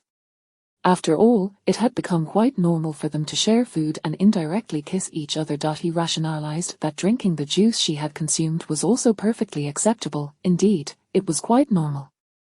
After finishing the half glass of watermelon juice, Song Yang set the cup down, out of boredom, he indulged in some fruit. Approximately 10 minutes later, Su Yang returned downstairs. At that moment, she had changed into a black sports bra, paired with snug black leggings, and sported a pair of flat athletic shoes. At a glance, her curvaceous figure was on full display, revealing large swathes of snow-white skin that were utterly captivating. Moreover, to facilitate her workout, she had tied her long hair back into a ponytail once more. Standing there, she exuded an elegant presence. Her striking beauty, coupled with her voluptuous figure and luminous skin, made her irresistibly alluring to any man. Song Yang had always believed that, as a man, he possessed considerable self-control. Even when encountering beautiful women on the street, he would not behave as most men do, staring unabashedly. However, now, as he gazed at Su Yang, he found himself unable to tear his eyes away. Su Yang stood shyly before him, possibly aware that her attire was not uncommon in a gym, yet for her, it felt a tad too daring and revealing. The reason for her bold choice was her desire to showcase her ample assets before the boy she admired. What girl wouldn't wish to present her best self to the one she likes? Su Yang certainly longed for that. Back in college, her roommates often praised her figure, claiming that any man who dated her would be incredibly fortunate. With a figure like hers, even Ju Dongyu would be brought to tears, perhaps even to the point of weeping uncontrollably. There was no denying it. Su Yang's proportions were enviable, the kind of physique that countless women dreamt of possessing. In the past, when she heard her roommates complimenting her figure, her first thought was whether Song Yang would appreciate her body. Thus, when the opportunity arose today, she boldly donned an outfit that accentuated her figure, eager to gauge Song Yang's reaction. She felt a thrill of anticipation, hoping he would admire her physique. She wished for the body she took pride in to capture his attention. To enhance her appeal further, she had even tied her hair back into a ponytail, recalling how Song Yang had once remarked that it suited her well during their morning run. "Is there something wrong?" Su Yang, sensing the warmth of Song Yang's gaze, shyly lowered her head and timidly inquired. "No, nothing at all. It is just that you look truly amazing." Song Yang quickly redirected his gaze, sincerely complimenting her. Su Yang's figure was indeed remarkable, especially in today's outfit, which showcased her form splendidly. The exaggerated curves of her bust, the delicate softness of her waist, her shapely hips, and her long, slender legs, all complemented by her radiant, smooth skin, rendered her an exquisite sight. "Really?" Su Yang's eyes sparkled with delight as she lifted her gaze to meet Song Yang's, her surprise nearly spilling over. Simultaneously, a smile crept across her lips. "Truly," Song Yang affirmed with earnest conviction. "Thank you." Overjoyed, Su Yang's eyes glimmered, her joy unmistakable. "But why are you still holding onto that shirt?" At that moment, Song Yang glanced at Su Yang's hands, where she clutched a white shirt. "Well, you see, there are a few male bodyguards at the entrance. I feel a bit embarrassed to go out like this, so I plan to throw on this shirt until we reach the gym, then I'll take it off," Su Yang explained. Her usual attire was quite conventional. She had never dressed so daringly before. Now, clad in such revealing clothing, she felt somewhat sheepish in front of the bodyguards at home. Most importantly, she wished to share her figure exclusively with Song Yang, not with anyone else. "All right then, let's go." Song Yang nodded, unable to resist glancing at Su Yang once more before turning to leave. Su Yang slipped on the shirt and hurried after him. The two exited the villa and made their way to the gym located on the eastern side of the estate. The gym was spacious, equipped with an array of fitness equipment. Although Su Yang typically did not exercise and rarely visited the gym, it was kept immaculate and bright, thanks to daily cleaning. Upon arrival, Su Yang removed her white shirt, revealing her voluptuous, fair figure. Song Yang couldn't help but steal a few glances at her before forcibly redirecting his attention to the workout equipment. He approached the floor-to-ceiling windows, where 2 treadmills were situated. He intended to run for half an hour before proceeding to other exercises.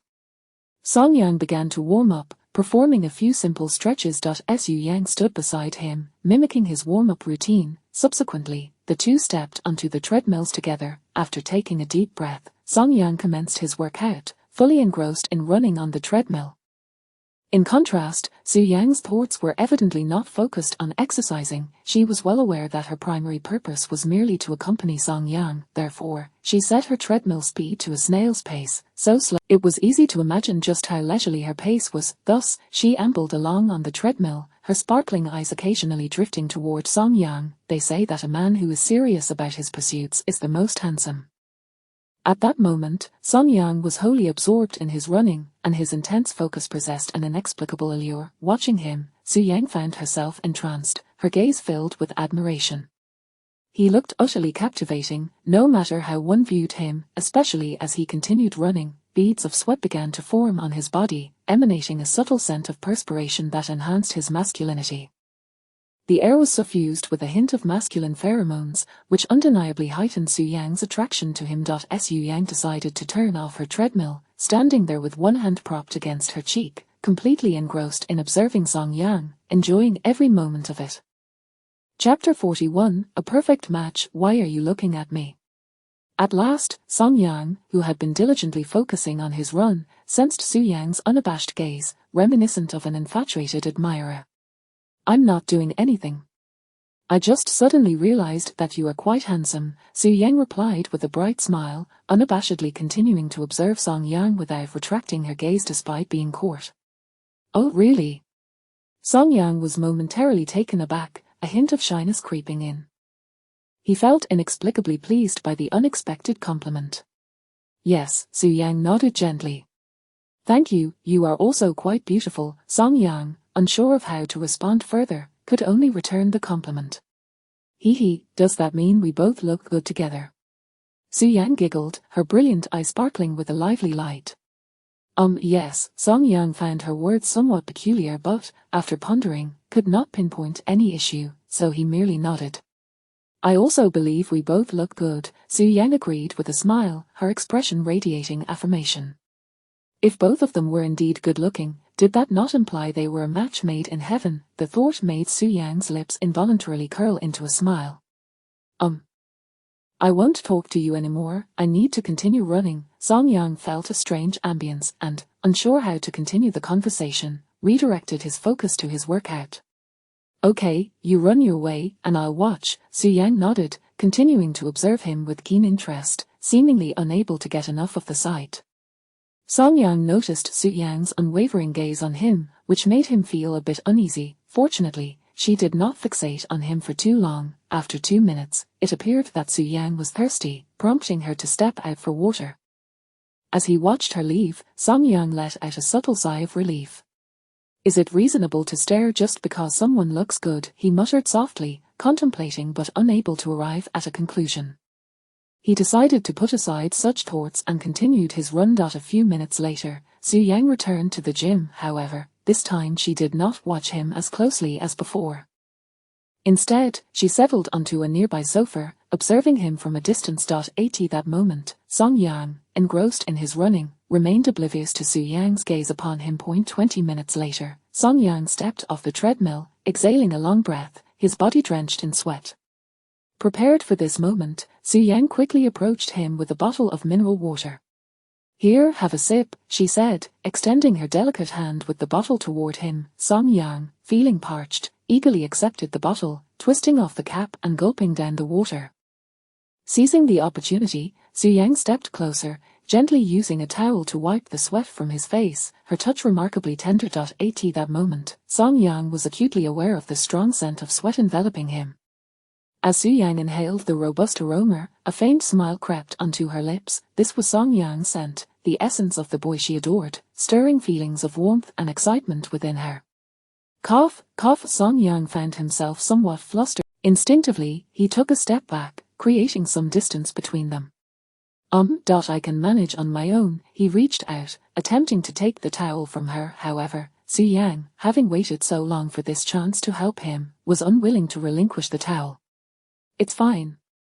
You've worked hard, let me help you, she insisted, stepping closer once more, lifting the towel to tenderly wipe his sweat. But Song Yang opened his mouth, ready to protest. We're married, you are my husband, so it's entirely reasonable for me to wipe your sweat. Su Yang seemed to anticipate his hesitation, deploying her usual persuasive argument. Reasonable, Song Yang found himself at a loss for words. Indeed, Su Yang's logic was sound. As husband and wife, it was perfectly natural for her to assist him in this way. If he continued to evade her, it would only seem odd.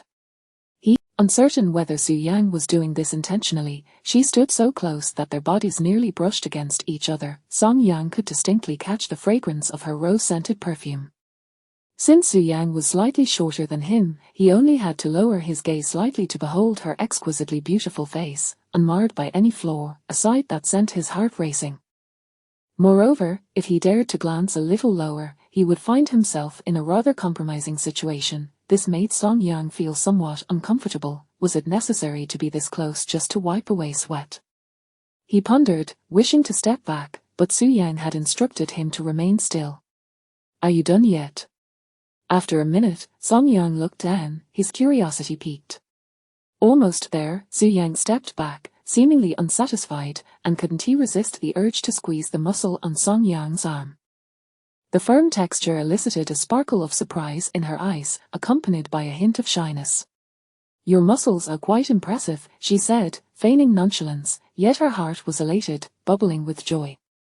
It was worth the wait. She finally got to feel Song Yang's muscles. Song Yang said nothing further. It was merely a brief touch, and he did not dwell on it. After taking a moment to catch his breath, he drank another sip of water and then walked over to a nearby sofa, intending to sit down and rest before continuing his workout. Su Yang, like a devoted shadow, eagerly followed him to the sofa. Once Song Yang settled down, she sat closely beside him, as if she wished to be glued to him at all times.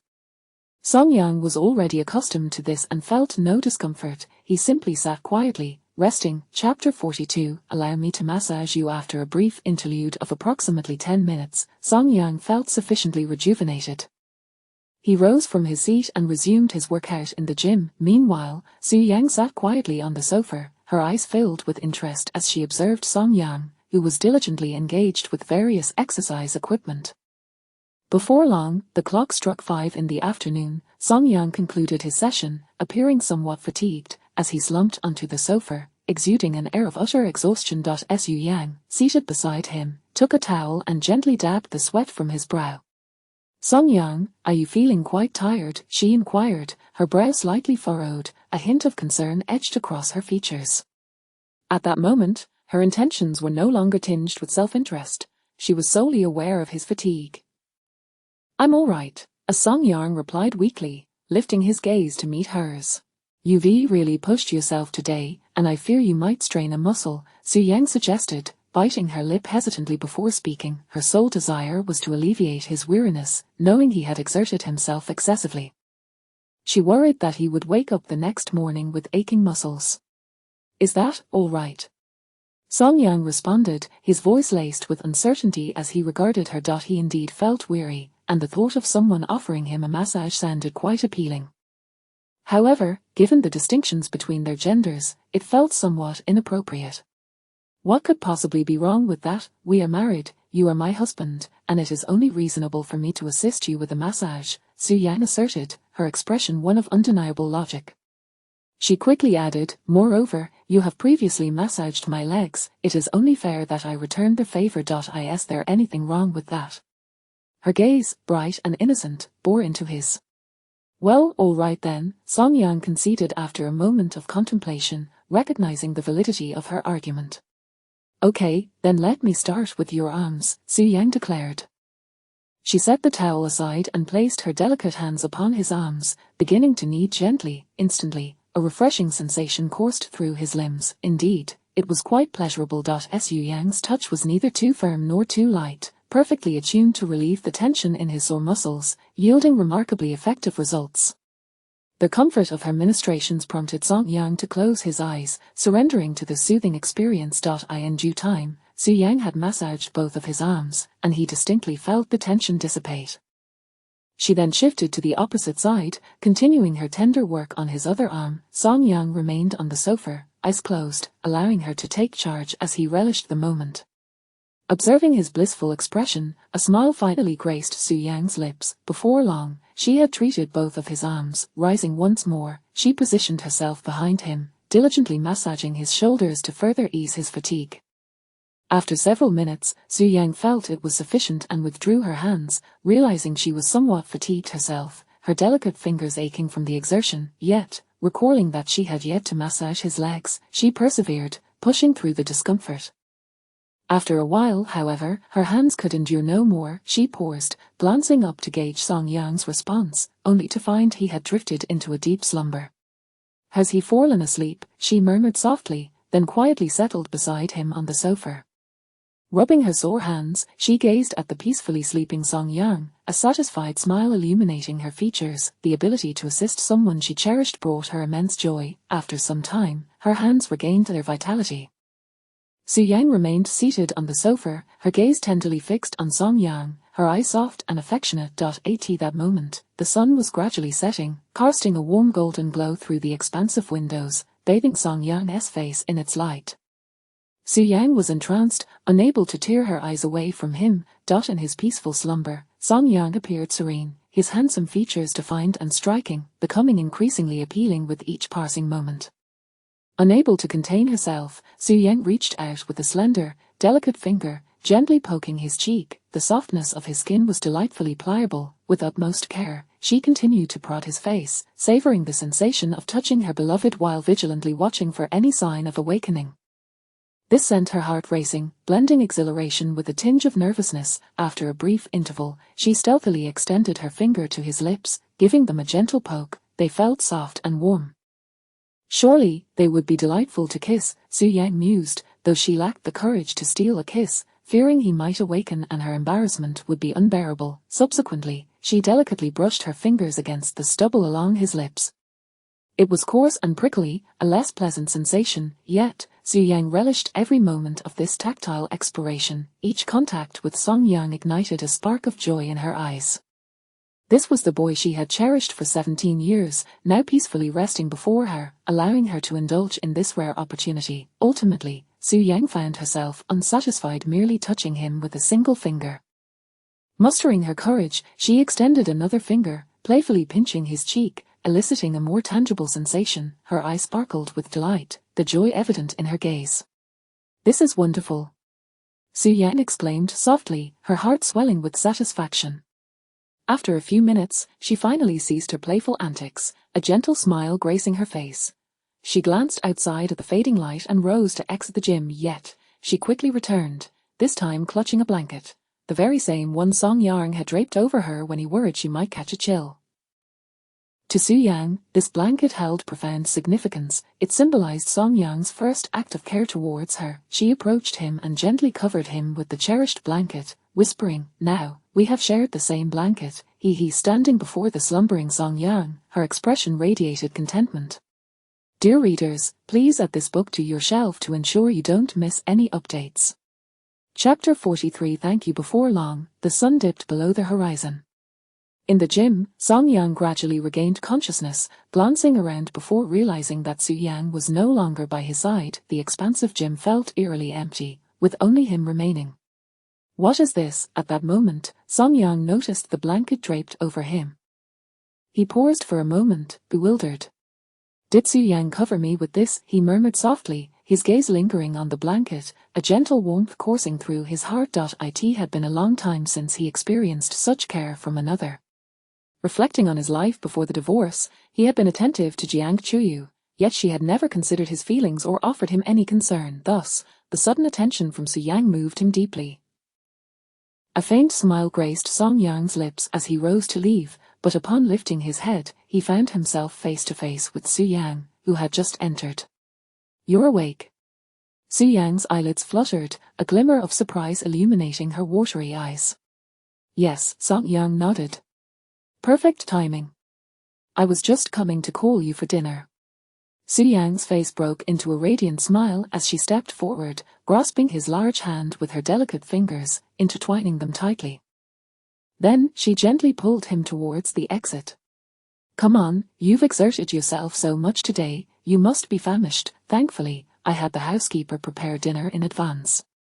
Beneath the fading glow of the sunset, Su Yang led Song Yang out of the gym, their footsteps light as they traversed the spacious estate.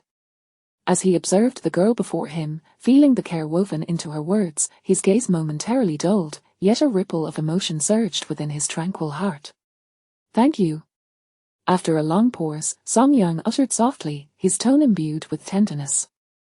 Su Yang momentarily froze, turning to meet his gentle gaze, and her heart inexplicably quickened.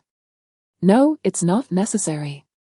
She averted her gaze, her voice slightly stuttering. After saying that, she awkwardly continued to pull him forward, seemingly anxious that he might perceive her fluster. In an effort to mask her unease, she quickened her pace, yet a subtle smile betrayed her lips. Thus, Song Yang allowed her to lead him towards the nearby villa. Unbeknownst to him, the girl's cheeks had already flushed a deep crimson, rendered all the more enchanting by the glow of the evening sky. Soon, they arrived at the villa. The dining table was already adorned with a lavish spread for dinner. The rich aroma wafting through the air immediately reached Song Yang's nostrils, and his long-neglected stomach audibly protested with a growl, having exerted himself significantly today. As soon as he caught a whiff of the delectable scent, all other thoughts vanished from his mind. Now, only one desire consumed him, to feast. Thus, once seated, he began to devour his meal with great enthusiasm. Observing his voracious appetite, Su Yang did not express any disdain, rather, a satisfied smile graced her lips, her eyes radiating affection. After dinner, Song Yang ascended to the upper floor to take a shower. Having spent most of the day exercising, he was drenched in sweat and felt quite uncomfortable. He longed for a refreshing shower to cleanse himself thoroughly. Meanwhile, Su Yang remained on the first floor, engrossed in a chat with her good friend Lu Tingting on her phone while idly watching a drama on her tablet. Ding dong. As Su Yang watched the drama, engrossed in the moment just before the male and female leads were about to kiss, she found her focus abruptly shattered by a WeChat message from Lu Tingting. Glancing at her phone on the table, she chose not to respond immediately, her attention still riveted to the screen. As someone who had never been in a relationship, she found herself utterly captivated by such romantic scenes. It was only after the kissing scene concluded that she finally picked up her phone to check Lu Tingting's messages. Lu Tingting, Su Yang, I need to tell you something. I've discovered my boyfriend Zhang Yang is quite the lecher. What should I do? Lu Tingting, he can be lewd, but I am too. The real issue is that he finishes in 3 minutes every time. He is both inexperienced and loves to play. What should I do?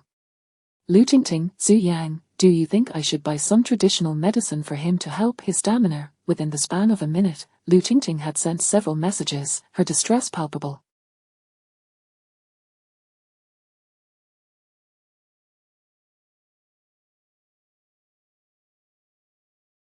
Reading these messages, Su Yang was taken aback. She had not anticipated that Zhang Yang, Lu Tingting's boyfriend, would be such a quick finisher. Recalling Zhang Yang's tall and robust figure from their shopping trip that morning, Su Yang was astonished. Such a strong man hardly seemed like someone who would falter in that regard. Suddenly, an intrusive thought crossed her mind, prompting her to glance upstairs. Song Yang was still in the shower, not yet having come down. She couldn't help but wonder about Song Yang's performance in that aspect. Surely he must be capable. He appeared quite strong, but then again, Zhang Yang looked strong too, yet he was evidently lacking. Oh, what am I thinking?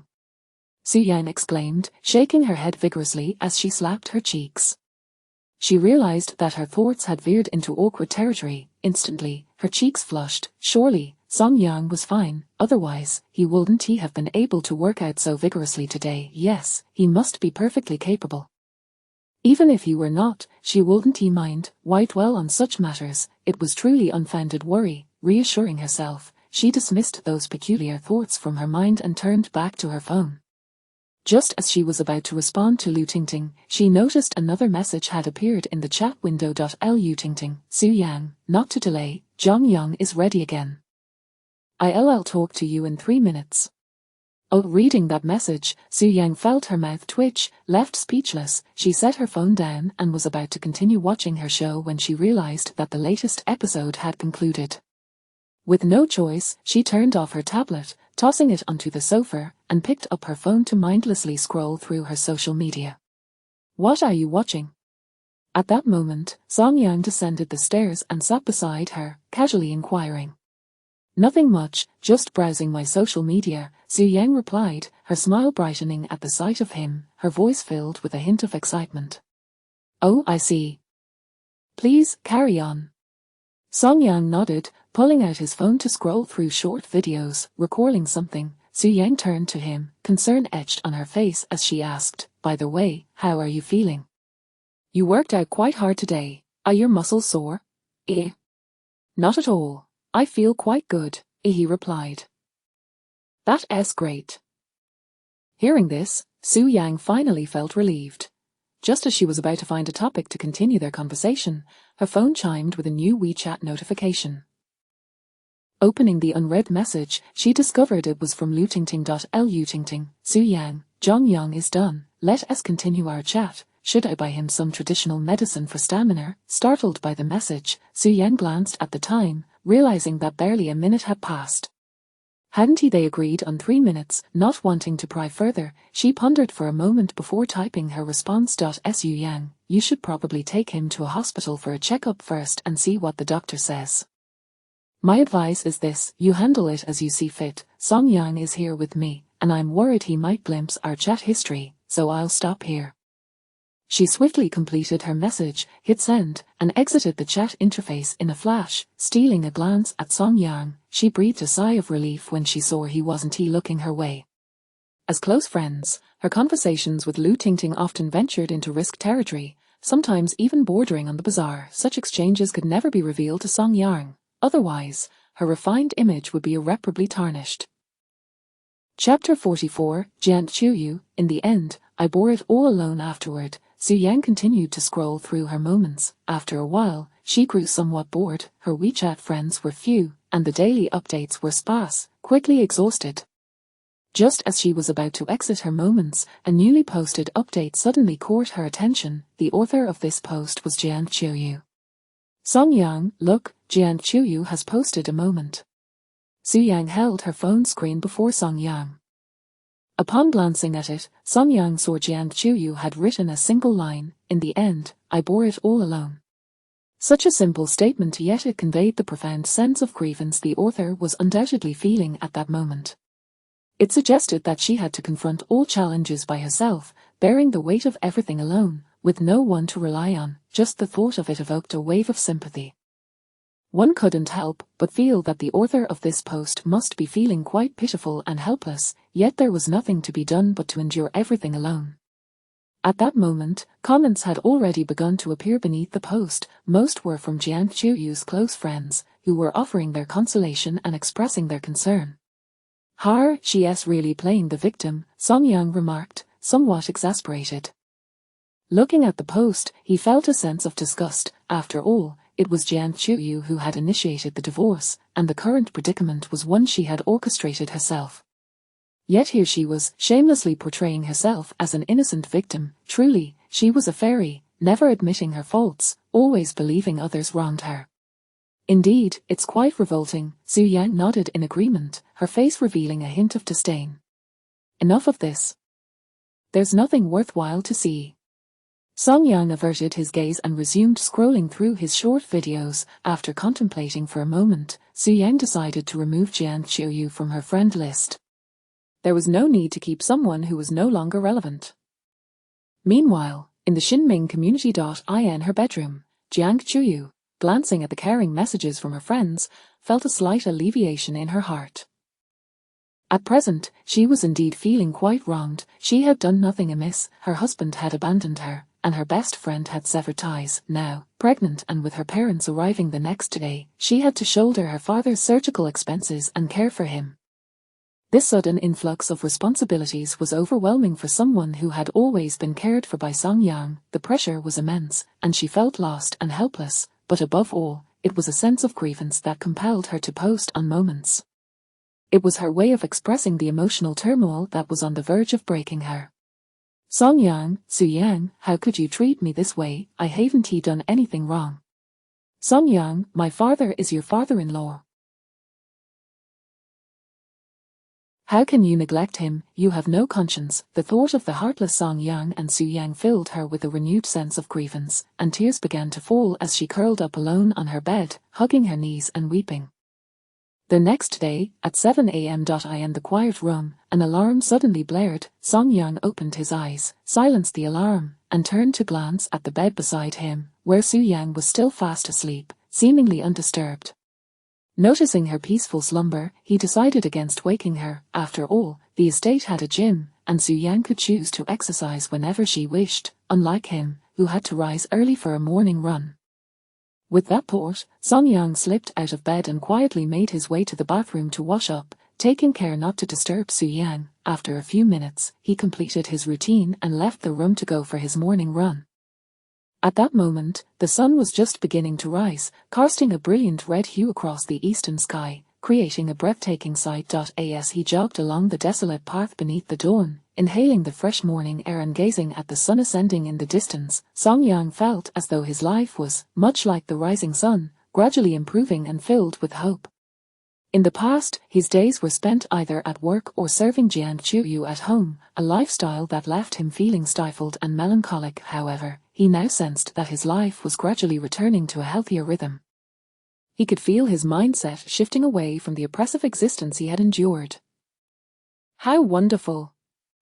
Song-yang murmured softly, a smile. Stretching her limbs, she felt as if she had slept exceptionally well that day.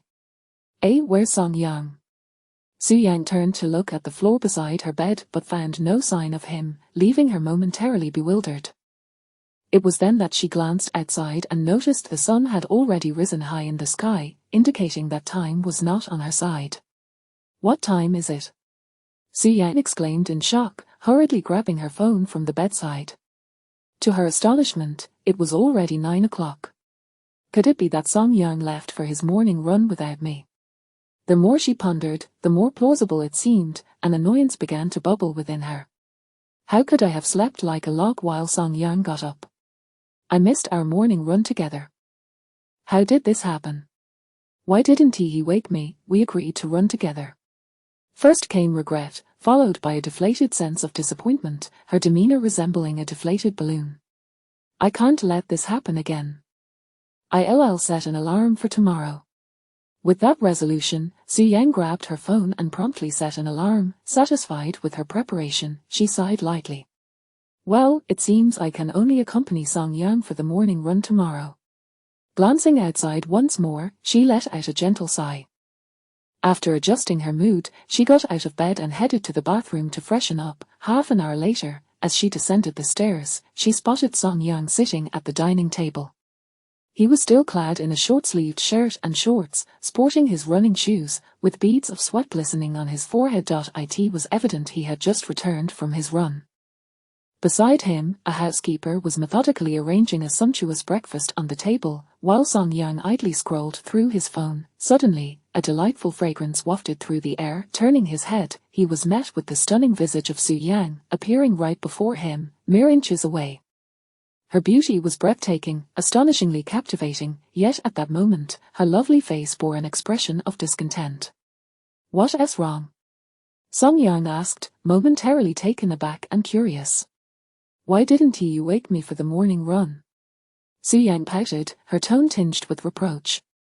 They had agreed to run together, yet Song-yang had gone alone, leaving her behind in the estate. I saw you sleeping so soundly that I couldn't bring myself to wake you, Song-yang replied, a hint of embarrassment creeping into his smile as he explained. Upon hearing this, the discontent in Su-yang's eyes began to fade. After all, if Song-yang had acted with her best interests in mind, it was somewhat acceptable.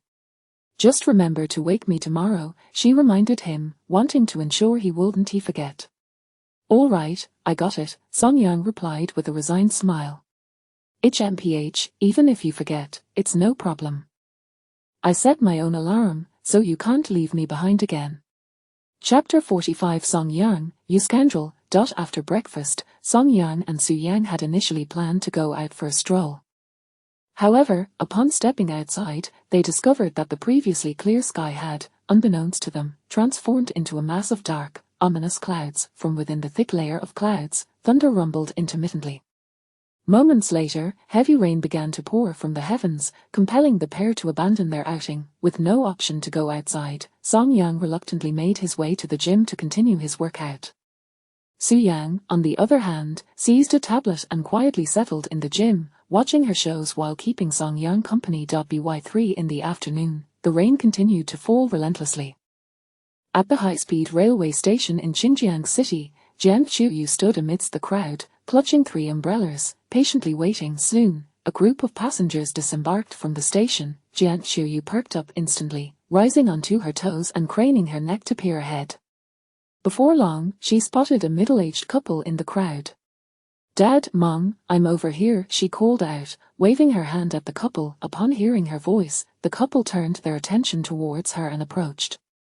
"Qiuyu, where's Song Yang? Why are you here alone waiting for us?" Liu Chunmai glanced around but couldn't find Song Yang, her brow furrowed, revealing a hint of displeasure. "Indeed, daughter, where is Song Yang?" Jian Chenghai, Qiuyu's father, echoed the same inquiry, perplexed. Jian Qiuyu felt a wave of guilt wash over her, her gaze darting away as if she were unsure of how to respond. She stammered, biting her lip, struggling to articulate a complete thought. "Qiuyu, just tell me, is Song Yang not coming?" Liu Chunmai pressed, noticing her daughter's silence, which clearly indicated her acquiescence. "Daughter, speak up. In this downpour, that rascal Song Yang couldn't have truly left you to come here alone, could he? That's outrageous." Jian Chenghai looked at his pitiful daughter and then at the torrential rain outside, his expression darkening.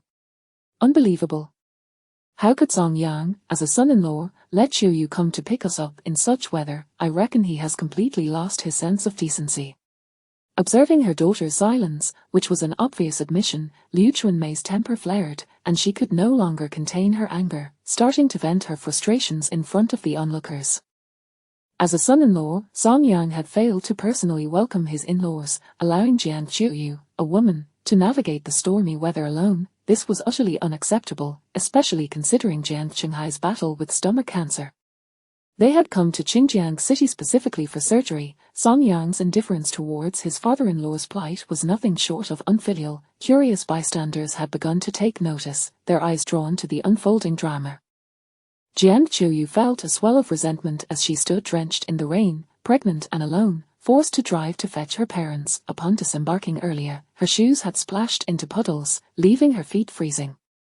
With Song Yang absent, she felt isolated, facing her predicament alone, enduring the cold despite her discomfort. "Mom, Dad, please stop. Song Yang might not be coming. Let us just head home. I'll explain everything to you there," Jian Qiuyu finally managed to say, her voice tinged with embarrassment as she lowered her head. "Not coming? What gives him the right? Your father is his father-in-law, undergoing surgery, and he doesn't even bother to pick us up. What kind of son-in-law is that? He is less than a dog." Liu Chunmei's fury escalated as she recalled her daughter's pitiful state, drenched in the downpour. "Enough? Let us return home and discuss this later. There's quite a crowd here," Jian Chenghai said, casting a glance at the curious onlookers. Although he was seething with anger, he understood that now was not the time to unleash it, especially in front of so many witnesses. "Indeed, Mom, there are too many people here," Jian Qiuyu added, feeling a sense of shame as she gently tugged at Liu Chunmai's sleeve, trying to redirect her attention. "Why are you staring? What is there to look at?" Liu Chunmai, still fuming, shouted at the spectators, who quickly dispersed at her fierce demeanor. "Let us go, we can talk about this later." Jian Chenghai gently patted her shoulder in an attempt to calm her.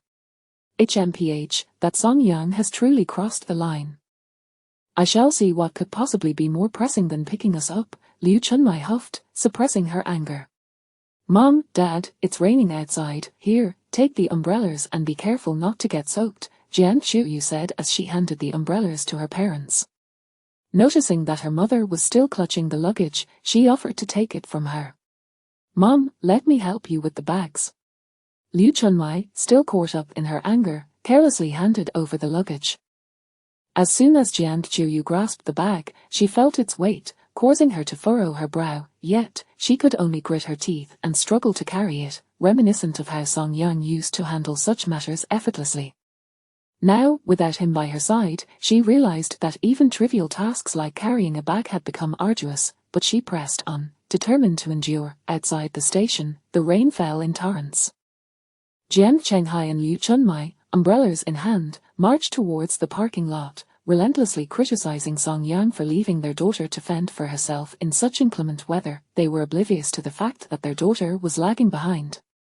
Jiang Qiuyu watched her parents walk away into the rain, then glanced at the umbrella in her hand. She attempted to carry the luggage while holding the umbrella, but it was too heavy to manage with one hand.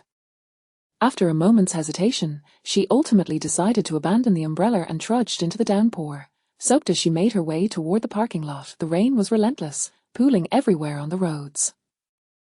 As Jiang Qiuyu struggled to carry the bag, she was soon drenched. The rain blurred her vision, and amidst the cacophony of falling droplets, she inadvertently stepped into another puddle. This time, not only did her shoes get soaked, but she also twisted her ankle. She cried out in pain, looking down at her ankle, feeling the sting of injury.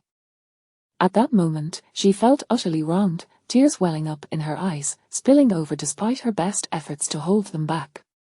"Song Yang, you jerk," she couldn't help but mutter. Yet, the only response was the relentless sound of rain. In the end, she could only grit her teeth, enduring the pain as she continued to limp toward the parking lot, the distance of merely 200 meters feeling insurmountable. Drenched to the bone, Jiang Qiuyu stumbled along, her plight a picture of utter helplessness. Finally, she reached the parking lot. Jiang Chenghai and Liu Chunmai stood there, umbrellas in hand, waiting for their daughter, unaware of where she had parked the car. Upon seeing her arrive, soaked and limping without an umbrella, Liu Chunmai rushed over, holding the umbrella over her head. "Daughter, what happened to your leg?" she asked, concern etched on her face as she took the luggage from Jiang Qiuyu. Seeing her mother's worried expression made Jiang Qiuyu want to cry even more, but she held back, saying softly, "Mom, I'm fine." She bit her lip stubbornly, but her voice quavered with restrained emotion. "You call this fine?" Liu Chunmai frowned, her anger bubbling beneath the surface. Yet, upon seeing her daughter's drenched state, she refrained from further comment. "Let us get in the car." Soon, the three of them were inside the vehicle. "Song Yang has gone too far. In such heavy rain, he let Qiuyu come alone to fetch us, and now she is soaked and twisted her ankle. I'm going to give him a piece of my mind." Liu Chunmai's frustration mounted as she berated her son-in-law. "Indeed, we entrusted our beloved daughter to him, and he promised to care for her, yet this is how he treats her. It is simply outrageous." Jiang Chenghai nodded in agreement, his dissatisfaction with Song Yang palpable. Listening to her parents' tirades against Song Yang, Jiang Qiuyu remained silent, biting her lip. Fortunately, her injured ankle did not hinder her from driving. Chapter 46 He no longer wants me. Minutes later, the car rolled into Shiming Community. As they arrived at the entrance, Jiang Qiuyu fished out her keys to unlock the door, but Liu Chunmai couldn't contain herself any longer and pushed the door open, shouting into the empty house, "Song Yang, get out here." Jiang Chenghai wore a similarly grim expression, clearly seething with anger. Jiang Qiuyu followed her parents inside, observing their readiness to confront Song Yang. She hesitated for a moment but finally spoke up, "Mom, Dad, please stop yelling. Song Yang isn't he here?" "Not here. Where did he go?" Liu Chunmai paused, turning to her daughter with confusion. Jiang Chenghai echoed her sentiment, equally perplexed. Jiang Qiuyu opened her mouth to explain but hesitated, unsure of how to convey her thoughts. "Daughter, what is wrong? Just tell us where Song Yang is." "Yes, daughter, where is he? You tell me, and I'll go deal with him." As her parents pressed her, Jiang Qiuyu finally gathered her courage, lifted her head, and exclaimed, "Dad, Mom, Song Yang doesn't he want me anymore?" As she spoke, the pent-up frustration within her erupted, and she couldn't help but burst into tears. Her parents, taken aback by their daughter's sudden breakdown, stood in shock. Once they regained their composure, a surge of anger welled up within them. How dare Song Yang bully their daughter? How could he abandon her? Seeing their daughter so heartbroken, they felt an overwhelming desire to confront Song Yang, this scoundrel, this despicable wretch, this ungrateful villain. "Daughter, where is Song Yang? I'm going to find him. If he dares to bully you, I won't let him off lightly." Liu Chunmai rolled up her sleeves, her expression fierce, ready to tear Song Yang apart. "This Song Yang has gone too far. I have to teach him a lesson." Jiang Chenghai was equally incensed. How could he tolerate Song Yang treating his precious daughter in such a manner? Despite his illness, he felt a surge of adrenaline, eager to confront Song Yang and avenge his daughter's grievances. Watching her parents seethe with rage only deepened Jiang Chuyu's sense of injustice. In her eyes, she had done nothing wrong, the entire situation was the fault of Song Yang and Su Yang. Her current state of distress was entirely their doing. "Mom, Dad, please don't go after him, you won't find Song Yang," Jiang Chuyu said, wiping her tears. "Daughter, you need to tell us how he has wronged you," her father insisted. "Yes, daughter, please tell us." Her parents looked at her earnestly, eager to understand the extent of their beloved daughter's suffering. Jiang Chuyu bit her lip, hesitated, and ultimately decided to come clean.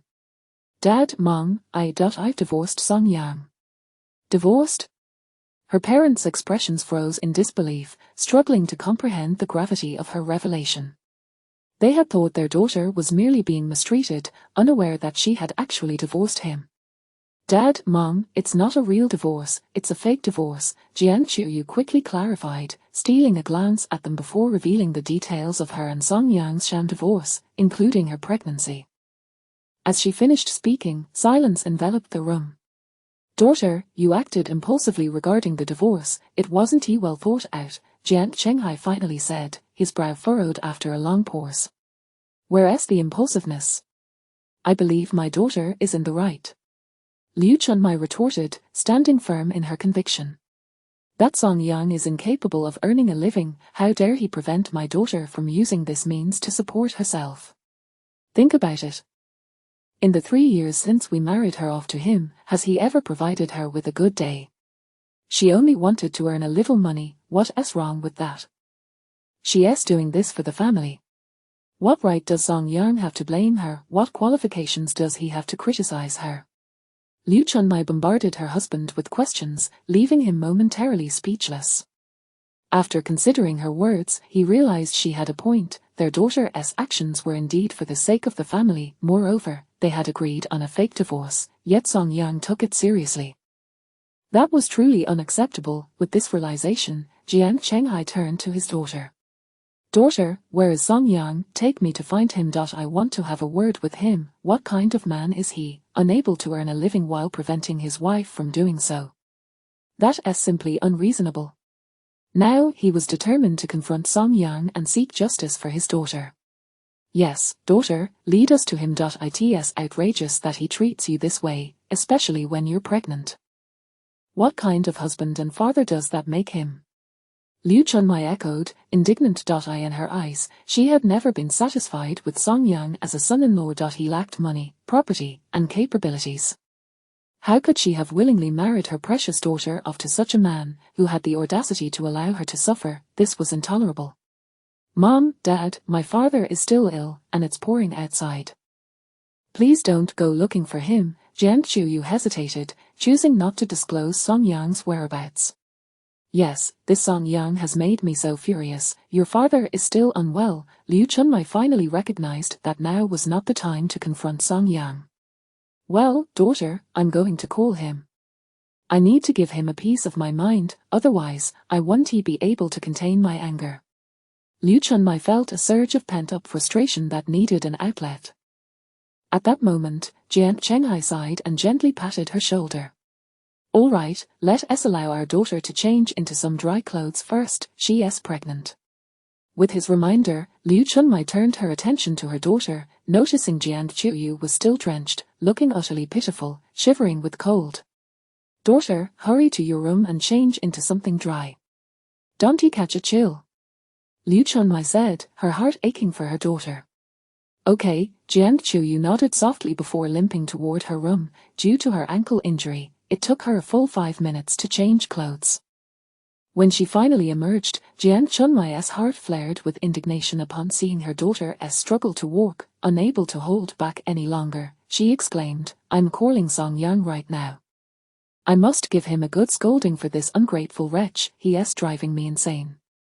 Indeed, this Song Yang has gone too far. If I weren't ill, I would have slapped him," Jiang Chenghai added, his anger boiling over. Jiang Chuyu felt even more wronged watching her parents seethe with indignation. She wanted to witness whether Song Yang would show even an ounce of remorse in the presence of her parents. Before long, Liu Chunmai retrieved her phone and dialed Song Yang's number. Chapter 47, come here and apologize to me soon. The call was connected. Song Yang, where on earth have you been? Get back here this instant. As soon as the call connected, Liu Chunmai unleashed her fury on Song Yang. In a commanding tone, she ordered him to return immediately. At this moment, the pent-up rage within Liu Chunmai erupted completely. Her daughter was pregnant, and yet Song Yang had the audacity to mistreat her. Today, amidst the pouring rain, he had sent Jiang Qiuyu, a pregnant woman, to fetch them. This resulted in her beloved daughter being drenched to the bone and even twisting her ankle. It was essential to note that Jiang Qiuyu was indeed a pregnant woman. What if she were to suffer a miscarriage due to negligence? As a husband, Song Yang's irresponsibility was truly appalling. Furthermore, as a son-in-law, he had the gall to ignore them, even when he was aware of his father-in-law's illness. It was utterly disrespectful. This was simply outrageous. Were it not for the fact that Song Yang was not at home, she would have already slapped him across the face. Now, all she wanted was for Song Yang to return so she could give him a proper lesson, a chance to vent her simmering anger. On the other end of the line, Song Yang had just finished his workout and was leisurely browsing videos in the villa. Upon receiving her call and hearing Liu Chunmai's imperious tone, he immediately frowned. Are you out of your mind? Why should I listen to you? Song Yang retorted without hesitation to his former mother-in-law. They were divorced now. Did she still expect him to be the obedient son-in-law at their beck and call? What? How dare you speak to me like that? Liu Chunmai's eyes widened in disbelief as she processed Song Yang's words. She seemed unable to comprehend that the formerly meek and submissive son-in-law, who had allowed them to berate him, would now dare to insult her. This left her momentarily stunned. Not only was she taken aback, but Jiang Chenghai and Jiang Qiuyu, who were present, were equally astonished. How could Song Yang, as a son-in-law, dare to talk back to his mother-in-law? This was utterly insubordinate. What is wrong with scolding you? Who do you think you are, demanding that I return? Why should I heed your command? Song Yang was at a loss for words. He was no longer the easygoing son-in-law who allowed the Jiang family to manipulate him. If he didn't express his anger, they truly believed he had none. Song Yang, you, how dare you speak to me this way? I see you've grown some wings, haven't you? Liu Chunmai gritted her teeth, her expression contorted with rage. I can speak however I like, it's none of your business, Song Yang replied dismissively, his expression indifferent. His nonchalant attitude pushed Liu Chunmai to the brink of fury, leaving her breathless, her chest heaving. She could only take deep breaths to suppress the surging anger within her. Song Yang, do you realize that today, Qiuyu's father has come to Xinjiang City? He is supposed to be hospitalized for surgery. On such a rainy day, you let Qiuyu go alone to pick us up. She is pregnant now. How could you treat her this way? Do you even deserve to be her husband? Do you know that because you sent her alone to fetch us, she got completely soaked and twisted her ankle? Have you ever cared for her? Moreover, Qiuyu's father is ill, and we came to Xinjiang City, yet you couldn't even bother to pick us up. Do you even regard us at all? Liu Chunmai unleashed a torrent of accusations at Song Yang. You say Jiang Qiuyu got drenched and twisted her ankle? Song Yang asked, momentarily taken aback. Yes, it's all your fault for sending her out in the rain alone. Let me tell you, even if you feel remorse now, it's too late. Liu Chunmai huffed coldly. Song Yang's actions were indeed egregious. Even if he were to apologize to Jiang Qiuyu now, they would not forgive him. That is wonderful. Song Yang's tone suddenly shifted to one of delight, and he appeared almost gleeful, even somewhat maliciously amused. What did you just say? Liu Chunmai was taken aback, questioning whether she had misheard. She had anticipated that upon hearing about Jiang Qiuyu's plight, Song Yang would express concern and worry. After all, their daughter was carrying his child. However, now she realized she had been gravely mistaken. Not only was Song Yang unconcerned, but he also seemed pleased. This realization reignited the anger she had just managed to suppress. This Song Yang was simply too outrageous, so utterly irresponsible. With her daughter pregnant, Song Yang showed no signs of worry, instead acting like a detached spectator reveling in their misfortune. Jiang Chenghai, too, wore a grim expression, his fists clenched tightly.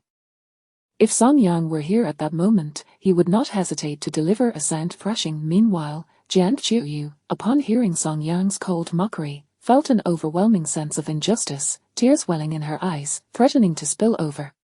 Song Yang, do you have any sense of responsibility? Chuyu is pregnant. For heaven's sake. Liu Chunmai seethed, her teeth grinding audibly. I know, so what? Song Yang replied nonchalantly. I said Chuyu is pregnant with your child, and you don't care at all. Do you deserve to be called a husband? Do you deserve to be a father? At that moment, Liu Chunmai wished she could slap Song Yang hundreds of times.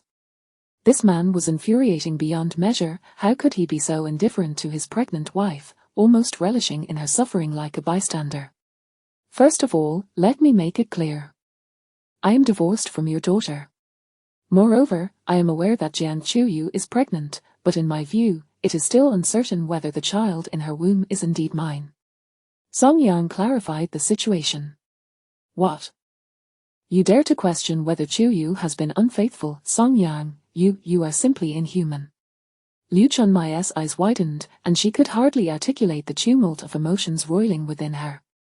If she had to describe it, it would be anger, unfathomable rage, the kind that made her wish to eliminate Song Yang entirely. How am I inhuman? Jian Chuyu has been behaving recklessly these past few years. Am I wrong to suspect her? Song Yang retorted without mercy. Song Yang, my daughter is already suffering immensely from her pregnancy, and you dare to question whether this child is yours. Do you have any conscience at all? Liu Chunmai could no longer contain herself, unleashing a furious scream into the phone, like a frenzied dog gone mad. Chapter 48, Song Yang, do you dare to insult me? Outrageous, listening to the audacious remarks from my former mother-in-law, and her brazen retorts, left Song Yang utterly astonished. At this moment, he found himself questioning whether Jian Chuyu's temperament, character, and morals were inherited from her mother. Even if they weren't genetic, it was evident that she had been profoundly influenced by her mother. Just listen to her, she speaks of infidelity with such impudence, truly, like mother, like daughter. Enough? If you have nothing better to do, I'd rather not converse with a fool. I'm hanging up now, Song Yang declared, his patience wearing thin with this unreasonable former mother-in-law. Hand me the phone. I shall speak with him. In the living room, Jian Chenghai could no longer contain himself. He stood up and snatched the phone from Liu Chunmai's grasp. At that moment, his face was as dark as thunder. Song Yang, it's me. Jian Chenghai said in a deep voice, authoritative and imposing. Previously, he had always maintained an air of dignity in front of his son-in-law, who had shown him nothing but deference and humility. He could not fathom that Song Yang would dare to insult him now. Another fool has arrived? Song Yang retorted, his tone growing increasingly impatient. Song Yang, do you dare to insult me?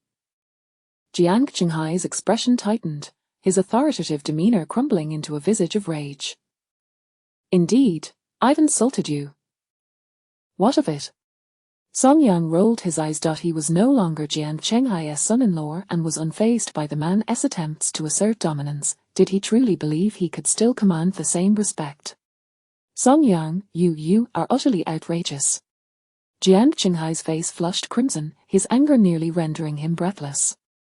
In the past, Song Yang had always been exceedingly respectful towards him, never daring to voice dissent, yet now, not only did Song Yang defy him, but he brazenly insulted him, disregarding his position as a father-in-law entirely. This is who I am.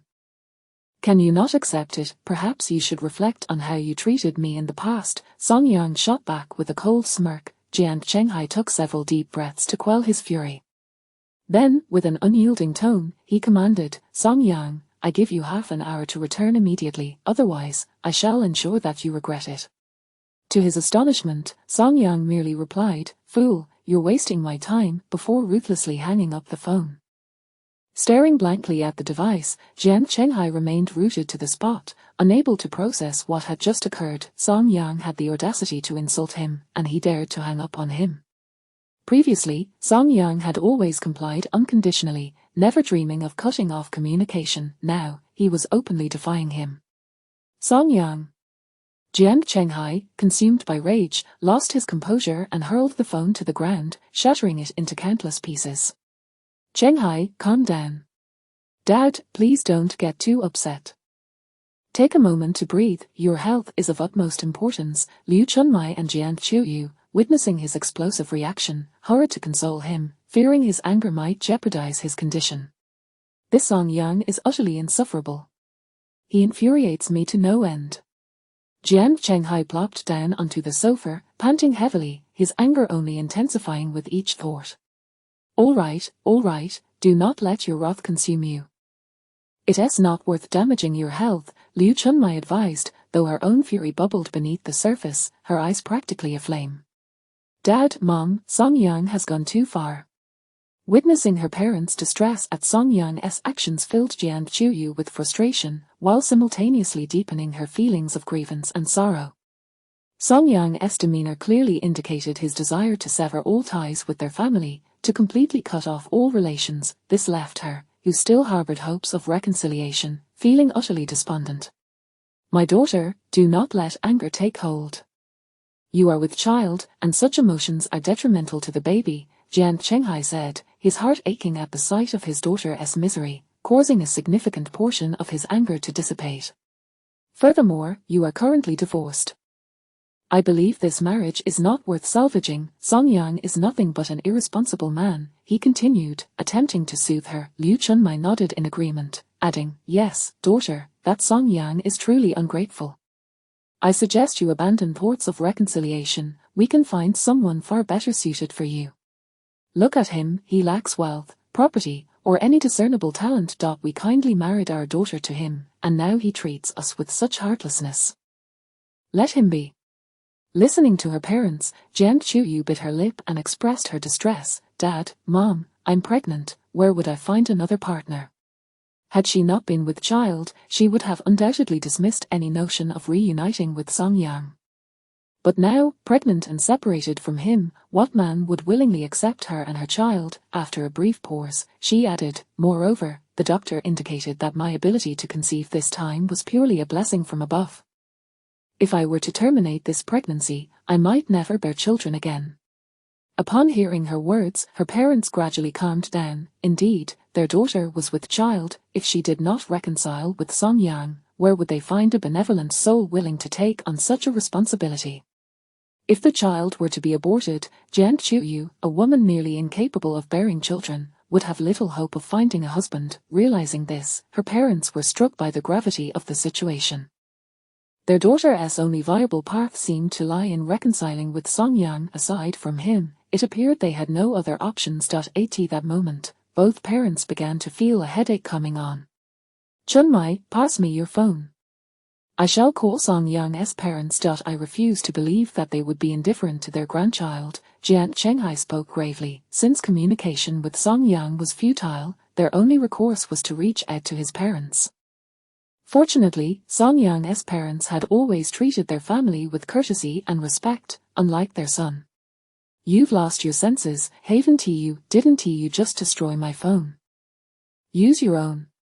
Liu Chunmai shot him a glance of exasperation, realizing his oversight. Jian Chenghai retrieved his own phone and dialed Song Yang's father. Chapter 49, It's not your place to shout soon. The call was connected. Hello, came the voice of Song Qingshan from the other end. Old Song, you really need to keep a closer eye on your son Song Yang. He is utterly outrageous. Jian Chenghai immediately exclaimed, his tone laced with indignation, directing all his grievances toward Song Qingshan. What's wrong with my son? Song Qingshan asked, momentarily taken aback before his curiosity piqued. Old Song, your son has become quite the tyrant. Not only does he dare to bully my daughter, but he also has the audacity to insult me and my wife. Is this how you expect your son-in-law to behave? Jiang Chenghai demanded angrily, adopting the role of an elder chastising a disobedient son-in-law. Oh, is that so? I see, was Song Qingshan's nonchalant reply, his tone remarkably calm, as if he were discussing a trivial matter. Jian Chenghai was momentarily stunned by Song Qingshan's response. Not only him, but Liu Chunmai and Jian Qiuyu were equally astonished. Previously, Song Yang's parents had always been exceedingly polite, even somewhat subservient. in front of their family, yet now, Song Qingshan's demeanor seemed devoid of that sense of humility, even his politeness felt perfunctory. Song Qingshan, did you hear what I said? Your son is out of line, and as a father, shouldn't you take responsibility for him? Jiang Chenghai, already simmering with rage, could no longer contain himself. He shouted into the phone, his agitation palpable. Jiang Chenghai, why are you yelling at me? Song Qingshan retorted, equally unyielding. How I manage my son is my business. It's not your place to shout at Maine. With Song Yang now divorced from Jiang Qiuyu, the two families were no longer connected, yet Jiang Chenghai remained arrogant, still looking down on them. In the past, Song Yang had tolerated this behavior for the sake of his son, which had led them to be so courteous, even submissive, to the Jiang family, but times had changed. Song Qingshan was no longer willing to endure such indignities. Even a clay figurine has its limits. Did they truly believe the Song family was so meek? What, you dare speak to me like that? In the living room, Jiang Chenghai, Liu Chunmai, and Jiang Qiuyu were all aghast. They could hardly believe that Song Qingshan, who had once been so deferential and eager to please, could now exhibit such defiance. It was utterly unfamiliar. Why shouldn't I speak to you this way? Song Qingshan countered, expressing his dissatisfaction. Jiang Chenghai, let me make it clear, my son has been your family's son-in-law for 3 years, enduring humiliation daily. I have tolerated your family long enough. As a father, watching his son being bullied and treated like a fool by the Jiang family was heart-wrenching for Song Qingshan. Now that his son was divorced, he had no reason to hold back any longer. All right, Song Qingshan, you are truly commendable, just like father, like son. Jiang Qinghai's face turned ashen with fury.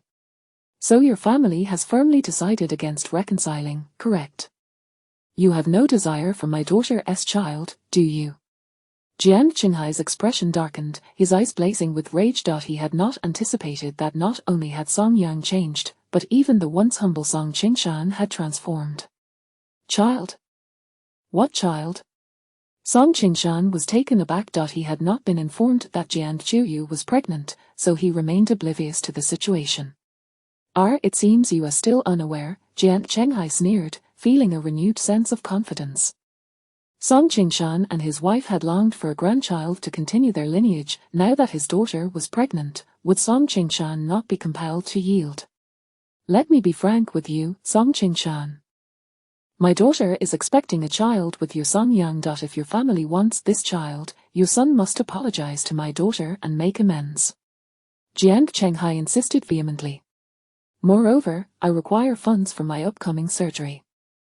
Your family must cover the expenses, otherwise, you can forget about this child and any chance of reconciliation. Jiang Chenghai was seething with rage. Merely having Song Yang apologize would not suffice to appease him.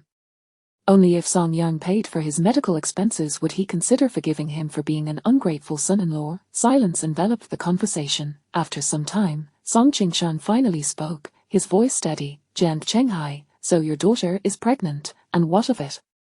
My son has made it clear that he will not remarry your daughter under any circumstances. He continued, as for the child, if it is indeed ours, we will raise it. However, if it is not, we shall not claim it. Song Qingshan acknowledged his desire for a grandson, yet compared to his son's happiness, the grandchild seemed less significant. If this child meant Song Yang would be forced back into a miserable life with Jiang Qiuyu, he would rather not have the grandchild at all. His son's well-being was paramount. Song Yang had stated he would not remarry, thus, if they accepted the child, it would complicate his future prospects for finding a partner. Jiang Chenghai's attempts to leverage the child against the Song family were nothing but futile dreams. What did you just say?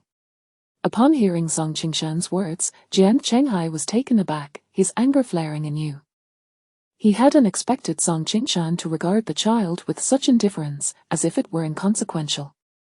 Jiang Chenghai, let me repeat myself, if the child is born and is my son's, we, the Song family, will care for it.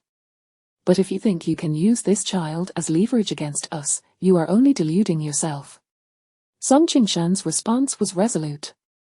You heartless wretches, Song Qingshan, may you and your son meet a dreadful fate.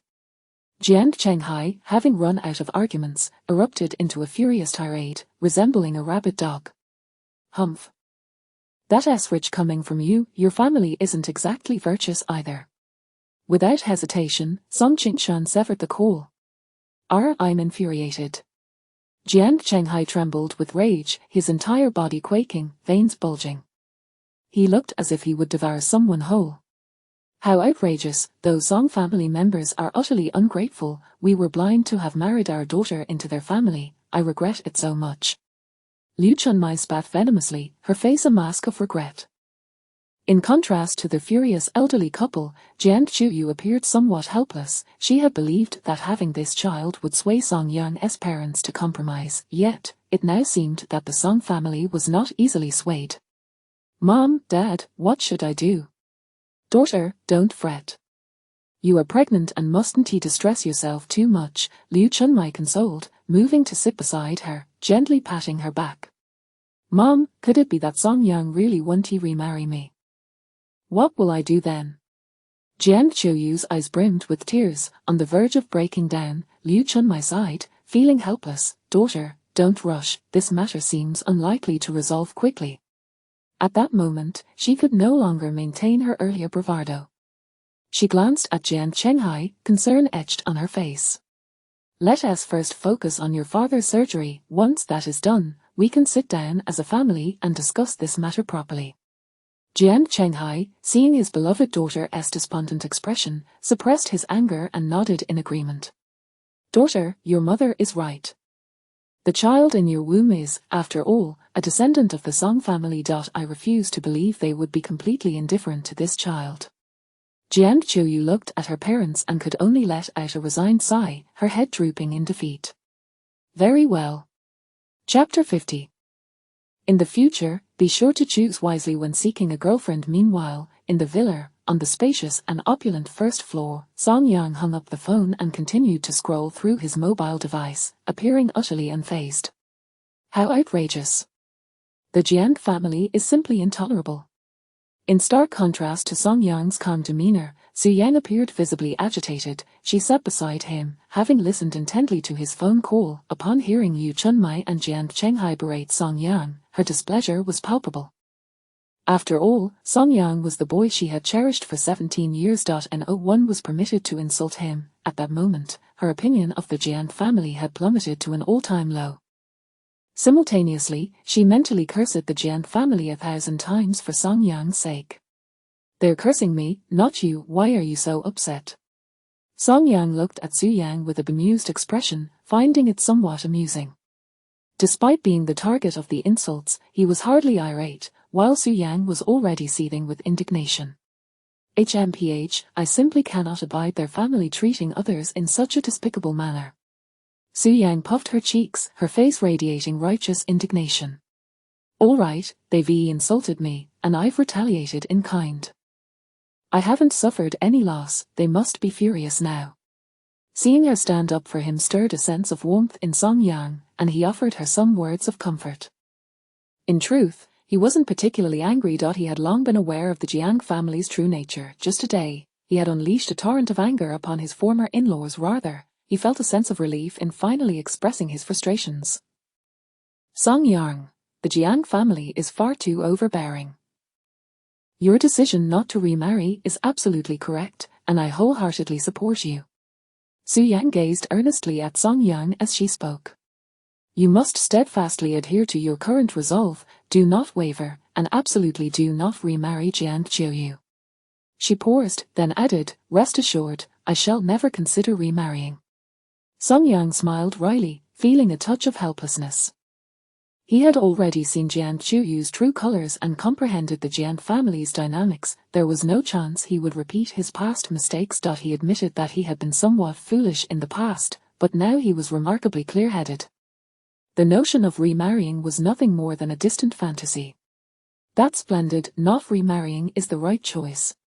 Su Yang nodded in satisfaction at Song Yang's response. His stance only served to strengthen the possibility of a future between them. Sigh, I truly was blind back then, to have fallen for Jian Qiuyu and insisted on marrying her, leading to my current predicament. Song Yang suddenly sighed softly, his expression tinged with nostalgia. Reflecting on his past impulsiveness in love, he felt a twinge of regret. If given the chance to return to the past, he would never have wed Jiang Qiuyu. Had he made that choice, he wouldn't find himself in his current plight. Had he not been so obstinate in wanting to marry her, his parents wouldn't have had to endure 3 years of humiliation at the hands of the Jiang family. These thoughts weighed heavily on him, leaving him with a sense of guilt. Indeed, you were quite short-sighted back then. How could you have chosen her? Su Yang nodded in agreement, her expression mirroring his regret. HMPH, if only you had chosen me back then, we would have been happily married by now. I would have cherished you above all else, showering you with all my affection. Su Yang mused silently. Alas, the world has no what ifs. During his university days, Song Yang had chosen Jiang Qiuyu, not her. Fortunately, all of that is behind me. I have embarked on a new chapter in my life, and my parents have found their freedom. Song Yang smiled gently at Su Yang, his expression now one of acceptance. After all, Jiang Qiuyu would no longer have a place in his future. He wished for the past to dissipate like smoke, leaving no trace behind. He was determined to savor his new life and make amends to his parents. Su Yang chuckled softly, teasingly suggesting, when you seek a girlfriend in the future, make sure to keep your eyes wide open. Choose someone who truly cares for you and is sincere. Of course, I will certainly find someone who appreciates me and is genuinely devoted to me. Having learned his lesson in this regard, Song Yang nodded emphatically, vowing to be discerning in his future choices. Well, Su Yang opened her mouth, about to speak when suddenly, Song Yang's phone rang. He glanced at the screen and saw it was his father calling. Hello, Dad. He shot a glance at Su Yang before answering. Son, Jiang Chenghai just called me, Song Qingshan began. Dad, he didn't cause you any trouble, did he? Upon hearing this, Song Yang felt a surge of anxiety.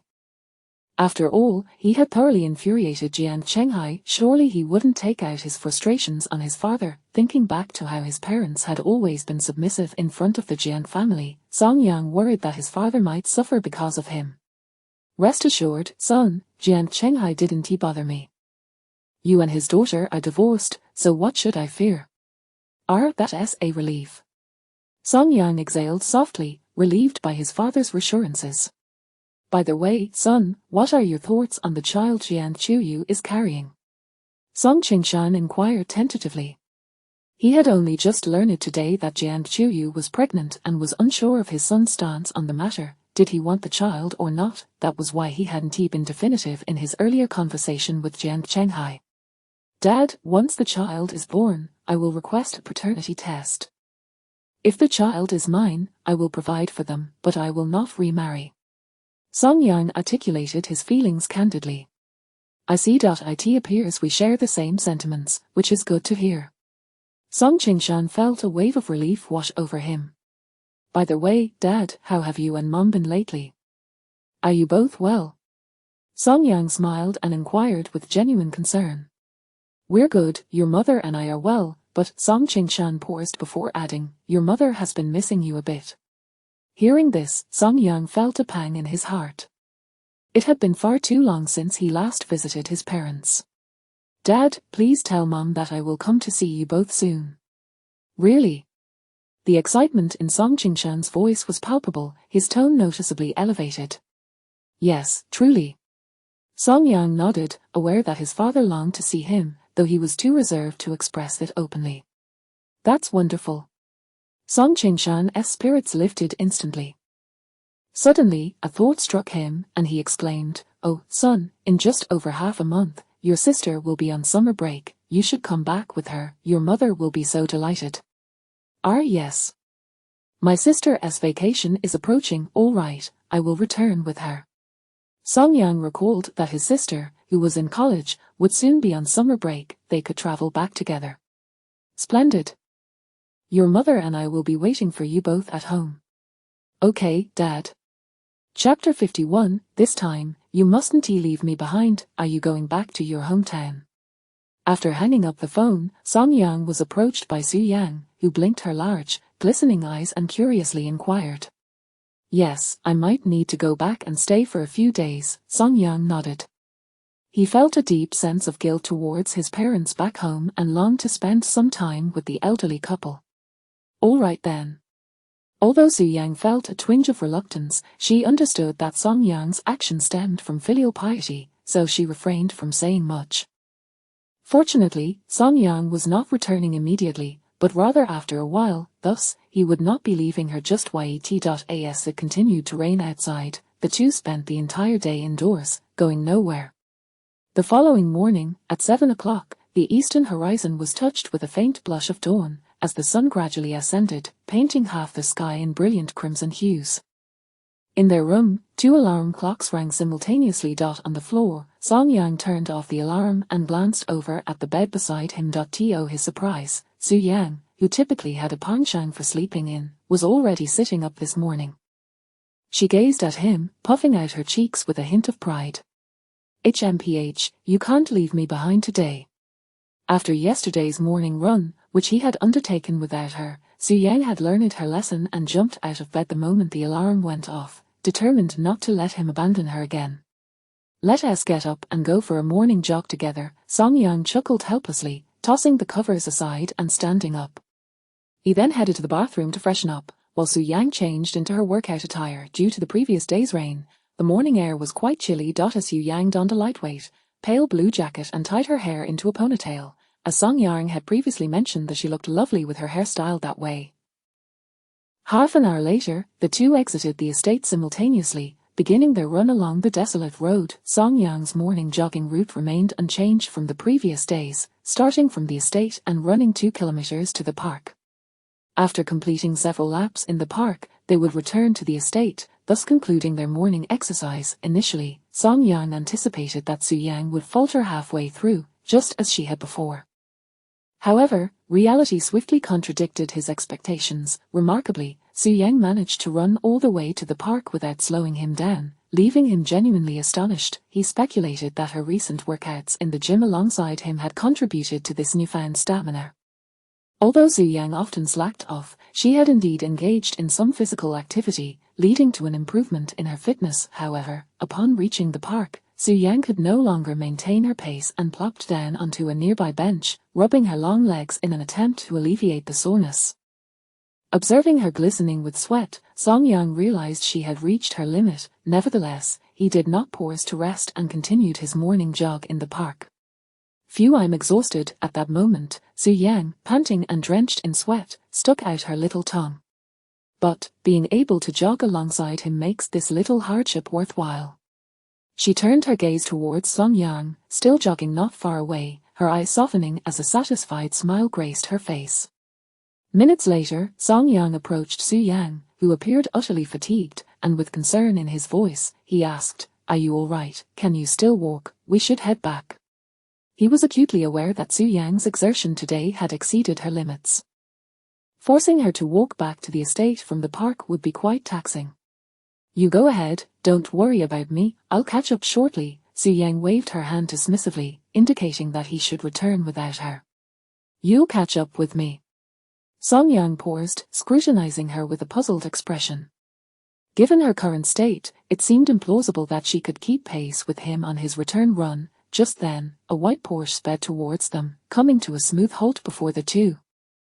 The door swung open, and a bodyguard stepped out. "Miss, the car has arrived." The bodyguard approached Su Yang respectfully. Su Yang glanced at Song Yang and lifted her chin. "Now do you believe I can catch up to you?"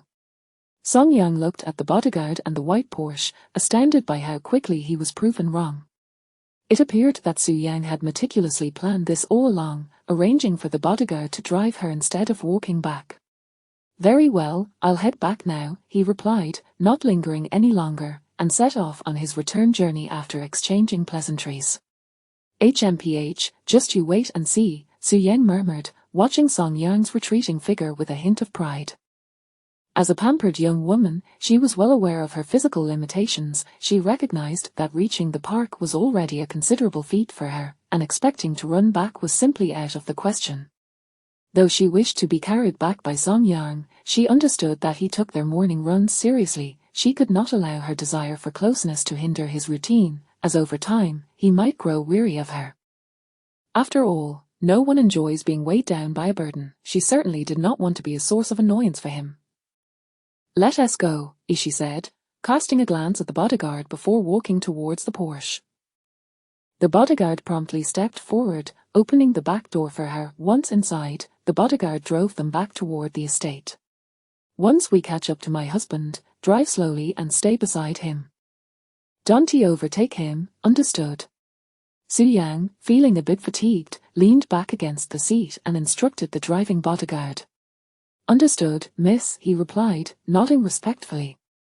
At 8 a.m., warm sunlight streamed down. In the cool morning breeze, Song Yang jogged alone along the empty road. Before long, the sound of a revving engine echoed behind him. Without needing to glance back, he knew it was Su Yang catching up. Indeed, the white Porsche soon pulled alongside him, and to his astonishment, the car slowed to match his pace, cruising leisurely beside him. Chapter 52. Of course, I will accompany my husband before long. The window rolled down. From the back seat, Su Yang poked her head out, her face beaming with joy. She leaned against the window, her sparkling eyes fixed intently on Song Yang. "What are you doing?" Song Yang found himself momentarily bewildered by her antics. "Nothing much, I just thought it would be boring to head back alone, so I decided to return with you," Su Yang replied with a smile. "It's fine, you keep running, I'll just watch you." "I won't disturb your jog," she insisted, her gaze unwavering and filled with fascination. "Why are you staring at me? What is so interesting?" Song Yang asked, perplexed.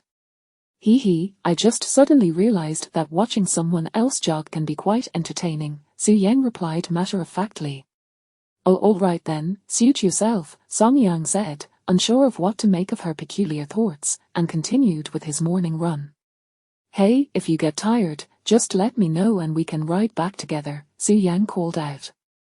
"No need. I believe I can make it back on my own," Song Yang promptly declined. Unlike Su Yang, he was determined to run back. He had risen early to take his morning jog seriously. If he gave up midway and took the car back, it would defeat the purpose of his early start. He might as well have slept in. "All right then, you keep running, I won't disturb you any longer," Su Yang replied, opting to remain quiet and watch him jog under the morning sun. Song Yang ignored her and continued his run. Thus, along the deserted road, he jogged while a white Porsche accompanied him, leisurely trailing beside him, with Su Yang seated inside. Finally, after several minutes, they returned to the estate. At the dining table, the housekeeper had already prepared a sumptuous breakfast for the two. Perhaps due to their exertion, both felt quite hungry. They sat down and quietly began to enjoy their meal. After breakfast, with nothing else to do, Song Yang headed to the gym to continue his workout. Su Yang, experiencing soreness in her legs from the morning's activities, decided to return to her room for some rest. Lying on her bed, unable to sleep, Su Yang took out her phone to watch a series when suddenly, a call came in. She looked at the screen and saw it was from Lu Tingting. "Hello, Tingting, what is up? Is there something you need?" Su Yang asked with curiosity. "Su Yang, let us go out tonight, we're all going out for dinner," Lu Tingting suggested. "Tonight, I'll check with my husband, Song Yang, to see if he wants to join. If he does, I'll go. If he prefers to stay home, then I won't," Su Yang replied after a moment of thought. "Oh dear, now that you have a husband, everything's different. Su Yang, is it going to kill you to be apart from him for a bit?" Lu Tingting rolled her eyes, clearly exasperated. In the past, Su Yang had always been independent, but now she seemed transformed, eager to cling to Song Yang at every opportunity, almost like a love-struck fool, completely shedding her former aloof persona as someone who shunned marriage. "Oh come on, things are different now. I have a husband, so of course, I want to be with him," Su Yang responded with a cheerful smile. Although she and Song Yang were merely a fake couple, being teased by Lu Tingting as if they were a real couple brought her immense joy. She relished this feeling, as if she truly were Song Yang's wife. "All right then, check with your husband to see if he wants to join us tonight, and if he does, send me a message," Lu Tingting said, wanting to end the conversation as she felt overwhelmed by the couple's affection. "Got it?" Su Yang happily hung up and resumed watching her show. However, as she continued, she suddenly found herself a bit distracted, the drama before her seeming rather dull. I wonder what Song Yang is doing right now. Su Yang pondered, glancing out the window. Despite their brief separation, she realized she was already missing him again.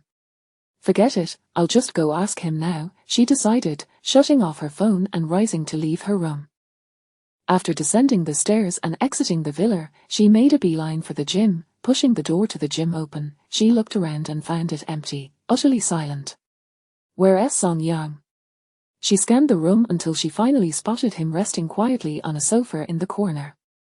Perhaps due to the intensity of his workout, he appeared quite fatigued. Moreover, with the warm sunlight streaming through the windows, it was no wonder that he seemed ready to doze off. His head bobbed slightly, as if he could fall asleep at any moment. Are you about to fall asleep?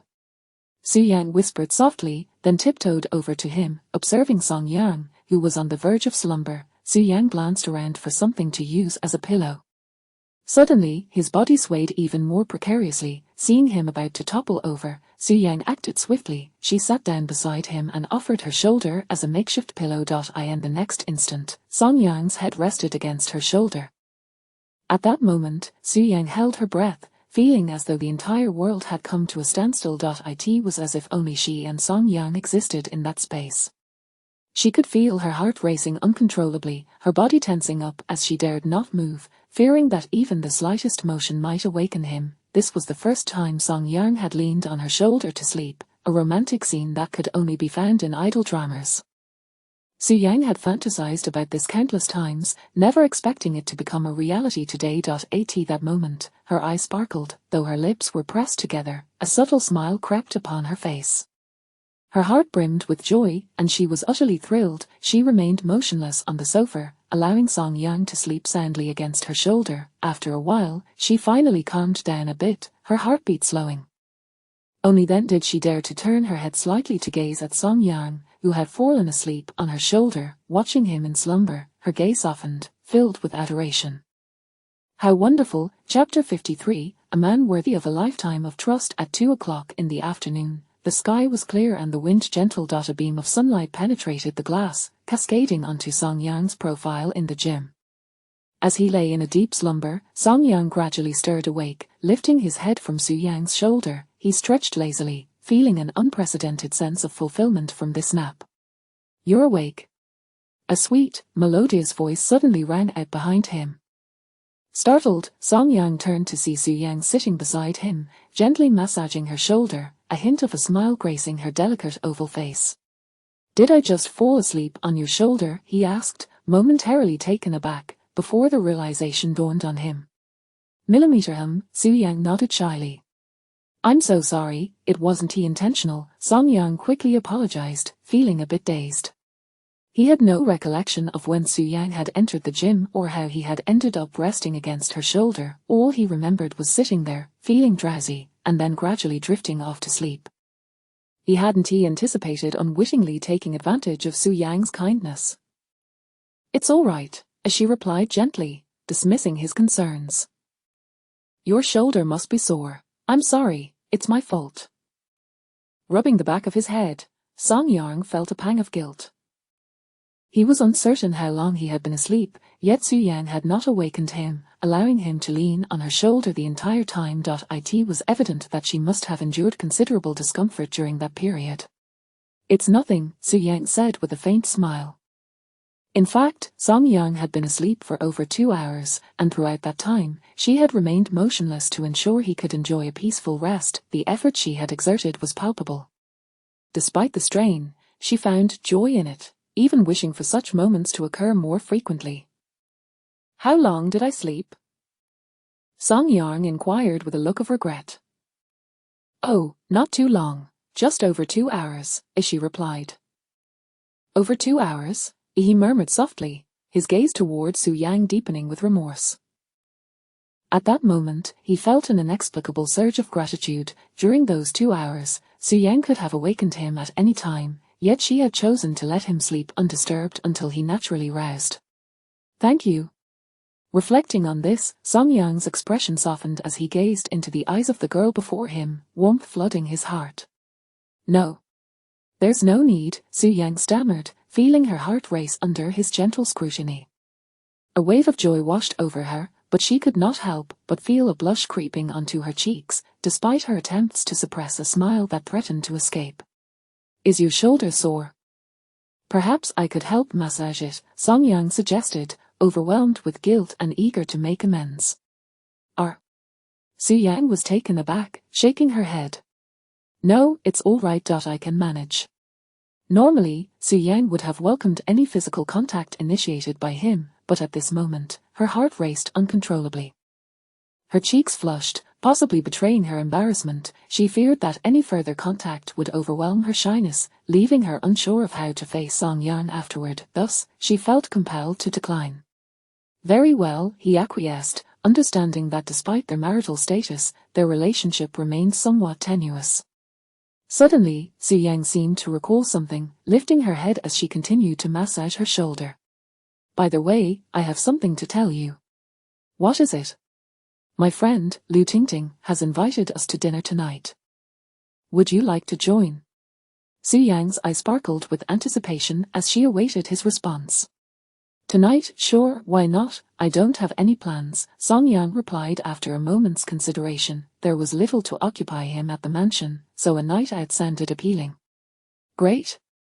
I'll message her shortly, as Su Yang beamed, her face lighting up with joy at his agreement. Witnessing her delight, Song Yang couldn't help but smile in return, feeling a strange sense of happiness swell within him. As the clock struck 6, the sun dipped below the horizon. In the opulent, spacious villa, Song Yang had changed into his attire and was seated on the sofa on the first floor, enjoying some fruit as he waited for Su Yang. Meanwhile, Su Yang was upstairs, still getting ready and applying her makeup, taking her time to present herself beautifully. Master, are you heading out tonight? Uncle Lee inquired, having arrived at the villa without Song Yang noticing. Yes, Uncle Lee. Su Yang and I are going out for a bit. We won't be having dinner at home, Song Yang replied with a courteous smile, his tone warm. Understood. I won't have the cook prepare dinner then, Uncle Lee nodded slightly, choosing not to elaborate further. All right, thank you, Song Yang acknowledged, returning to his fruit.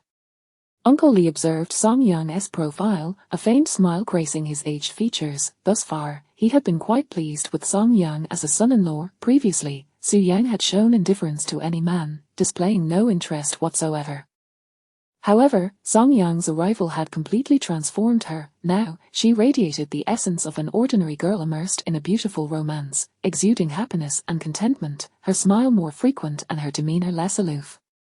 Every time he witnessed the genuine joy that blossomed between his daughter and Song Yang, it filled him with immense satisfaction. Even if he were to pass on, he would rest easy, knowing that his daughter had found a man worthy of lifelong trust. Just then, the sound of heels clicking against the floor echoed from the staircase. Both Uncle Lee and Song Yang looked up simultaneously. There, descending gracefully, was Su Yang, adorned in a light blue long dress. The makeup accentuated her already exquisite features, making her look even more captivating. The dress elegantly highlighted her figure, and her presence exuded an air of refined elegance. In that moment, Song Yang could not deny the undeniable truth. Every time he laid eyes on this girl, he was struck by her breathtaking beauty. Each encounter was nothing short of astonishing. Chapter 54. A twinge of regret over divorce. How do I look? Su Yang stood before Song Yang, her large, sparkling eyes brimming with anticipation. After spending so long preparing, she yearned to present her most beautiful self to him. Thus, she was deeply concerned about his opinion of her appearance. Is it really necessary to ask? If you don't look good, who else could? Song Yang replied with a shake of his head, a hint of helplessness in his voice as he spoke his honest thoughts. Su Yang's face lit up with a joyful smile, clearly in high spirits. Then, darling, shall we go? Su Yang chimed, wrapping her arm around Song Yang's and leading him out. He immediately felt that familiar sensation of being enveloped, caught between softness with no escape. Yet, Song Yang had grown accustomed to it over time. Uncle Lee, we're leaving. Su Yang called cheerfully as they passed by Uncle Lee, who was watching them with a warm smile. Take care, young couple, Uncle Lee replied, his aged face revealing a trace of contentment as he watched them depart. Meanwhile, at the First People's Hospital of Xinjiang City, Jiang Qiuyu emerged from the sterile, disinfectant-scented building and made her way to the parking lot. Once in her car, she slumped into her seat, utterly exhausted. After a long day of arranging her father's hospitalization, she felt too drained to utter a word. From the moment she woke at 7, she had been bustling about, and upon arriving at the hospital, she had been running around managing various tasks, paying bills, filling out forms, purchasing necessities, and searching online for a caregiver. By the end of the day, she felt more fatigued than ever before. Previously, when her father fell ill, her husband Song Yang had been there to offer comprehensive care, taking care of every detail. She hardly had to worry. Now, without him, she found herself overwhelmed by these seemingly trivial tasks that now consumed her entirely, leaving her mentally and physically exhausted. Is it really so challenging to manage all of this? Jiang Chuyu murmured weakly, her gaze vacant as she stared ahead, finally realizing the significance of her husband, whom she had once deemed unnecessary. Had they not divorced, she would have been spared from this turmoil, as Song Yang would have managed everything effortlessly. I wonder how the caregiver I hired will perform. Will she be careless in looking after my father? A flicker of concern crossed Jiang Chuyu's eyes. Due to the urgency, she had hastily found this caregiver online at a cost of 400 yuan a day. Although the price was steep, she had little choice. Being pregnant, she could not spend all day at the hospital, and her mother, Liu Chunmai, was too old to endure sleepless nights. Thus, hiring a caregiver was her only option.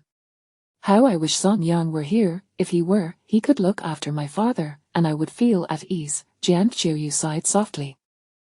Suddenly, her stomach grumbled loudly, a stark reminder of her hunger. She realized that amidst her hectic day, she had neglected to eat even lunch. Now, she felt ravenous. With the knowledge of her pregnancy weighing on her mind, she sighed, fastened her seatbelt, started the car, and set off home to eat. Moments later, she departed the hospital. After a brief drive of several minutes, Jiang Chuyu returned to the Shuming community. Ascending the stairs, she arrived at her door, produced her keys, and opened it, only to be greeted by a burnt smell wafting from the kitchen. Goodness, why is the fire so intense? Why can't it be turned down? Liu Chunmai's panicked voice echoed from the kitchen. A sense of foreboding washed over Jiang Chuyu as she hurried to the kitchen, where she found her mother frantically standing at the stove, smoke billowing from a pot. The absence of the exhaust fan rendered the kitchen shrouded in smoke, resembling a scene from a disaster. What on earth are you doing, Mom? Jiang Chuyu exclaimed, her eyes widening in disbelief. Chuyu, come quick. The flames keep fluctuating, and the food is burnt. Liu Chunmai turned to her daughter, relief flooding her expression upon seeing her, as if she had found a savior. All right, you step back. Observing the chaotic scene, Jiang Chuyu felt a surge of exhaustion.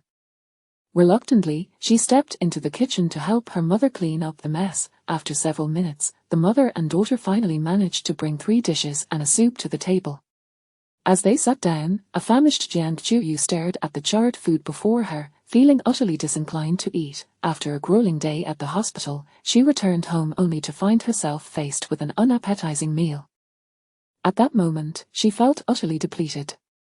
Chuyu, you know your father always cooked for us at home, Liu Chunmai said, noticing her daughter's reluctance to eat, feeling a twinge of embarrassment at how the meal had turned out. Mom, let's not cook tomorrow. The caregiver I hired will be back, and she can prepare our meals, Jiang Chuyu suggested, recalling that the caregiver had taken leave for a few days. Consequently, they had been relying on takeout. Oh, all right. I understand, Liu Chunmai sighed in relief. She was well aware of her lack of culinary skills, and having a caregiver would significantly ease her burden. Come on, Chuyu, you must be starving. Please eat. The food may not look good, but it might taste fine, Liu Chunmai urged, seeing her daughter's weary visage and feeling a pang of sympathy. Despite her hesitation, Jiang Chuyu picked up her chopsticks and attempted a bite of the dismal dish. One taste was enough for her to grimace and quietly set her chopsticks down. Liu Chunmai, too, sampled a bite and promptly spat it out. How can it be so awful? Liu Chunmai frowned, her expression betraying her distaste. Seeing her mother's reaction, Jiang Chuyu sighed, feeling utterly drained. She grabbed her phone and said to her mother, Mom, don't eat any more, I think I'll just order takeout. All right then, Liu Chunmai nodded, acknowledging that she, too, could not stomach the meal. Thus, after a long and tiring day, Jiang Chuyu returned home only to wait for takeout, her hunger gnawing at her. Sigh, if only Song Yang were here, perhaps things wouldn't be this way, Jiang Chuyu lamented, seated on the sofa, feeling utterly weak from hunger. When Song Yang had been present, she had never faced such deprivation or exhaustion. Chapter 55. Why is the gap so vast among girlfriends? On a night at a certain restaurant, in a private room on the second floor, Song Yang and his companions had already taken their seats, eagerly awaiting the arrival of their dishes. Su Yang, the dry pot shrimp here is absolutely delicious. You must indulge in it later, Lu Tingting enthusiastically recommended the restaurant's signature dish, her eyes sparkling with excitement. She had dined here several times, particularly enamored with the dry pot shrimp, which she ordered without fail each visit, its allure never waning. Is that so? We'll be sure to savor it later, Su Yang nodded, committing her words to memory. Indeed, you must truly savor it, I am certain you will relish it, Lu Tingting proclaimed with unwavering confidence. After taking a sip of water, she casually shifted the topic, inquiring, by the way, Su Yang, what have you been busy with lately? Me? Su Yang turned to glance at Song Yang, who sat beside her, and with a cheerful smile, she replied, I've been working out with my husband recently. Working out? Lu Tingting nearly choked on her drink, her eyes widening in disbelief. What else with that expression, Tingting? Is it so shocking that I work out? Su Yang felt a twinge of offense, puffing up her chest and retorting. No, Su Yang, I've known you for so many years, you working out seems like a joke, Lu Tingting responded skeptically. Having been roommates since college, she knew Su Yang well. She had never been one to exercise, often resistant to even walking a few extra steps. The idea of her working out was utterly unfathomable. I used to dislike working out, but I've changed. I am no longer the person I once was, Su Yang asserted earnestly. Har har, Lu Tingting merely smiled, wearing an expression that suggested she was unconvinced. Really, if you don't believe me, ask my husband. I truly accompany him to the gym, Su Yang insisted, pulling Song Yang into the conversation for validation. With a resigned sigh, Song Yang nodded and said, I admit, Su Yang has indeed been working out lately.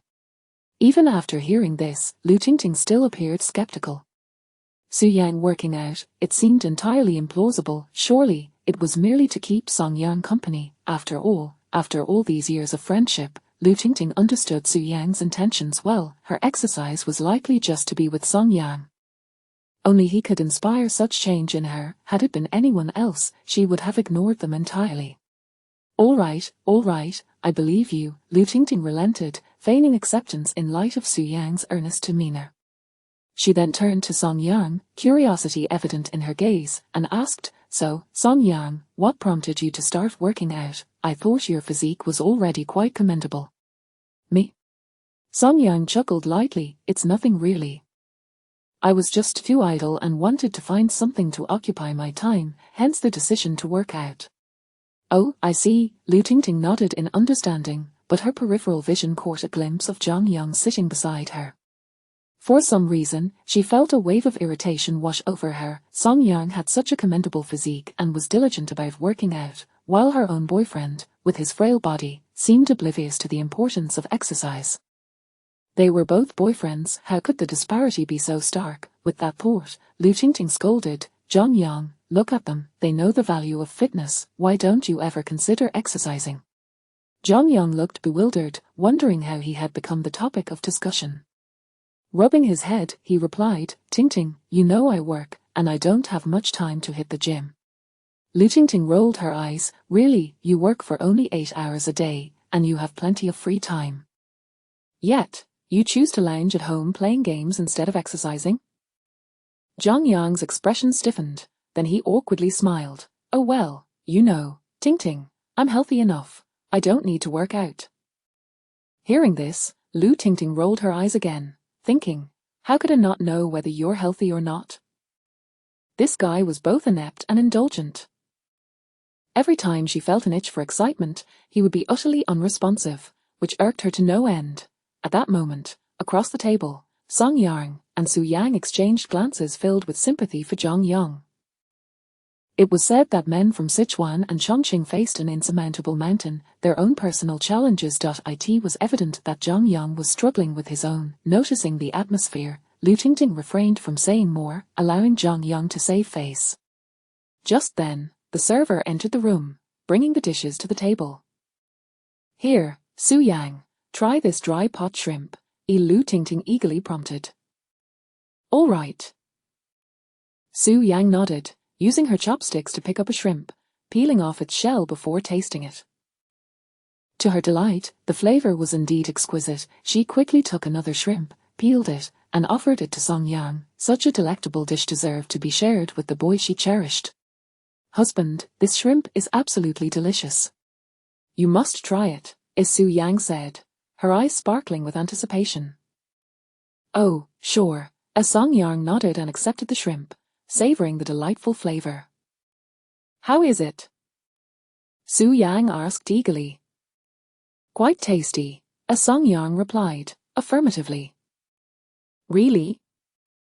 Hee, then I'll peel a few more for you." Su Yang's eyes lit up as she energetically picked up more shrimp, peeling them and placing them in Song Yang's bowl. Before long, she had filled an entire bowl with shrimp for him. Witnessing this, Lu Tingting couldn't help but be astonished, teasingly remarking, "Su Yang, you truly dote on your husband. You're not even eating for yourself, just peeling shrimp for him." The Su Yang before her felt like a completely different person compared to the solitary woman who had once kept her distance from all men. The former Su Yang seemed destined to remain unattached for life, yet now, she resembled a girl deeply immersed in love, indistinguishable from a love-struck fool. The contrast was staggering. Hee, my Song Yang loves to eat, so I want to make sure he enjoys it," Su Yang beamed, her face radiant with joy. She seemed oblivious to how her actions might appear to others, even if they came across as somewhat submissive. All that mattered was that Song Yang enjoyed the food, and she delighted in watching him eat. As for Song Yang, gazing at Su Yang, who continued to peel shrimp for him, he felt an unexpected wave of warmth. Perhaps Su Yang's actions were simply her way of fulfilling her role as a good wife, ensuring no one suspected their marriage was a facade. Yet, the tenderness of her gestures touched his heart. Previously, when dining out with Jian Qiuyu, he had always been the one peeling shrimp for her. She had never considered his feelings, merely eating without a second thought. Now, in this role reversal, Song Yang experienced a profound sense of gratitude. Chapter 56. Lu Tingting's ill-conceived idea. Meanwhile, Zhang Yang, who was peeling shrimp for Lu Tingting, watched the scene unfold with envy, feeling as if his back teeth might crack from the pressure. "Why is it that all men do not receive the same treatment?" he lamented. It was one thing for his girlfriend to not be as beautiful or wealthy as others, but the real issue was her lack of thoughtfulness. Looking at Song Yang, Zhang Yang couldn't help but feel immense envy. If only his own Tingting would peel shrimp for him, he would be overwhelmed with emotion. "All right, enough peeling. You should eat too," Song Yang interjected, noticing that Su Yang showed no signs of stopping. He placed the bowl of shrimp she had peeled in front of her. "No, this is for you." Su Yang shook her head, somewhat displeased. This was her way of expressing her feelings for Song Yang. She couldn't possibly eat it herself. "Open up."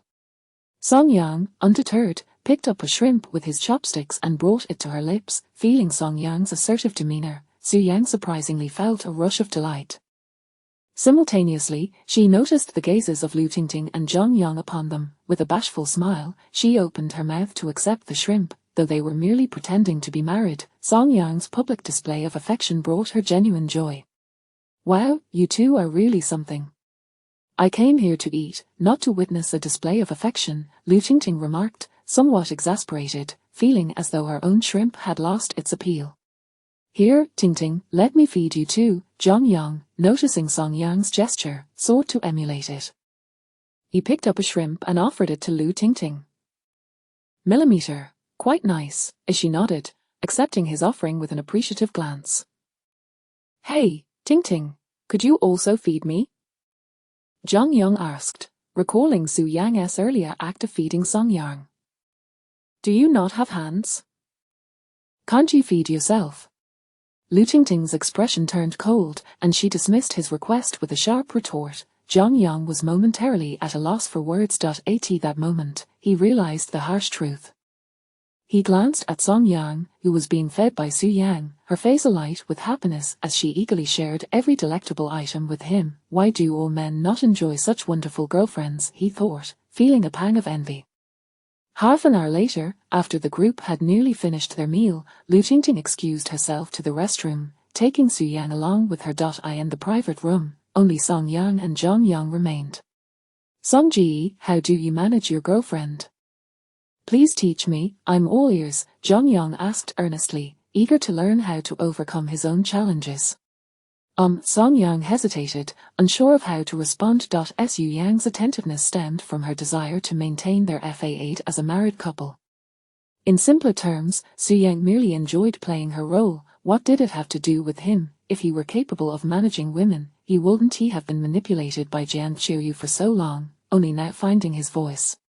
Brother, I genuinely have no advice. You'll have to figure it out yourself, Song Yang replied helplessly. Well, okay then. In the restroom, at the sink, Lu Tingting was touching up her makeup while Su Yang washed her hands beside her. Su Yang, how far have you and your husband progressed? Lu Tingting inquired with curiosity, recalling Su Yang's previous mention of being bold and proactive in pursuing Song Yang. She was eager to know how her friend's romantic endeavors were faring. Not much, I suppose, Su Yang contemplated, feeling somewhat indifferent, her tone reflecting a lack of enthusiasm. To be honest, she was quite satisfied with their current state. Every day, under the guise of marriage, she could hold hands, embrace, and even engage in seemingly intimate activities with Song Yang. However, moving beyond that made her hesitant. She was acutely aware that Song Yang had yet to develop feelings for her, and if she pushed too far, she might frighten him away, rendering their relationship awkward. Oh, really? From your tone, it sounds like things aren't going smoothly, Lu Tingting remarked, casting her a sidelong glance, somewhat disdainful. Sister, you're not getting cold feet, are you? Not at all. I am quite brave, thank you very much. Su Yang retorted, defensive.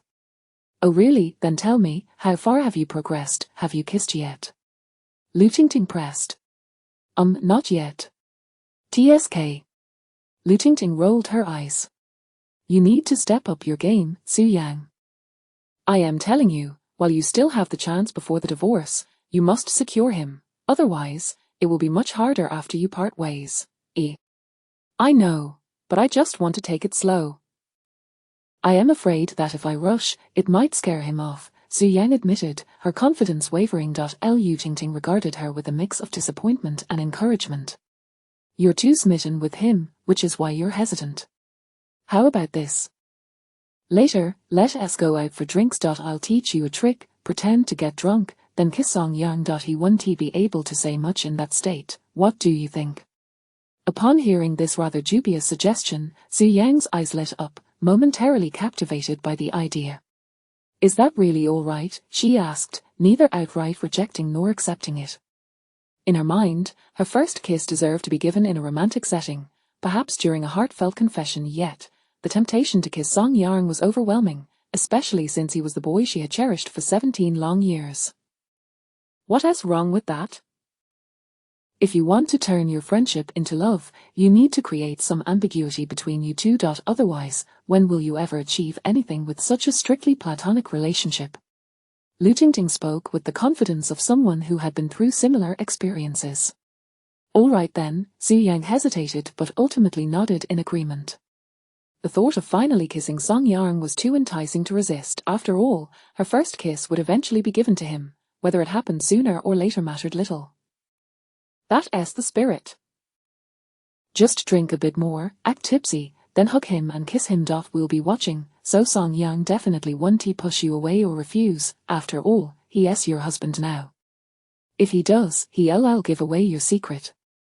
Lu Tingting declared, exuding confidence in her plan. In her eyes, this dubious idea was a foolproof strategy.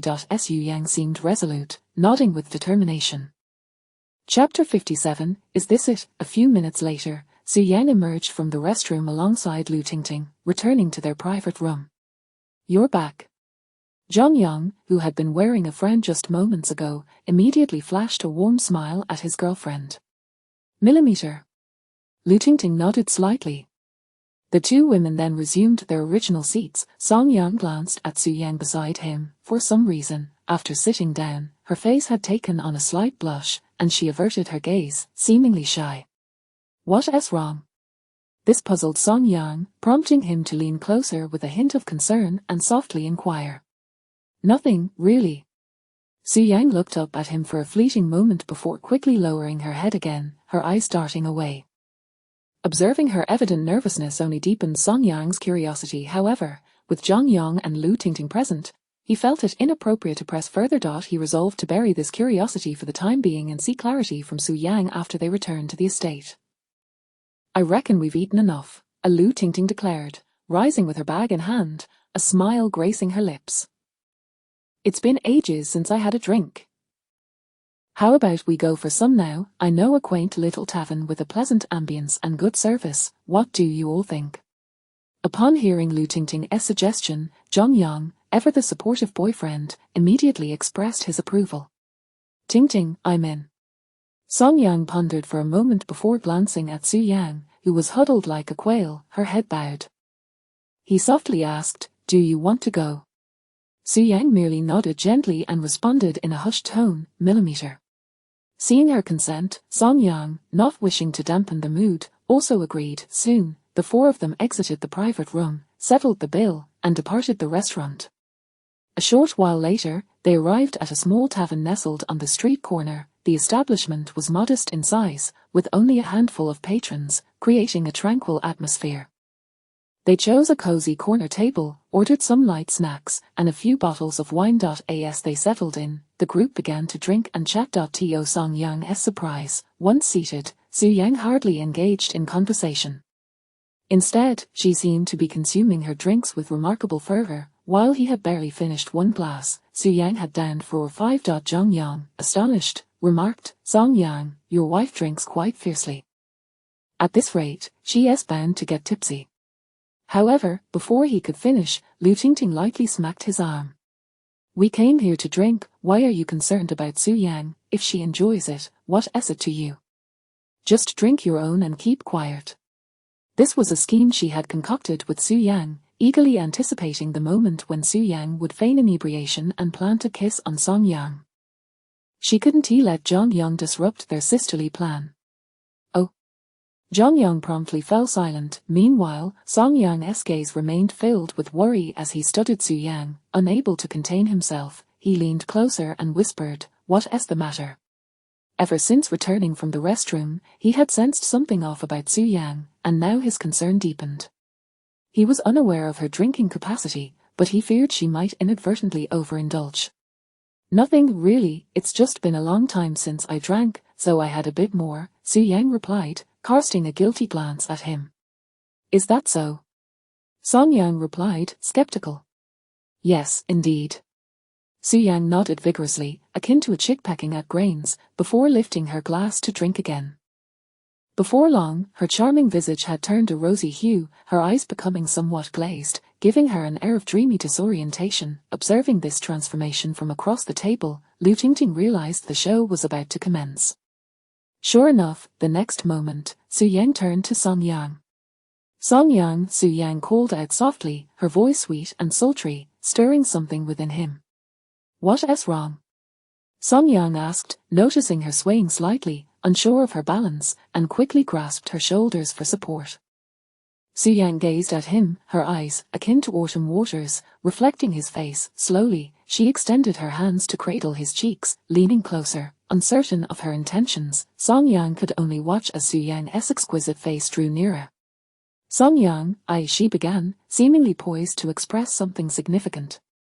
Yet, before she could finish her thought, her body softened and she leaned forward, collapsing into his embrace, completely unconscious. Lu Tingting, witnessing Su Yang's imminent action, was ecstatic, but her excitement quickly turned to disappointment as the scene unfolded.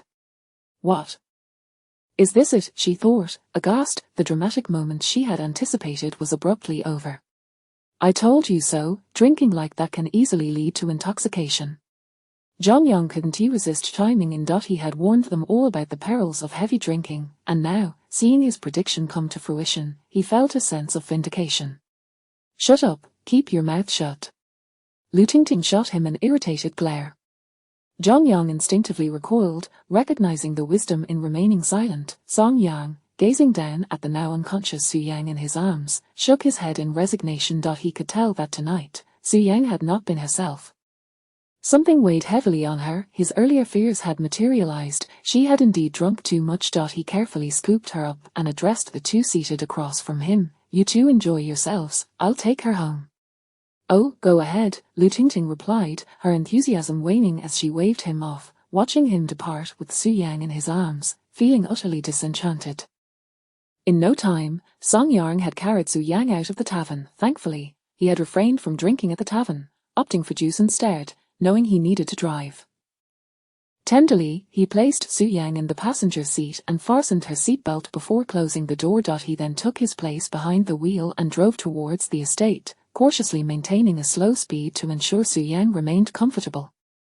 Finally, after half an hour, they arrived back at the estate. Chapter 58 Unwelcome Thoughts. Son-in-law, what is happening with the young lady? Upon hearing the commotion outside, Uncle Li emerged from the villa. Upon witnessing Song Yang carrying Su Yang out from the passenger seat, a look of concern immediately clouded his aged features. Uncle Li, she's fine, she's just intoxicated, Song Yang explained, cradling Su Yang's delicate, soft form as he hurried into the villa. I see. That is a relief, Uncle Li nodded in understanding, his worries alleviated. Song Yang ascended to the second floor, directly carrying Su Yang into her room, where he gently laid her upon the plush bed. Observing the serene figure of Su Yang reclined on the bed, Song Yang finally let out a long breath of relief. He then bent down to remove her shoes and carefully pulled the blanket over her. Is she sweating? While covering Su Yang with the blanket, he suddenly noticed beads of perspiration glistening on her forehead. Perhaps it was the sultry weather combined with the alcohol that caused her to sweat. After a moment's contemplation, he went to the bathroom and filled a basin with warm water. He soaked a towel, wrung it out, and knelt beside the bed to gently wipe the sweat from Su Yang's face. His movements were tender and cautious, fearing that he might hurt her. Before him lay an exquisitely beautiful visage, so close that it felt surreal, the delicate oval face, adorned with long, graceful eyelashes, a perfectly sculpted nose, and soft, rosy lips. Every feature was breathtakingly exquisite. Flawless in every regard, as he wiped her face, Song Yang found himself momentarily lost in thought. The sight of Su Yang, so ethereal, was unlike anything he had ever seen, even after years of knowing her and having posed as her husband for many days. Yet, he had never gazed at her from such proximity before. He remained entranced for a long while until a gentle night breeze wafted through the window, jolting him back to reality. Taking a deep breath, he resumed wiping the perspiration from her face. I wonder which fortunate man will eventually claim such a beautiful girl. A Song Yang couldn't help but sigh. He was acutely aware that their relationship was merely a facade of marriage. Once Su Yang inherited her fortune, they would part ways. Song Yang recognized his own limitations. He understood that he was unworthy of Su Yang, which had always kept him from harboring any illusions about her. But the thought of such a stunning girl marrying another man stirred an uncomfortable sensation within him. At the same time, he couldn't help but feel a twinge of envy towards Su Yang's future husband. Song Yang, why are you overthinking? You are just a divorced man, lacking wealth, a home, and capability. A girl like Su Yang is beyond your reach, he admonished himself, realizing that he had begun to entertain thoughts that were altogether inappropriate. Their relationship was strictly transactional, such thoughts were unwarranted. Shaking his head vigorously, he expelled those unwelcome notions from his mind. Song Yang, Su Yang trusts you implicitly, you must not harbor any improper intentions toward her. He reminded himself once more, before calming down and focusing on wiping Su Yang's face. After 2 minutes, he finally managed to cleanse her delicate features entirely. Just then, a knock sounded at the door. Who is it? Song Yang looked up at the door. Son-in-law, it's me. The butler asked me to prepare a hangover soup for the young lady, and I have brought it to her, came the respectful voice of the maid from outside the door. Come in. The door is open, Song Yang replied. And the next moment, the maid entered, carrying a bowl of hangover soup. Just hand me the soup and you may leave, Song Yang said as he accepted the bowl from her. Understood, the maid nodded and promptly exited the room, closing the door behind her. Once the maid departed, Song Yang settled on the edge of the bed. He scooped a spoonful of the soup, blew on it gently, and took a small taste to ensure it was not too hot. Satisfied, he carefully brought the spoon to Su Yang's lips. However, perhaps due to her prone position and her current state of unconsciousness, Su Yang failed to swallow the soup, allowing it to dribble from the corners of her mouth. This won't do, Song Yang frowned, contemplating his next move. He shifted to the head of the bed, propping Su Yang up against him. He first wiped the soup that had spilled onto her lips with his sleeve, then resumed feeding her the hangover soup with the spoon. As expected, sitting up made the process much smoother. Each spoonful was successfully consumed by Su Yang, yet, as he continued to feed her, Su Yang, still in slumber, suddenly grew restless. She wrapped her arms around him and entwined her long legs around one of his feet. Even in sleep, you are so unrestrained, Song Yang mused, feeling the softness of her body against him and the gentle warmth radiating from her. His heart raced involuntarily. Taking a deep breath to calm his tumultuous emotions, he persisted in feeding her the soup. Before long, the entire bowl of hangover soup was consumed. Unbeknownst to Song Yang, not long before, Su Yang had fed him in the same manner. The same position, the same posture, the same people. After finishing the soup, Song Yang attempted to rise, only to discover that Su Yang had locked her arms around him tightly. He tried to pry her hands apart, but she only clung on more fiercely, rendering him helpless. He placed the bowl on the bedside table and resigned himself to simply holding Su Yang, immobilized. This was your initiative to embrace me. You cannot blame me, he chuckled wryly, gazing down at Su Yang, who was sleeping peacefully like a delicate bird. What he failed to notice was that his smile bore a hint of unwarranted affection. He reached out to caress Su Yang's soft, fluffy hair, and for reasons unknown, he felt an overwhelming sense of contentment at that moment. Song Yang had initially thought that once Su Yang changed her sleeping position, she would release him, allowing him to get up and prepare a makeshift bed for himself. However, even as the clock struck midnight, Su Yang remained tightly in his embrace, her head resting against his chest, sleeping soundly. Surely, I am not destined to spend the entire night like this, he muttered softly, attempting once more to extricate himself from her grasp. Yet, each time he tried, Su Yang only tightened her hold. This Song Yang scratched his head, feeling utterly at a loss. Well, since I am your husband now, I suppose I have no choice but to accept this, he sighed, ultimately surrendering. Yet, unbeknownst to him, at that very moment, he was not reluctant. Rather, a hint of endearment graced his smile. Having come to terms with his situation, he lay back down with Su Yang, pulling the blanket over both of them.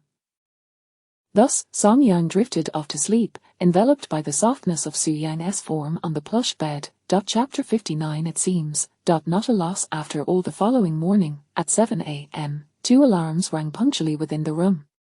Upon awakening to the noise, Song Yang immediately reached for both his and Su Yang's phones to silence the alarms. Gazing at Su Yang, who lay nestled in his arms, soundly asleep and undisturbed by the ruckus, he felt a wave of relief wash over him.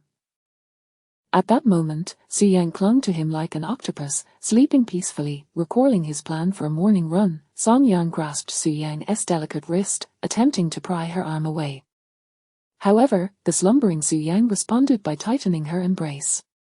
This Song Yang found himself at a loss, utterly resigned. He surrendered to Su Yang's embrace, realizing that today's morning run was now off the table. With a sigh, he contemplated that since it was still early, it would be better to indulge in a bit more sleep. However, once he closed his eyes, he found himself unable to drift off. Opening his eyes, he looked at Su Yang, who lay motionless in his arms, and felt a sense of helplessness. The tranquil Su Yang resembled a quiet little kitten, resting peacefully against him. Sunlight streamed through the window, casting warm rays upon her face, causing her long eyelashes to flutter gently, now glimmering gold. In a moment of boredom, he reached out to gently poke Su Yang's cheek. The sensation was soft and bouncy, brimming with youthful vitality. Perhaps feeling a tickle from his touch, Su Yang lazily extended her hand and scratched her cheek. Startled, Song Yang quickly withdrew his finger, refraining from any further movements. After scratching her face, Su Yang resumed her embrace, continuing to sleep soundly. Song Yang chuckled softly, allowing her to hold him as she pleased. Time passed swiftly, and 2 hours slipped by unnoticed. At 9 a.m., Su-yang finally roused from her slumber. Rubbing her sleepy eyes, she groggily lifted her head from Song-Yang's chest. Upon seeing his smiling face, her expression momentarily froze, and her beautiful eyes widened in disbelief. Song-Yang! Su-yang gasped, hastily releasing him and sitting up in a flurry. "You've finally woken up," Song-Yang replied with a hint of exasperation, sitting up himself and rubbing his sore arms. Admittedly, sleeping with Su-yang as a pillow had not been the most comfortable experience. Su-yang gazed at him, seemingly at a loss for words, her expression one of confusion. "It's quite simple," Song-Yang began to explain. "Last night, you got intoxicated at the tavern, so I brought you back. After feeding you the hangover soup, you clung to me and wouldn't let go, leaving me no choice but to hold you while we slept. Rest assured, I did nothing inappropriate. We simply slept in an innocent embrace." He felt compelled to clarify, fearing she might misinterpret the situation. "We slept in each other's arms." Upon hearing his words, Su-Yang's eyes sparkled, and a slight smile crept onto her lips. "Indeed, you were the one who held onto me tightly. I had no choice but to sleep with you," Song-Yang confirmed, eager to dispel any misunderstandings. "I see, I understand now," Su-Yang nodded enthusiastically, her eyes alight with joy. The fact that she had shared a night of slumber with Song-Yang felt like an intimate secret, a shared experience. "You don't blame me?" Noticing Su-Yang's radiant smile, Song-Yang was taken aback. He had expected her to be upset, perhaps even angry with him for taking advantage of her inebriated state. "You did say it was I who clung to you. If there is blame, it should rest with me, not you," Su-Yang responded playfully, her large, sparkling eyes twinkling as she smiled back at him. Song-Yang was momentarily speechless, unable to find a suitable retort. While her logic was sound, he couldn't shake the feeling that something was amiss. "All right, enough of this. I want to sleep a little longer. You should go freshen up," Su-Yang declared, seemingly reluctant to leave the warmth of the bed. She nestled back down, pulling the blanket over herself, leaving only her bright eyes exposed. "Oh, very well," Song-Yang agreed, sensing that something was indeed off but unable to pinpoint it. He rose to wash up. As he walked into the bathroom, Su-Yang could no longer contain her laughter, her face beaming with joy. She buried her head into the pillow, savoring the lingering scent of Song-Yang, and felt a wave of satisfaction wash over her. A minute later, she peeked out from under the covers. "If only I could wake up next to him like this every day, how wonderful that would be." A gentle smile graced her face, and her eyes sparkled with dreams of the future. Just then, her phone rang. Su-Yang glanced at the screen and saw it was a call from Lu Tingting. "Hello, Tingting, what's up?" Su-Yang answered cheerfully. "Su-Yang, you've truly disappointed me," Lu Tingting replied, her tone laced with disdain. "What did I do?" Su-Yang asked, bewildered by the sudden reprimand. "Su-Yang, we had agreed to pretend to be drunk last night. How could you actually get intoxicated? I was waiting to see you kiss Song-Yang, and yet, what happened?" Lu Tingting scolded, exasperated. As Lu Tingting's words sank in, Su-Yang recalled the events of the previous night. Indeed, she had intended to feign inebriation to kiss Song-Yang, yet she had ended up genuinely drunk and lost consciousness. A wave of regret washed over her. She had missed the chance to kiss him. Okay, I didn't mean to get drunk," Su-Yang confessed, her head drooping in disappointment. "Forget it. I won't berate you further. You'll just have to find another opportunity next time," Lu Tingting advised. "All right," Su-Yang replied, feeling somewhat deflated. "Okay, I'm hanging up, let's chat later," Lu Tingting concluded. "Millimeter, Su-Yang affirmed before ending the call.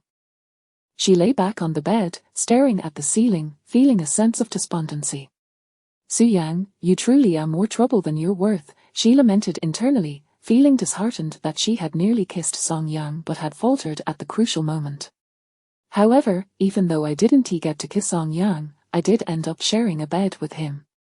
She consoled herself, feeling somewhat better, her spirits lifted slightly. Though her bold plan had failed, she found solace in the fact that she had spent the night together with Song Yang. It seemed she had not lost out after all.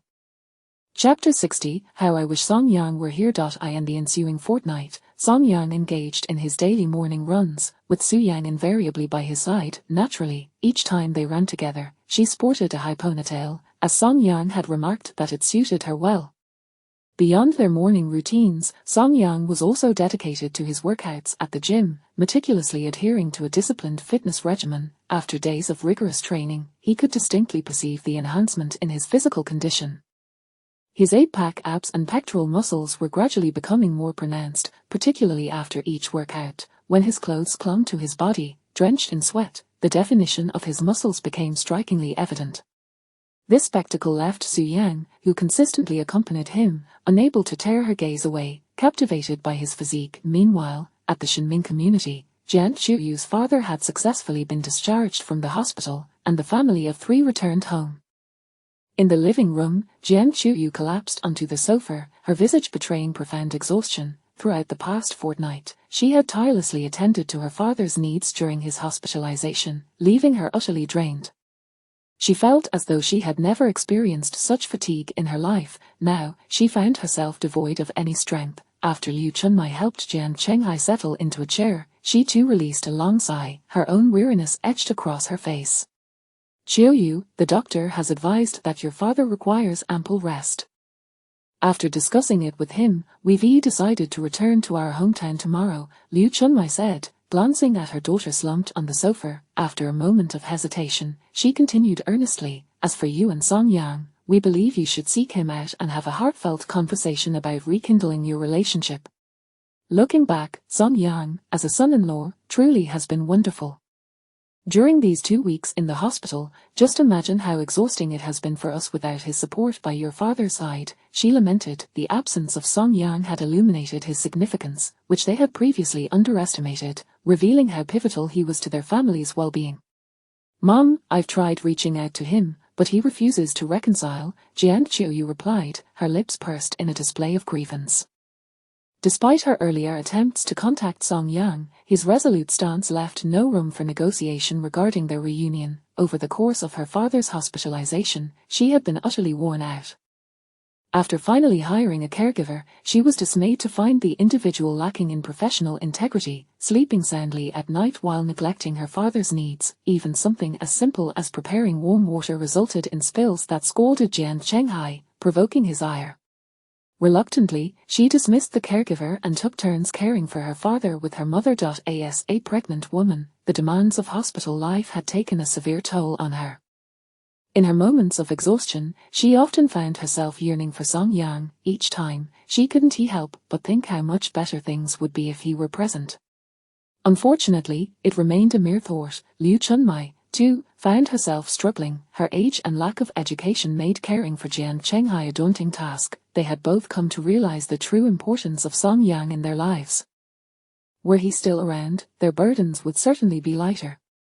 Daughter, you must speak with him sincerely. Think not only of yourself but also of the child you carry. How will you support the baby alone once it arrives? Jian Chenghai said, casting a weary glance at his daughter before urging her to reconsider. During these weeks in the hospital, he too had come to appreciate Song Yang's value. When Song Yang was present, he received exemplary care during his hospital stays. However, the absence of Song Yang had rendered his time in the hospital a trial, particularly with the unhelpful caregiver.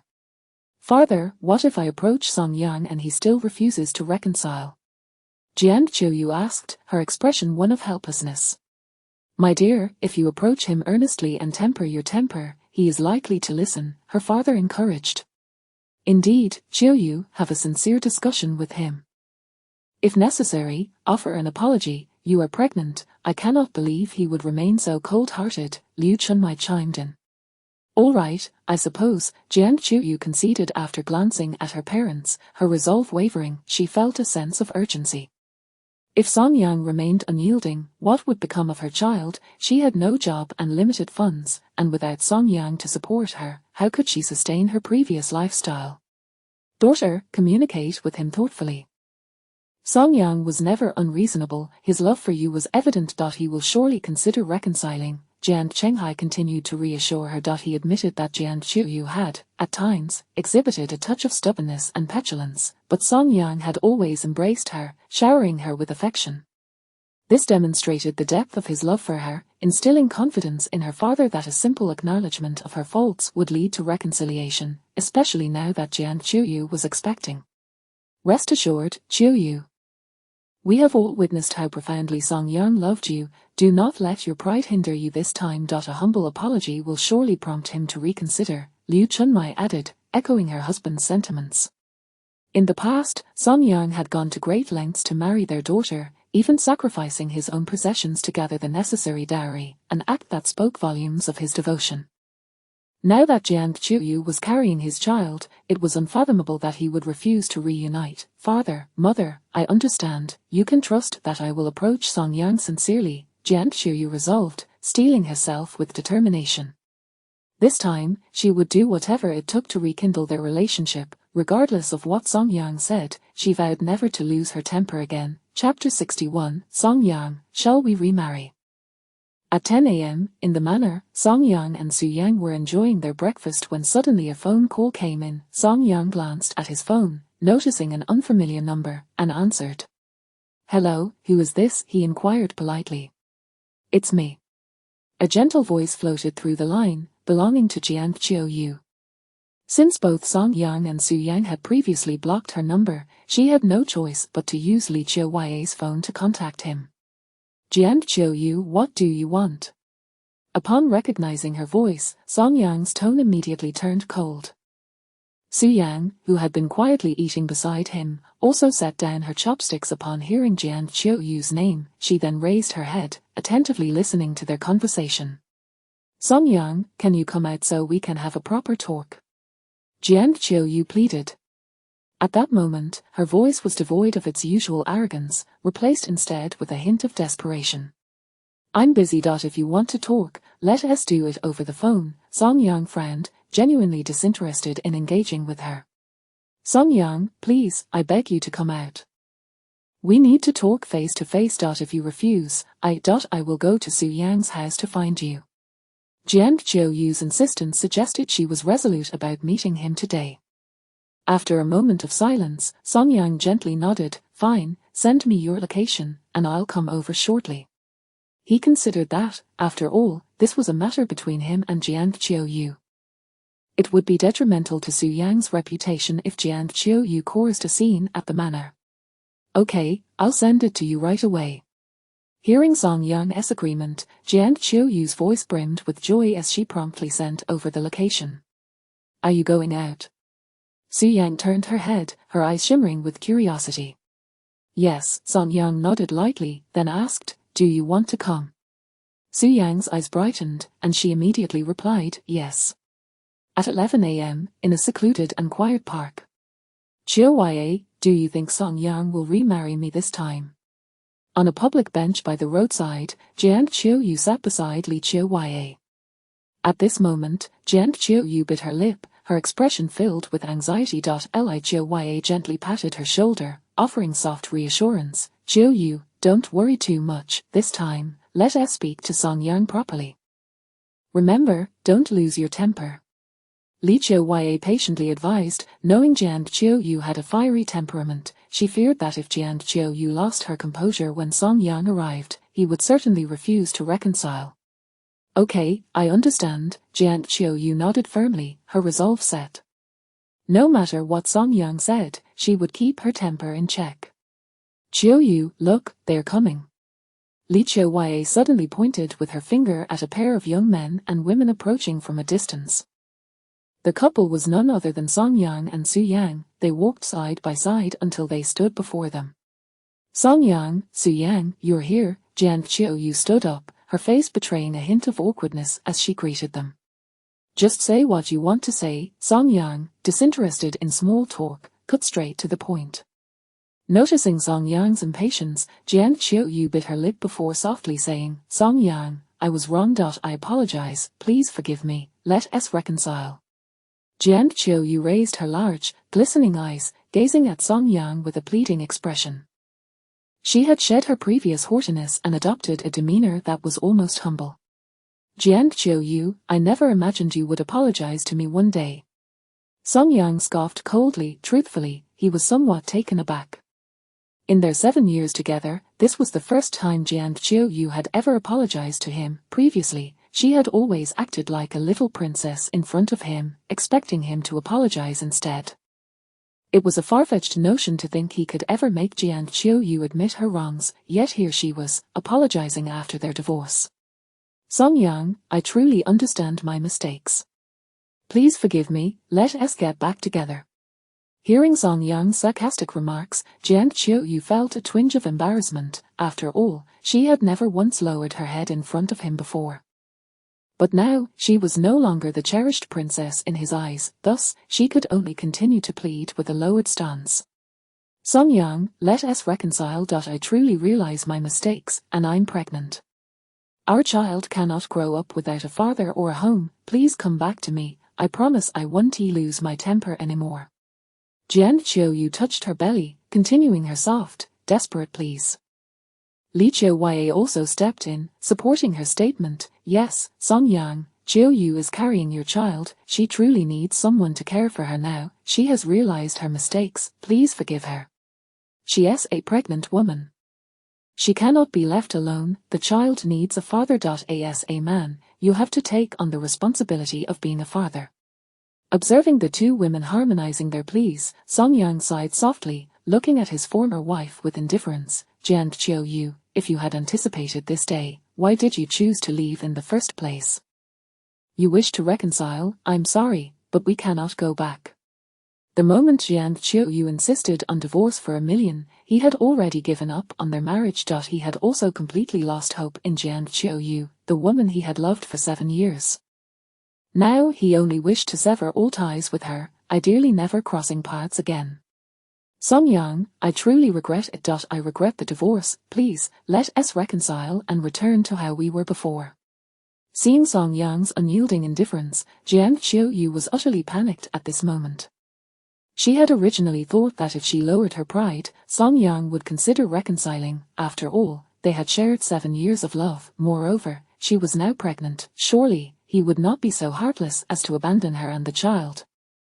However, despite her apology, Song Yang showed no signs of relenting, leaving her in a state of utter desperation. If Song Yang did not remarry her, what would she do in the future? If the child's paternity turned out to be his, that would be one thing. If not, how could she support herself alone? Would she seek out another fool to take her in? Jiang Qiu, resign yourself to the fact that we are no longer possible. Song Yang looked at her calmly, rejecting her plea for reconciliation without a second thought. She was the one who initiated the divorce, and now regretted it. It was too late. Watching the woman he once adored now begging for reconciliation filled him with indifference, and even a hint of amusement. Chapter 62, You didn't truly realize your mistake, you simply learned to fear. Song Yang, I genuinely understand my mistakes. I truly regret it now. Please forgive me. Let us return to how we were before, please. As Song Yang remained steadfast, Jiang Qiu grew anxious, grasping one of his hands with a pitiful expression. Witnessing this scene, Su Yang, standing beside Song Yang, furrowed her brows, her expression tinged with displeasure. Jiang Qiu, we cannot go back. You should let go of that hope. Song Yang, with no mercy, shook off her hands. At this, Su Yang relaxed her knitted brows, a slight smile forming at the corners of her mouth. Song Yang, you have changed. You really have changed. You don't love me at all anymore. Jiang Qiu, pushed away, gazed at the indifferent Song Yang, feeling a wave of unfamiliarity wash over her. The old Song Yang could never bear to see her suffer even the slightest bit, yet now, she had humbled herself to this extent to plead for reconciliation, and he remained unmoved. This realization plunged Jiang Qiu into despair. Song Yang no longer loved her at all. In that moment, she felt a combination of sorrow and helplessness.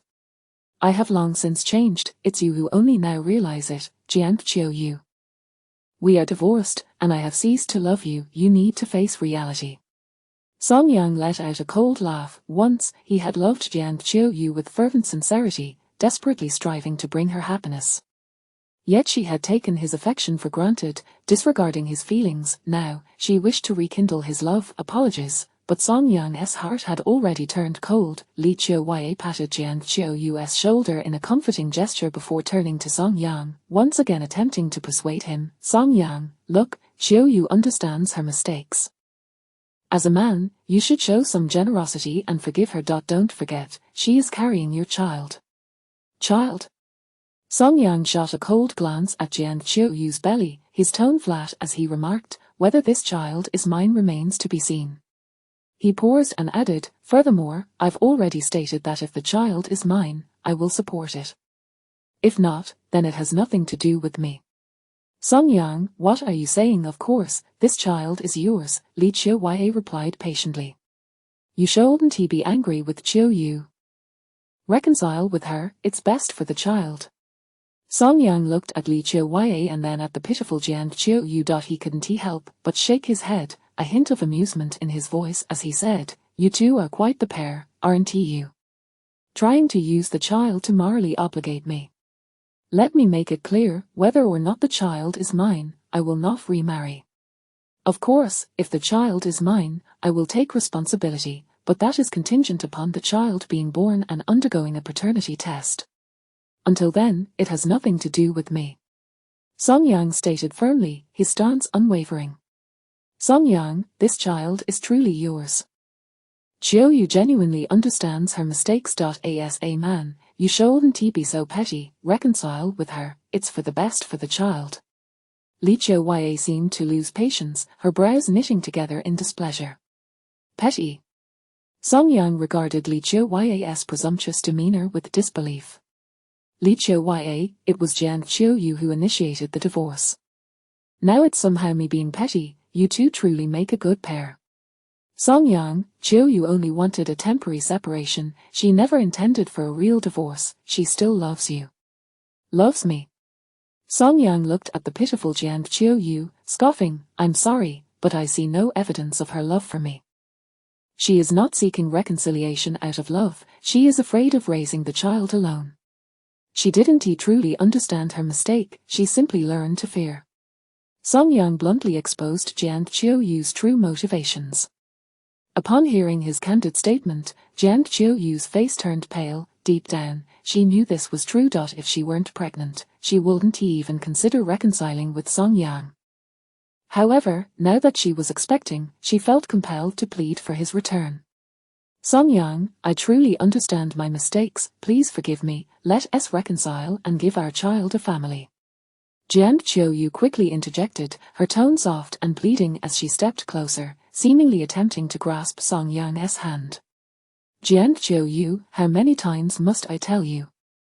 We cannot go back. Song Yang shook his head, his patience wearing thin as he stepped back to create distance. Seeing him retreat, Jian Qiuyu stood in shock, unable to comprehend the extent of his coldness. Observing her stunned expression, Song Yang felt no inclination to engage further. Enough. I see no point in continuing this conversation, let us end it here for today. When the child is born, you can arrange for a paternity test, but don't contact me again. I find your presence repugnant. With those words, Song Yang turned on his heel and walked away. Su Yang glanced at the two women before also departing. Jian Qiuyu remained frozen in place, her mind echoing Song Yang's final words. The man who once adored her now found her disgusting, plunging her into despair. How could he have changed so drastically? The man who once cherished her now regarded her with such disdain. The thought filled her with a profound sense of sorrow. Song Yang, how can you do this? Are you even a man? You're abandoning your child. Do you have no sense of responsibility? Li Qiuya shouted at Song Yang's retreating figure in frustration. However, he paid her no mind, leaving with Su Yang. After a moment of impotent fury, Li Qiuya turned to Jian Qiuyu, who appeared pale and hollow, as if her spirit had been drained. Qiuyu, are you all right? Li Qiuya hurriedly inquired. Jian Qiuyu, dazed, turned to her, an overwhelming sense of grievance washing over her. Qiuya, what will I do now? The thought of facing a grim future without Song Yang, raising a child alone, filled Jian Qiuyu with despair, causing her legs to weaken, nearly unable to stand. Qiuyu, don't panic. Please don't cry. Li Chiu supported her, offering soothing words. Chiu Yu, the child hasn't he been born yet? What if it truly is Song Yang's? Don't be too pessimistic. But what if it isn't he? Jiang Chiu Yu's eyes glazed over with unshed tears, on the verge of breaking down. This Li Chiu was momentarily at a loss for words. Indeed, what if the child wasn't he Song Yang's? What would they do if he abandoned them? Chiu Yu, don't rush, didn't you say there's a 50% chance the child is Song Yang's? We haven't lost yet. As long as the child is his, the connection between you two will remain, and there's still hope for reconciliation. Li Chiu earnestly consoled her. Hearing this, Jiang Chiu Yu's pale face regained a hint of color. Right, the child hasn't he been born yet, whether it's Song Yang's remains uncertain. I cannot give up now. As long as this child is here, my connection with Song Yang will persist, and we may yet be together again. Jiang Chiu Yu reassured herself, her spirits lifting slightly as she mustered a semblance of hope. Chapter 63, finally feeling the abs after leaving the park, Song Yang and Su Yang did not return to the manor immediately. Instead, they ventured into the city center for a leisurely shopping excursion. The pair indulged in some milk tea, purchased a few garments, and sampled various street snacks. Although Su Yang typically refrained from street food, her principles seemed to vanish in Song Yang's presence. Whatever he chose to eat, she found herself wanting as well, embodying the essence of a foodie. It was not until 2 o'clock in the afternoon that they returned to the manor, thoroughly satisfied with their day. Upon their return, Song Yang promptly changed into workout attire and headed to the gym to continue his training. He was resolute in his commitment to discipline and would not allow himself to slack off.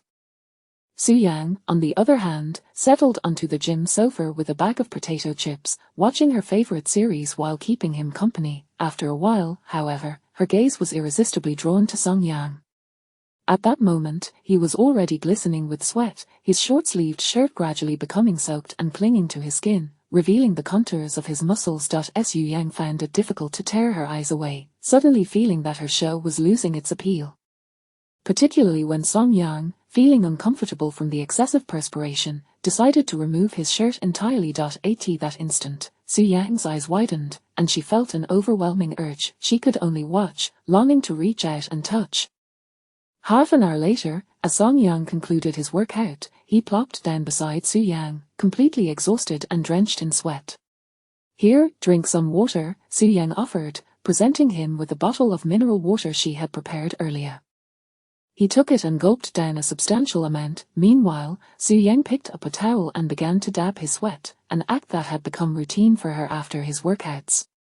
As she wiped his upper body, Su Yang couldn't help but feel a twinge of desire at the sight of his well-defined muscles. In the past, she had often wiped his sweat, but he had never displayed his physique so openly in front of her. Previously, she had only been able to attend to his face and neck, as she felt too shy to venture further under his shirt. Now, however, his chest and abs were laid bare before her, tantalizingly close. Unable to resist any longer, she tentatively extended a slender finger and gently poked his abdomen. The sensation was firm, quite delightful, her eyes sparkled, and a subtle smile crept across her lips. Encouraged by this newfound thrill, Su Yang did not overstep her bounds but instead glanced up at Song Yang, gauging his reaction. Seeing him still resting without any sign of awareness, she felt a wave of relief wash over her, emboldening her actions. She boldly placed her entire palm against his abs, giving them a gentle squeeze. The momentary sensation took her breath away, her eyes widened in astonishment, sparkling with joy. "What are you doing?"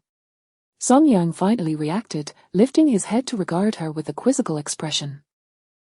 I accidentally touched it," Su Yang replied, her voice tinged with guilt. "Is that so?" Song Yang eyed her skeptically but soon returned his attention to resting on the sofa. Unbeknownst to him, Su Yang's cheeks had flushed with a faint rosy hue. Relieved that he did not press further, Su Yang exhaled quietly and focused once more on wiping his sweat. She mused to herself, "Just wait, once I win your heart, I shall touch those muscles whenever I please." As the clock struck 10 that evening, the night enveloped the world like a gentle tide. In the spacious, opulent room, Song Yang reclined on his makeshift bed, idly scrolling through his phone. Su Yang, clad in a pink silk nightgown, lay on the plush bed, applying a facial mask. Suddenly, the phone rang. Upon seeing the caller ID display "Little Sister," Song Yang felt a flicker of surprise. The caller was none other than his younger sister, Song Jujio, a college student in her third year, who rarely called him.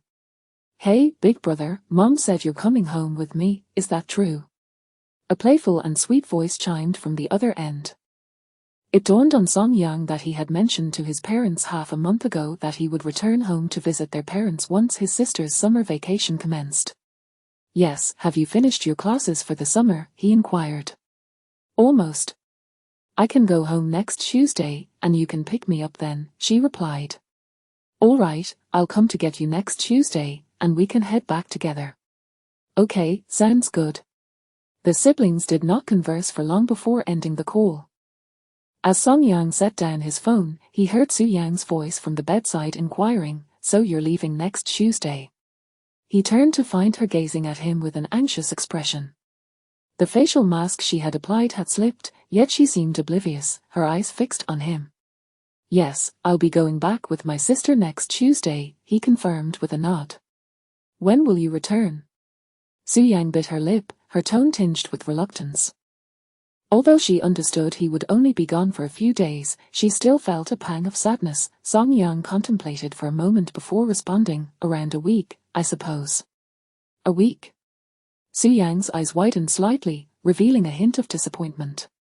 She had anticipated his absence to last only 3 or 4 days, not a full week. The thought of not seeing him for that long left her feeling hollow and unsatisfied. "I can't help it."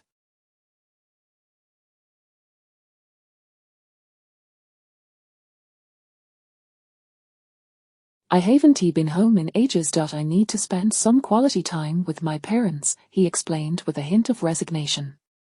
"Fine then," Su Yang pouted, reluctantly accepting the reality of his week-long absence. Suddenly recalling something, Song Yang asked, "By the way, do you have a relatively inexpensive car at home? I'd like to drive back." Previously, he had always returned home in his modest vehicle worth around 100,000 yuan. Now that he and Jian Chuyu were divorced, he had no intention of keeping that car, which had already seen 3 years of use and several repairs. Moreover, Su Yang had purchased him a Rolls-Royce, rendering the old vehicle insignificant. However, he faced a dilemma. He could not drive the Rolls-Royce home this time, as he had not informed his parents of his faux marriage to Su Yang. Driving such an extravagant car would leave him at a loss for words on how to explain it. Chapter 64 Homecoming. Are you considering a more affordable vehicle? Su Yang pondered for a moment before stating, "I shall go and purchase one tomorrow." Although her garage boasted a collection of over a dozen cars, each was priced in the millions or tens of millions, far exceeding Song Yang's requirements. If she wanted a less expensive car, she would have to buy a single one. There's really no need for that," Song Yang replied, momentarily taken aback before turning down Su Yang's generous offer. He merely wished to drive a modestly priced vehicle home, which would allow him to explain to his family that it was a rental. Su Yang's suggestion of purchasing a car felt excessively extravagant to him.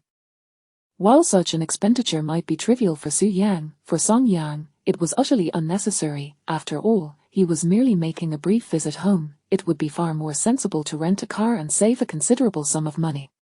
Their conversation did not linger long, as Song Yang soon began to feel drowsy. He then turned off the lights and settled down to sleep. Lying on the floor, he fell asleep in no time. In contrast, Su Yang found herself unable to drift off. She lay on her bed, gazing at the now slumbering Song Yang, her eyes filled with reluctance. "In just 2 days, you will be leaving, and I shall not see you for an entire week," Su Yang murmured softly, her voice tinged with a sense of loss. That night, she struggled with insomnia. On Tuesday, the weather was clear and cloudless. After breakfast in the manor, Song Yang prepared to return home. Su Yang accompanied him to the door, watching with a heavy heart as he entered the car. As he drove away, she stood outside, her gaze lingering on the vehicle as it disappeared down the road, still fixated on it. "Miss, the young master has already departed. Shall we head back?" At some point, Uncle Lee had approached her from behind, gently reminding her. At his words, Su Yang reluctantly averted her gaze and turned to him, her head drooping. "Uncle Lee, do you think Song Yang will miss me?" Observing Su Yang's forlorn expression, Uncle Lee chuckled softly. Of course, the young master will surely think of you, miss. Is that so? However, Su Yang could not find joy in his words. The image of Song Yang's eager departure only reinforced her belief that he would not miss her at all. After all, in Song Yang's eyes, their relationship was merely that of a faux couple. How could he possibly long for his pretend wife? The thought of spending the next week without Song Yang left her feeling as though her very soul had been drained, rendering her indifferent to everything around her. Meanwhile, Song Yang was already on his way back, driving the rented car. Hey, brother, this car isn't the same one you had before, is it? Song Jujio, seated in the passenger seat, glanced around curiously before asking. Indeed, this one is rented, Song Yang explained. I had no intention of keeping my previous car after my divorce from Jiang Qiuyu.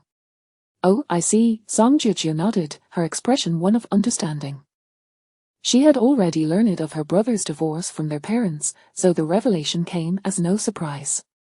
Brother, you did the right thing. Every time I saw you acting like a sycophant around Jiang Qiuyu, it irked me.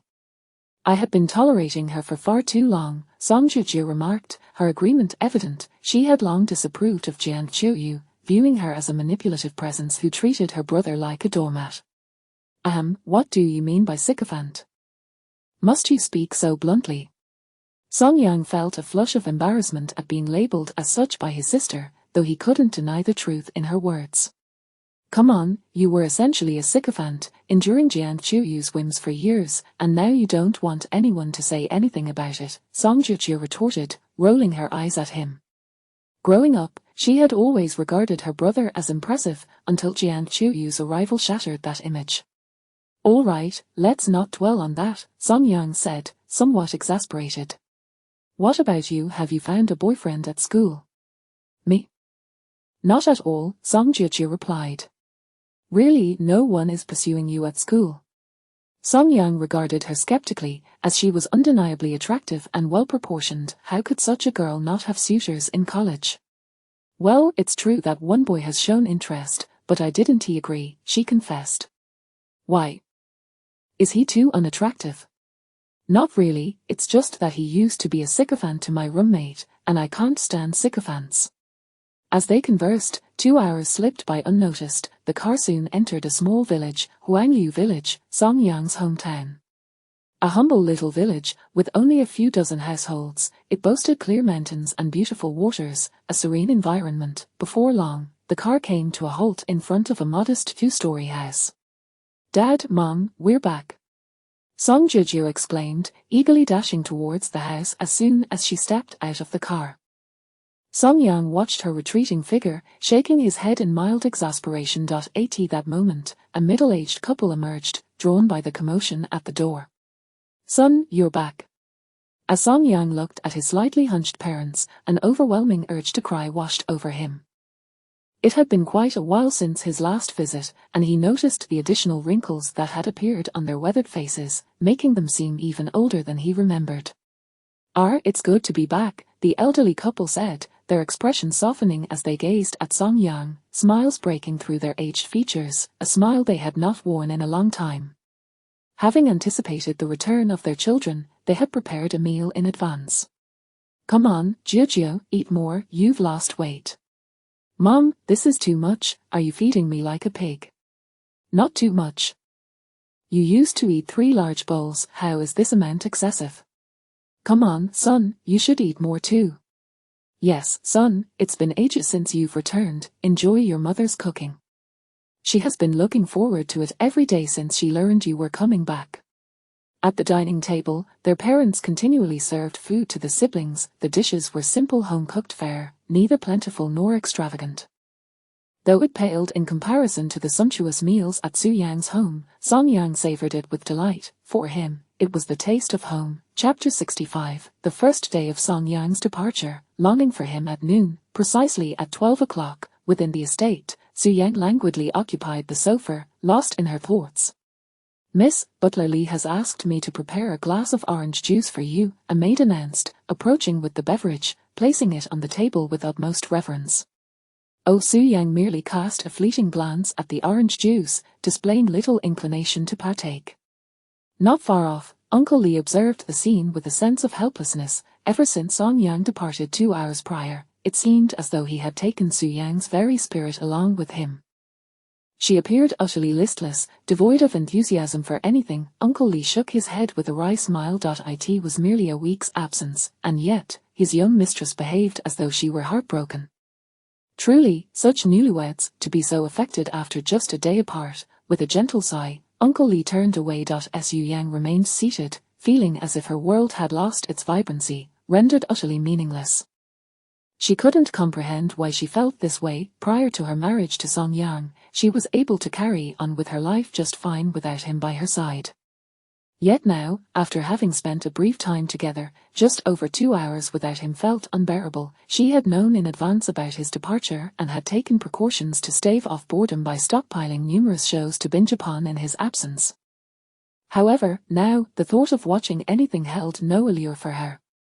If only Song Yang were here, he would surely be in the gym right now, Su Yang murmured softly to herself, recalling how, at this hour, Song Yang typically adhered to his disciplined workout routine.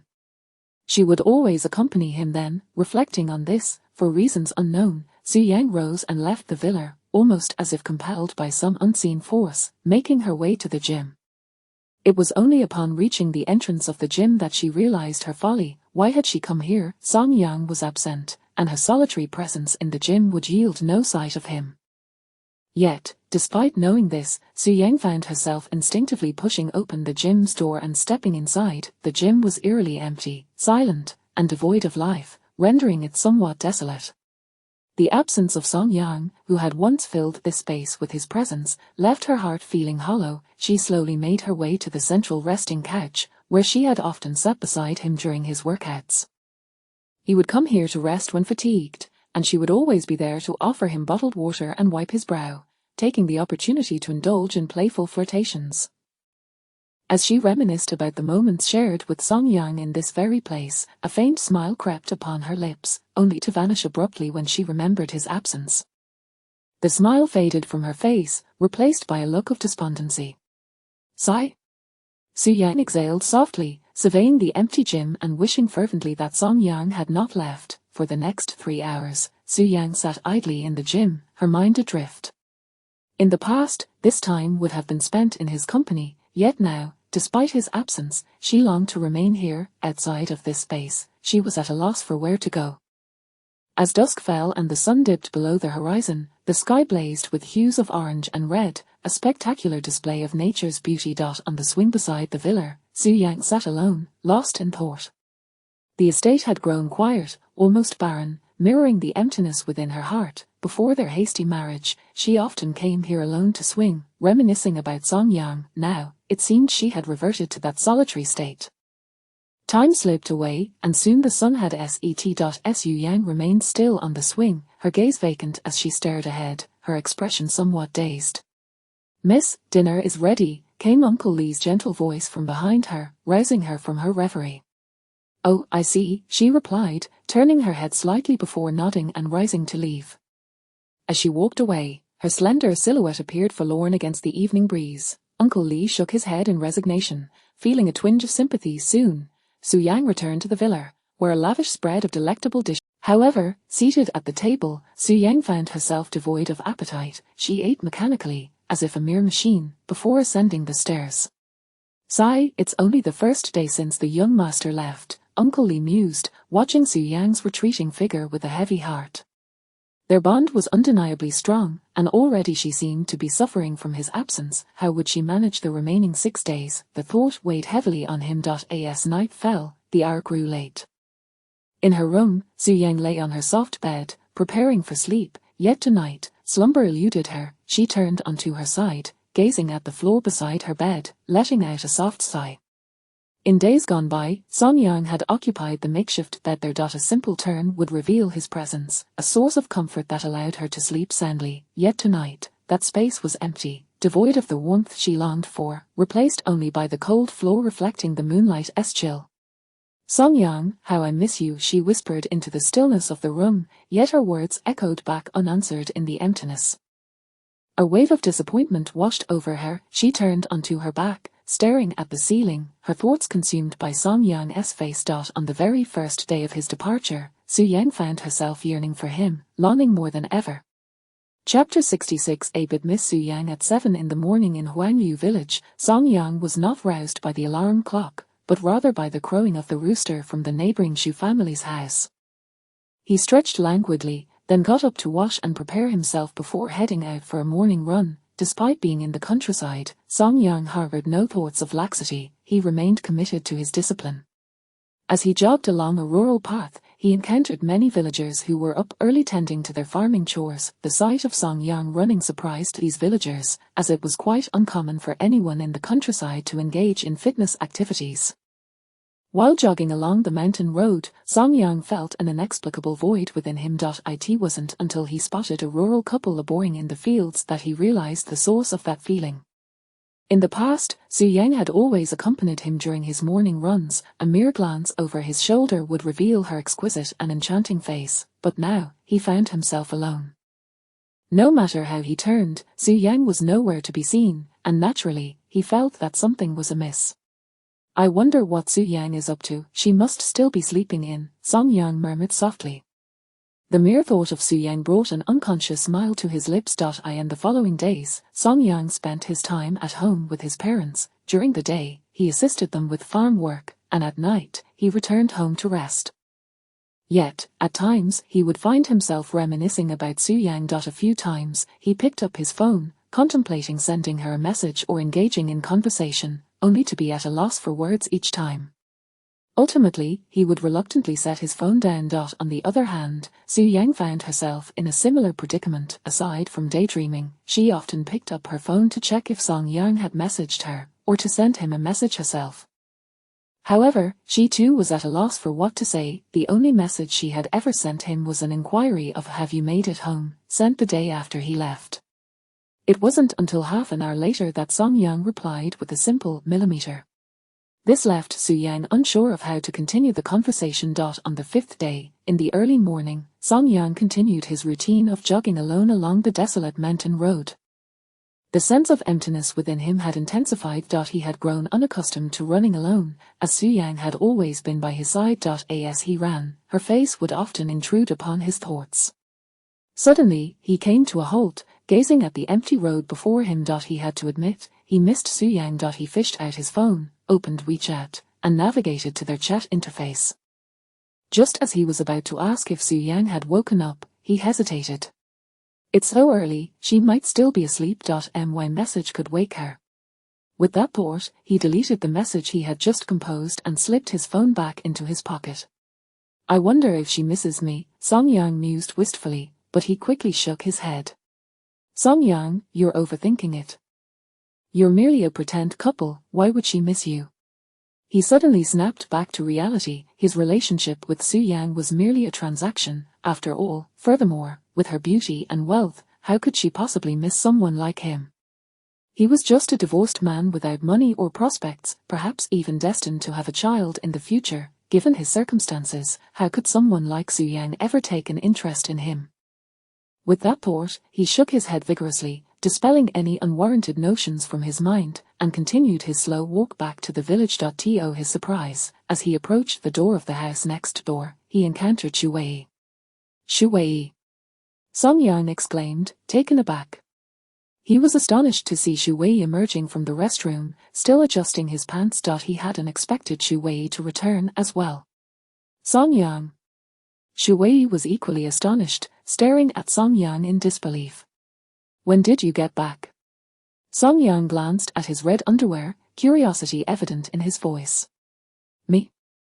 I just got back last night. I brought my girlfriend to visit. Shu Wei hurriedly pulled up his pants and replied. Your girlfriend is back too? Yes. Wow, what a coincidence, I thought you were still in Xinjiang City. Same here. Why didn't you say you were back? How was I to know you were back? After chatting for a while, Song Yang returned home. After breakfast, since his parents were going to the neighboring village for a banquet, he did not join them in farm work that day.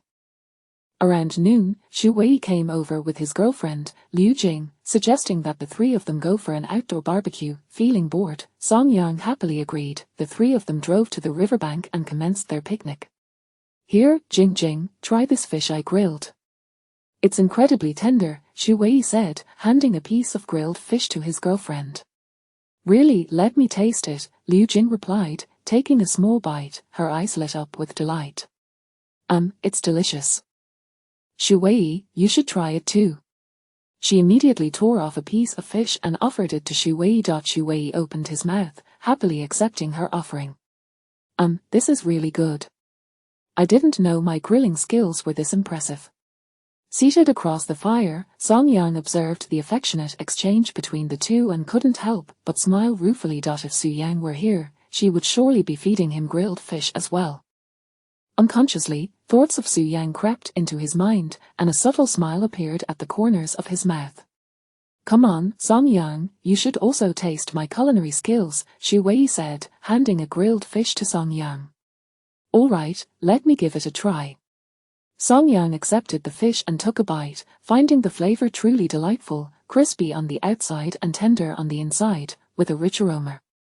If only Su Yang were here, she would surely enjoy this flavor. As this thought crossed his mind, Song Yang suddenly realized he was thinking about Su Yang again. His frequency of thoughts about her had increased significantly lately.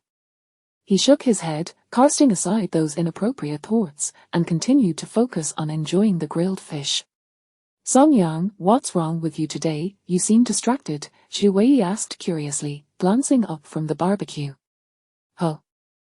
Me? I'm not thinking about anything, Song Yang stammered, momentarily caught off guard before shaking his head to deny it. Chapter 67. Alas, you have fallen in love. We have grown up together since childhood, so spare me the pretense.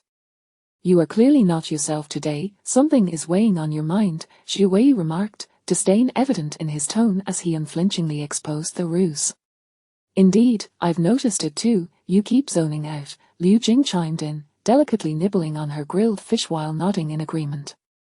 I swear, I'm not thinking about anything. I am just bored and daydreaming, Song Yang replied, feeling a twinge of panic as he continued to vehemently deny the truth. Xu Wei shot him an incredulous glance, saying casually, you're not pondering over your new wife, Su Yang, are you? Caught off guard by the revelation, Song Yang's movements faltered as he ate the fish. Xu Wei's eyes widened in disbelief. Wait, did I actually guess right? You can't possibly be thinking about her, can you? His guess had been made in jest, yet Song Yang's reaction seemed to validate his suspicion. Liu Jing wore an expression of intrigue, as it appeared Xu Wei's deduction had merit. Song Yang indeed harbored thoughts of Su Yang. I do not, don't make baseless accusations, or I might just accuse you of defamation, Song Yang stammered awkwardly, clearing his throat twice before feigning nonchalance and returning to his meal, though his heart raced with anxiety. To Xu Wei and Liu Jing, his guilty demeanor only solidified their belief that he was, indeed, enamored with Su Yang, stubbornly refusing to acknowledge it. Song Yang, we've known each other since childhood. Do you think you can deceive me with your lies? Xu Wei remarked with a knowing smile, exuding confidence as if he had seen through all facades. Exactly, even I can see through your deception, Liu Jing added earnestly. Faced with the undeniable truth from both, Song Yang scratched his head, feeling a flush of embarrassment, yet he reluctantly conceded, fine, I admit I have thought about her a little. Since he had been exposed, Song Yang could no longer conceal his feelings and awkwardly acknowledged, but it's just a smidgen. Fearing they might misconstrue his admission, he quickly added, just a tiny bit. You're doomed. You've fallen in love, Song Yang, as Xu Wei teased, a grin playing on his lips as he took on a mock-serious demeanor. Cough, what nonsense are you spouting? I already said it's just a little, as Song Yang replied, feeling a wave of embarrassment wash over him. At that moment, he felt as if his innermost thoughts had been laid bare. Come on, Song Yang, you've been in relationships and even married, you know in your heart whether you have feelings for Su Yang. Do you think you can fool us? Liu Jing countered, her expression skeptical. Clearly, Song Yang's feeble attempts at rebuttal only served to confirm his burgeoning affection for Su Yang, even if he remained in denial. Oh, Song Yang was momentarily taken aback by Liu Jing's words. Could it be that he truly had feelings for Su Yang? It seemed that his thoughts of her had indeed become increasingly frequent. When he had fallen for Jiang Qiuyu back in college, he had experienced a similar state, unable to control his thoughts of her. As he pondered this, Song Yang suddenly realized that his feelings for Su Yang mirrored those he had once felt for Jiang Qiuyu. Had he truly fallen for Su Yang? He fell into a contemplative silence. Observing Song Yang's thoughtful expression, Xu Wei and Liu Jing exchanged knowing glances, choosing not to interrupt him. It was evident that Song Yang was grappling with genuine feelings for Su Yang, though he might still be in the early stages of this realization. After a considerable pause, as if he had come to a profound understanding, Song Yang lifted his gaze to Liu Jing and hesitated before asking, "Liu Jing, last time Xu Wei mentioned that you thought Su Yang liked me, was that true?" Upon hearing this question, Liu Jing and Xu Wei understood the direction of Song Yang's thoughts. After a moment's reflection, Liu Jing nodded and replied, "At that time, I genuinely believed Su Yang had feelings for you, especially since she showed great concern for you when you were drunk that night. However, Xu Wei mentioned that Su Yang is against marriage, which made me uncertain. Plus, I've only met her once, so I can't be sure if she truly likes you," she added, acknowledging her limited acquaintance with Su Yang. "I see," Song Yang mused thoughtfully, then looked back at the two of them, saying, "Actually, Su Yang mentioned to me that she is no longer against marriage. She now wants to date and get married. She said that to you?"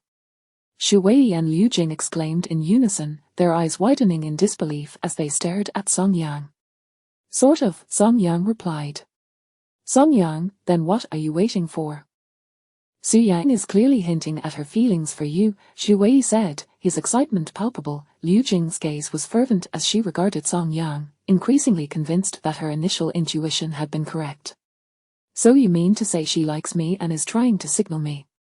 Song Yang asked, still processing the implications. "Song Yang, I genuinely believe that Su Yang has feelings for you," Liu Jing eagerly analyzed. "Consider this. Why has Su Yang always publicly declared herself against marriage, yet after your faux marriage, she tells you she wants to pursue a relationship? She must be worried you might misunderstand her intentions," Xu Wei concurred, nodding vigorously. "Absolutely, Song Yang. She definitely likes you. Go for it, fortune favors the bold. If you pursue her and succeed, you'll have both a wife and wealth, and you won't have to struggle in life." Xu Wei was genuinely exhilarated at the prospect. Watching his good friend, who had just ended a failed marriage, now have the chance to be with a wealthy woman like Su Yang felt like a stroke of luck. If Song Yang let this opportunity slip away, Xu Wei would feel a deep sense of regret on his behalf. "Do you truly believe Su Yang likes me?" At this moment, Song Yang felt an inexplicable flutter in his heart. Yet, he remained uncertain whether Su Yang's feelings were driven by her inheritance or genuine affection for him. "She definitely has feelings for you," Xu Wei asserted confidently, thumping his chest. "I think the likelihood is quite high," Liu Jing added cautiously, refraining from making absolute statements. This left Song Yang deep in thought. He could now affirm that he indeed harbored feelings for Su Yang, however, her intentions remained elusive. "Song Yang, if you're unsure about Su Yang's feelings, perhaps you could find a way to subtly test her reaction when you return," Liu Jing suggested, noting his indecision. "Test her, you say?" Song Yang murmured softly, his expression contemplative. Chapter 68, A Heart Full of Yearning, returning to Xinjiang City. It was 10 o'clock in the evening, the moonlight flowed like water, casting a hazy glow over the night. In his room, Song Yang lay on his bed, staring at the ceiling shrouded in darkness, unable to find solace in sleep. At that moment, his mind was incessantly replaying the words Xu Wei and Liu Jing had spoken to him by the riverside earlier that day. "Does Su Yang truly have feelings for me?" he murmured softly, involuntarily conjuring the image of Su Yang's exquisite visage in his thoughts. Instantly, a faint smile graced his lips. He touched the corners of his mouth, only then realizing that he had smiled again. The mere thought of Su Yang made him unable to restrain his joy. This, indeed, was the essence of affection. Having experienced the complexities of love, Song Yang was certain that he had unknowingly fallen for Su Yang at some point. "I wonder what she is doing now. Has she gone to bed?" He turned onto his side, gazing out at the moon hanging in the night sky. His heart began to long for Su-yang once more. How I wish she were here. A sudden wave of melancholy washed over him. During their time of faux matrimony, they had shared the same room. Each time he turned, he could see Su-yang, but now, she was beyond his reach, which left him feeling rather disoriented. He felt a profound emptiness within. As he stared at the moon outside, his thoughts were consumed with Su-yang's face, which he could not shake off. I should return tomorrow. Song-yang silently resolved within himself. The following morning, Song-yang awoke early. Having made the decision to return to Xinjiang City ahead of schedule, he realized his heart was no longer tethered to Huangliu village. He yearned to soar to Su-yang's side without delay. During breakfast, he broached the subject of returning to Xinjiang City with his parents. Although they were reluctant to see him go, they ultimately acquiesced. Before departing, Song-yang left 50,000 yuan for his family. After all, Su-yang had previously gifted him a bank card with 5 million yuan on it. This sum was insignificant by comparison. He had intended to leave a more substantial amount, but he was at a loss for how to explain the source of the funds. After all, he had yet to confess the truth about their sham marriage. He feared that leaving too much might raise suspicions about the money's origins, causing his parents to worry even more about him. Thus, with his family bidding him farewell, Song-yang set off on his journey home. Prior to leaving, he sent Su-yang a message informing her of his early return, then placed his phone aside to concentrate on driving. Throughout the journey, his heart raced with anticipation, filled with thoughts of Su-yang. Meanwhile, in Xinjiang City, at the manor. Su-yang sat before a table laden with delectable dishes, yet she seemed devoid of appetite, her mind elsewhere. Ding-dong! Suddenly, her phone chimed with a notification. She hurriedly picked it up, and upon seeing it was a WeChat message from Song-yang, her eyes sparkled with excitement. The dejection on her face blossomed into a radiant smile. Song-yang is coming back. Upon reading the message, Su-yang leapt from her chair, her joy palpable. She abandoned her meal and hurried upstairs to change and apply her makeup. The days without Song-yang had rendered her listless. She had lost interest in everything, neglecting her appearance. Now that he was returning, it was imperative that she present herself beautifully before him. "Miss, you should finish your meal first," Uncle Lee called out, somewhat helplessly, as he watched Su-yang rush upstairs.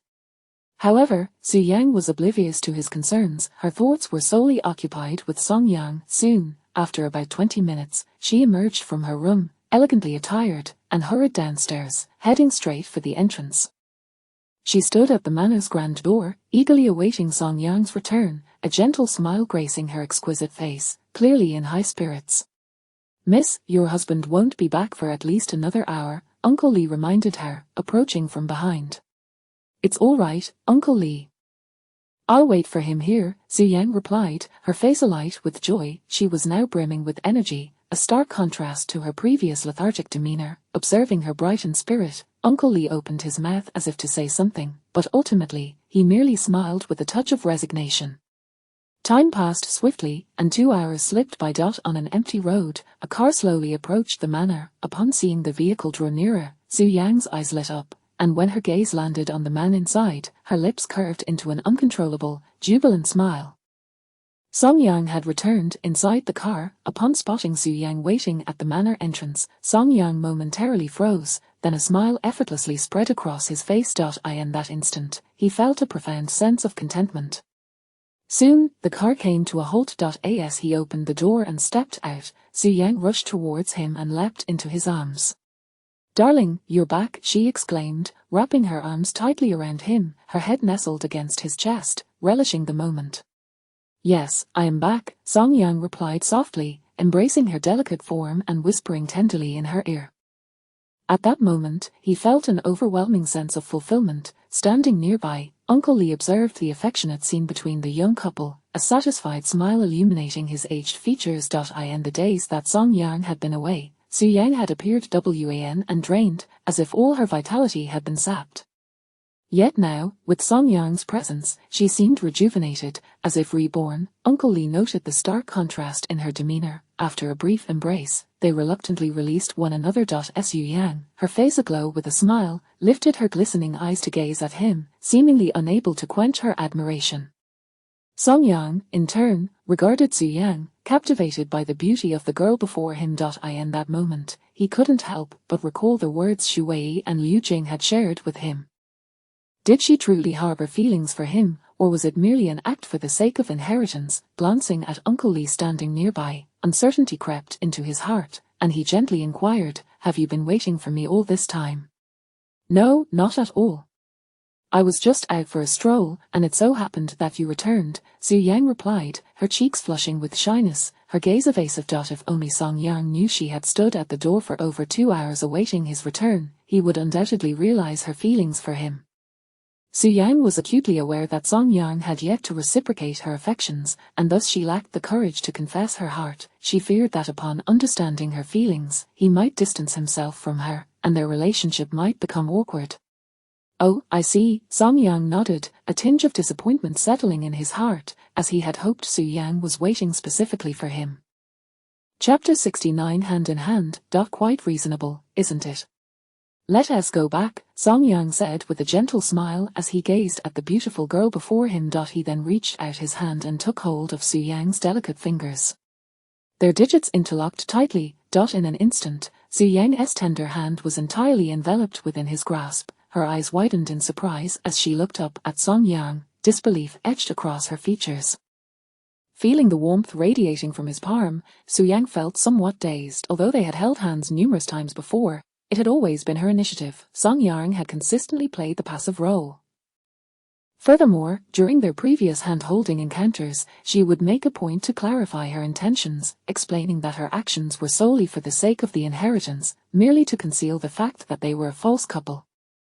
Yet now, Song Yang had taken the initiative to hold her hand. This marked the very first time he had done so. Once Su Yang regained her composure, she felt as if she had been struck by a wave of immense joy, the corners of her mouth curling upward as her face blossomed into a radiant smile.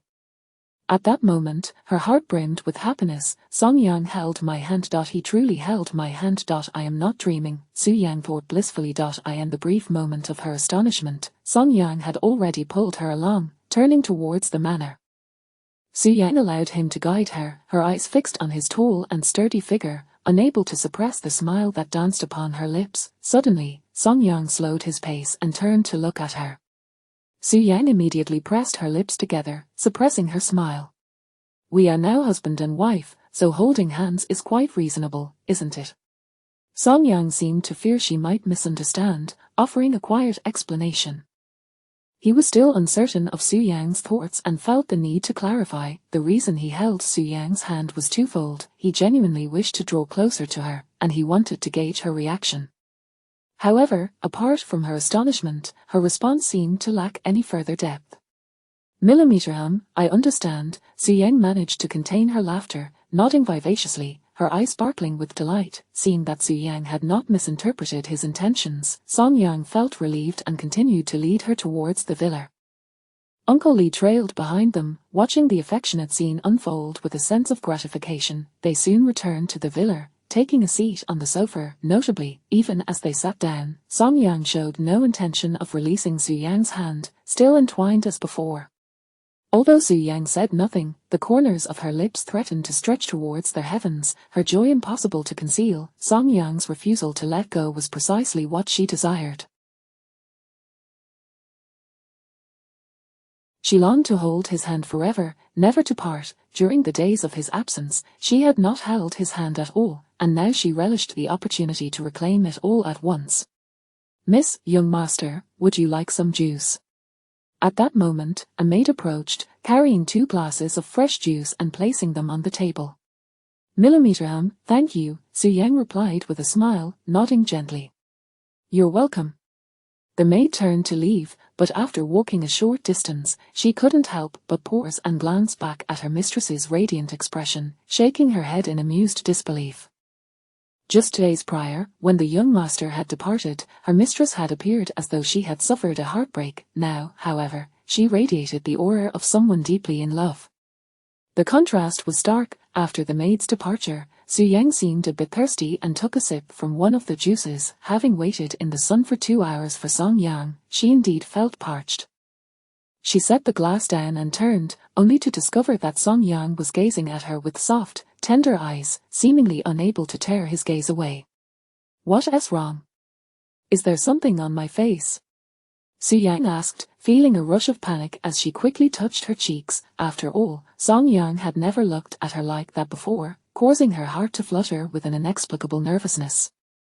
Song Yang chuckled softly, continuing to gaze at her unabashedly, showing no intention of averting his eyes. "No, it's just that after spending these days in the countryside, I realized how much I missed you," Song Yang stated candidly. "Missed me?" Su Yang's beautiful eyes widened in astonishment, momentarily frozen in disbelief. Simultaneously, a wave of joy surged within her. Did Song Yang truly say he missed her? Had she really heard correctly? Su Yang could hardly believe her ears, feeling somewhat dazed. "Yes, I missed you, and I also missed Uncle Lee," Song Yang nodded, continuing his earnest revelation. At this moment, he only wished to ascertain whether Su Yang genuinely harbored feelings for him, as suggested by Xu Wei and Liu Jing. Thus, he seized the opportunity to test the waters. Of course, until he confirmed Su Yang's feelings, he would not recklessly declare his own. After all, he was acutely aware of his own position, not worthy of her. "Oh, I see." A subtle flicker of disappointment crossed Su Yang's eyes, almost leading her to misunderstand.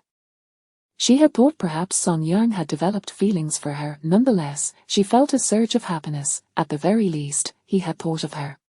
"By the way, what prompted your sudden return?" Su Yang inquired curiously, her large, glistening eyes sparkling with interest.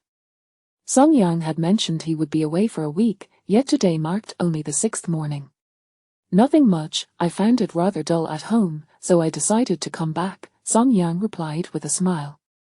In truth, he longed to express that he had returned early purely to see Su Yang, but he held his tongue and opted for a different explanation.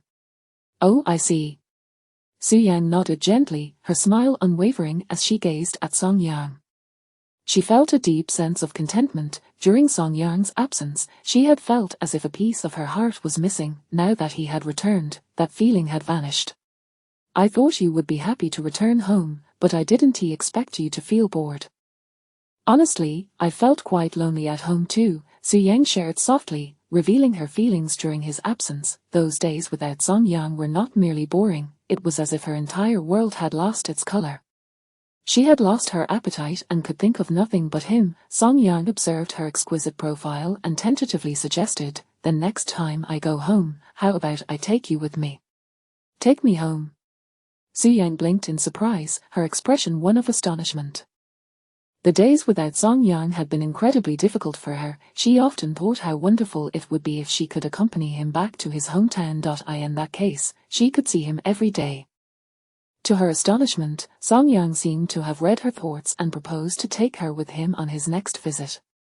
"Yes, you mentioned feeling bored, and my hometown has beautiful scenery, lush mountains and clear waters, and it's quite enjoyable. If you're willing, I'll take you with me next time I go back," Song Yang said with a smile. During his days away, he had missed Su Yang dearly. If she accompanied him next time, he would be able to see her constantly. Yes, I'd love to go," Su Yang replied without hesitation, nodding vigorously, her eyes sparkling with joy. "Then it's settled. Next time, I'll take you home." The two exchanged smiles, unable to contain their happiness, clearly in high spirits. Chapter 70. Song Yang became more proactive than before. Having just returned, he found himself yearning to spend quality time with Su Yang, rendering notions of exercise and self-discipline insignificant. Thus, he and Su Yang sat together in the villa, engaging in light conversation while occasionally glancing at each other. He felt an overwhelming sense of contentment. Notably, throughout this time, Song Yang held Su Yang's hand firmly, refusing to let go. Su Yang seemed to have forgotten about it, allowing him to maintain his grip. In the evening, at the dining table, the housekeeper quietly arranged a sumptuous feast on the long table and stood by, fulfilling her role as a diligent servant. Once the couple was seated, they commenced their dinner. "Darling, you should eat this," Su Yang said, delicately picking up a piece of beef and placing it into Song Yang's bowl. Watching him enjoy the morsel she had selected, her eyes sparkled with affection. A faint smile graced Song Yang's lips, although he understood that Su Yang's actions were merely a performance, a role she played as his wife. He still felt an undeniable joy. He reciprocated by taking a piece of fish and feeding it to her. "Wife, here, have some too." Instead of placing the fish in her bowl, he brought it directly to her lips. Su Yang momentarily froze, a look of surprise crossing her features. While Song Yang had fed her before, today his demeanor felt notably more proactive, which filled her heart with delight and sweetness. His willingness to feed her signified his desire for closeness. "What's wrong? Don't you want to eat this?" Noticing that Su Yang merely gazed at him without accepting the offering, Song Yang felt a tinge of confusion and inquired. "No, not at all, I love it," Su Yang quickly replied, her face lighting up with a smile as she opened her delicate mouth to accept the fish he offered. She savored it with joy, her eyes curving into crescent moons of happiness. "Would you like more?" Observing her delight, Song Yang felt a surge of satisfaction. "Yes, I want more," Su Yang nodded enthusiastically, resembling a little chick pecking at grains. "All right, just wait." Song Yang chuckled helplessly, once again taking the initiative to feed her. Su Yang relished the meal with great enthusiasm, as if it were the most exquisite feast she had ever had. The two housekeepers nearby could not help but smile at the affectionate scene unfolding before them. As night deepened, the room was enveloped in darkness. Song Yang lay on the floor, turned to his side, gazing at Su Yang on the bed. Although the shadows concealed her face, he could make out the silhouette, which brought him a sense of peace. During the past few days in the countryside, he had grown unaccustomed to sleeping alone, feeling as though something vital was missing. Now that he was back, a sense of tranquility washed over him. Unbeknownst to him, Su Yang, also lying on her side in bed, was wide awake, gazing softly at him through the night. Her eyes shimmered with warmth, and a gentle smile graced her lips. Looking at Song Yang on the floor, her heart brimmed with a sense of security and stability. During his absence, she had missed him dearly every night. Each time she glanced at the empty floor by the bed, a hollow ache filled her heart. Now, seeing the familiar sight of him on the floor, she felt a wave of contentment. The following morning, in the room, the clock struck 7 as 2 alarm clocks rang simultaneously, shattering the morning stillness. Song Yang awoke, silencing the alarms on his phone before looking up at the bed. Upon noticing that Su Yang was also awake and gazing back at him, their eyes met, and both broke into smiles. "I'll go wash up first," Song Yang announced, rising to head to the bathroom. Watching his retreating figure, Su Yang felt a profound sense of reassurance. Just then, a ray of sunlight streamed through the window, casting a warm glow upon her. She glanced outside at the daybreak, stretched languidly, and relished the sweet slumber she had just enjoyed. With Song Yang away, her nights had been plagued by insomnia. Now that he had returned, her sleeplessness seemed to have vanished. How wonderful it would be to wake up to him every day, Su Yang mused softly, gazing at the bathroom door. Half an hour later, at the entrance of the estate, Song Yang stood beneath the morning sun, engaging in warm-up exercises. The gentle morning breeze still carried a hint of chill, causing goosebumps to rise on his skin. Clad only in a short-sleeved shirt and shorts, however, as he continued to warm up, his body gradually warmed, dispelling the chill. "Song Yang," a sweet, melodious voice called from behind. Turning around, he beheld Su Yang approaching with a light, graceful stride beneath the golden sunlight. Her tall figure appeared strikingly elegant, and her exquisite beauty rendered the world around her dim in comparison. Her presence transformed the morning into a breathtaking spectacle. At that moment, a familiar high ponytail swayed gently behind her, vibrant in the morning light, exuding an air of vitality. "You're here?" Song Yang felt an inexplicable flutter in his heart, a smile involuntarily gracing his lips. "Mm." Su Yang nodded lightly, walking closer with a beaming smile. She mimicked his movements, joining him in his warm-up routine. A few minutes later, the two set off on a morning run along the tranquil path. Yet, during their jog, Song Yang found himself unable to resist glancing at the girl beside him, his face consistently reflecting a look of utter satisfaction. In the days spent in the countryside, he had grown accustomed to Su Yang's absence during their morning runs, often finding himself lost in thoughts of her. Now that she was back, that familiar feeling returned. Soon, they reached a park 2 kilometers west of the estate. However, upon arrival, Su Yang felt utterly spent and could no longer continue, necessitating a pause to rest. Typically, at this juncture, Song Yang would persist with his run while Su Yang would find a bench to rest alone.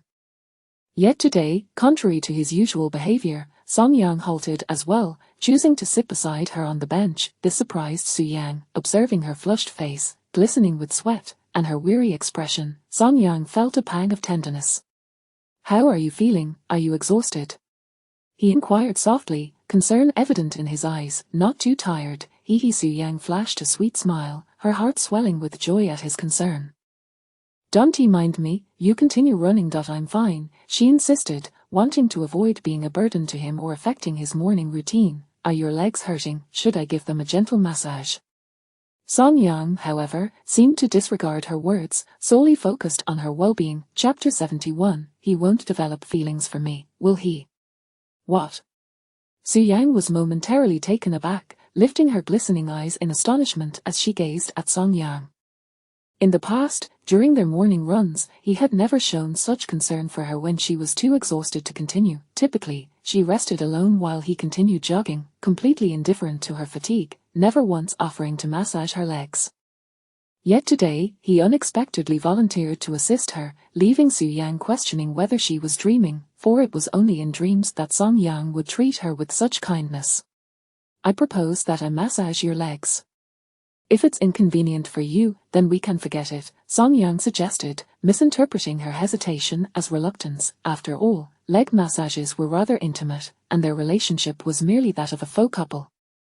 It was entirely understandable for Su Yang to decline. "No, I'm willing, truly."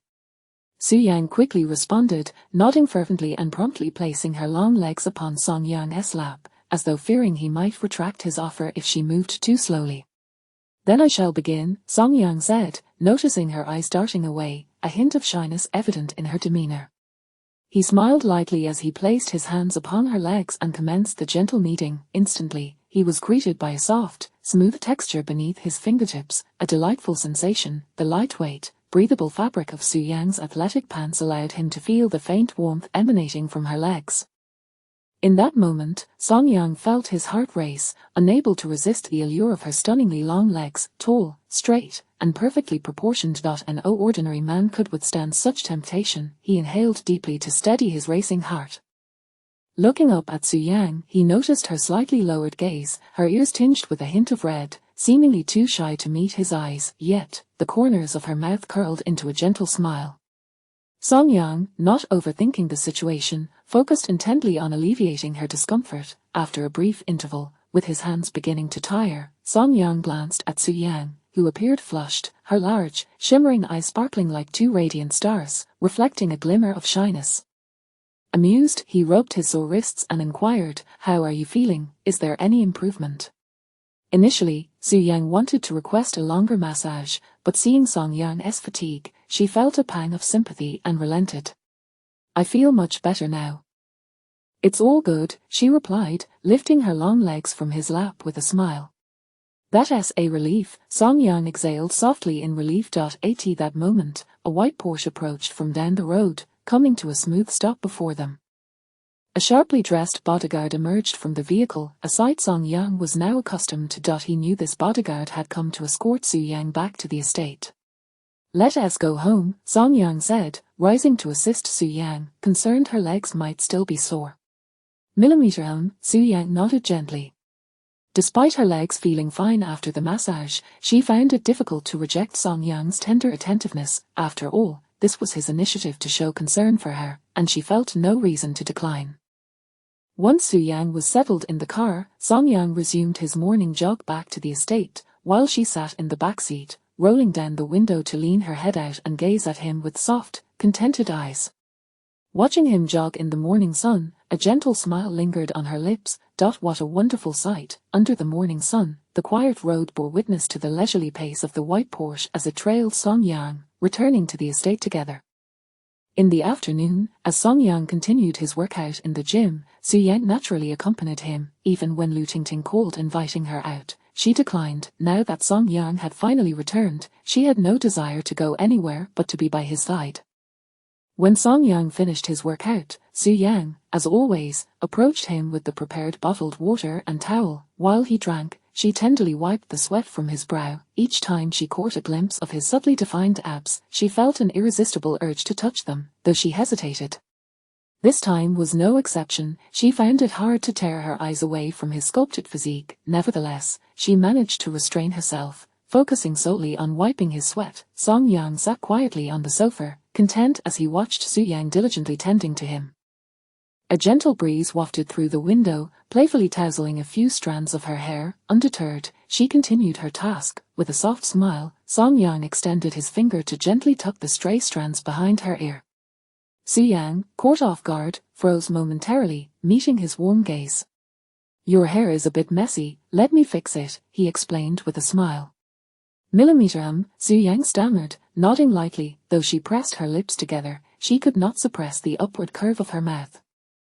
Her eyes sparkled, filled with newfound brightness. In the past, Song Yang had never paid such attention, nor had he ever shown her such tenderness. In this moment, Su Yang felt a shift in his demeanor towards her, a change that filled her with joy, akin to the sweetness of honey.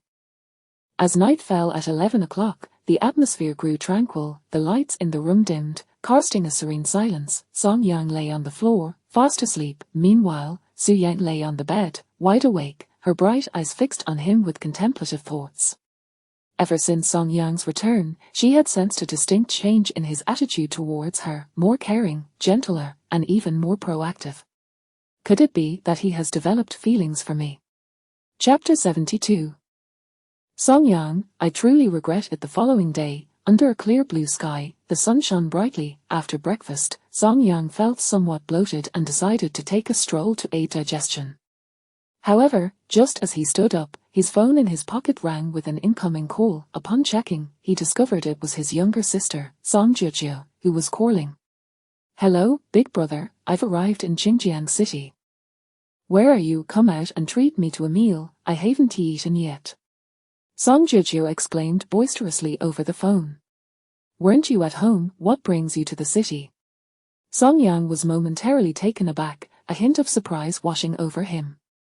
"Well, I was getting too bored at home, and coincidentally, it's my best friend's birthday today, so I came to the city to have some fun and celebrate her birthday tonight," Song Jujio explained. "I see. Where are you? I'll come find you." Song Yang nodded, feeling a bit helpless. After all, his sister had come all the way to Xinjiang City, and couldn't he just ignore her? "Just a moment, I'll send you my location," she replied. "All right." After hanging up, Song Yang glanced at Su Yang, who was sitting beside him, his expression one of resignation. "I might need to step out for a bit," he said. "Oh, go ahead," Su Yang replied, her expression slightly forlorn. She had hoped to spend more time with Song Yang, but with him leaving to meet his sister, she felt it inappropriate to accompany him. After all, Song Yang had yet to disclose their faux marriage to his family, and she was uncertain how to respond if Song Jujio inquired about her identity. "Then I'll take my leave," he stated, and soon, he drove his Rolls-Royce away from the estate. Song Jujio's location was at a shopping mall. After parking in the underground garage, Song Yang took the elevator to find her. Before long, he spotted his sister at a bubble tea shop. "Big brother, did you take a taxi here? Why did it take you so long?" Song Jujio pouted, complaining as she continued to savor her bubble tea. "What about your friend?" Song Yang inquired, looking at her with a hint of exasperation, avoiding her question. "Her birthday is in the evening. I planned to have dinner with you first before heading to find her," she replied. "Where will you be staying tonight? Do you want me to book you a hotel room?" "No need, I'll be sleeping at my friend's house tonight and returning home tomorrow morning," she reassured him. "All right then. Come on, big brother, let's eat. I am starving." With that, Song Jujio tugged at Song Yang, leading him to a hot pot restaurant on the first floor of the mall. An hour later, the siblings emerged from the hot pot restaurant and made their way to the square in front of the mall. At that moment, Song Jujio appeared thoroughly satisfied, having filled her stomach. "Big brother, I'll take my leave now, I'm off to find my friend," she informed him, preparing to depart. "Wait," Song Yang suddenly called out, reaching into his pocket to extract several hundred yuan, which he handed to her. "As a young lady, you can't go out without money. Take this, and let me know if it isn't enough." Instantly, Song Jujio's face lit up with joy as she accepted the money. "Thank you, big brother, I do have money." I just wanted you to treat me to a meal. All right, I understand. Go find your friend, call me if you need anything, Song Yang said dismissively, waving her off. Then I'm off, goodbye, big brother. With a beaming smile, Song Jojo waved farewell as she turned to leave. Just as she was about to depart, a familiar female voice rang out behind them. Song Yang. Both siblings turned in unison to see two heavily made-up women emerging from the mall, Jiang Qiuyu and Li Qiuyue. They were laden with shopping bags, evidently having just finished shopping. Jiang Qiuyu. Song Yang frowned, his expression darkening. At that moment, he felt an unwelcome twist of fate. How could he encounter this woman while out? Song Jojo's smile vanished at the sight of her former sister-in-law, and her previously cheerful mood was abruptly extinguished. Quickly approaching Song Yang, Jiang Qiuyu observed his indifferent demeanor and bit her lip, gently inquiring, Song Yang, what brings you here? Song Yang shot her a cold glance, his reply devoid of warmth. What does my presence here have to do with you? Taken aback, Jiang Qiuyu looked momentarily crestfallen, glancing at Song Jojo with a hint of forced cheer. Jojo is here too. You should have told your sister you were coming to the city. Come to my house later, I'll prepare some delicious food for you. No need, you and my brother are divorced, you're no longer my sister-in-law, Song Jojo retorted defiantly, standing firmly by Song Yang's side, united against Jiang Qiuyu. Jiang Qiuyu, once again rebuffed, felt a wave of despondency wash over her, her expression turning even more pitiful. She stood there, at a loss for words, unsure of how to respond. Seeing her sister in distress, Li Qiuyue stepped forward, eager to defend her friend. Song Yang, do you know that during this time, because you refuse to reconcile with Qiuyu, she has been unable to eat or sleep, losing considerable weight and feeling extremely low. I consulted a doctor, and they suggested she might be depressed. Song Yang, you should reconcile with her. The way she is now isn't good for your child, Li Qiuyue urged, her tone earnest. If you don't reconcile, her depression will only worsen. While her words contained an element of exaggeration, it was true that Jiang Qiuyu had been downcast lately, though far from the point of clinical depression. The mention of consulting a doctor was merely a fabrication meant to intimidate Song Yang. Depressed? Song Yang glanced at Jiang Qiuyu, who, at that moment, was indeed putting on a despondent facade. Yet, the sight of her clutching multiple shopping bags struck him as amusing. How can one be depressed yet still have the spirit to go shopping? Song Yang, it's precisely because Qiuyu is feeling low that I brought her shopping, hoping to lift her spirits. Don't you feel any pity for your wife in such a state? Li Qiuyue exclaimed, adopting a stance of righteous indignation on behalf of Jiang Qiuyu. Song Yang found himself at a loss for words, shaking his head dismissively. If she is depressed, that's her issue. What does it have to do with me? We're divorced now. Even if she is genuinely depressed, it's none of my concern. He had no intention of indulging her attempts at sympathy. Song Yang, how can you be so heartless? Li Qiuyue was momentarily taken aback, having expected Song Yang to soften in light of their past as husband and wife. Enough? We have things to attend to, so we're leaving, Song Yang declared, unwilling to waste any more time with the two women, firmly grasping Song Jojo's hand and turning to leave without further ado. However, seeing him depart, Jiang Qiuyu and Li Qiuyue were suddenly alarmed. They had finally encountered Song Yang and were reluctant to let this opportunity to persuade him slip away. Song Yang, stop. Jiang Qiuyu rushed forward, grasping his sleeve tightly. Irritated, Song Yang turned to face her, witnessing tears brimming in her eyes, her expression one of utter despair. Song Yang, I truly regret my actions. I sincerely apologize, please forgive me and reconcile with me. Our child deserves a father, Jiang Qiuyu pleaded, her voice trembling with emotion. Li Qiuyue chimed in, indeed, Song Yang, Qiuyu genuinely recognizes her mistakes and is remorseful, please give her another chance, she has been feeling so low. Don't let your anger push her further down. Chapter 73, Kneeling to Seek Reconciliation. Song Yang swiftly shook off Jiang Qiuyu's grip, his gaze steely as he regarded her pathetic demeanor. There was no trace of compassion in his eyes, only profound disdain. Jiang Qiuyu, we are divorced, even if you were to perish, it would not concern me. If you wish to reconcile, you might as well abandon all hope. His tone was resolute, leaving no room for negotiation. As Jiang Qiuyu perceived the unfiltered contempt in Song Yang's eyes, she felt as though she had been struck by lightning, frozen in place. The way he used to look at her with tenderness and affection was now replaced with sheer aversion. In that instant, a wave of sorrow washed over her, and she could no longer hold back her tears, which cascaded down her cheeks. Seeing her distress, Song Juju stepped forward, delivering a cold laugh. Jiang Qiuyu, you once took my brother for granted. Now you regret it. It's too late. My brother would never reconcile with a scheming woman like you. Song Juju's scathing remarks only deepened Jiang Qiuyu's distress. Let us go, there is no point in talking to her, Song Yang said, clearly uninterested in wasting any more time, pivoting to leave with his sister. But as he began to walk away, Jiang Qiuyu panicked, rushing to catch up and once more grasping his hand, only to kneel before him. Please, Song Yang, I truly understand my mistakes.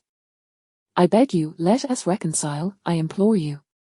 Jiang Qiuyu sobbed, clinging to his sleeve, her demeanor one of utter desperation.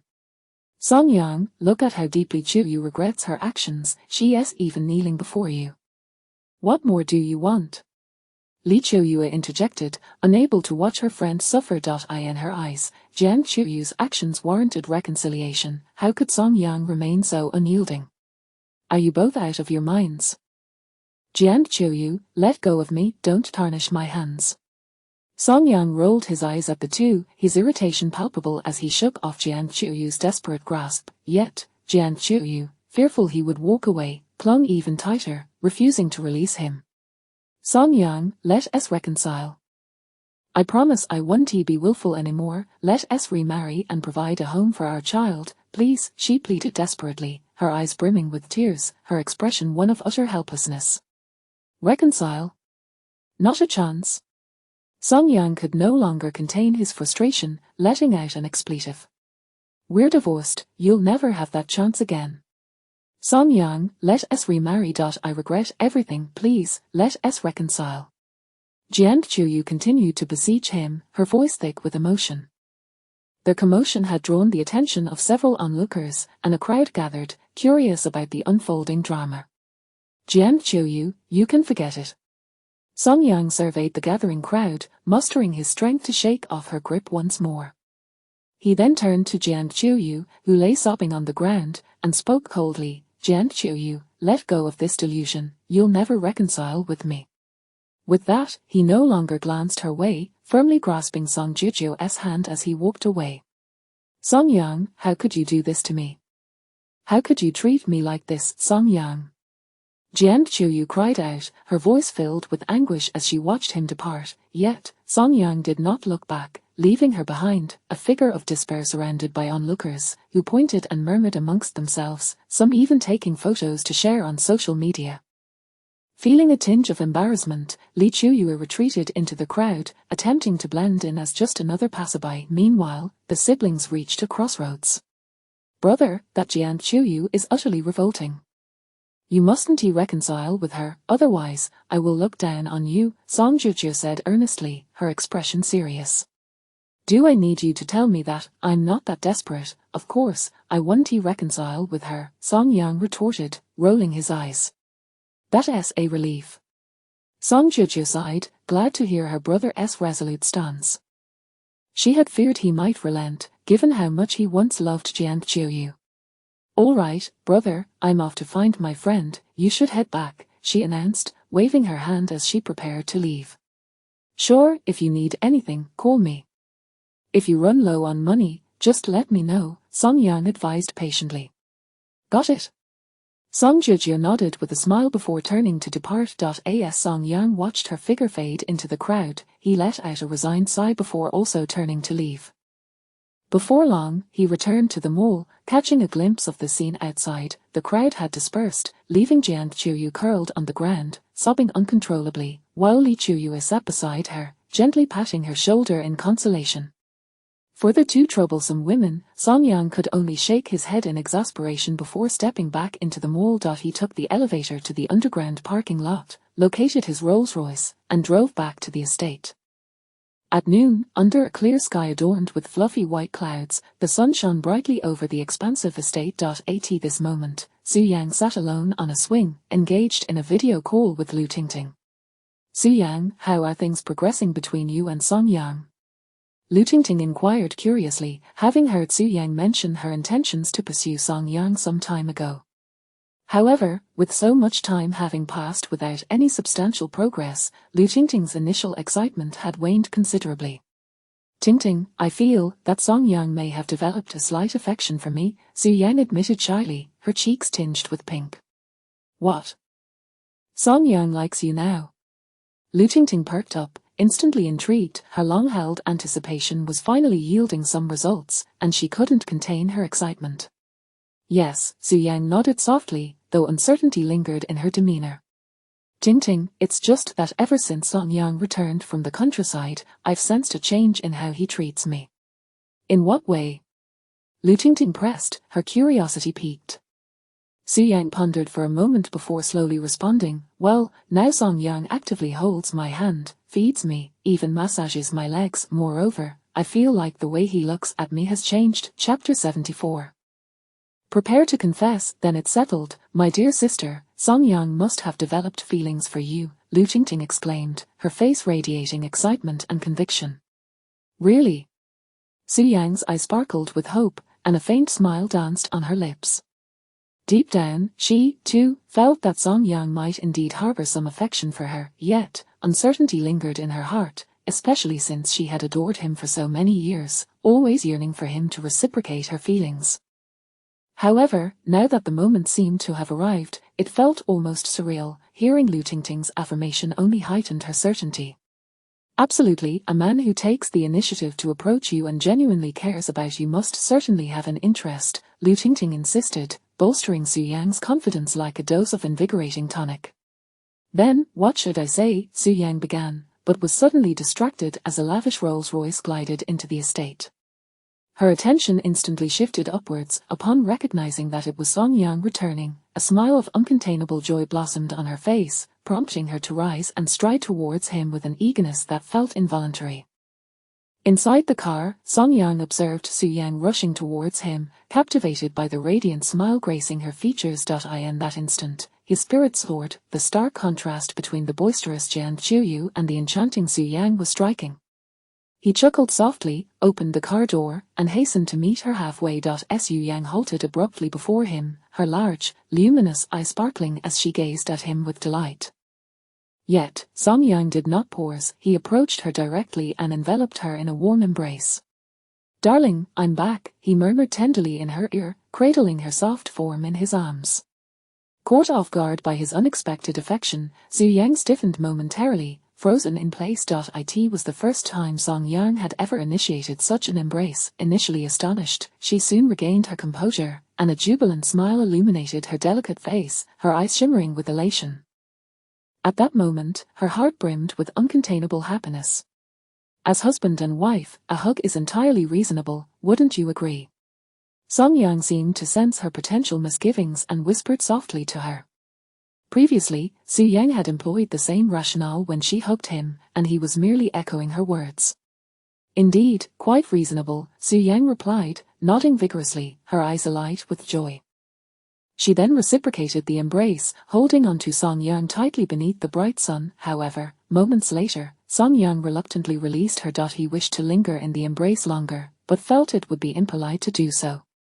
Although Su Yang yearned for him to hold her a while longer, she was acutely aware of their pretense of being a married couple, which rendered her unable to voice that desire. You may continue swinging. I shall return upstairs to change into another outfit, Song Yang said with a smile before turning to leave. Su Yang gazed longingly at his retreating figure, as if she could never gaze upon him enough. Goodness, Su Yang, Song Yang just hugged you. Meanwhile, Lu Tingting's astonished voice blared from Su Yang's phone. It suddenly struck Su Yang that she had not ended their video call. This meant that Lu Tingting had witnessed part of the tender moment between her and Song Yang. Although she had not seen everything, she was aware of what had transpired. Tingting, did you see that? Song Yang took the initiative to embrace me, Su Yang exclaimed, raising her chin in a somewhat proud manner, her expression brimming with joy. Su Yang, I can assure you, Song Yang is undoubtedly smitten with you, Lu Tingting declared with unwavering certainty. Do you truly believe so? Su Yang's lips curled into an irresistible smile, her joy now impossible to contain. Of course. Did you not notice how Song Yang's gaze has transformed when he looks at you? He is definitely enamored, Lu Tingting replied. What should I do, Tingting? What you should do is prepare to confess your feelings, Lu Tingting stated matter-of-factly. Confess. The mere thought ignited a sense of anticipation within Su Yang, her eyes shimmering with excitement. If she succeeded in her confession, Song Yang would be hers forever, the very boy she had adored for 17 long years. The dream of being together with him had always lingered in her heart. Now, it seemed the only thing separating them was a formal confession, yet, for reasons unknown, the prospect of confessing filled her with trepidation, and uncertainty crept in. What if Song Yang did not reciprocate? Would that mean their chances together would evaporate for eternity? Unbeknownst to Lu Tingting, Su Yang's mind raced with such thoughts as she continued to speak. Su Yang, you can prepare your confession. Once you do, you two will be together, and you will win Song Yang's heart. Really? Lu Tingting's words infused Su Yang with newfound confidence. Absolutely, just think about it, you are stunningly beautiful, and wealthy to boot. Moreover, Song Yang has developed feelings for you. What reason could there possibly be for you not to end up together? Noticing Su Yang's lingering uncertainty, Lu Tingting recognized her self-doubt. After all, Su Yang had cherished her feelings for Song Yang for so many years, keeping them hidden. Now, she was on the brink of revealing her heart, an understandably daunting prospect. Su Yang, if you hesitate at this moment, I shall lose all respect for you, Lu Tingting urged. You have only a short time left before the 2-month deadline expires. If you do not confess, when the time is up, you will only be left with a divorce. Do you truly want to watch Song Yang slip away? If you fail to take this final step, you may never have another chance to be with him. Upon hearing Lu Tingting's words, Su Yang's gaze grew resolute. Indeed, in just over 20 days, the 2-month deadline would arrive. If she could not be with Song Yang by then, she would have to part ways with him. She had already missed her chance once in college.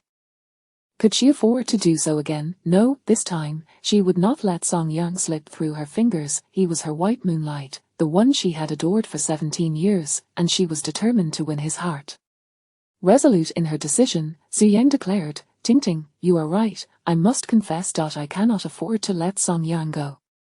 Her eyes gleamed with determination. That's the spirit.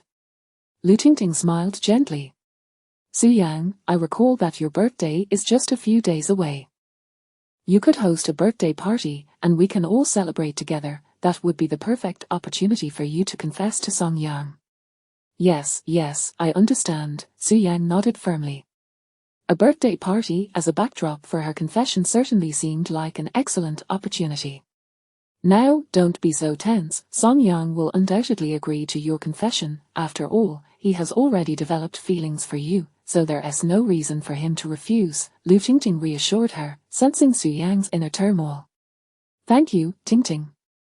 I appreciate you remembering my birthday, Su Yang responded, touched by her friend's thoughtfulness. Speaking of birthdays, Lu Tingting rolled her eyes and replied with mock annoyance, Of course I remember. Last year on my birthday, you smeared cake all over my face, and I've been waiting for the perfect moment to get my revenge during your birthday. Her tone carried a hint of playful complaint before she quickly shifted gears. However, in light of your impending confession, I'll let you off the hook this time. Oh fine, Su Yang's expression faltered, and the warmth in her heart dissipated in an instant. Tingting, you believe Song Yang will surely accept my confession, right? Su Yang bit her lip, her nerves evident in her voice. Rest assured, with your beauty and wealth, who could possibly resist you? Lu Tingting replied, exasperated. Su Yang's profound love for Song Yang was palpable, so delicate that even with a high chance of success in confessing, she remained cautious. She was genuinely terrified of losing him. Thus, she placed such immense significance on the confession. Chapter 75, You must attend my birthday. As dusk descended, the sun began its gentle descent towards the horizon. The waning rays of the evening sun bathed the estate in a resplendent crimson hue, transforming the ground into a vibrant tapestry of fire-like brilliance.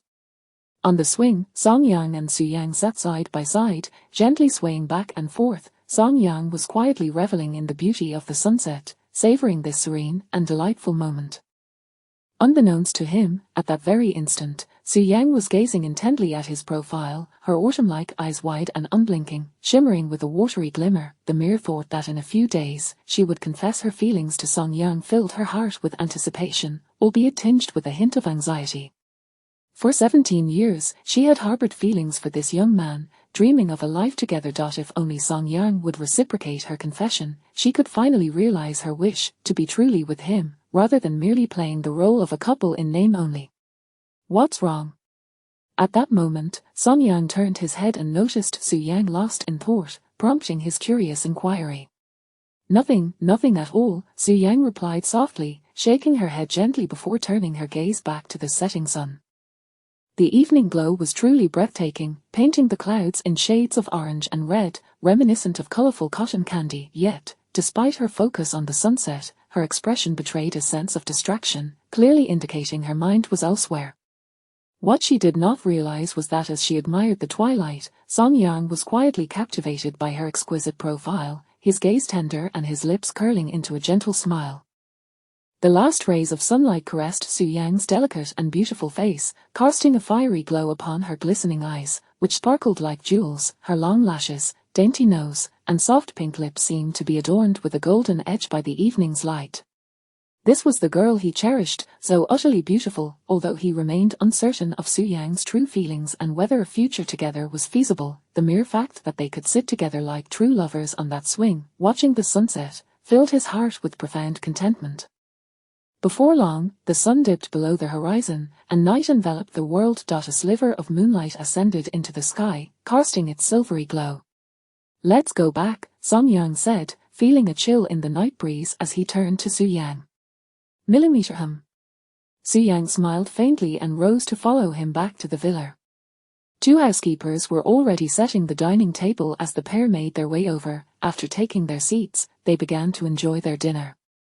"Here, dear wife, eat this," Song Yang said, placing a piece of boiled meat into Su Yang's bowl. A smile graced her face as she watched him attentively serve her, feeling his concern wash over her. The unease within her gradually dissipated. "He cares for me so much. He must like me. Surely, he will agree to my confession." "Song Yang, my birthday is in a few days," Su Yang said softly, her heart racing as she looked at his handsome face, eager to discern his willingness to attend. "Oh, really? When?" Song Yang raised his brow in surprise. "Next Monday, July 7th, it's my birthday," Su Yang replied quietly.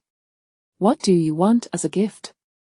Song Yang set down his chopsticks, already contemplating what to prepare for Su Yang, considering this would be his first birthday celebration for her, and the gift must be meaningful. Su Yang shook her head gently, her gaze fixed on him, her eyes bright and animated. "I don't want any gifts, I just want you to come." Su Yang's soft words resonated deeply with her. No material gift could ever compare to Song Yang's presence. "That won't do, you must have a gift," he insisted, knowing it would be inappropriate not to present her with something on her birthday. "How about this? I'll take care of the preparations, but you mustn't complain later," he proposed, determined to find a special gift for Su Yang in the coming days. "All right, as long as you come," Su Yang said with a gentle smile. The gift was of little importance to her. What mattered most was Song Yang's attendance. However, if she could receive a birthday gift specially prepared by him, that would be even better. "So, how do you plan to celebrate your birthday?" Song Yang inquired with curiosity. "Just a normal celebration. I'll be hosting a birthday party, and once everything is ready, I'll message you to come," Su Yang explained, knowing that the most significant aspect of this birthday gathering was her confession to Song Yang. She needed to prepare the setting in advance, as his early arrival could risk revealing her intentions. "Do you not want me to help?" he asked.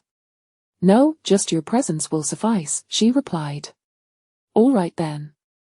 Later that evening, as night deepened, the two had already retired to their respective rooms. However, Song Yang found himself unable to sleep, his mind preoccupied with thoughts of gift preparations. This was his first birthday celebration for Su Yang, and he wanted her to feel joy and surprise upon receiving his gift. Thus, he was determined to select something truly special for her. After much contemplation, he still had yet to decide on a gift. Consequently, he took out his phone and began searching online for suitable presents for girls. Unfortunately, the results were filled with cliché gifts such as flowers, cosmetics, lipsticks, and necklaces, all rather uninspired.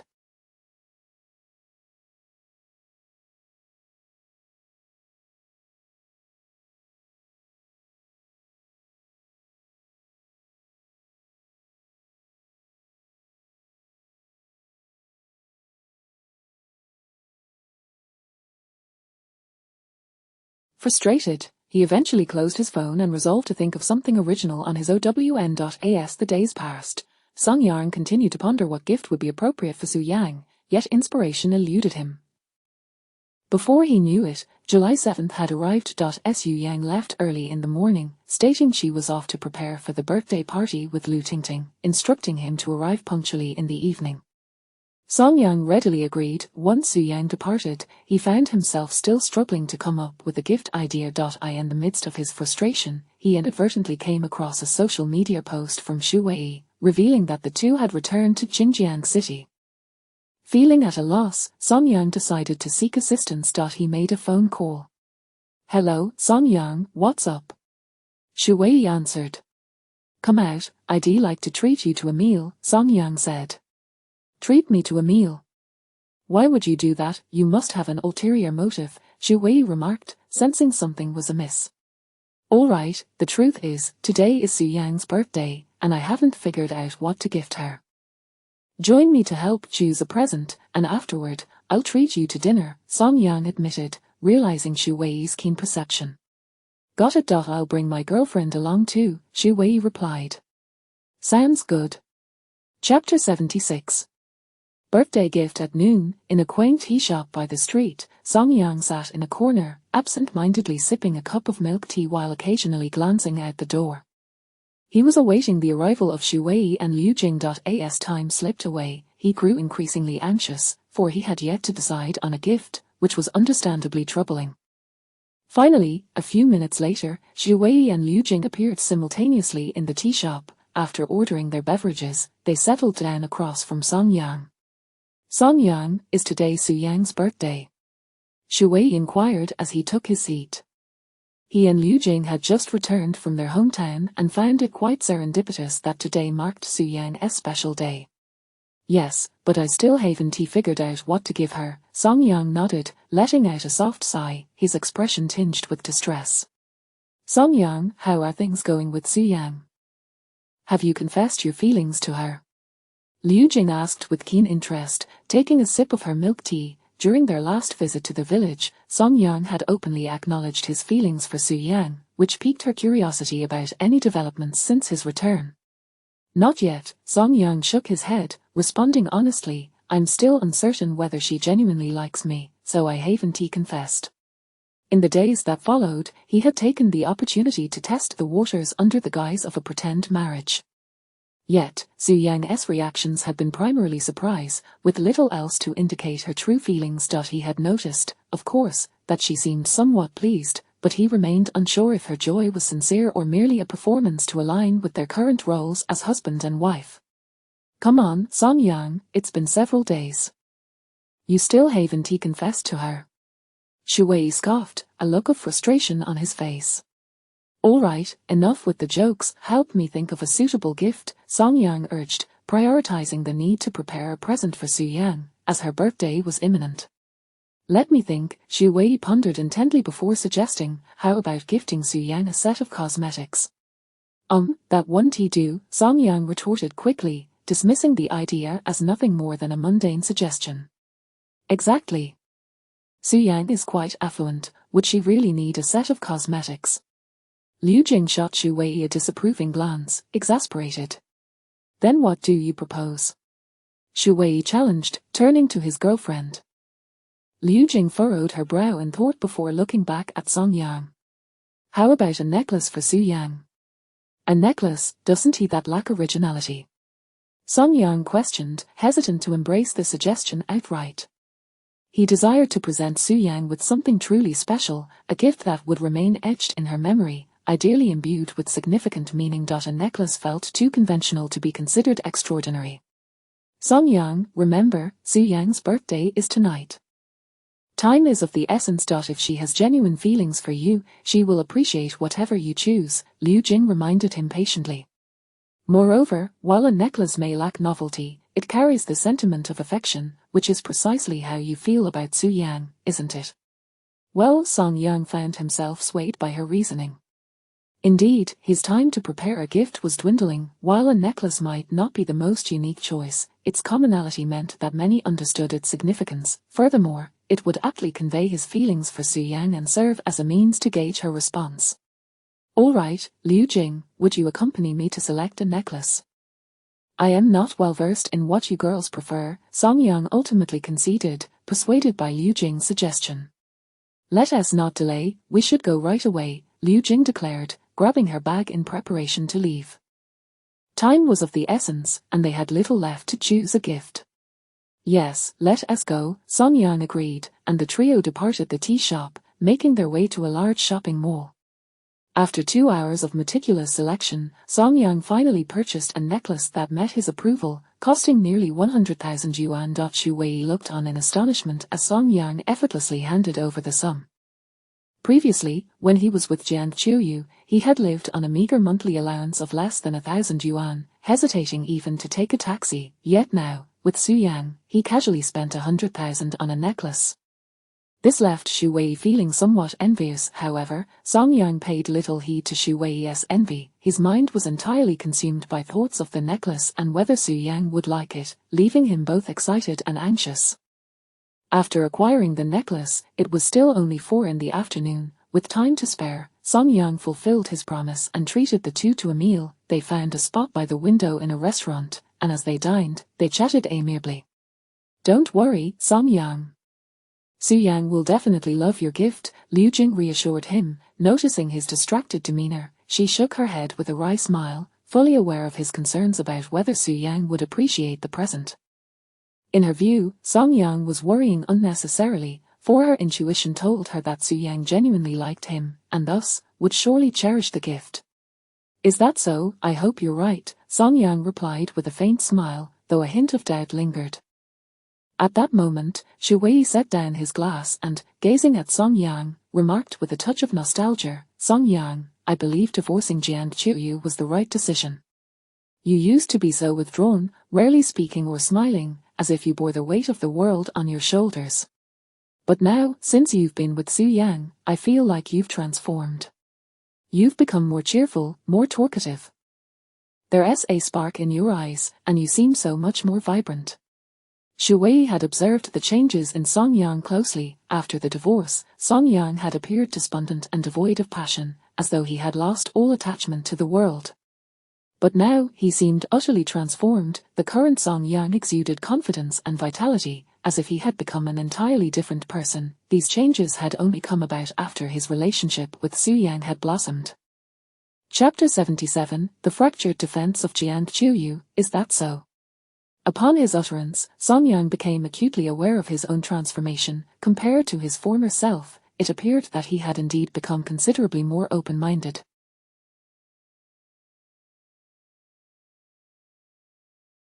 This metamorphosis was entirely attributed to Su Yang's influence. Indeed, Song Yang, I sense that you have changed a great deal as well, Liu Jing concurred, her expression tinged with nostalgia. When she first encountered Song Yang, he was utterly inebriated, lost in despair due to his divorce. Yet now, it was evident that he had entirely emerged from the shadows of his previous marriage. Song Yang, why not take advantage of Su Yang's birthday tonight to confess your feelings? Xu Wei suddenly proposed a bold suggestion, his demeanor earnest and encouraging. Confess. Song Yang was momentarily taken aback. He had no intention of declaring his affections at this juncture. He had yet to ascertain Su Yang's feelings and dared not act impulsively. After a moment of contemplation, Liu Jing nodded in agreement, seemingly finding merit in the idea. I also believe it is feasible. You have developed feelings for Su Yang. Since today is her birthday, you could seize the opportunity to try. Well, Song Yang regarded the two of them but gently shook his head.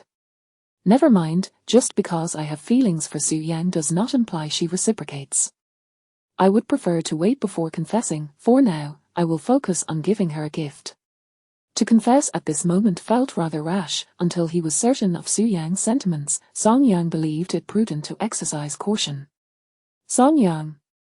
Just as his words faded, an irate feminine voice erupted from behind him. He turned to see Jiang Chuyu standing not far away, her fury palpable as she glared at him, her entire being radiated anger, her chest heaving with every breath. She resembled a furious lion, her eyes seemingly ablaze as they fixed on Song Yang. Beside her stood Li Chuyer, equally indignant and glaring at him. Jiang Chuyu. Song Yang was momentarily stunned. How could he encounter this woman while merely dining out? Song Yang, you have actually developed feelings for Su Yang. Jiang Chuyu approached, her face a mask of fury as she interrogated him. She had just been dining with Li Chuyer when she entered the restaurant, only to overhear Song Yang confessing his affections for Su Yang and his desire to declare them. This revelation sent her into a fit of rage. In her view, her relationship with Song Yang was merely a facade of divorce. Everything was artificial, they were destined to reconcile, yet now, Song Yang had seemingly fallen for Su Yang. How could this be? Their marriage had been a mere formality. How could he develop genuine feelings? She had humiliated herself twice in seeking reconciliation with him, even going so far as to plead on her knees. Yet now, he had the audacity to fall for Su Yang. This was utterly intolerable to her. Such behavior was nothing short of betrayal. Jiang Chuyu, what are you doing here? Song Yang furrowed his brow, his expression shifting to one of displeasure. Song Yang, is it true that you have feelings for Su Yang? Jiang Chuyu glared down at him, her fury unabated. If looks could kill, Song Yang would have perished 1,000 times over. Yes, I like her. So what, is that a problem? Song Yang frowned, thoroughly irritated by Jiang Chuyu's condescending and domineering demeanor.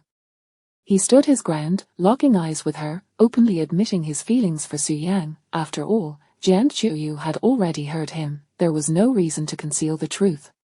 Song Yang, how can you do this? We are merely pretending to be divorced. How can you, of all people, develop feelings for Su Yang? Is this fair to me, to the child in my womb, to our family? Jiang Chuyu proclaimed with righteous indignation, hurling a barrage of questions.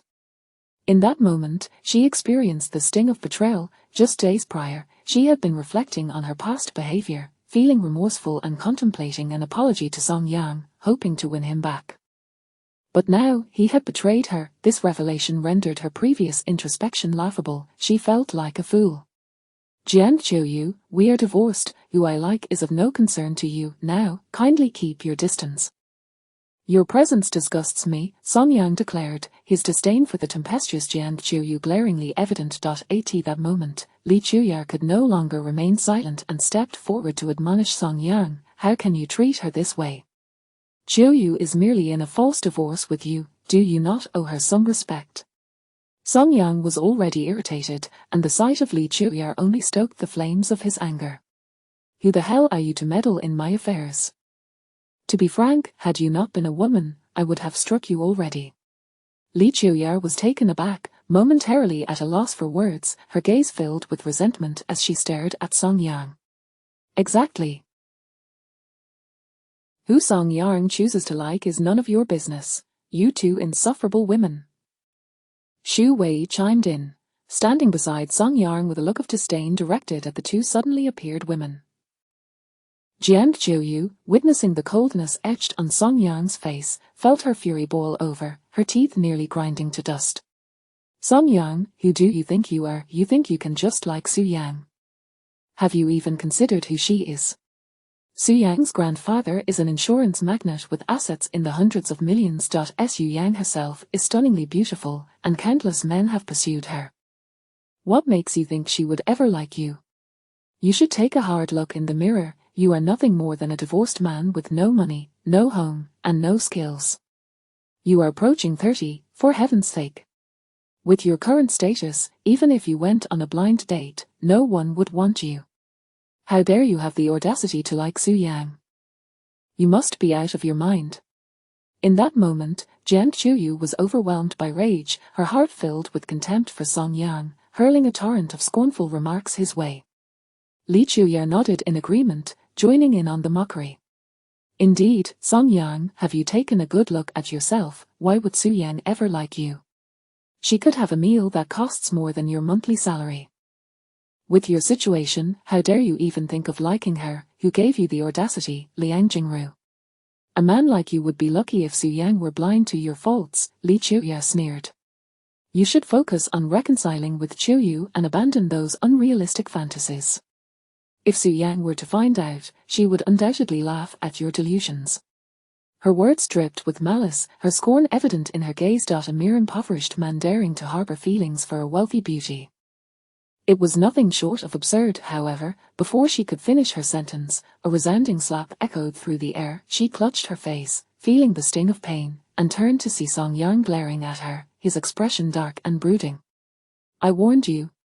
I have long wished to strike you. Try uttering another word, and you will find out, he declared, his eyes icy as they bore into hers. Li Qiuya opened her mouth, intending to hurl more insults at Song Yang, but the fierce intensity of his gaze made her shrink back, suddenly filled with trepidation. Chapter 78, The Enraged Little Fairy. In next chapter, Confession, the male and female leads come together. Everyone please be patient. Song Yang, how could you do this? Qiuya is my sister. What she said was for our own good. How can you resort to violence? Jian Qiuyu's displeasure was palpable. In her view, she and Li Qiuya had earnestly tried to guide Song Yang back from his misguided fantasies, urging him to abandon the delusion of a toad dreaming of eating swan meat. Yet, Song Yang had the audacity to strike someone. This was utterly outrageous. By the way, you too. Song Yang turned his gaze towards Jian Qiuyu and raised his hand, delivering a slap. Smack! The resounding sound of the slap echoed through the restaurant. Song Yang, how dare you hit me? Jian Qiuyu covered her face, her eyes wide with disbelief. This was the first time Song Yang had ever laid a hand on her. He had never even considered such a thing in the past, yet now, he had struck her with such force. At that moment, Jian Qiuyu felt both humiliated and deeply wronged. You lot are annoying. Do you believe I won't hit you as well? Shu Wei stepped forward, rolling up his sleeves in a show of intimidation towards the two women. You, Jian Qiuyu and Li Qiuya, the two little fairies, covered their faces, glaring at them with clenched teeth, yet feeling a mix of anger and helplessness. At that moment, a female server approached briskly. Sir, we kindly ask you to leave. If this continues, we will have to call the police. The commotion had drawn the attention of other diners, and some had already begun to take photos with their phones. Fortunately, there were only 2 or 3 tables occupied in the restaurant. HMPH Song Yang, even if you hit me, Su Yang will never like you. You should face reality sooner rather than later. With that, Jian Qiuyu shot him a fierce glare before turning to leave. Li Qiuya followed suit after casting a disdainful look at the group. Once the two women departed, Song Yang let out a gentle sigh, glancing at Shu Wei and Liu Jing with an expression of remorse. I'm sorry. Let me treat you to dinner another day. Let us call it a day for now. It's fine, we can meet up another time. Shu Wei patted his shoulder in consolation. All right, let us be on our way. Liu Jing picked up her bag and walked alongside Shu Wei.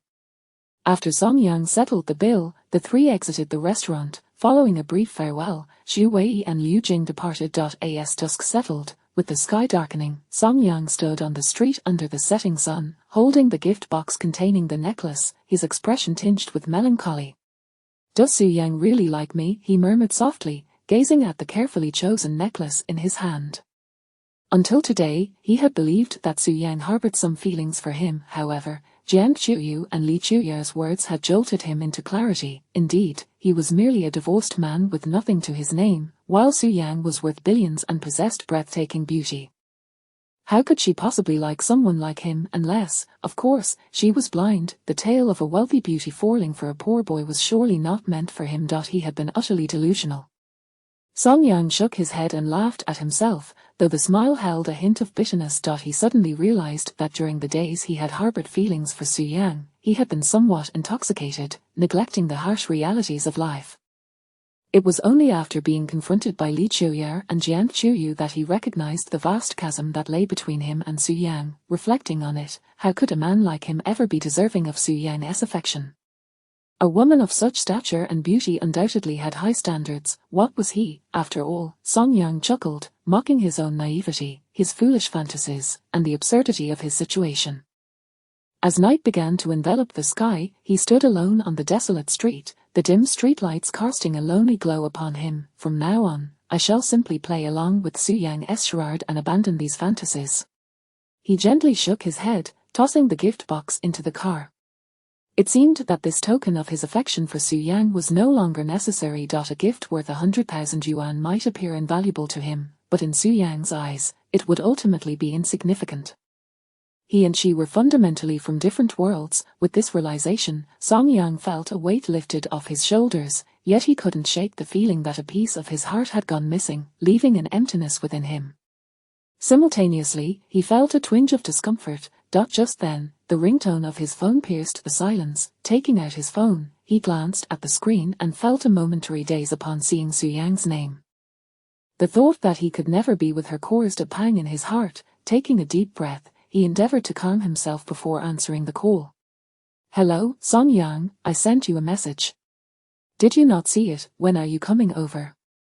Su Yang's gentle voice carried a hint of anticipation and anxiety, as if she was eager for his arrival yet worried he might not come. "All right, I'm on my way now," Song Yang replied in a calm tone. Had it not been for Jian Chuyu and Li Chuya's earlier words, receiving Su Yang's call would have made him feel nervous, excited, and hopeful, as he would be presenting her with the gift that symbolized his feelings. Yet now, he felt remarkably composed, for he realized that he and Su Yang were, in essence, from entirely different worlds. Nevertheless, even if Su Yang could never harbor feelings for him, he should still accompany her for her birthday celebration. After all, this was the first birthday he would be spending with her. After hanging up, Song Yang exhaled softly, his expression somewhat forlorn. He looked up at the cool moonlight before getting into his car and following the navigation Su Yang had sent him. Meanwhile, at a garden music restaurant, a venue boasting an expansive lawn and a terrace seating area, Su Yang had reserved the entire place for her confession. At that moment, tables adorned with drinks and various delicacies were set up on the lawn, surrounded by colorful lights, candles, and balloons, creating an atmosphere that was both lively and romantic. "Su Yang, what's wrong?" At that moment, Lu Tingting approached Su Yang, noticing her distracted demeanor as she clutched her phone. Concern etched across her face. "Tingting, I feel like something is off with Song Yang," Su Yang admitted. After her call with him, she had sensed a distinct shift in his tone, one that felt unusually distant. "Enough with the worrying. Tonight, no matter what happens, just remember to express your feelings to him clearly. Let him know how you truly feel," Lu Tingting reassured her, giving her shoulder a comforting pat. With Lu Tingting's encouraging gaze upon her, Su Yang felt a measure of relief and nodded resolutely. Yes, she had liked Song Yang for 17 years. She couldn't afford to hesitate any longer. She needed to pour out her heart to him, to let him understand her feelings. The emotion she had concealed for so long could no longer remain hidden. From this day forth, she would openly love Song Yang. Chapter 79, The Confession. 1. A few minutes later, Song Yang arrived at the entrance of the restaurant. Inside, it was quiet, devoid of customers, lending it a somewhat desolate air. "Mr. Song Yang, right, Miss Su has asked me to wait for you here," a server greeted him politely upon his arrival. "All right, please lead the way," Song Yang replied with a gentle nod, following the server to the back lawn of the restaurant. In stark contrast to the restaurant's emptiness, the lawn bustled with activity. Numerous servers attended to guests, and several unfamiliar faces were mingling, enjoying drinks and conversation. These must be Su Yang's friends, he thought. Standing at the edge of the crowd, he spotted Su Yang, radiant and the center of attention, adorned in a flowing red gown that exuded elegance and grace. Her carefully applied makeup accentuated her already stunning features, making her look even more breathtaking in the soft light. She was truly beautiful, Song Yang couldn't help but think. Indeed, how could such a lovely girl possibly like someone like me? The old me was simply too naive. He shook his head gently, a bitter smile gracing his lips.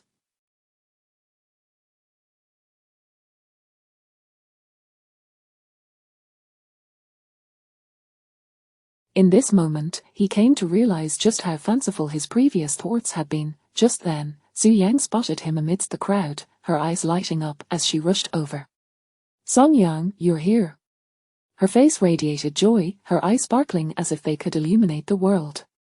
Yes, Song Yang replied with a soft smile, maintaining a calm demeanor. What is the matter? Su Yang hesitated for a moment, her smile fading slightly as she felt a sense of unease. She sensed that something about Song Yang was different, although his gaze remained warm, there was an inexplicable distance to it. Nothing, happy birthday. Oh, thank you, Su Yang said, her expression stiffening slightly as she forced a smile. In that instant, the sense of detachment became even more pronounced. Let us go, I'm about to make a wish. With that, Su Yang led Song Yang to the magnificent cake. Finally, you made it, Song Yang. We've been waiting for you. Lu Tingting pouted, feigning annoyance. Sorry for being late, Song Yang replied with a smile. All right, everyone is here now, it's time to make a wish. Yes, let us do it. The crowd cheered, and under the watchful eyes of her friends, Su Yang approached the enormous cake, closed her eyes, and began to make her wish. Meanwhile, Song Yang stood quietly behind her, watching her silhouette. He couldn't shake the feeling that they were from two entirely different worlds, and that he was simply unworthy of her. Soon, Su Yang opened her eyes, seemingly having completed her wish. Let us cut the cake. Wait. Su Yang suddenly interjected. As everyone paused in confusion, she continued earnestly, I haven't made my third wish yet. Before that, I want to do something very important in my life. What is it? Yeah, what is it, Su Yang, why so mysterious? Her friends were puzzled, yet Su Yang paid them no mind, her gaze locking onto Song Yang with unwavering determination. She approached him step by step, each stride filled with resolve. She had loved Song Yang for 17 years. Today, no matter what, she would confess her feelings to him. She no longer wished to hide her affection. She wanted Song Yang to know just how much she cared for him. As Song Yang observed her approach, he felt a surge of confusion, simply watching her in silence. Soon, Su Yang stood directly before him. What is wrong? He asked, his brow furrowed in concern. Come with me, Su Yang replied, taking his hand and guiding him toward the west side of the lawn. As they arrived, the ground beneath them, along with tables, flower stands, and walls, suddenly illuminated with a myriad of colorful lights, and candles were lit by the attentive servers. The atmosphere transformed into a vibrant spectacle. In that moment, Song Yang noticed a heart shape crafted from rose petals laid out on the lush grass. The ambience grew even more romantic. Su Yang led Song Yang into the heart-shaped formation, and they stood facing each other, their eyes locked. At that moment, Song Yang realized that Su Yang's gaze held an unmasked sincerity and fervor. Could it be that she truly liked him? Song Yang, I want to tell you a story, would you like to hear it? Su Yang asked, her chin raised, her eyes fixed intently on him. Song Yang nodded gently, his voice warm. Go ahead. Taking a deep breath, Su Yang gathered her courage and proclaimed, Song Yang, I have liked you for 17 years. Her voice resonated loudly, as if she had poured all her strength and courage into those words. In that instant, Song Yang was rendered speechless. He could distinctly feel his heart racing, while the surrounding friends gasped, covering their mouths in excitement. They had come for a birthday celebration, only to witness an unexpected confession, igniting a wave of enthusiasm among everyone present. Su Yang's eyes remained locked on Song Yang, filled with unwavering determination, as though she had shut out the world around her. In her eyes, there was only him. Song Yang, I have liked you since I was 10 years old. Su Yang continued softly. Just as her words fell, a large screen mounted on the nearby wall flickered to life, displaying a series of photographs. As Song Yang beheld the images, he felt a wave of nostalgia wash over him. These were all childhood photos of himself, images from school, everyday life, photos he had never seen before. Clearly, these were snapshots taken by Su Yang during their youth, preserved throughout the years. Song Yang, you may not know, but I have liked you for a long time. You probably never realized that there was a girl who secretly loved you from the shadows. For you, I enrolled in the same middle school, high school, and university. Every day, I would quietly follow you, silently watching over you. At that moment, Song Yang remained transfixed by the screen, which now displayed photos from his middle school, high school, and even university. Chapter 80 Confession 2 Song Yang, I truly, deeply adore you. In truth, I am not an advocate of remaining unmarried. I wish to marry only you in this lifetime. In this life, aside from you, I have no desire to marry anyone else. I have cherished my feelings for you for 17 years, and I have concealed them for just as long. Today, I no longer wish to hide. Song Yang, I genuinely like you. Thus, today I wish to ask you a single question: may I become your girlfriend? Su Yang gazed intently at Song Yang's face, at the boy she had loved for 17 years. In this moment, her heart was filled with both anticipation and trepidation. At that instant, the photographs on the large screen had concluded their display. Song Yang averted his gaze and looked at the enchanting girl standing before him, a vision of beauty that took his breath away. At that moment, he smiled. No. He spoke softly. In an instant, the expression on Su Yang's face froze, her bright eyes dimming, losing their luster. Could it be that the boy she had loved for 17 years was ultimately unattainable? Su Yang pondered bitterly, yet, in the next moment, Song Yang stepped forward, gently cradling her face in his hands. Su Yang was taken aback, her gaze lifting to meet his. She found him looking at her with a tenderness she had longed for over 17 years. Have you forgotten? You are already my wife. Song Yang said softly. At that moment, Su Yang's eyes widened in disbelief, joy flooded her gaze, and her lovely face broke into an uncontrollable smile. In the next instant, Song Yang leaned in, tenderly kissing her lips. After a brief moment of astonishment, Su Yang wrapped her arms around Song Yang's body, slowly closing her eyes, savoring the precious kiss. As she did so, tears of joy streamed down her cheeks. Wow, they're together. Oh my, how sweet. How romantic. Around them, a chorus of ecstatic screams erupted. Many girls covered their mouths, enviously watching the scene, exclaiming how sweet it was. In that moment, all eyes were drawn to the two figures locked in a passionate embrace in the center of the gathering. After what felt like an eternity, their lips parted. Song Yang gazed at the girl before him, a smile inevitably gracing his lips. He had never imagined that Su Yang truly harbored feelings for him, and for such an extensive duration of 17 years. He had once believed that it was impossible for him to be with Su Yang in this lifetime, yet here he was, astonished that she had confessed her feelings. Looking at her, he felt an overwhelming sense of disbelief. At that moment, Su Yang was slightly tilting her charming face, her eyes shimmering with affection, as if a stream of water flowed within them, bright and glistening. Her lips curled into a smile that was impossible to suppress. She was truly with Song Yang now. From this day forth, he belonged to her. The boy she had adored for 17 years was finally hers. Su Yang felt as if she were living in a dream. But above all, she was filled with joy. Song Yang, have I truly become yours? Su Yang seemed somewhat dazed, feeling as though this reality was too surreal. She gazed at Song Yang without blinking, as if fearing he might vanish at any moment. Of course, do you wish to take it back already? Song Yang chuckled gently, his eyes reflecting a mix of exasperation and affection. At this moment, Su Yang was indeed his wife, not a mere facade, but a genuine union. I would never take it back. Su Yang beamed, her heart overflowing with happiness. After uttering those words, she leaped into Song Yang's embrace, reveling in the warmth of his solid chest, inhaling his familiar scent. She felt utterly content. At that moment, she believed herself to be the happiest girl in the world. She wished time could freeze in that moment, holding on to Song Yang forever. Song Yang, in turn, wrapped his arms around her delicate frame, inhaling the subtle fragrance of her perfume, his heart equally fulfilled. He had come to terms with reality, believing that he and Su Yang were from two different worlds, destined to remain apart forever. Yet now, he was with her. The thought felt surreal. Standing on the grass, they embraced quietly, savoring their blissful moment. Time passed, and before long, Lu Tingting approached them, observing the couple who remained entwined, reluctant to part, and couldn't he help but feel a mix of exasperation and amusement. All right, you two have been hugging for quite some time now. It's time to cut the cake. Lost in the euphoria of newfound love, Song Yang and Su Yang were jolted back to reality by Lu Tingting's voice, suddenly reminded that others were present. They exchanged shy glances before reluctantly letting go, yet their hands remained intertwined, unwilling to part. You should make your third wish, everyone is waiting to cut the cake.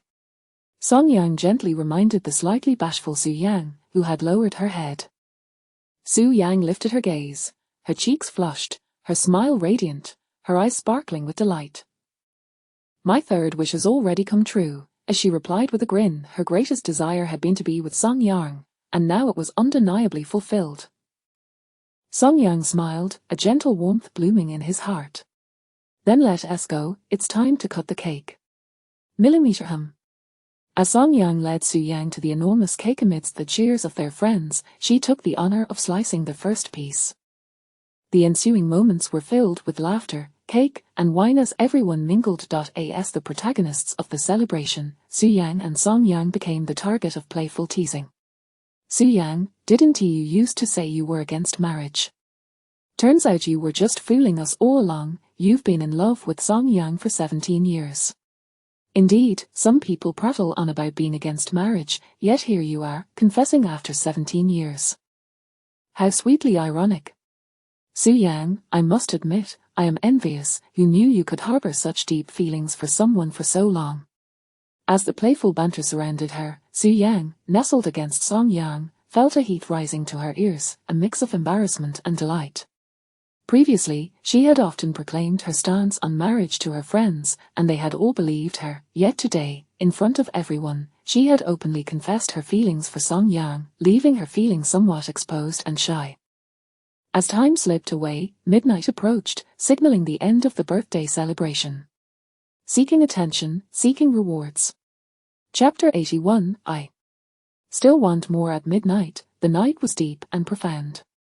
At this moment, the streets were sparsely populated, presenting a somewhat desolate and melancholic scene. After the birthday celebration had concluded, everyone had dispersed. Song Yang and Su Yang arrived at the car together, preparing to return to the estate. As Song Yang opened the car door and was about to enter, Su Yang abruptly pulled him into a secluded corner of the street. What is the matter? Song Yang inquired, a hint of confusion in his voice. Under the night sky, Su Yang gazed up at him, her eyes shimmering with a glistening light, her expression brimming with anticipation. Song Yang, I still want more. Taken aback for a moment, Song Yang struggled to comprehend her words. Want more of what? This. Su Yang stepped closer, rising onto her toes, her hands encircling Song Yang's neck. Then, she leaned in to kiss him. Momentarily stunned, Song Yang quickly grasped what Su Yang truly desired. A wry smile crossed his face as he instinctively leaned in. Before long, they found themselves lost in each other's embrace once again. Su Yang had longed to share a kiss with Song Yang.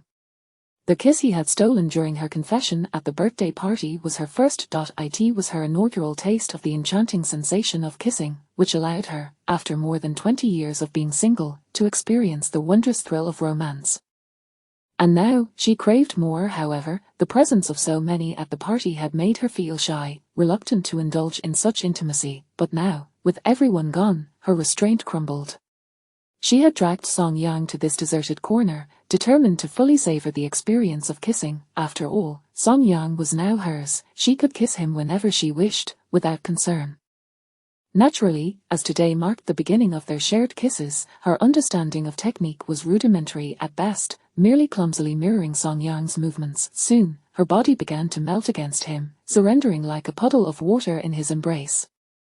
Her eyes grew increasingly dreamy. After a prolonged moment, Song Yang finally released Su Yang from his arms. She had already become utterly languid, devoid of strength. A look of bliss and satisfaction graced her fair, delicate features. Do you want more? Song Yang asked with a bemused smile, observing the girl in his arms. Su Yang lifted her head, her eyes sparkling with moisture, her lips slightly swollen. Upon hearing his words, her eyes lit up once more.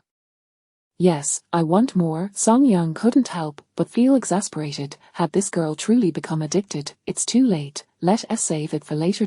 Oh, Su Yang replied softly, her voice tinged with reluctance. Yet, she understood the hour was late, and they needed to return. Let us go. Song Yang, my legs feel weak, Su Yang murmured, leaning into him, her voice soft and sweet.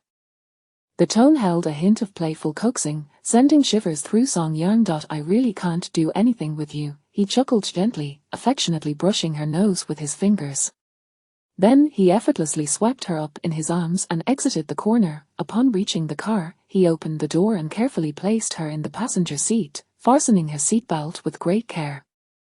Throughout the entire exchange, Xu Yang's gaze remained glued to Song Yang, unwilling to look away for even a moment. A subtle smile lingered on her lips, her expression one of complete contentment.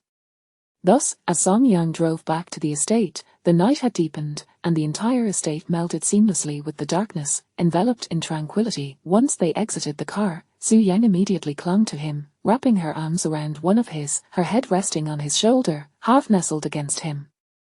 It felt somewhat clingy. Song Yang glanced at Xu Yang, a bemused smile gracing his lips, yet inwardly, he reveled in the sensation. Soon, they entered the villa and ascended directly to the second-floor room. Once inside, Xu Yang remained glued to him, showing no desire to part. Sitting on the bed, Song Yang looked down at the girl in his embrace, feeling a slight headache as he spoke.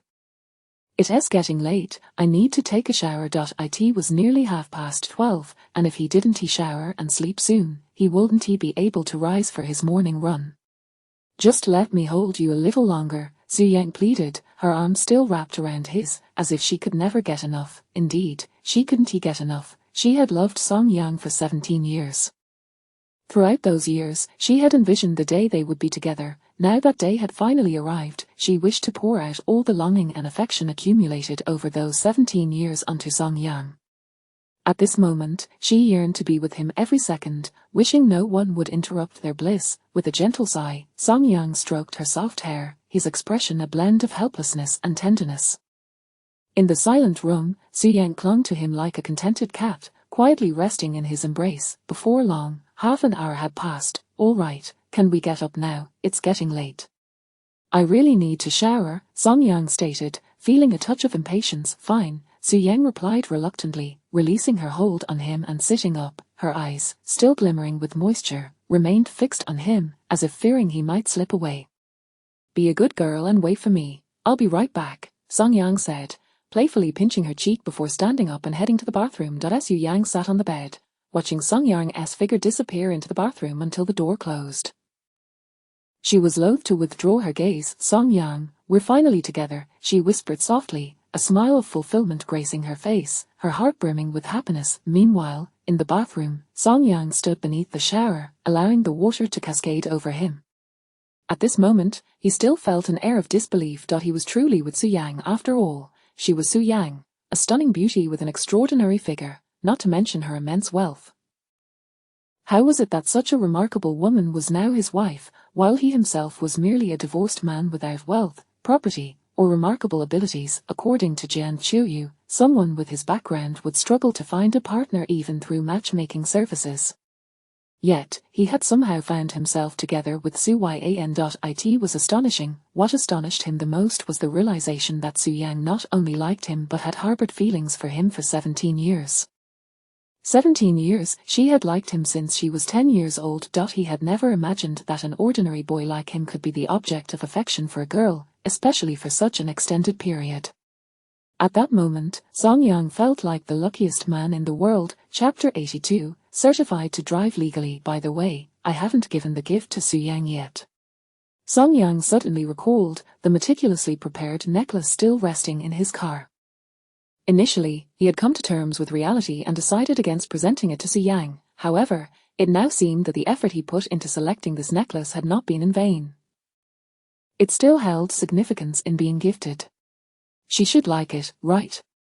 The thought of Xu Yang's surprised expression upon receiving the gift brought a gentle smile to his face, and he felt an inexplicable sense of anticipation. After a while, he finished his shower and changed into his pajamas. Standing before the mirror, he picked up the hairdryer and began to style his hair. In no time, his hair was dry. As he gazed at his reflection, a smile involuntarily crept across his face. He was no longer alone. The feeling of falling in love again was truly delightful. Knock, knock. Just then, a knock echoed from the door. "Song Yang, why are you still not out?" Xu Yang inquired anxiously. "What's wrong?" Song Yang turned to her, who stood outside the door. I miss you. Su Yang's voice was soft and sweet. With a helpless smile, Song Yang set down the hairdryer and opened the door. Su Yang stood there, her eyes brightening the moment she saw him, a radiant smile lighting up her face. She immediately stepped forward, arms wide open, embracing him. All right, you should go take a shower too. Song Yang gently stroked her head and said softly. No, let me hold you a little longer, just a moment. Su Yang nestled her head against him, her tone infused with a hint of childishness and pleading. With a sigh, Song Yang relented, allowing her to cling to him. Just for a moment, but after that, you must go shower, do you hear? Oh, I understand, Su Yang replied with a sweet smile, her eyes filled with joy. Thus, they stood at the bathroom door, quietly embracing each other. After a long while, Su Yang reluctantly released Song Yang, darting into the bathroom to shower. Half an hour later, fresh from her shower, Su Yang emerged, now clad in a white silk nightgown that accentuated her lovely figure. She was enveloped in a delightful fragrance, her skin appearing dewy and tender, as if one could squeeze water from it. At that moment, Song Yang sat on the bed, idly playing with his phone. Su Yang promptly climbed onto the bed, like a little kitten, burrowing into his embrace, then looked up at him with sparkling eyes filled with expectation. Song Yang, I want a kiss. Reluctantly, Song Yang set his phone aside and gently tapped her fair forehead. Are you truly addicted? Oh, Su Yang exclaimed in mock pain, covering her forehead with a slightly aggrieved expression. But you promised you would kiss me when you returned. Song Yang recalled that he had indeed said so, surprising himself that Su Yang had been holding onto that. I truly don't know what to do with you. He cradled her delicate face and leaned down to peck her lips.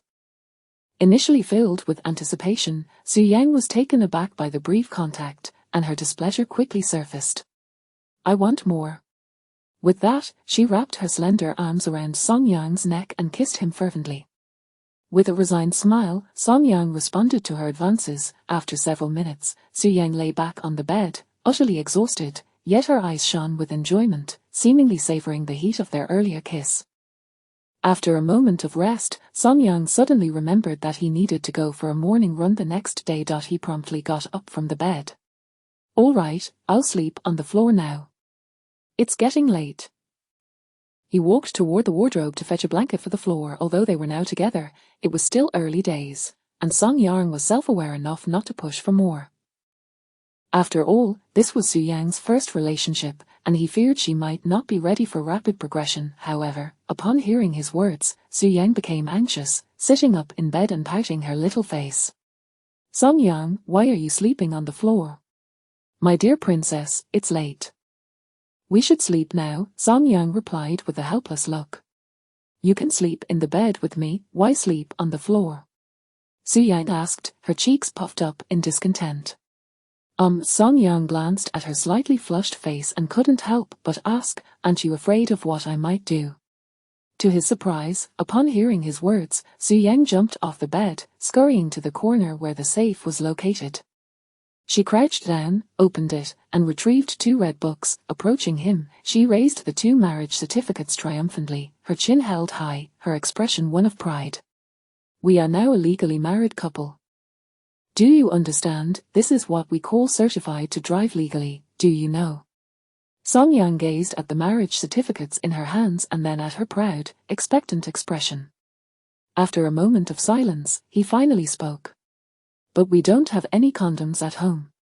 If she were to get pregnant, it would be quite a situation, especially since they had only just begun their relationship. Hearing his words, Su Yang wrinkled her nose and once again raised the 2 marriage certificates. I've already told you, we are legally married, we are husband and wife now, why would we need that? Song Yang, do you not want to have children with me?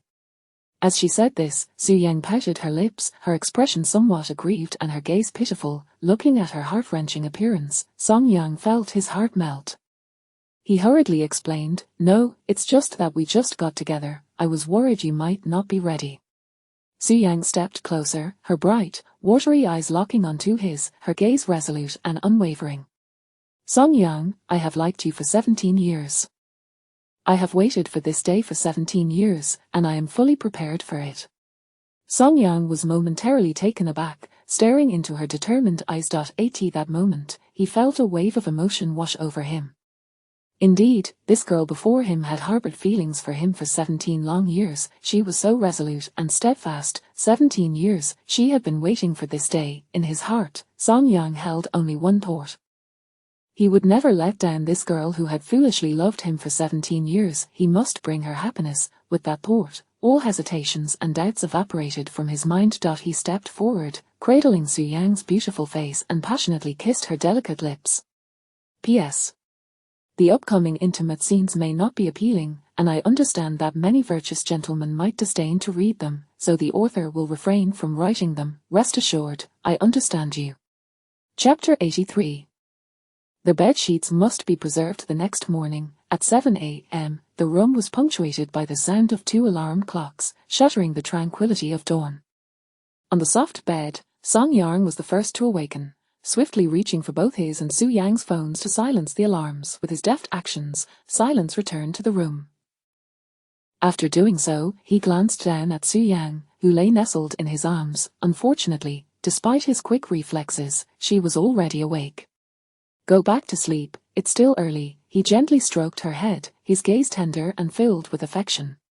But I want to go for a morning run with you. Su Yang lifted her lovely, fair face, her eyes shimmering with longing as she gazed at him. Are you sure you can run this morning? Song Yang chuckled softly. Last night, Su Yang had given him her first time. Though he had been gentle, it was still a significant occasion. It seemed unlikely that she would be up for a run now. You're awful. At his reminder, Su Yang's face flushed.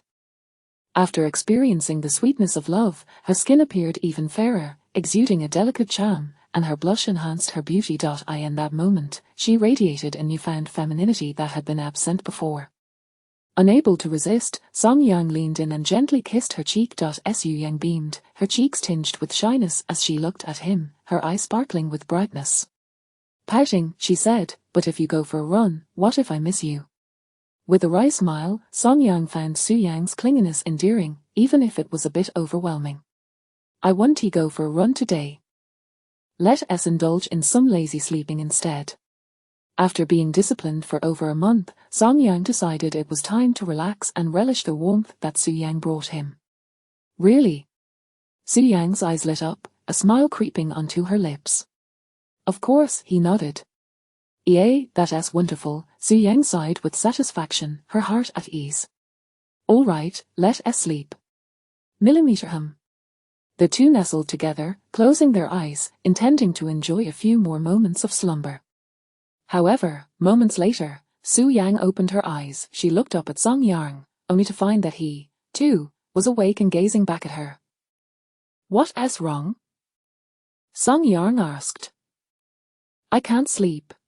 Thus, they embraced each other and lost themselves in the kiss. Minutes later, Su Yang was breathless, her entire body languid and devoid of strength. She lay in Song Yang's arms, her eyes glistening as if still relishing the warmth of their kiss. After a while, she regained some strength, snuggling closer into his embrace, her head greedily rubbing against his chest. Song Yang, do you know, I feel like I'm dreaming. It feels so surreal that I'm really with you. Su Yang spoke softly, her expression filled with sentiment. Having adored Song Yang for so many years, she had envisioned countless scenarios of being with him in her dreams, yet today, she found herself genuinely in his arms. The fear of awakening and discovering it was all a mere illusion lingered in her heart. Song Yang, reflecting on her unwavering love for 17 years, felt a swell of emotion. He gently held her close and said softly, honestly, I never imagined that you would like me for so long.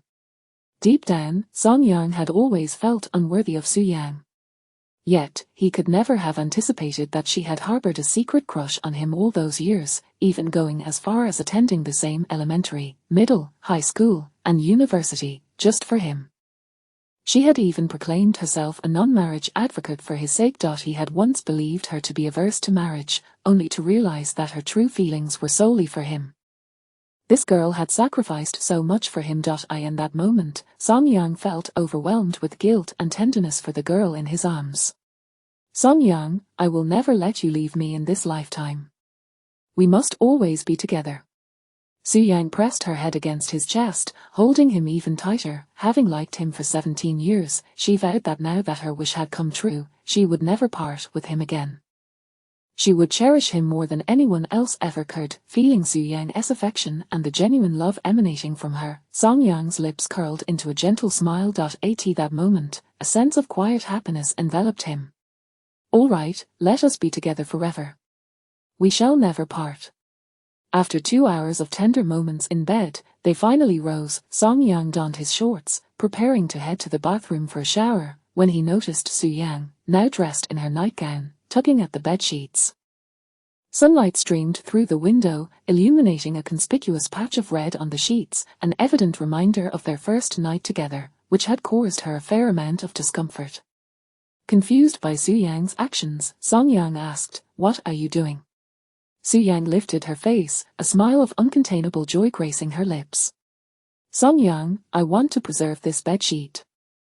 It's a memento of our first time." For Su Yang, the significance of this bedsheet transcended its mere fabric. It represented their first intimate experience and the testament of their union. Naturally, she wished to keep it. Song Yang thought about mentioning that it wasn't his first time, but seeing Su Yang so absorbed in her task, he decided against interrupting her joy. Thus, he watched as she carefully removed the sheet, folding it neatly and placing it in the wardrobe for safekeeping. Once she completed her task, Su Yang beamed with satisfaction. "All right, I'm going to freshen up now." With a resigned shake of his head and a parting remark, Song Yang headed to the bathroom. Go ahead." Before long, half an hour passed. Having finished their morning routines, the two exited the room together, heading downstairs for breakfast. Chapter 84, Grandpa, I am no longer alone. At 9 a.m., within the villa, a long dining table was adorned with a sumptuous breakfast spread. "Here, darling, you should eat this," Su Yang said as she picked up a shrimp and brought it to Song Yang's lips. He opened his mouth, naturally accepting her offering. Such intimate gestures, which once felt somewhat awkward and unnatural for the two, now flowed with an effortless grace. Observing Song Yang's unreserved acceptance of her feeding, a smile crept onto Su Yang's lips, her gaze towards him brimming with affection. In the past, when Song Yang was not truly hers and their relationship was merely a facade of a marriage, her desire to care for him was often accompanied by a need to explain herself, lest he misunderstand her intentions. However, those concerns had dissipated, for they were genuinely together now. From this moment forward, no one could tear them apart. She could openly cherish and spoil him without reservation. This thought filled Su Yang with a delightful warmth as a sense of happiness enveloped her. As Song Yang turned his head, he noticed Su Yang gazing at him with a dreamy expression, a smile gracing her features. He couldn't help but feel a tinge of helplessness and gently reminded her, "Hurry and eat, or it will get cold." "Oh, she replied, snapping back to reality with a hint of embarrassment. She began to eat, but soon found herself glancing at Song Yang again, as if fearing he might disappear. At that moment, a thought seemed to strike her, and she turned to a maid standing by the dining table, saying, "Aunt Zhang, could you please change the bed sheets in my room later?" "Certainly, miss," the maid replied with a respectful nod, though a flicker of confusion crossed her face. The bed sheets in the young lady's room were typically changed every 3 days, and she had just done so yesterday. Why the sudden need to change them again today? However, being merely a maid, she complied without question. "By the way, darling, would you accompany me to a place later?" Su Yang suddenly asked, her eyes sparkling with anticipation. "Where to?" Song Yang inquired, curiosity piqued. "To visit my grandfather," she replied softly, a touch of sadness evident in her voice. Song Yang paused for a moment, then nodded in agreement. All right. He was aware that Su Yang's grandfather had passed away 2 months prior. During their time of feigned marriage, she had often visited her grandfather alone to pay her respects, never once bringing him along.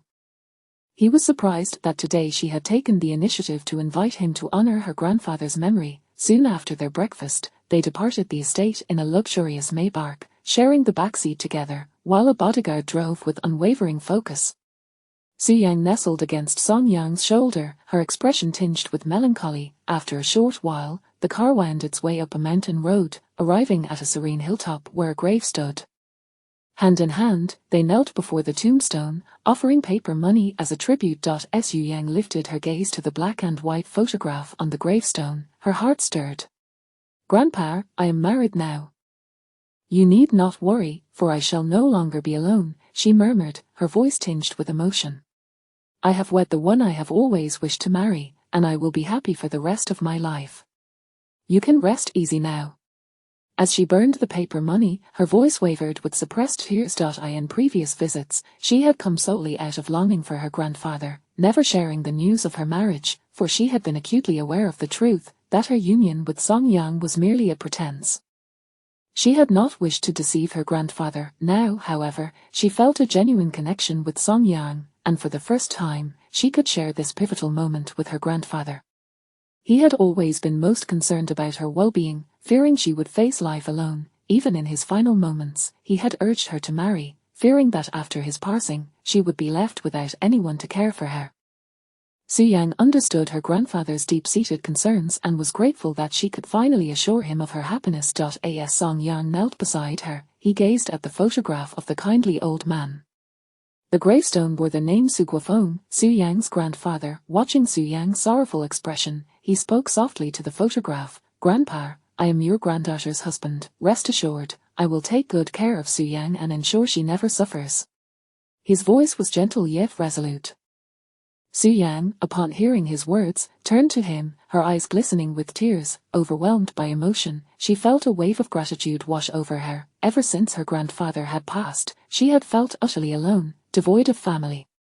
Yet now, Song Yang's heartfelt declaration illuminated her reality. She was no longer solitary. Though she had lost her grandfather, she had gained Song Yang. This realization brought her solace. Seeing her on the verge of tears, Song Yang couldn't help but embrace her shoulders, and she leaned into his warmth. Together, they found comfort in each other's presence before the gravestone. "Grandpa, you need not worry. Su Yang will be cared for," Song Yang said solemnly to the photograph.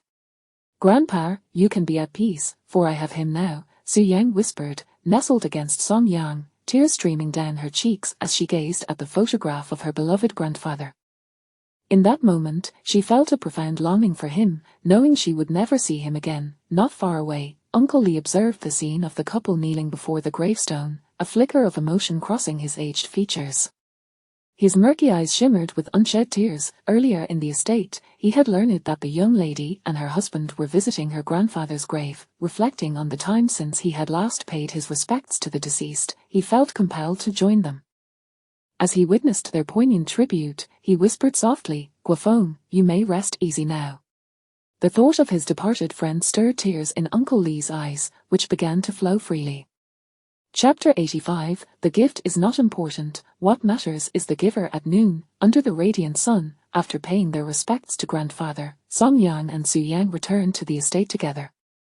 However, Su Yang appeared somewhat melancholic and despondent, seemingly still longing for her late grandfather. Yet, Song Yang noticed that this young lady seemed to cling to him even more. Throughout their journey back, she wrapped her arms around one of his, resting her head on his shoulder, as if only in his presence could she find a semblance of solace. Song Yang said little, understanding that since her grandfather's passing, Su Yang had come to regard him as her sole family in this world. From now on, he was all she had. Su Yang was merely transferring her reliance and longing for her grandfather to him, naturally leading her to seek his closeness. Observing her downcast demeanor, Song Yang seized the opportunity while she excused herself to the restroom to retrieve the birthday gift he had prepared for her the day before, the exquisite necklace valued at 100,000. He intended to surprise her once she descended the stairs. Seated on the sofa, Song Yang concealed the gift box behind him, patiently awaiting Su Yang's return. Moments later, she made her way downstairs, still bearing a hint of sorrow. She approached Song Yang directly and nestled beside him, wrapping her arms around one of his and resting her head on his shoulder, half cuddling against him. "What's wrong? Still thinking about grandfather?" Song Yang inquired, his heart aching for the girl beside him, as he gently ruffled her hair. "Millimeter," Su Yang responded softly, nodding. "Grandfather always wished to see me married, but sadly, he cannot witness it now that I am."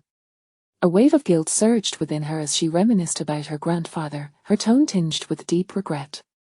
With a sigh, Song Yang tenderly stroked her hair, soothingly assuring her, well, though grandfather is no longer with us, you still have me. I believe he is watching over you from above, content to see you so happy now. Millimeter as Su Yang nodded, though her spirits remained slightly subdued. Come now, cheer up. Look at what I have here, Song Yang said with a smile, revealing the gift box from behind him. Upon seeing the box, Su Yang's demeanor brightened with curiosity. What is it? Without further ado, Song Yang opened the gift box, revealing a stunning necklace that captivated Su Yang's attention. This is your birthday gift from me. I couldn't give it to you yesterday, so I'm presenting it to you now. Did you buy this for me? Su Yang's eyes were glued to the necklace, sparkling with surprise. The pendant was a heart-shaped blue gemstone, embodying both romance and his affection for her. Indeed, I chose it for you. Do you like it? Song Yang asked, pleased to see her astonished expression. Millimeter, I love it. Su Yang eagerly nodded, a jubilant smile brightening her face as her earlier melancholy vanished instantly. I'm glad you like it. Song Yang handed the gift box to Su Yang, who accepted it with uncontained joy. Holding the necklace, her eyes sparkled like radiant stars. Song Yang, please put it on me, Su Yang urged, her anticipation palpable. The significance of the necklace compelled her to have him adorn her with it personally. Of course, Song Yang replied with a gentle smile, taking the necklace and deftly placing it around her neck. How does it look? Su Yang asked, touching the heart-shaped pendant, her gaze filled with expectation. Absolutely beautiful, Song Yang affirmed. Satisfied with his response, Su Yang beamed with uncontainable delight, her smile unyielding. Song Yang, this is the best birthday gift I've ever received, thank you, she exclaimed, caressing the heart-shaped pendant with affection, her gaze toward him imbued with profound emotion. Though she had owned several exquisite necklaces in the past, even one worth nearly 10 million, none could compare to this one gifted by Song Yang. It was unique, a treasure in her heart. The best birthday gift, you say? Song Yang murmured softly, a sense of nostalgia washing over him. Just yesterday, he had hesitated to present such an expensive necklace, thinking it might be trivial for Su Yang, yet now, seeing how dearly she cherished it, he felt a warm glow of happiness enveloping him. It dawned on him that the value of a gift lies not in its price but in the sentiment behind it. Thank you, darling, Su Yang said impulsively, wrapping her arms around his neck and planting a soft kiss on his cheek. The gentle touch of her lips brought forth a tender sensation, eliciting a smile from Song Yang, lifting his spirits instantly. By the way, how about we go on a date tonight? Song Yang suggested, noticing the joy radiating from Su Yang. He recalled that even though they were now legally married, they had yet to experience a proper date together. A date? Su Yang's eyes lit up at the proposal, excitement bubbling within her. This would mark their first official date, despite their marital status. Although they had been together for just a day, their relationship felt more like a blossoming romance than a conventional marriage. The hurried nature of their union left a sense of something lacking, namely, the essence of ritual. This date would serve to fill that void. In no time, they reached a consensus to venture out that evening. Su Yang placed great importance on this occasion and hurried upstairs to prepare herself. Chapter 86. The movie was truly captivating. We shall return next time, at 6 o'clock in the evening. Within the confines of the manor, Song Yang sat upon a swing, idly scrolling through his phone as he awaited Su Yang's descent. Finally, after what felt like an eternity, a melodious and sweet voice called out from behind him. Song Yang. He turned to see Su Yang, who had mysteriously approached him, standing in the gentle evening breeze. At that moment, she was clad in an ethereal white gown, basking in the glow of the setting sun. A soft gust of wind swept by, causing her skirt to flutter, bestowing upon her an enchanting and celestial grace, reminiscent of a fairy stepping out from the pages of a painting, an exquisite beauty that seemed utterly untouchable. Particularly striking was the delicate makeup she wore, which accentuated her already stunning features, rendering her beauty even more pronounced and her facial contours more defined. With just a glance, she left him spellbound. There she stood, radiant in the twilight, her beauty taking his breath away. Song Yang found himself momentarily lost in her mesmerizing presence. He had long since lost count of how many times Su Yang had astonished him, and now, gazing at her like a celestial being, he felt a surge of fortune wash over him. How could it be that such a beautiful girl was now his wife? The thought was nothing short of miraculous. Do you think I look good? Su Yang's exquisite face blossomed with a gentle smile, her large, glistening eyes fixed upon him, filled with anticipation. You look wonderful, Song Yang nodded, honestly expressing his thoughts. That's great to hear. With his affirmation, Su Yang's satisfaction was palpable. She glided gracefully to his side, and with a natural ease, she wrapped her delicate, porcelain-like hand around one of his arms. Instantly, Song Yang found himself ensnared, caught in a situation where retreat was impossible. The softness of her touch sent a ripple of excitement through him. It was undeniable, Su Yang's figure was simply breathtaking. Though they had shared intimate moments the previous night, the current display of closeness still quickened his breath, leaving him feeling overwhelmed. He took a few deep breaths to steady his racing heart. Together, they approached the car, and once inside, Song Yang drove them away from the manor. Soon, they arrived at the cinema. As it was their first outing to a movie together, he had thoughtfully purchased couple seats and secured tickets to a popular romantic film. Inside the theater, the audience was predominantly couples, with only a handful of solitary souls there to enjoy the film. As the movie commenced, the atmosphere remained normal, with everyone engrossed in the story. However, as the film progressed, many couples began to lean into one another. Just in front of Song Yang and Su Yang, a young couple had already succumbed to passionate kissing, causing Song Yang to feel a twinge of embarrassment. He was naturally shy and had never engaged in such public displays of affection, even during his previous relationship with Jian Qiuyu. Yet, Su Yang's reaction was entirely different. Observing the couples before her, her eyes sparkled with intrigue, clearly moved by the sight. In her days of being single, she would often envy couples sharing kisses in theaters, fantasizing about the day she could enjoy such moments with Song Yang. Now, her dream had come true. She was indeed at the cinema with Song Yang, and as his wife no less, this realization stirred something within her, igniting a desire to embrace the moment. Song Yang, she called softly, and when he turned to her, he found her eyes shimmering with excitement in the dim light. What is it? He began, but before he could finish, she leaned in, effortlessly wrapping her arms around his neck, her rosy lips sealing his in an impetuous kiss. Song Yang's eyes widened in surprise. He was taken aback by her boldness, caught off guard by the suddenness of her advance. A wave of embarrassment washed over him, for they were surrounded by an audience, and he felt a touch of shyness over their brazen display of affection. However, as Su Yang's warm tongue slipped into his mouth, he succumbed to the overwhelming sensation, losing himself in the fervor of the kiss. His mind became a blank slate, consumed solely by the blissful heat of their embrace.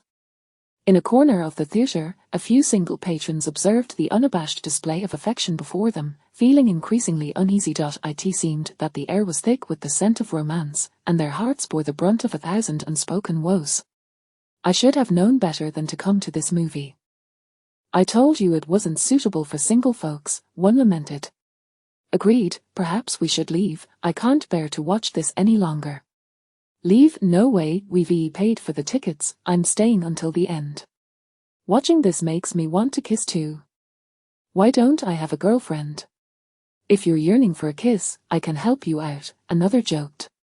Get lost. Ultimately, the solitary souls decided to avert their gaze and focus on the film, trying to ignore the couples reveling in their affection.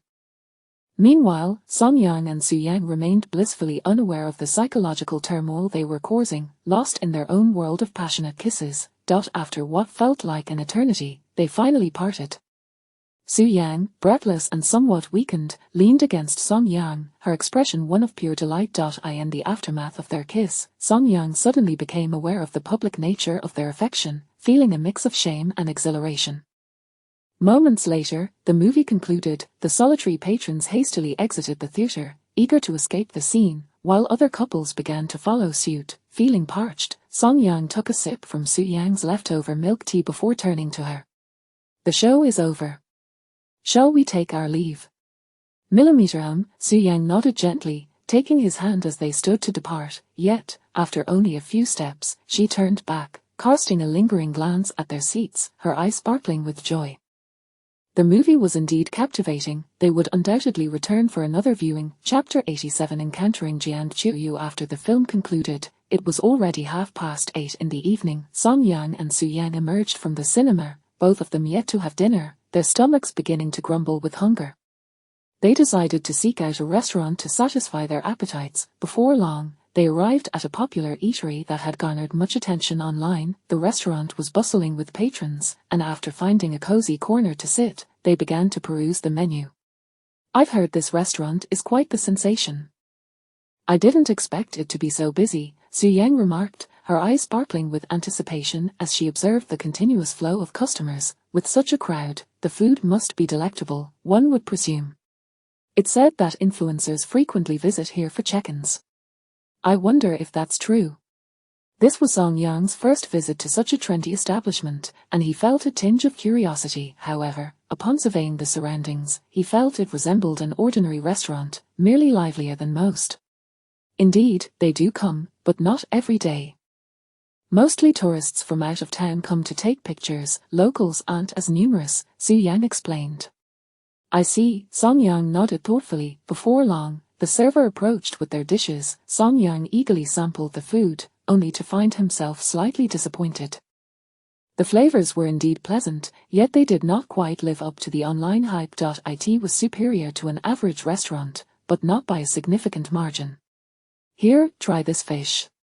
It's quite tasty," Su Yang urged, having tasted each dish. Ultimately believing that the braised fish in the center of the table was the best, she picked up a piece and offered it to Song Yang.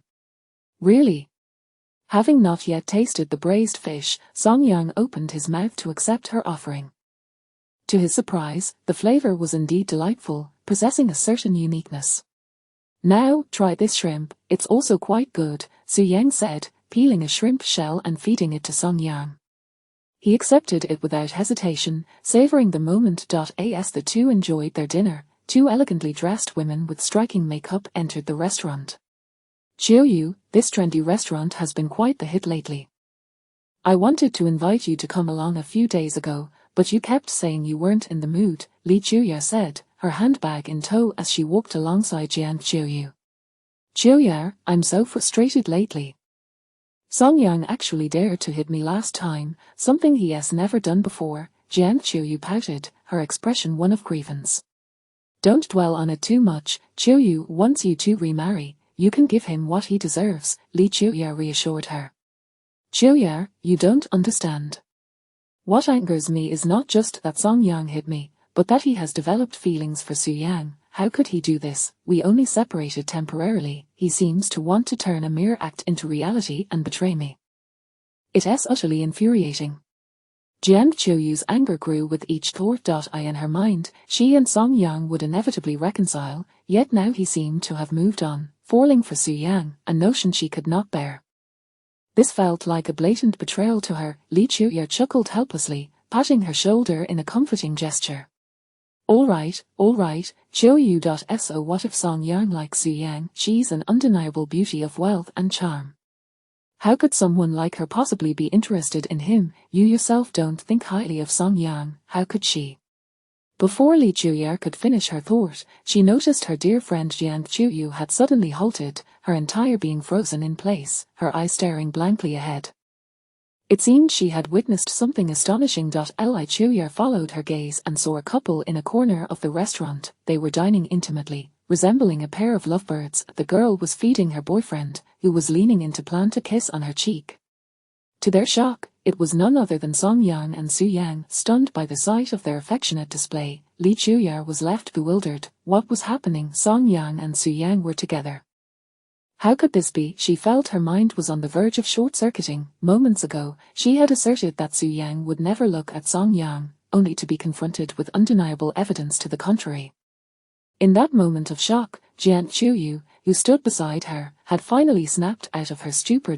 An uncontrollable fury surged within her, boiling over with intensity, twisting her expression as she glared at Song Yang and Su Yang, her eyes ablaze with rage. "Song Yang!" Jian Chiu shouted, unable to contain herself any longer, striding purposefully towards the couple. The last time Song Yang had confessed his feelings for Su Yang in her presence had been intolerable, but now, witnessing him publicly kiss Su Yang was a betrayal that went beyond mere emotional infidelity. At that moment, Jian Chiu's fury erupted entirely. Now, not only had Song Yang betrayed her emotionally, but he had also done so in action. This was outright infidelity. She had caught him red-handed.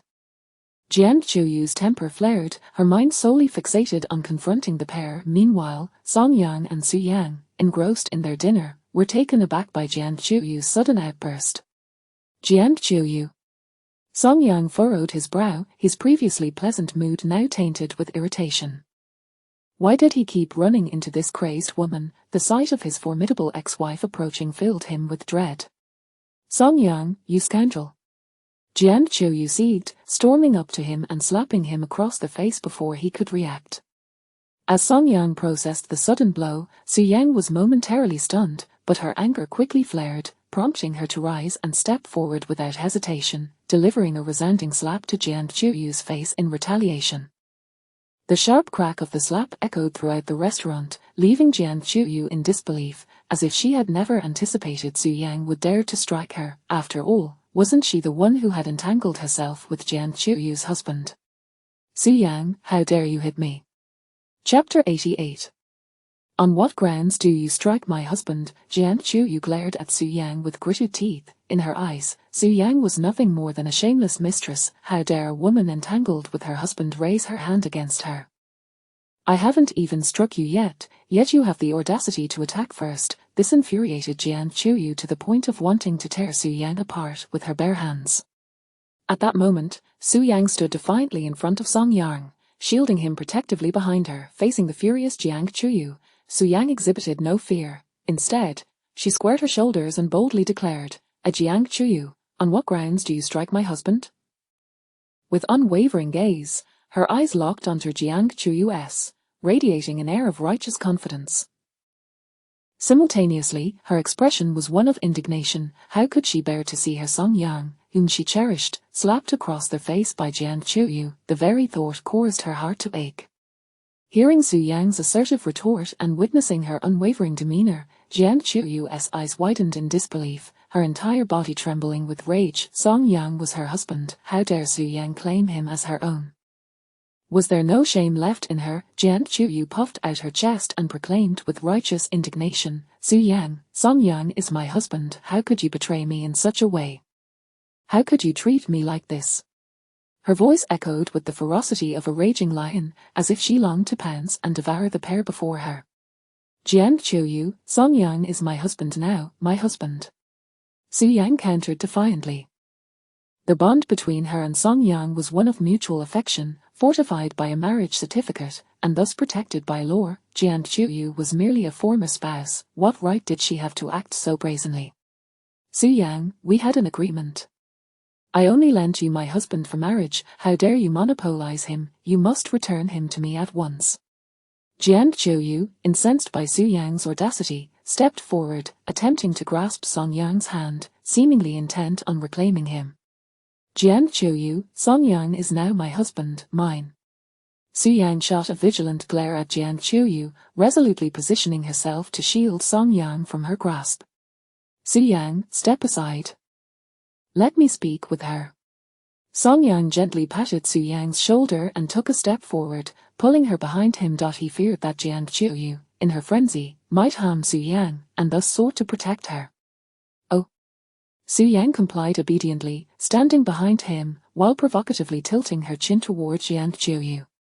Witnessing this scene, Jiang Qiuyu was seething with rage, her teeth nearly grinding to dust. She glared ferociously at Song Yang, her anger boiling over. Song Yang, how could you treat me this way? How could you be with Su Yang? No, I won't allow it. You must remarry me, and you must leave her at once. Do you hear me? Jiang Qiuyu could not accept the reality of Song Yang being with her former best friend. These two, once her closest confidants, had now conspired against her, a betrayal too profound to endure. As she gazed at Song Yang, memories of their past together flooded her mind, his devoted affection, the way he had once cherished her. Thus, she reverted to her former commanding tone, as if dictating that Song Yang return to her side, away from Su Yang. Jiang Qiuyu, we are already divorced. I am now with Su Yang. I am her husband, and you are merely my ex-wife. Please do not disturb our lives any further. Song Yang spoke coldly, his eyes betraying his disdain and aversion toward Jiang Qiuyu. No, you are mine. I merely lent you to her for marriage, this is all fa. I regret my decision, Song Yang, come back to me, you cannot be her husband, you are mine. Jian Chuyu refused to accept the truth, shaking her head vigorously, stepping closer to grasp Song Yang's hand with a pitiful expression. Jian Chuyu, we cannot go back. You must accept this. Song Yang forcefully shook off her grasp. Jian Chuyu, upon hearing his callous words, felt as though her strength had been sapped, her eyes reflecting a profound desolation. No, you are my husband, my husband. My husband. As she spoke, tears began to flow uncontrollably down her cheeks. Chuyu, at that moment, Li Chuyue, regaining her composure, rushed over to help her up, glaring at the audacious couple. Song Yang, how can you be so heartless? Chuyu is carrying your child, how can you be with Su Yang, can you justify this to her, or to the child she bears? Li Chuyue adopted a stance of righteous indignation, unleashing her anger upon Song Yang. What business is it of yours, you green TBTCH?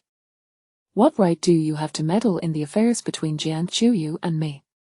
Song Yang furrowed his brow at the sudden appearance of Li Chuyue. This was a matter between him and Jian Chuyu, yet she always seemed to insert herself into the situation, much to his annoyance. Li Chuyue found herself at a loss for words. Indeed, as an outsider, she had no right to interject in the matters between Song Yang and Jian Chuyu, yet, as a close friend of Jian Chuyu, she could not stand idly by. Song Yang, Chuyu has been waiting for you to remarry her. How can you treat her this way?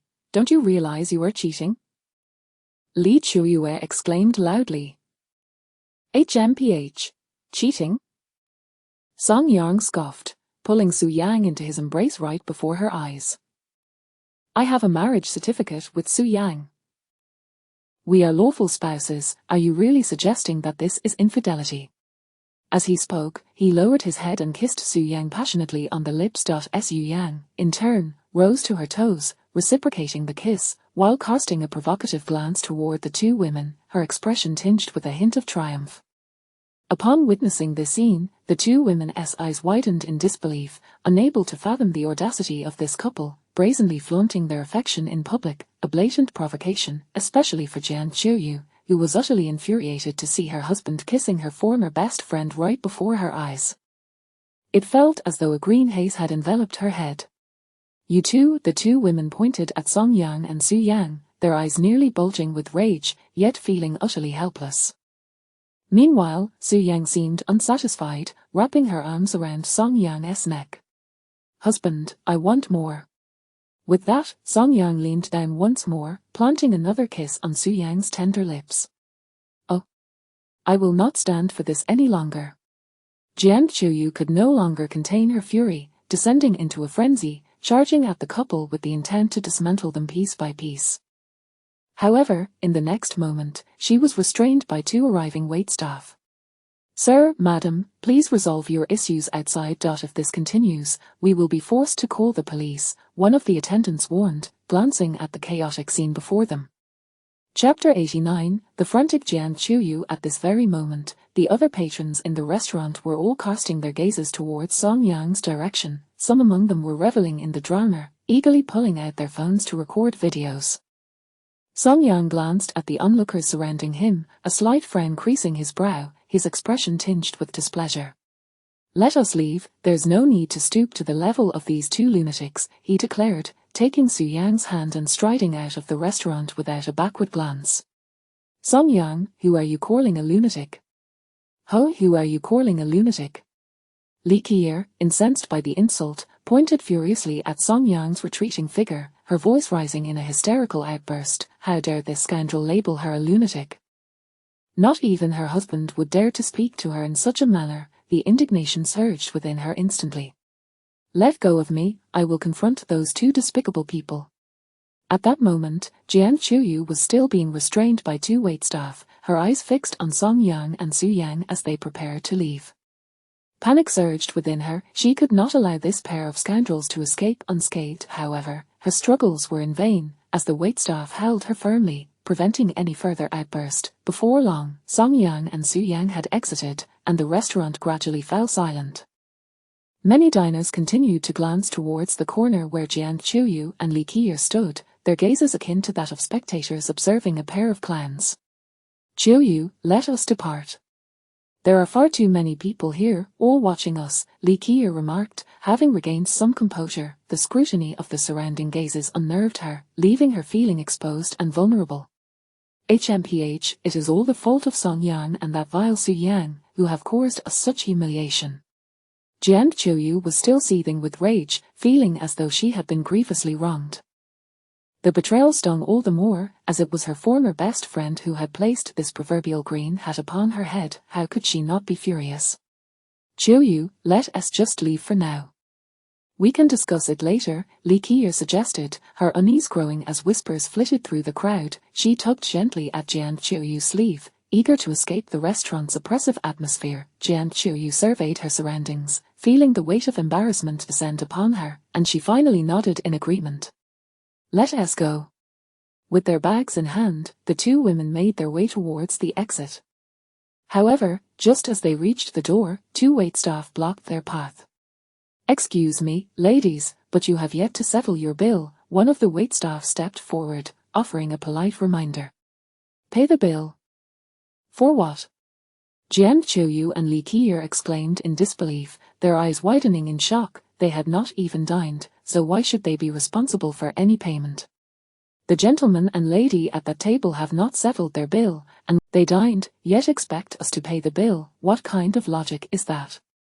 Li Qiyi echoed, her anger boiling over. They had already been infuriated by Song Yang and Su Yang. Now, to be compelled to cover their expenses was utterly intolerable.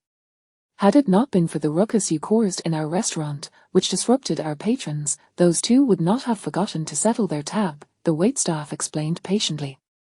Moreover, you are acquainted with them, and now that they have left, we have no means of retrieving the payment except through you.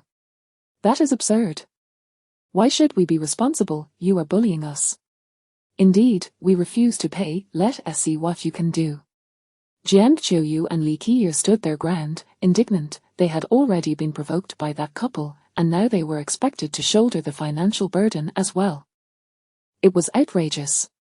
Should you refuse to pay, I shall have no choice but to contact the authorities, the waitstaff warned, losing patience and reaching for their phone. At that moment, other diners were observing the scene, some recording it all on their phones. Jian Chuyu, glancing at the waitstaff and then at the onlookers, felt a surge of desperation. This is utterly outrageous. Why should we pay? I refuse. I absolutely refuse. Jian Chuyu pouted, her face a portrait of indignation. She felt as if the entire world had conspired against her, with everyone watching her humiliation unfold. Li Qiyi, noticing the pointed stares of the spectators, felt a wave of embarrassment wash over her. After a moment's hesitation, she tugged at Jian Chuyu's sleeve once more. Chuyu, perhaps we should just pay the bill, otherwise, if they call the police, it will only complicate matters further. At this juncture, Li Qiyi merely wished to extricate herself from the mortifying situation, feeling increasingly unable to hold her head high under the scrutiny of onlookers. Well, Jian Chuyu glanced at the waitstaff and then at the crowd of spectators, her expression wavering in conflict. After much deliberation, she finally relented with a grimace. Fine, we will pay the bill. Is that satisfactory? With evident reluctance, Jian Chuyu retrieved her phone, prepared to scan the payment code. Very well, the total for that table amounts to 2,500 yuan, the waitstaff replied, their demeanor returning to one of politeness. How could it be so expensive? Jian Chuyu gasped, her heart sinking. Her funds were nearly depleted, and she could not believe that the couple had consumed such an exorbitant meal. Spending 2,005 yuan on those two was more painful than a dagger to her heart. Madam, should you have any questions, you may review the itemized receipt shortly, the waitstaff offered patiently. Fine, I will pay. Is that acceptable? Jian Chuyu ground her teeth in frustration, resigned to her misfortune as she begrudgingly settled the bill for Song Yang and Su Yang. Once the transaction was complete, the two women fled the restaurant in a flurry, their departure marked by utter disarray. How infuriating. That pair of scoundrels has gone too far. I am so furious. Indeed, they dined and expect us to pay. Those two are utterly inhuman. Moreover, they have made a mockery of us. This is simply outrageous. Beneath the glow of a street lamp, Jian Qiuyu and Li Qi'er, two aggrieved maidens, reflected on the events that had just transpired in the restaurant, their hearts ablaze with suppressed rage, yearning for an outlet. The more they recalled, the more incensed they became, wishing fervently to tear that pair apart in an instant. And that Su Yang, she once promised me she would never betray me with my husband. Now she has the audacity to entangle herself with him. I once considered her a close friend, only to discover she is nothing more than a deceitful vixen. This infuriates me to no end. What enraged Jian Qiuyu the most was not the bill, but the betrayal by Su Yang and Song Yang. It was as though a cloud of green had settled upon her head. How could she possibly swallow this humiliation? Chapter 90. I was wrong. I should not have divorced on the streets at night. Throngs of people meandered about. At this very moment, passers-by on a particular street could not help but cast their glances in a certain direction. There, two exquisite women were vociferously unleashing their pent-up frustrations. Had it not been for their elegant attire and striking appearances, one might have easily mistaken them for individuals unhinged. After an extended bout of impotent rage, Jian Qiuyu and Li Qi'er finally managed to regain a semblance of composure. Qi'er, what am I to do now? Once Jian Qiuyu had calmed, she appeared rather helpless. In her heart, despair had taken root. Previously, although Song Yang was reluctant to remarry her, he remained single. She believed that given his circumstances, finding another woman to marry would not be a simple task. Armed with the leverage of their child and her relentless persuasion, she was certain she could convince Song Yang to reconcile. After all, they shared a foundation of emotional connection. But now, Song Yang was with Su Yang, shattering her plans in an instant. Su Yang, a woman of immense wealth, possessed a beauty and allure that far surpassed her own. Presently, Song Yang had no compelling reason to abandon Su Yang for a reunion with her. Alas, who could have anticipated that Su Yang would take an interest in Song Yang? Isn't she a quintessential rich beauty? Her standards should be exceedingly high. How could a man like Song Yang possibly captivate her? Li Qi'er sighed as she observed Jian Qiuyu's tear-streaked face. At this moment, she too felt utterly at a loss. Had she not witnessed it with her own eyes, she would have never believed that a super-rich beauty like Su Yang could be drawn to Song Yang. With Su Yang now in the picture, there was no possibility of Song Yang returning to Jian Qiuyu. One was a billionaire heiress, while the other was a former wife beset with a princess complex. Any man with a modicum of sense would know how to choose. Only a fool would opt for Jian Qiuyu. This was the most embarrassing predicament Jian Qiuyu found herself in. Qi'er, please help me think of a solution. If Song Yang truly refuses to remarry me, what am I to do? Seeing her dear friend merely sighing, Jian Qiuyu felt a surge of urgency. After contemplating for a considerable time, Li Qi'er looked up at Jian Qiuyu and spoke slowly. Qiuyu, perhaps you should consider terminating the pregnancy. What? Jian Qiuyu was taken aback, her eyes widening in disbelief. She had not expected such a suggestion from her friend. Li Qi'er sighed again, her expression tinged with pessimism. Qiuyu, when Song Yang was single, there was a possibility for reconciliation, but now that he is with Su Yang, he will surely not remarry you. Moreover, the child you carry may not even belong to Song Yang. There is truly no need to keep it. As she listened to her friend's heartfelt counsel, Jian Qiuyu's complexion turned pale, and she bit her lip. Qi'er, but you know that I have difficulty conceiving. If I terminate this pregnancy, I may never have the chance to bear a child again. I might never become a mother in this lifetime. A woman unable to bear children, who would want to marry me? Tears brimmed in Jian Qiuyu's eyes, her heart heavy with despair. This child was a hard-won blessing, perhaps her only chance at motherhood. If she were to terminate it, she might never again have the opportunity to embrace motherhood. Furthermore, after such a decision, who would desire to marry a woman who could not conceive? And she was not getting any younger, approaching her 30s. Li Qi'er shook her head helplessly and gently urged, Qiuyu, what significance would this child have if born? Even if it is Song Yang's, he will not remarry you. Moreover, raising a child alone while being unable to bear more will only deter men from wanting you. This, Jian Qiuyu opened her mouth but found herself at a loss for words. Indeed, what would it matter if she had the child, even if it were Song Yang's, he had already moved on with Su Yang and would not return to her. At that moment, Jian Qiuyu's face was ashen, and a profound sense of powerlessness enveloped her. The more she pondered, the more her heart crumbled. Woo, I was wrong, Kier. I was wrong, I should not have divorced. If only I had not divorced, Kier, I was mistaken. Jian Qiuyu suddenly broke down in tears, her sobs flowing freely. In that instant, she regretted her decision. Had she known it would come to this, she would have never considered divorce. Alas! Watching her friend dissolve into tears, Li Qier felt a deep sense of helplessness. Ultimately, it was this sham divorce that had led to their current plight. Had Jian Qiuyu not initiated the divorce, she would still be the cherished princess in Song Yang's eyes. But now, she had become a solitary figure, and Song Yang no longer showered her with affection. Although she had received a sum of 500,000, that money had dwindled significantly due to Jian Qiuyu's extravagant spending and was unlikely to last much longer. All right, Qiuyu, stop crying.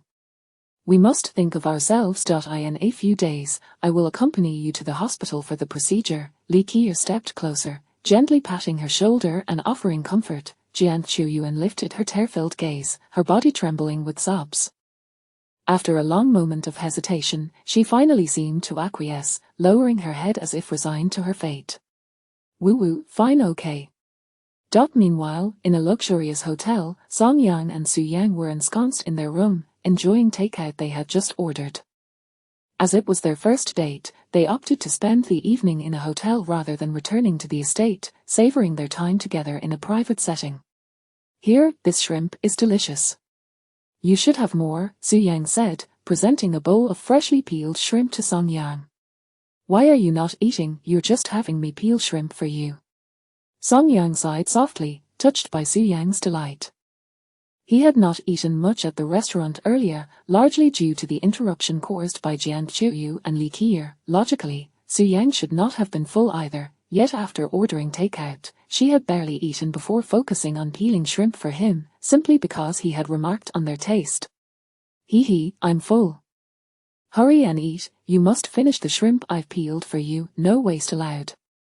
Su Yang giggled, adopting a mock-serious expression as she playfully admonished him to consume every morsel.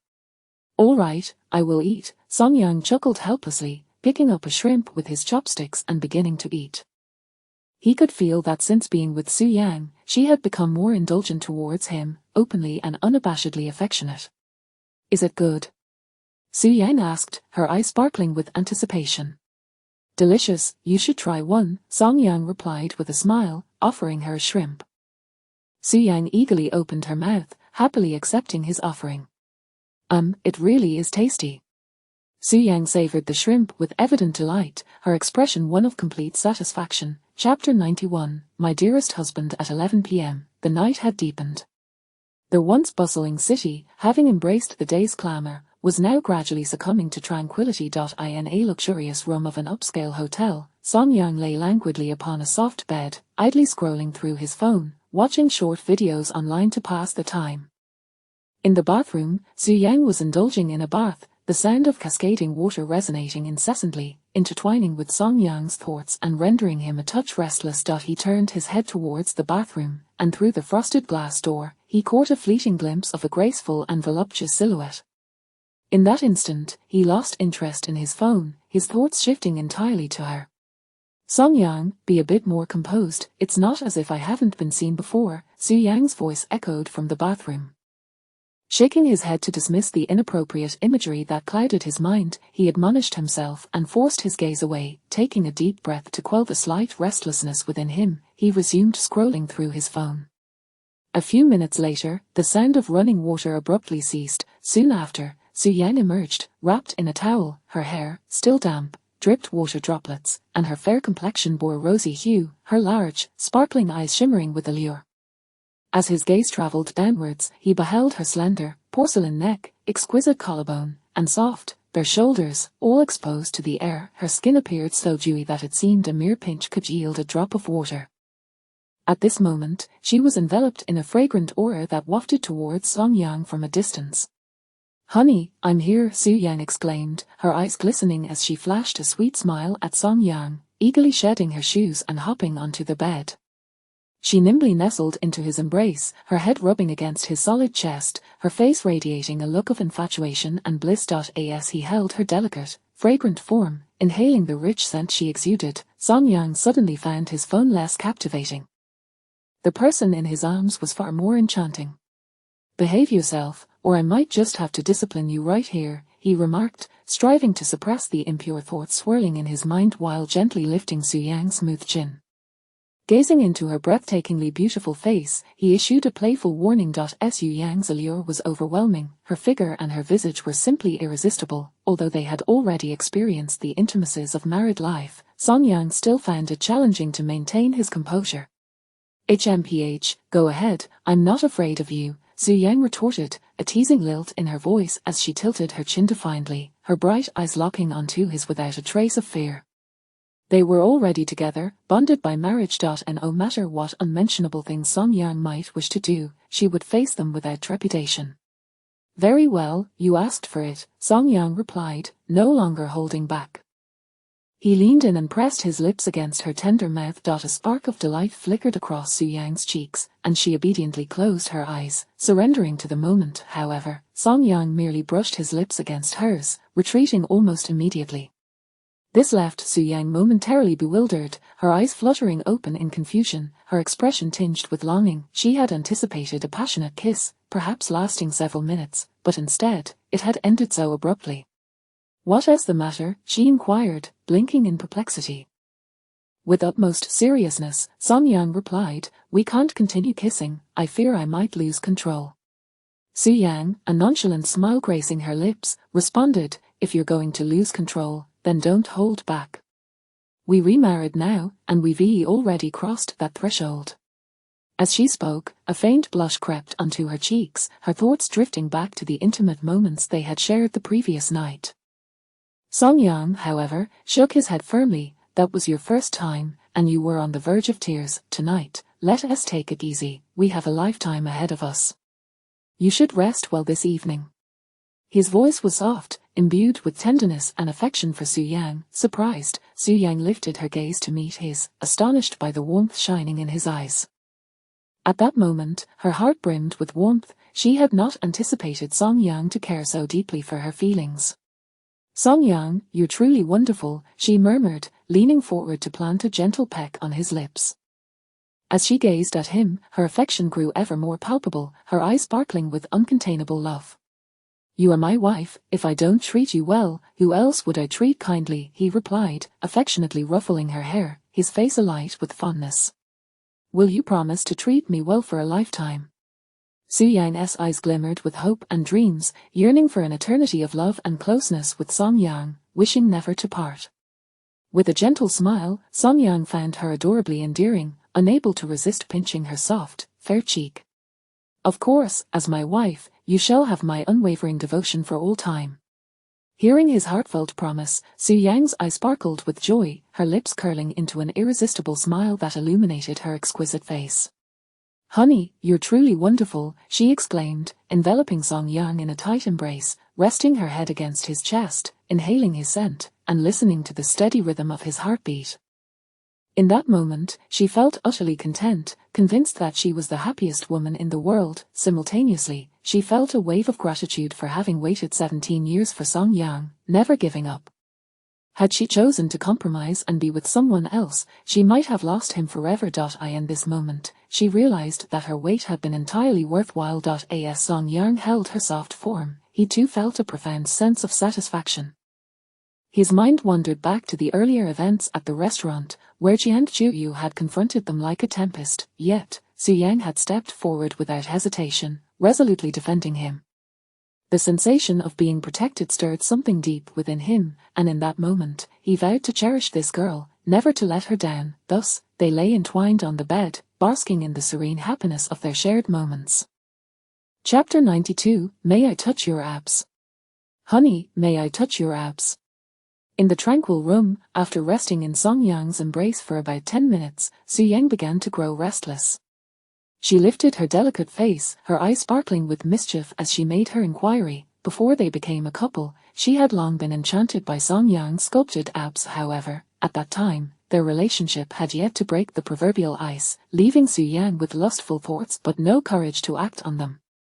Despite her longing, she maintained an air of nonchalance. Now, the circumstances had changed, they were officially together, sharing the most intimate of bonds. With her desires now unrestrained, Su Yang felt empowered to voice her craving for his abs. Song Yang looked down at Su Yang's bright, expressive eyes, and a chuckle escaped him. "Tell me, have you been yearning for my abs all along?" During his workout sessions, he had noticed how Su Yang would sneak glances at his midsection, her expression reminiscent of a playful kitten. Back then, he had speculated whether she was indeed infatuated with his abs, yet he had no proof. Now, however, Su Yang was unabashed in her desires, directly requesting to feel his abs. It seemed his earlier suspicions were indeed correct. "Absolutely, I've been longing for your abs for quite some time now. How could you only just realize this?" Su Yang boldly admitted, raising her chin with a hint of pride, as if to say, "I crave your abs, what are you going to do about it?" So you have harbored impure thoughts about me all along." "And so what? You are my husband now, I shall touch your abs whenever I please," Su Yang declared, disregarding Song Yang's consent as she slipped her hand beneath his shirt.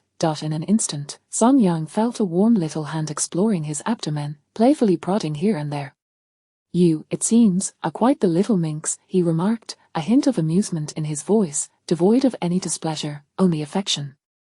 He made no move to stop her mischief, allowing her to indulge herself. To his surprise, Su Yang grew increasingly engrossed in her playful exploration, continuing for over 10 minutes without pause. "Are you not done yet?" Song Yang asked, exasperated. I feel as though I could play all night long," Su Yang replied, her eyes sparkling with joy, clearly relishing the moment. Rolling his eyes, Song Yang retorted, "No way, it's unfair if I let you have all the fun, you must allow me to touch your pecs as well." Su Yang's face momentarily reflected confusion as she shook her head. "Song Yang, I don't have pecs." Just as she began to explain her lack of muscle definition, realization dawned upon her, her cheeks flushing crimson as she shyly lowered her gaze. "You are incorrigible," she pouted, playfully tapping his chest, her face flushed with embarrassment. At that moment, her heart raced wildly, as if it might leap from her throat. "All right, I was only teasing you. Even if you allow me, I wouldn't touch. I'm not as lecherous as you," Song Yang asserted with feigned righteousness. In truth, he was reluctant to refrain, fearing he might lose control, especially given Su Yang's alluring figure. He reminded himself that he had promised to let her rest that night, avoiding any tumultuous activities. If he were to renege on that promise, he would be disappointed in himself. "I am not lecherous," Su Yang protested, puffing out her cheeks in defiance.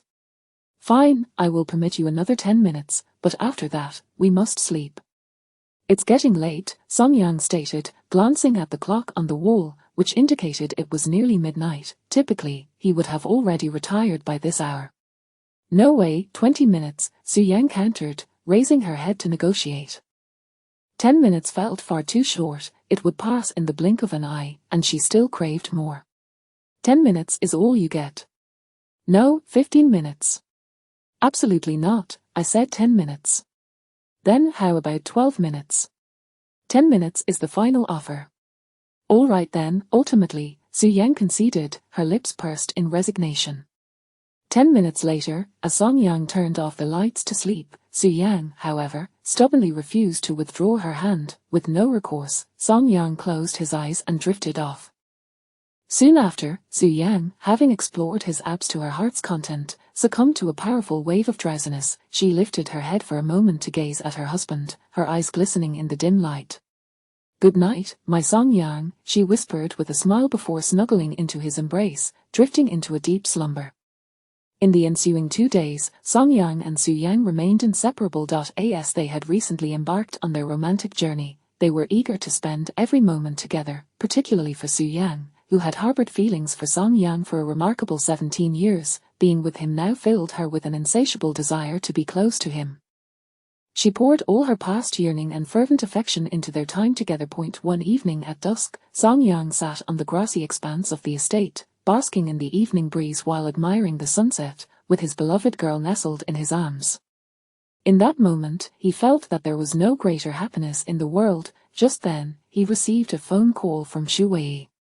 "Hey, Song Yang, come out for a drink," Xu Wei invited. In the past, he seldom asked Song Yang to join him for a night out, as Song Yang had been under Jiang Qiuyu's watchful eye and rarely ventured out at night. Even if Xu Wei extended an invitation, Song Yang would have been unable to accept, but now, circumstances had changed. He was no longer bound by Jiang Qiuyu's constraints. "Drinks? Oh sure, send me the location," Song Yang replied, suddenly recalling that Xu Wei and Liu Jing were still unaware of his relationship with Su Yang. The last time they had helped him select a birthday gift for Su Yang, Jiang Qiuyu had intervened, complicating matters. He owed the two of them a meal. "I'll send you the location. Don't forget to come," Xu Wei reminded him before hanging up. "Song Yang, are you going out?" Su Yang asked, lifting her head from his chest, a hint of anxiety in her voice. Over the past few days, she had become quite attached to him, and the thought of being apart, even momentarily, troubled her. "Yes, I need to step out," Song Yang replied with a smile. Noticing her slightly dejected expression, he gave her a playful pat on the backside. "Go change into something nice. You'll accompany me." Su Yang's eyes lit up immediately, her face breaking into an uncontainable smile. At 8 p.m., darkness had enveloped the sky. In a bustling and lively restaurant located in the heart of the city, Xu Wei and Liu Jing were seated in a private booth on the second floor, awaiting the arrival of Song Yang.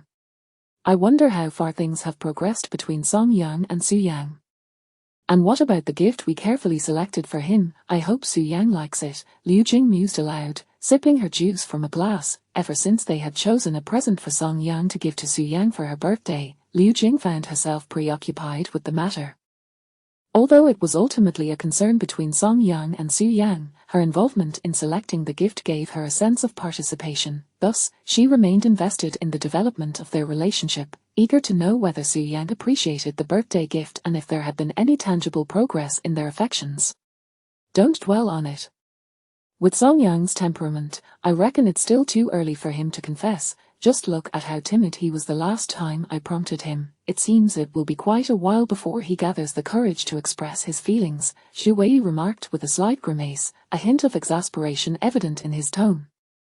Despite his own concern for the couple's relationship, he recognized Song Yang's reticence. Until Song Yang was certain of Su Yang's feelings, he would undoubtedly hesitate to make a confession. Thus, Xu Wei believed that it would take a considerable amount of time before Song Yang could muster the courage to declare his love.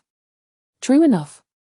Song Yang is far too cautious to make a hasty declaration of his feelings. Liu Jing nodded in agreement. For reasons unknown, she felt a greater sense of urgency regarding the budding romance between Song Yang and Su Yang than either of the two individuals involved.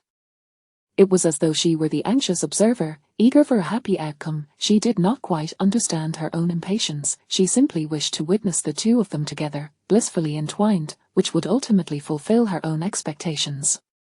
Suddenly, Liu Jing recalled something and turned to Xu Wei, saying, "By the way, aren't you good friends with Song Yang? When he arrives, you should ask him when he plans to confess. You needn't remind me." "I was already planning to ask. Goodness, watching them flirt is enough to drive one mad," Xu Wei replied, his impatience palpable. After all, Song Yang had finally moved on from his past relationship and had encountered a stunningly wealthy and beautiful woman. Xu Wei was more invested than anyone in ensuring that Song Yang could seize this extraordinary opportunity. Such occurrences were exceedingly rare in real life, and his good friend must not miss out on this chance. "Speaking of which, Jing, what do you think the likelihood is that Song Yang and Su Yang will get together? Do you believe Song Yang truly has a chance with her?" Xu Wei inquired eagerly, turning to his girlfriend with anticipation. After a moment of contemplation, Liu Jing replied uncertainly, "I suppose it's possible. It seems to me that Su Yang does harbor some affection for Song Yang. The only question is whether he can seize the opportunity." Liu Jing was hesitant to make definitive statements, as Su Yang had never openly admitted her feelings for Song Yang. All she had were her own conjectures. Moreover, the most significant factor was Su Yang's remarkable status. Song Yang, in truth, seemed somewhat unworthy of her. This thought rendered her uncomfortable whenever she envisioned them together, as if it were a scenario too surreal to be true.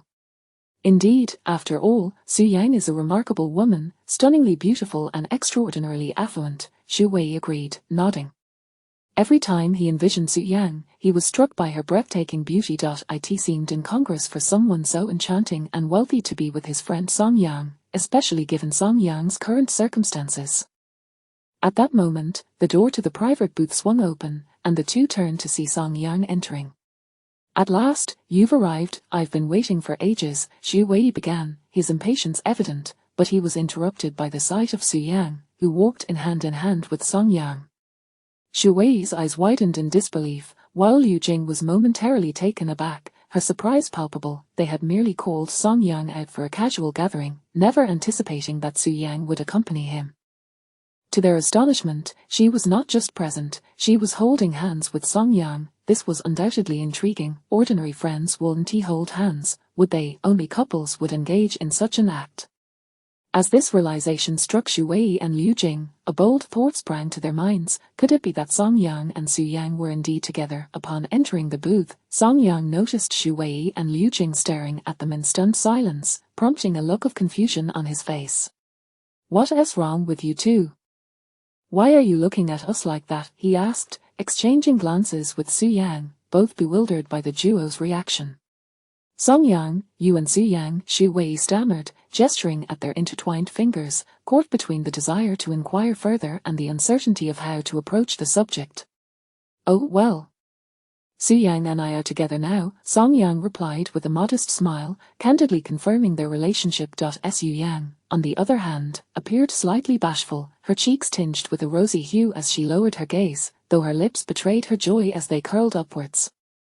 Her sparkling eyes brimmed with delight, a sentiment she could scarcely conceal. After all, this was the first time Song Yang had introduced her to his friends, and she was stepping into the spotlight as his girlfriend. "What?" Xu Wei and Liu Jing gasped in unison, utterly astonished by Song Yang's admission. Although they had speculated about the possibility of a relationship between Song Yang and Su Yang in their minds, hearing it confirmed left them in a state of shock. Just moments ago, they were debating how long it would take for Song Yang to muster the courage to confess his feelings. Yet, in the blink of an eye, he had brought Su Yang before them and announced their relationship. The revelation left both Xu Wei and Liu Jing momentarily speechless. They had never anticipated that just 2 days had passed since their last discussion, and now Song Yang was officially with Su Yang.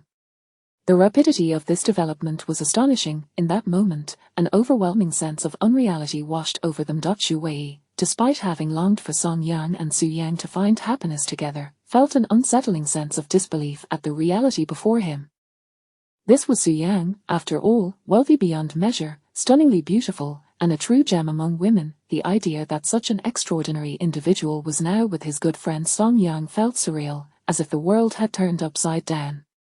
Chapter 94. 17 years, indeed. All right, I am indeed together with Su Yan. Is there really a need for such a fuss? Song Yang said, slightly exasperated, glancing at the two before pulling Su Yang down to sit beside him. "Wait, are you really together?" Xu Wei couldn't help but probe further, seemingly still in disbelief. Liu Jing was slightly better off, having calmed down a bit, yet her expression remained somewhat dazed, as if she had yet to fully come to terms with the news of their union. "Yes, we are together," Song Yang affirmed with a nod, turning to glance at Su Yang, his eyes brimming with affection. Su Yang, in turn, looked at Xu Wei and Liu Jing, revealing a slightly bashful smile. However, her eyes sparkled with joy, a smile that was impossible to conceal gracing her face, indicating her elation. "All right, enough of this chatter.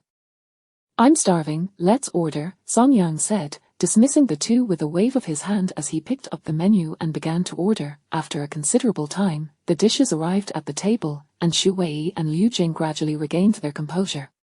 The four began to eat, though Xu Wei and Liu Jing seemed somewhat absent-minded. "So, Song Yang, that night when Su Yang celebrated her birthday, you confessed to her, right?" Liu Wei could no longer contain his curiosity and posed the question.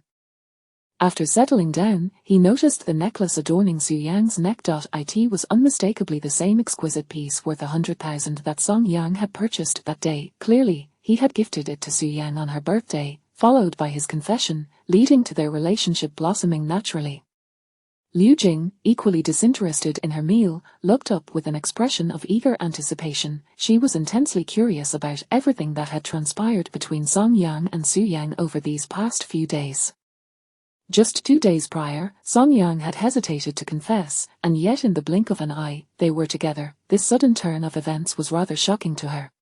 Upon hearing Xu Wei's question, Song Yang was about to respond when Su Yang shyly lifted her gaze. Song Yang didn't confess to me, instead, I was the one who confessed to him. What? You confessed to him? Xu Wei was taken aback. He had not anticipated that it was Su Yang who had taken the initiative. She was, after all, Su Yang, a stunningly beautiful and affluent girl, boldly expressing her feelings for Song Yang. Had Song Yang saved the galaxy in a past life to deserve such a girl? Overwhelmed with astonishment, Xu Wei was also filled with envy. In that instant, a few lingering doubts in his mind were resolved. It made sense now. How could Song Yang have had the courage to confess? It was Su Yang who had initiated it all. Liu Jing was equally astonished. She had never imagined Su Yang would take the bold step of confessing her feelings. Yet, this only validated her earlier suspicions that Su Yang truly harbored deep feelings for Song Yang. After a moment's hesitation, Liu Jing couldn't resist asking, Su Yang, may I inquire how long you've liked Song Yang? Her curiosity was piqued regarding the inception of Su Yang's affection for him. Xu Wei, too, was intrigued, having grown up alongside Song Yang. He too was eager to know when Su Yang had developed feelings for this extraordinary boy. Though a bit bashful, Su Yang mustered her courage and spoke candidly. Actually, I've liked Song Yang for a long time, since I was 10 years old. 10 years old? Xu Wei and Liu Jing exchanged incredulous glances, astonished by the revelation. Although Liu Jing had long suspected that Su Yang had feelings for Song Yang, she had not anticipated it would date back so far. The fact that Su Yang had liked him since she was merely a child was shocking. Xu Wei, in particular, was taken aback. He never would have imagined that even as a young boy, Song Yang had already captured the affection of a wealthy girl. Why was it that he, who had grown up alongside Song Yang, had never attracted such admiration? Su Yang nodded gently and continued, as a child, I liked Song Yang so much that I would follow him around every day, terrified of being discovered, so I would keep my distance. Later, I followed him to the same middle school, high school, and even university. I have loved him for 17 years. Su Yang softly recounted her history of unrequited love. In the past, she had publicly declared herself averse to marriage, fearful of others discovering her feelings for Song Yang. Yet now, she felt no such fear. After all, Song Yang was hers, and no one could take him away. She longed for the world to know that Song Yang belonged to her. Su Yang, unbeknownst to her, as she reminisced about her past, Song Yang sat beside her, gazing at her with a gentle warmth in his eyes. My goodness, Song Yang, Su Yang has liked you for 17 years, an entire 17 years. Xu Wei exclaimed, overwhelmed with emotion.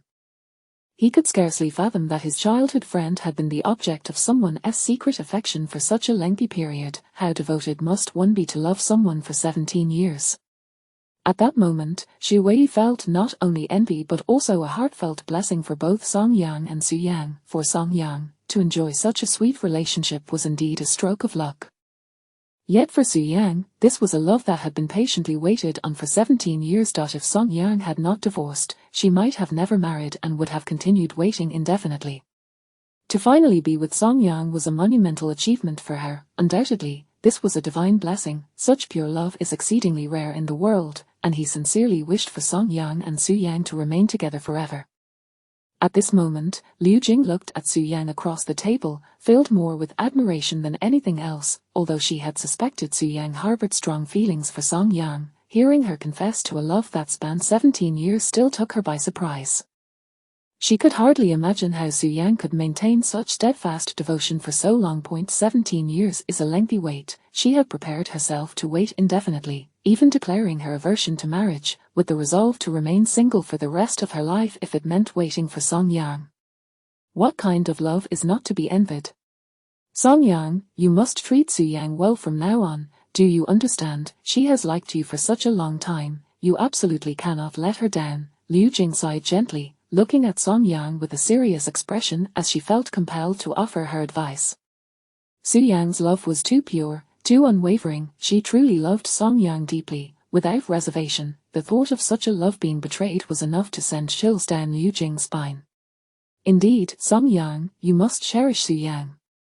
A girl like her is a rare treasure, and you shall not find another like her in this lifetime, Xu Wei added earnestly, feeling a sense of urgency for Song Yang not to miss out on this precious girl. As if I need you to remind me, Song Yang turned to Su Yang, gazing at the girl whose eyes were filled with affection for him. He couldn't help but touzle her hair affectionately, asserting with unwavering conviction, for the rest of my life, I will treat her well. And Su Yang, basking in Song Yang's kindness, felt a gentle wave of happiness wash over her.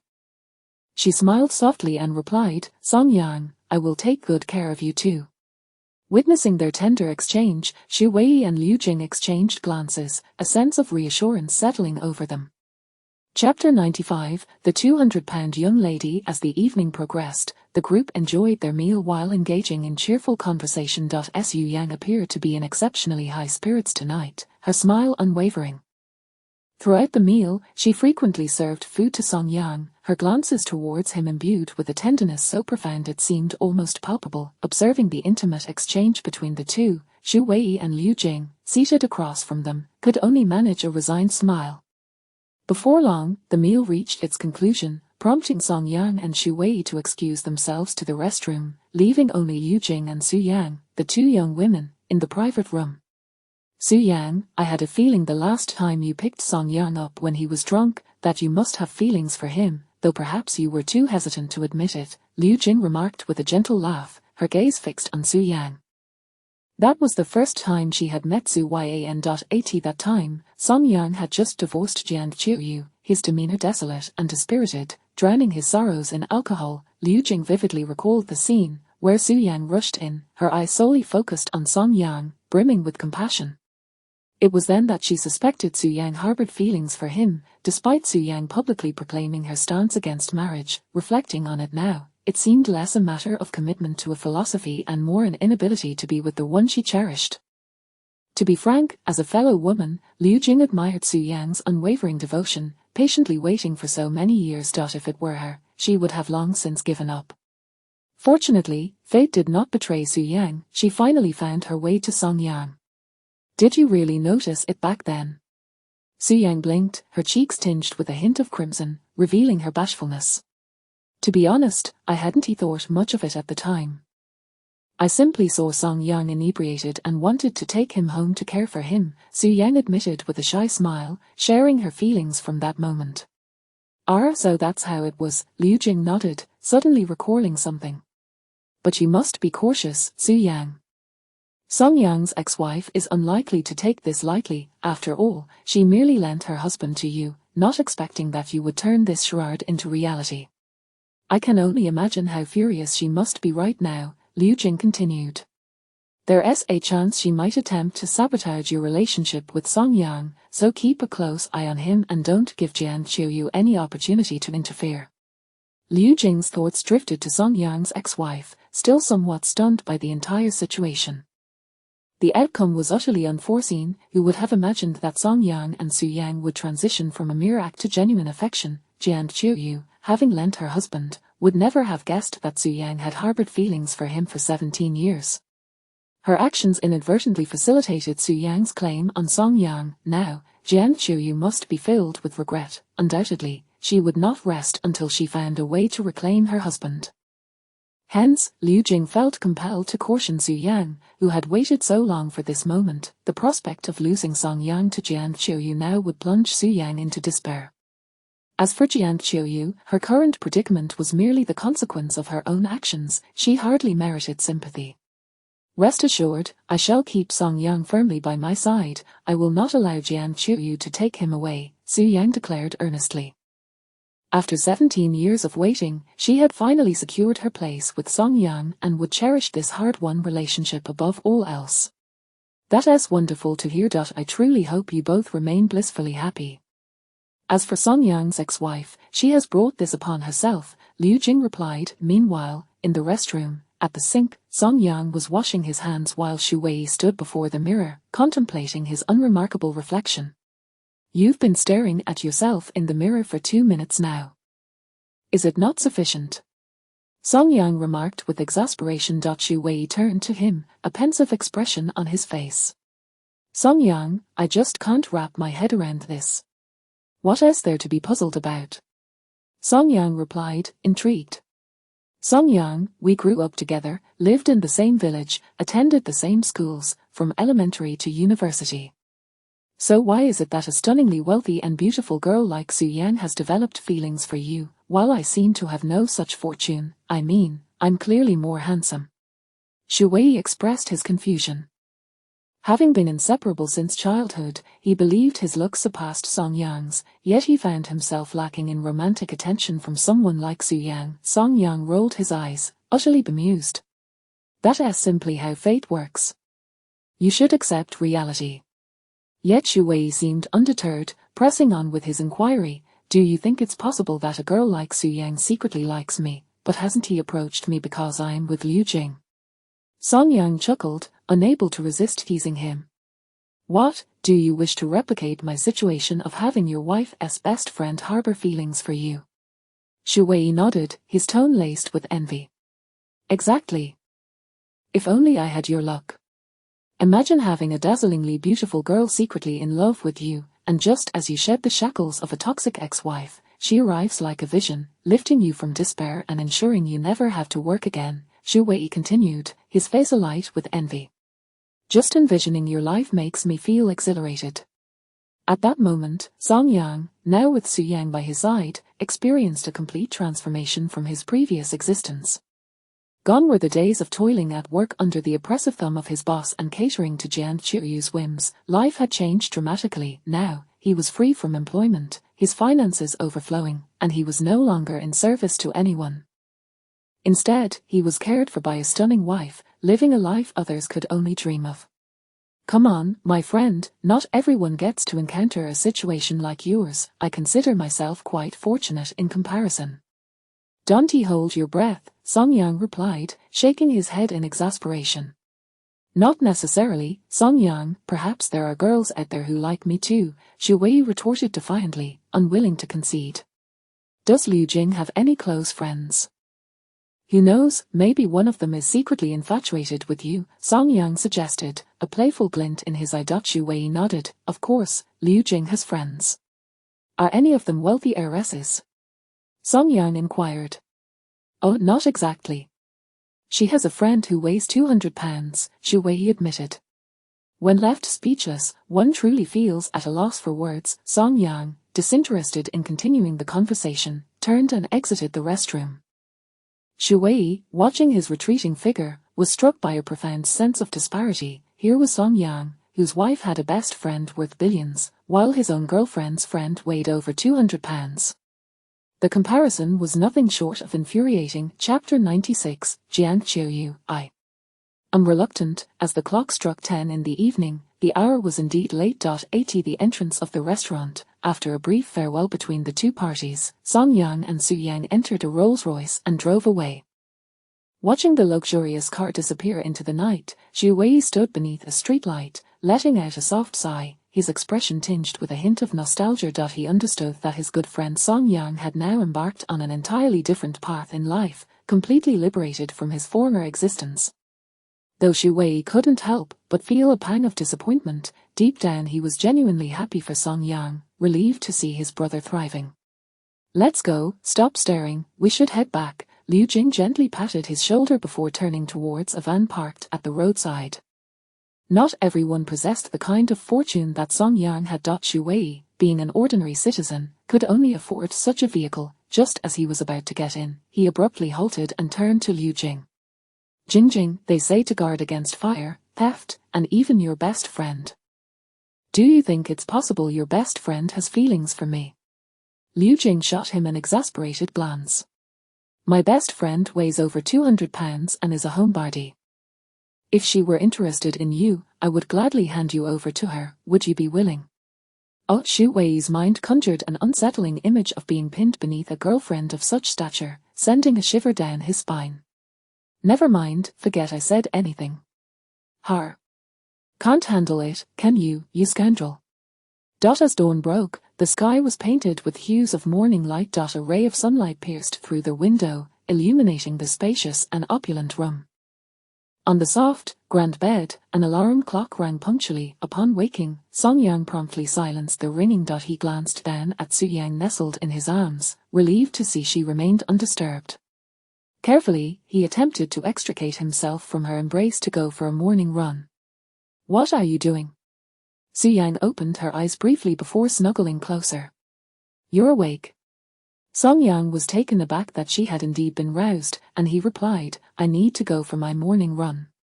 "You're not allowed to go." "Stay and sleep with me," Su Yang pouted, clutching him tightly, her head nuzzling against his chest in a gesture of contentment. Song Yang, feeling a touch helpless, remarked, "Weren't you the one who used to run every morning? Why have you stopped now?" "That was only to chase after you. Now that you're mine, why should I still bother? I've always despised exercise," Su Yang declared with conviction. Had it not been for Song Yang, she would never have risen so early for a run. Now that he was hers, the motivation was gone. Song Yang shook his head with a wry smile. "You can't refuse me the morning run just because you don't want to go. That's quite tyrannical of you." "Chimbech, I don't care. I want you to stay and sleep with me," as Su Yang insisted, resembling a domineering CEO, her tone laced with a hint of stubbornness. Unexpectedly, Song Yang lifted her chin with his finger, gazing into her delicate and beautiful face. "But I've developed the habit of running in the mornings. If I don't, I have all this energy with nowhere to release it.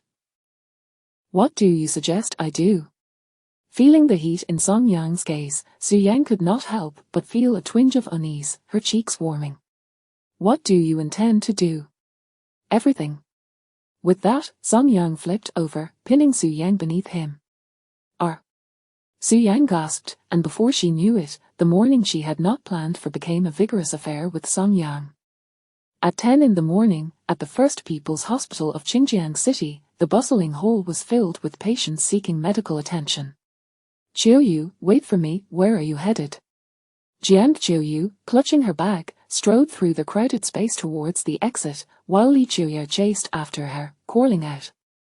However, Jiang Qiuyu did not look back and continued her swift pace, seemingly eager to escape the confines of the hospital. This sudden change left Li Qiuya bewildered. They had agreed that she would accompany Jiang Qiuyu for an abortion, yet after paying the fees, Jiang Qiuyu abruptly transformed into a different person, leaving her behind as she exited the hospital alone. Feeling helpless, Li Qiuya hurried after her. Finally, in the parking lot, she grasped Jiang Qiuyu's arm. "Qiuyu, where are you going? We agreed to come for the procedure." Li Qiuya felt a mix of frustration and exhaustion. They had made plans for the abortion, yet Jiang Qiuyu now seemed intent on leaving. What did that signify? Did she think this was a game? At that moment, Jiang Qiuyu appeared resolute. "Qiuya, I can't go through with this. I refuse to accept my fate. Song Yang is my husband. Why should Su Yang have him? Song Yang has always been mine from the beginning. Why should I simply relinquish him? Moreover, this child could be the only one I ever have. If I terminate this pregnancy, I may never have the chance to bear children again. In the future, finding a partner will also become exceedingly difficult. I want to reclaim Song Yang, to return to the past. We were meant to have a happy marriage, and all of this is Su Yang's fault. If it weren't for her, Song Yang would still be my husband, and we would have a child, continuing our blissful life together. Why should I accept my fate now? I refuse." Jiang Qiuyu spoke with unwavering conviction, her expression resolute and determined. For the past few days, she had been grappling with the decision of whether to proceed with the abortion. To do so would feel like conceding, admitting defeat, and willingly surrendering her husband to Su Yang. She might never find another man who would adore her as Song Yang had.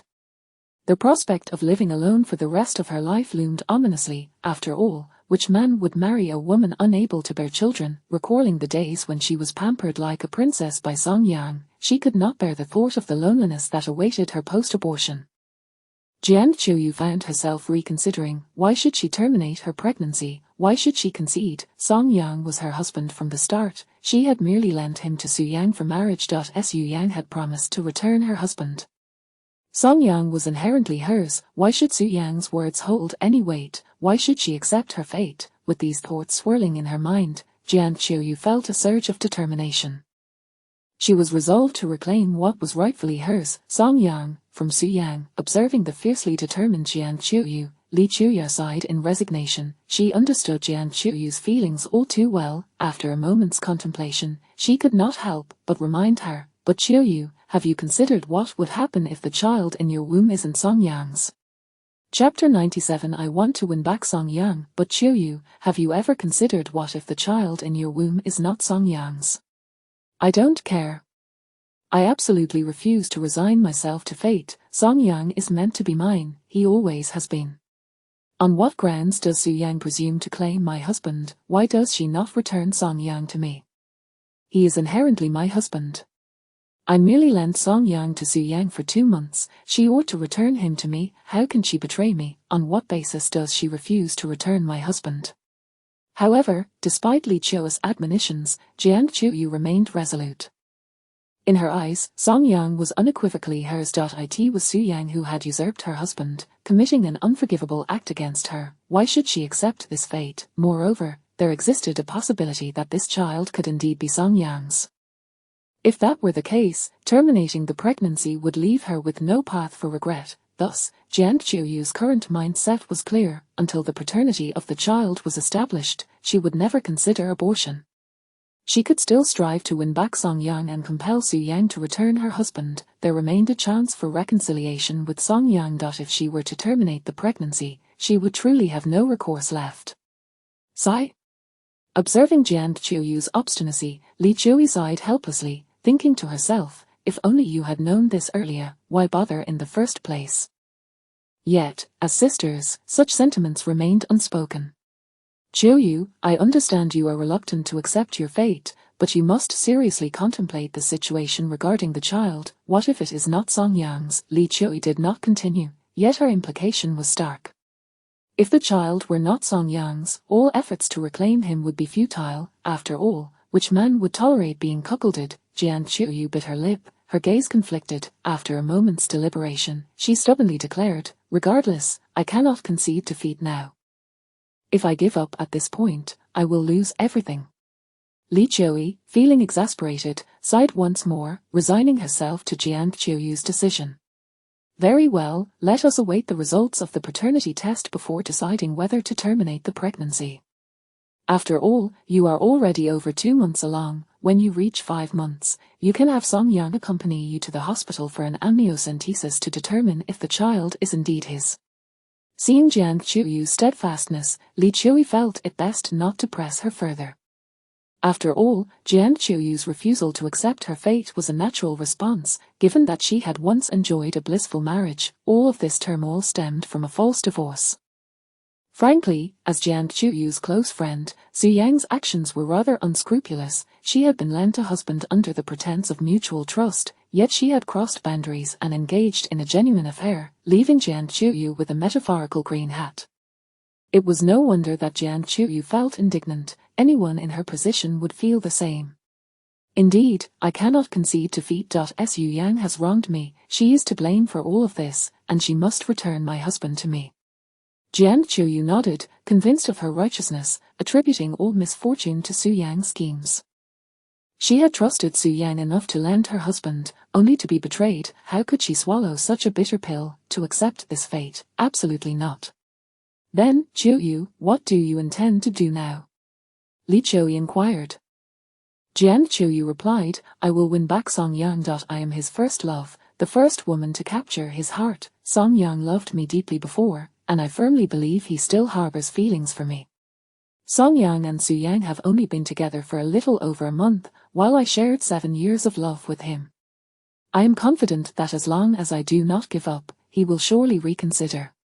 In her mind, Song Yang was merely temporarily enchanted by Su Yang. After all, their relationship had only been brief.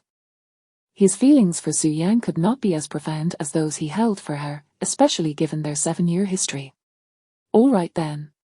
Li Qiuyi contemplated briefly before nodding in agreement. I also feel that Su Yang and Song Yang's relationship has developed rather abruptly. I suspect that Su Yang is merely seeking novelty in her connection with Song Yang. Consider it, with her wealth and beauty, what kind of man could she not attract? Why would she settle for Song Yang? I believe her current interest in him is simply a fleeting whim.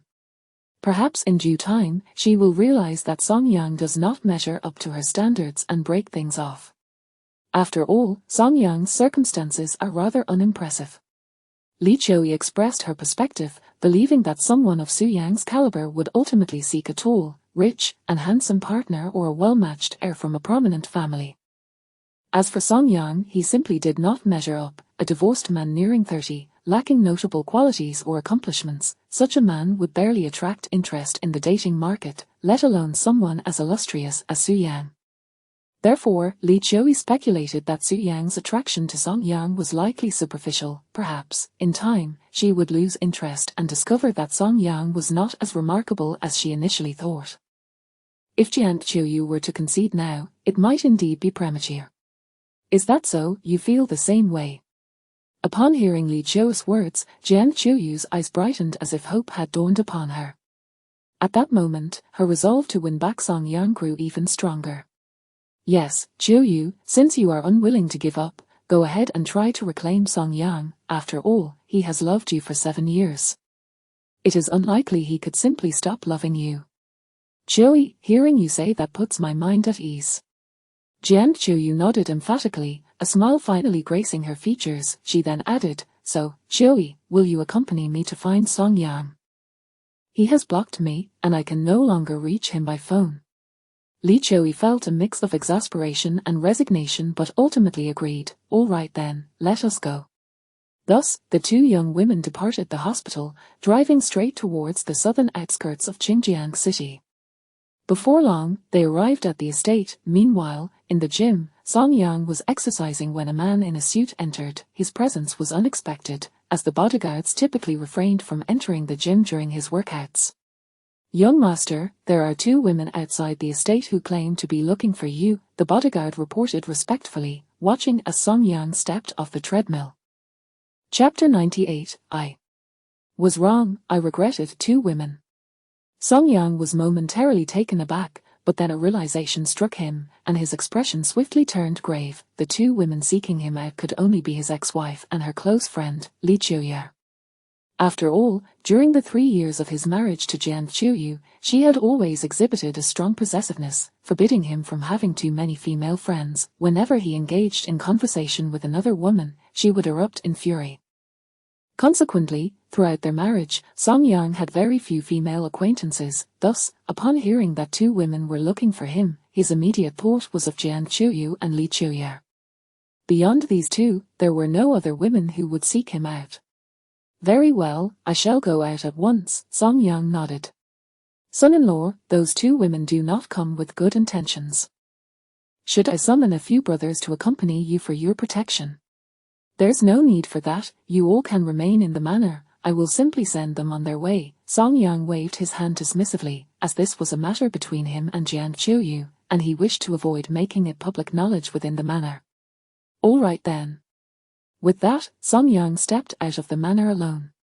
Meanwhile, Su Yang, having been exhausted by Song Yang's earlier antics, chose not to join him for a workout and instead stayed in her room to catch up on sleep. Soon, Song Yang arrived at the entrance of the manor. Upon seeing him, Jian Qiuyu and Li Qiuyu hurried over. What brings you here? Song Yang frowned, his mood instantly soured at the sight of these 2 exquisite women. Jian Qiuyu stepped closer, grasping one of Song Yang's hands, and pleaded shamelessly, Song Yang, I recognize my mistakes. I promise I will no longer be willful. Let us reconcile, shall we? Can we return to our former way of life? Jian Qiuyu's voice was laced with a pitiful tone, as she lowered herself significantly. She now understood that if she continued to behave as she had before, arrogantly presenting herself before Song Yang, he would certainly ignore her. Therefore, she had no choice but to humble herself. Reconcile? Song Yang replied, somewhat exasperated. Jian Qiuyu, how many times must I tell you?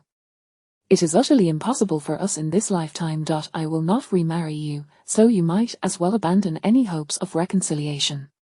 Without a hint of hesitation, Song Yang outright rejected her. Song Yang, I truly recognize my mistakes. What must I do for you to forgive me? Whatever you say, I will comply. All I desire is for you to remarry me. Jiang Qiuyu persisted stubbornly in her attempts to win him back. Unbeknownst to her, her submissive demeanor mirrored the once proud Song Yang who had stood before her. Now, their roles had been completely reversed. Jiang Qiuyu, what you are saying is futile. Our relationship has ended. And no matter what you do, it is in vain. We can never return to how things were. Do not seek me out again. Song Yang brusquely pulled his hand away, his impatience evident. Hearing Song Yang's cold words, Jiang Qiuyu's complexion paled, and despair etched her features. She had genuinely come to reclaim Song Yang, but his demeanor offered no hint of reconciliation. This left her with an overwhelming urge to cry.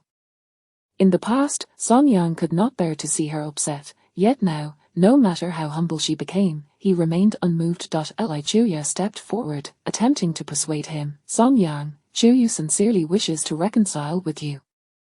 You must not remain obstinate. I know you are likely thinking that since you are now with Su Yang, you believe Qiuyu, your former wife, is unworthy of you and that you have no desire to return to her. Is that not so? But have you considered the 7 years of affection you shared with Qiuyu? She was your first love. You were once so resolute in your choice of Qiuyu. Can you truly bear to forsake her now? Are you really willing to abandon the woman you once loved deeply for the sake of money and choose Su Yang instead? Upon hearing her words, the desolate Jiang Qiuyu suddenly felt a flicker of hope ignite within her. She believed that their 7 years of emotional foundation would prevent Song Yang from abandoning her for monetary gain. After all, she knew just how much he had once adored her. However, Song Yang merely laughed at their assertions. Do you think my relationship with Su Yang is driven by her wealth? Otherwise, why would you abandon Qiuyu after only over a month with Su Yang? Furthermore, you seem unconcerned about the child between you, Li Qiuya retorted confidently. Observing Li Qiuya's self-assured demeanor and Jiang Qiuyu's current pitiful expression, Song Yang could not help but chuckle. Jiang Qiuyu, do you believe I suddenly ceased to love you? You are mistaken. Throughout our 3 years of marriage, you never once considered my feelings or showed any understanding of my struggles. Have you ever cooked a meal for me during those 3 years? Did you remember my birthday? Did you ever give to me anything? Did you ever inquire about my well-being? Even when I fell ill, you never bothered to ask about my condition. You think my heart simply changed overnight. Have you ever pondered that disappointment accumulates gradually? The last straw does not solely break the camel's back, it is the countless moments of heartache that precede it. As Song Yang reflected on their disheartening marital life, he could only see a version of himself steeped in disillusionment. Each of Song Yang's pointed questions felt like daggers piercing Jiang Qiuyu's heart, leaving her pallid. It was only now that she comprehended the extent of her past obstinacy and how it had irrevocably wounded the man who had loved her most deeply. Song Yang, I now recognize my mistakes. Let us reconcile. I promise I shall no longer be willful, please. Jiang Qiuyu reached out, attempting to grasp Song Yang's hand in a bid to reclaim him. However, this time, Song Yang took a deliberate step back. Recognizing your mistakes. I must inform you, Jiang Qiuyu, it is too late. There is no longer any possibility between us.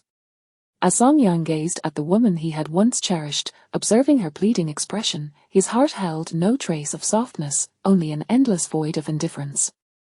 Witnessing Song Yang's retreating step and his unyielding demeanor, Jiang Qiuyu felt as though she had suddenly lost something profoundly significant within her, as if a crucial piece was missing.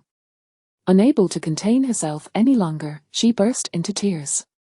Song Yang, woo-woo, I truly erred, I shall never be willful again. Chapter 99 The Freshness, I have liked him for 17 years. Song Yang, sob, I truly made a mistake. I will never be willful again. Jiang Qiuyu wept uncontrollably, her face a portrait of regret and sorrow. However, Song Yang remained unmoved, his expression as cold as ever as he gazed at Jiang Qiuyu, showing no sign of compassion. Li Qiuyu sighed helplessly but stepped forward nonetheless, continuing to persuade him. Song Yang, Qiuyu has realized her mistake, and she will change in the future. After all, you have 7 years of emotional history together. You should forgive her and reconcile. Song Yang shot her a frosty glance, his voice laced with impatience. Li Qiuyu, I am already with Su Yang now. Are you incapable of understanding human language? I have made it clear, I cannot remarry her. He pointed at Jiang Qiuyu, his eyes filled with indifference. Seeing this, Jiang Qiuyu cried even harder. Li Qiuyu furrowed her brow slightly, feeling a twinge of annoyance, and could not help but remind him, Song Yang, I know you are with Su Yang now, and you look down upon Qiuyu. But have you ever considered your own circumstances? Do you truly believe you are worthy of Su Yang? Su Yang has wealth, beauty, and an enviable figure. She is the epitome of a wealthy and beautiful woman. Do you think you can keep her affection for long? Wake up, Song Yang. Su Yang is with you merely for the thrill of novelty. Once that wears off and she realizes you are not her match, she will cast you aside without a second thought. You should seriously consider reconciling with Qiuyu. You share 7 years of love and have a child together. If you reunite, you can still create a happy family. If you stubbornly cling to your delusions, once Su Yang tires of you, you will find yourself with nothing. By then, regret will be futile. Li Qiuyu earnestly expressed her concerns, convinced that a man like Song Yang was unworthy of someone like Su Yang. A woman of such caliber could not possibly remain with him. It would be wiser for Song Yang to recognize reality sooner and reconcile with Jiang Qiuyu. That would be the most sensible choice. Jiang Qiuyu also ceased her cries, raising her tear-filled eyes to gaze at the indifferent Song Yang, a glimmer of hope igniting within her. Song Yang, Qiuyu is right, your reluctance to remarry me stems from your belief that you are now involved with Su Yang. Wake up. A woman like Su Yang is beyond your grasp. We have 7 years of history, and we have a child. You should reconcile with me sooner rather than later. Song Yang looked at the two young women, unable to suppress a laugh. So, you both believe that Su Yang is with me for the thrill of novelty. Li Qiuyu lifted her chin confidently. What else could it be, Song Yang? You don't truly believe that Su Yang loves you, do you? Wake up, you have only been together for a little over a month. Do you really think this is true love? Do you even believe that yourself? Li Qiuyu rolled her eyes dismissively, appearing exasperated. Jiang Qiuyu nodded in agreement. Exactly, Song Yang, only I and you share true love. You should reconcile with me. Otherwise, once Su Yang tires of you, she will inevitably cast you aside, and you will be left regretting it. Jiang Qiuyu earnestly implored, attempting to make Song Yang recognize reality and return to the right path. However, Song Yang merely shook his head, chuckling as he regarded the two young women as if they were jesters. Before he could respond, the sound of footsteps approached from behind. Suddenly, a sweet feminine voice broke through the air. Who says I will part ways with Song Yang? Turning around, Song Yang beheld Su Yang, elegantly clad in a fitted red gown, gracefully making her way toward the group. Her tall stature exuded the unique nobility of a wealthy beauty, appearing both elegant and striking under the bright sunlight. Su Yang's exquisite beauty was utterly breathtaking, captivating all at a mere glance. She strode directly to Song Yang's side, wrapping her arm around his, casting a wary glance at Jiang Qiuyu and Li Qiuyu. She was well aware that these two women had come to vie for her husband. After a brief nap upstairs, she had awoken to a report from a male bodyguard informing her of the two women's presence at the estate. She had immediately guessed it was Jiang Qiuyu and Li Qiuyu, and upon rushing downstairs, she confirmed her suspicions. Jiang Qiuyu, Li Qiuyu, why have you come to seek out my husband again? And who told you that I would separate from Song Yang? Su Yang tightly clutched Song Yang's arm, pouting in dissatisfaction as she questioned the two young women. Witnessing Su Yang's brazen display of affection toward Song Yang right before her eyes, Jiang Qiuyu felt a surge of annoyance. Su Yang, Song Yang is my husband. You need to return him to me. Li Qiuyu, resembling a theatrical performer, leapt to join Jiang Qiuyu, declaring in unison, indeed, Su Yang, your relationship with Song Yang is merely a fleeting thrill. You should return Autumn's husband to her. They share true love, having been together for 7 years, while you have only been with Song Yang for a little over a month. You don't truly love him. Wake up. Su Yang, upon hearing their words, couldn't help but chuckle. In your eyes, my relationship with Song Yang is merely a passing fancy. What else could it be? Li Qiuyu retorted confidently, her chest puffed out. You have only been together for a little over a month. Do you truly believe that your love for him is genuine? Jiang Qiuyu added indignantly, exactly, Su Yang. I have been with Song Yang for 7 years. We are each other's first love. We share true love. You have only been together for a month. Do you not find it absurd to speak of true love before me? Thrill of novelty. Su Yang slowly retracted her smile, her expression growing serious. Jian Qiuyu, Li Qiuyue, you believe my relationship with Song Yang is merely for the thrill of it, but let me tell you something. I have actually liked Song Yang for a long time. I have loved him for 17 years. Long before you, Jian Qiuyu, even knew Song Yang, I had already harbored feelings for him for many years. Let me enlighten you, Jian Qiuyu. Do you ever wonder why I became your close friend? If it weren't for Song Yang, would I have ever befriended you? As she laid bare her feelings for Song Yang, Su Yang felt no need to conceal her emotions any longer. She aimed to disabuse the two young women of their delusions, ensuring they would no longer attempt to steal her husband. Chapter 100 The Regretful Jian Qiuyu. What? Upon hearing Su Yang's words, both Li Qier and Jian Qiuyu widened their eyes in disbelief, as if struck by lightning, their expressions a portrait of astonishment. Particularly Jian Qiuyu, who stood utterly stunned, never having fathomed that her former confidant harbored a secret affection for her husband. Moreover, this infatuation had persisted for an astounding 17 years. Su Yang even confessed that her initial friendship with Jian Qiuyu was merely a facade to be closer to Song Yang, otherwise, she might have never crossed paths with someone as affluent and beautiful as Su Yang in her lifetime. In that moment, Jian Qiuyu's mind went blank, her entire being frozen in shock, incapable of processing such a staggering revelation. Meanwhile, Li Qier took a considerable time to regain her composure, finally exclaiming in disbelief, Su Yang, you have been secretly in love with Song Yang all along. She still found it hard to believe. Initially, she had assumed that someone as stunning and privileged as Su Yang could not possibly develop genuine feelings for Song Yang, thinking it was merely a fleeting whim, an infatuation that would fade once she realized Song Yang could never match her stature, leading her to cast him aside. Yet, she could never have anticipated that Su Yang had consistently harbored feelings for Song Yang. How could this be? Someone of her caliber, secretly in love with him? Did he even deserve her? Li Qier found it difficult to accept this truth. With a hint of pride and defiance, Su Yang lifted her chin and boldly confessed, indeed, I have been in love with Song Yang since I was 10 years old. So, you might as well give up. My relationship with Song Yang is not based on mere novelty. We are true lovers. Song Yang nodded in agreement, a subtle smile gracing his lips. Yes, relinquish your hopes. My bond with Su Yang is not rooted in any fleeting thrill. We are together because of our mutual affection. Moreover, Jian Qiuyu, there is no possibility of reconciliation for us. Song Yang gazed at his ex-wife, who appeared incredulous, her complexion paling, resembling a defeated hand, utterly despondent. Jian Qiuyu observed Song Yang's unwaveringly cold demeanor, choosing to ignore him and instead fixating on Su Yang. Biting her lip, her voice trembled as she inquired, so, your friendship with me was merely a means to get closer to Song Yang. During their university years, she had only recently begun dating Song Yang when she met Su Yang, and they quickly became close friends.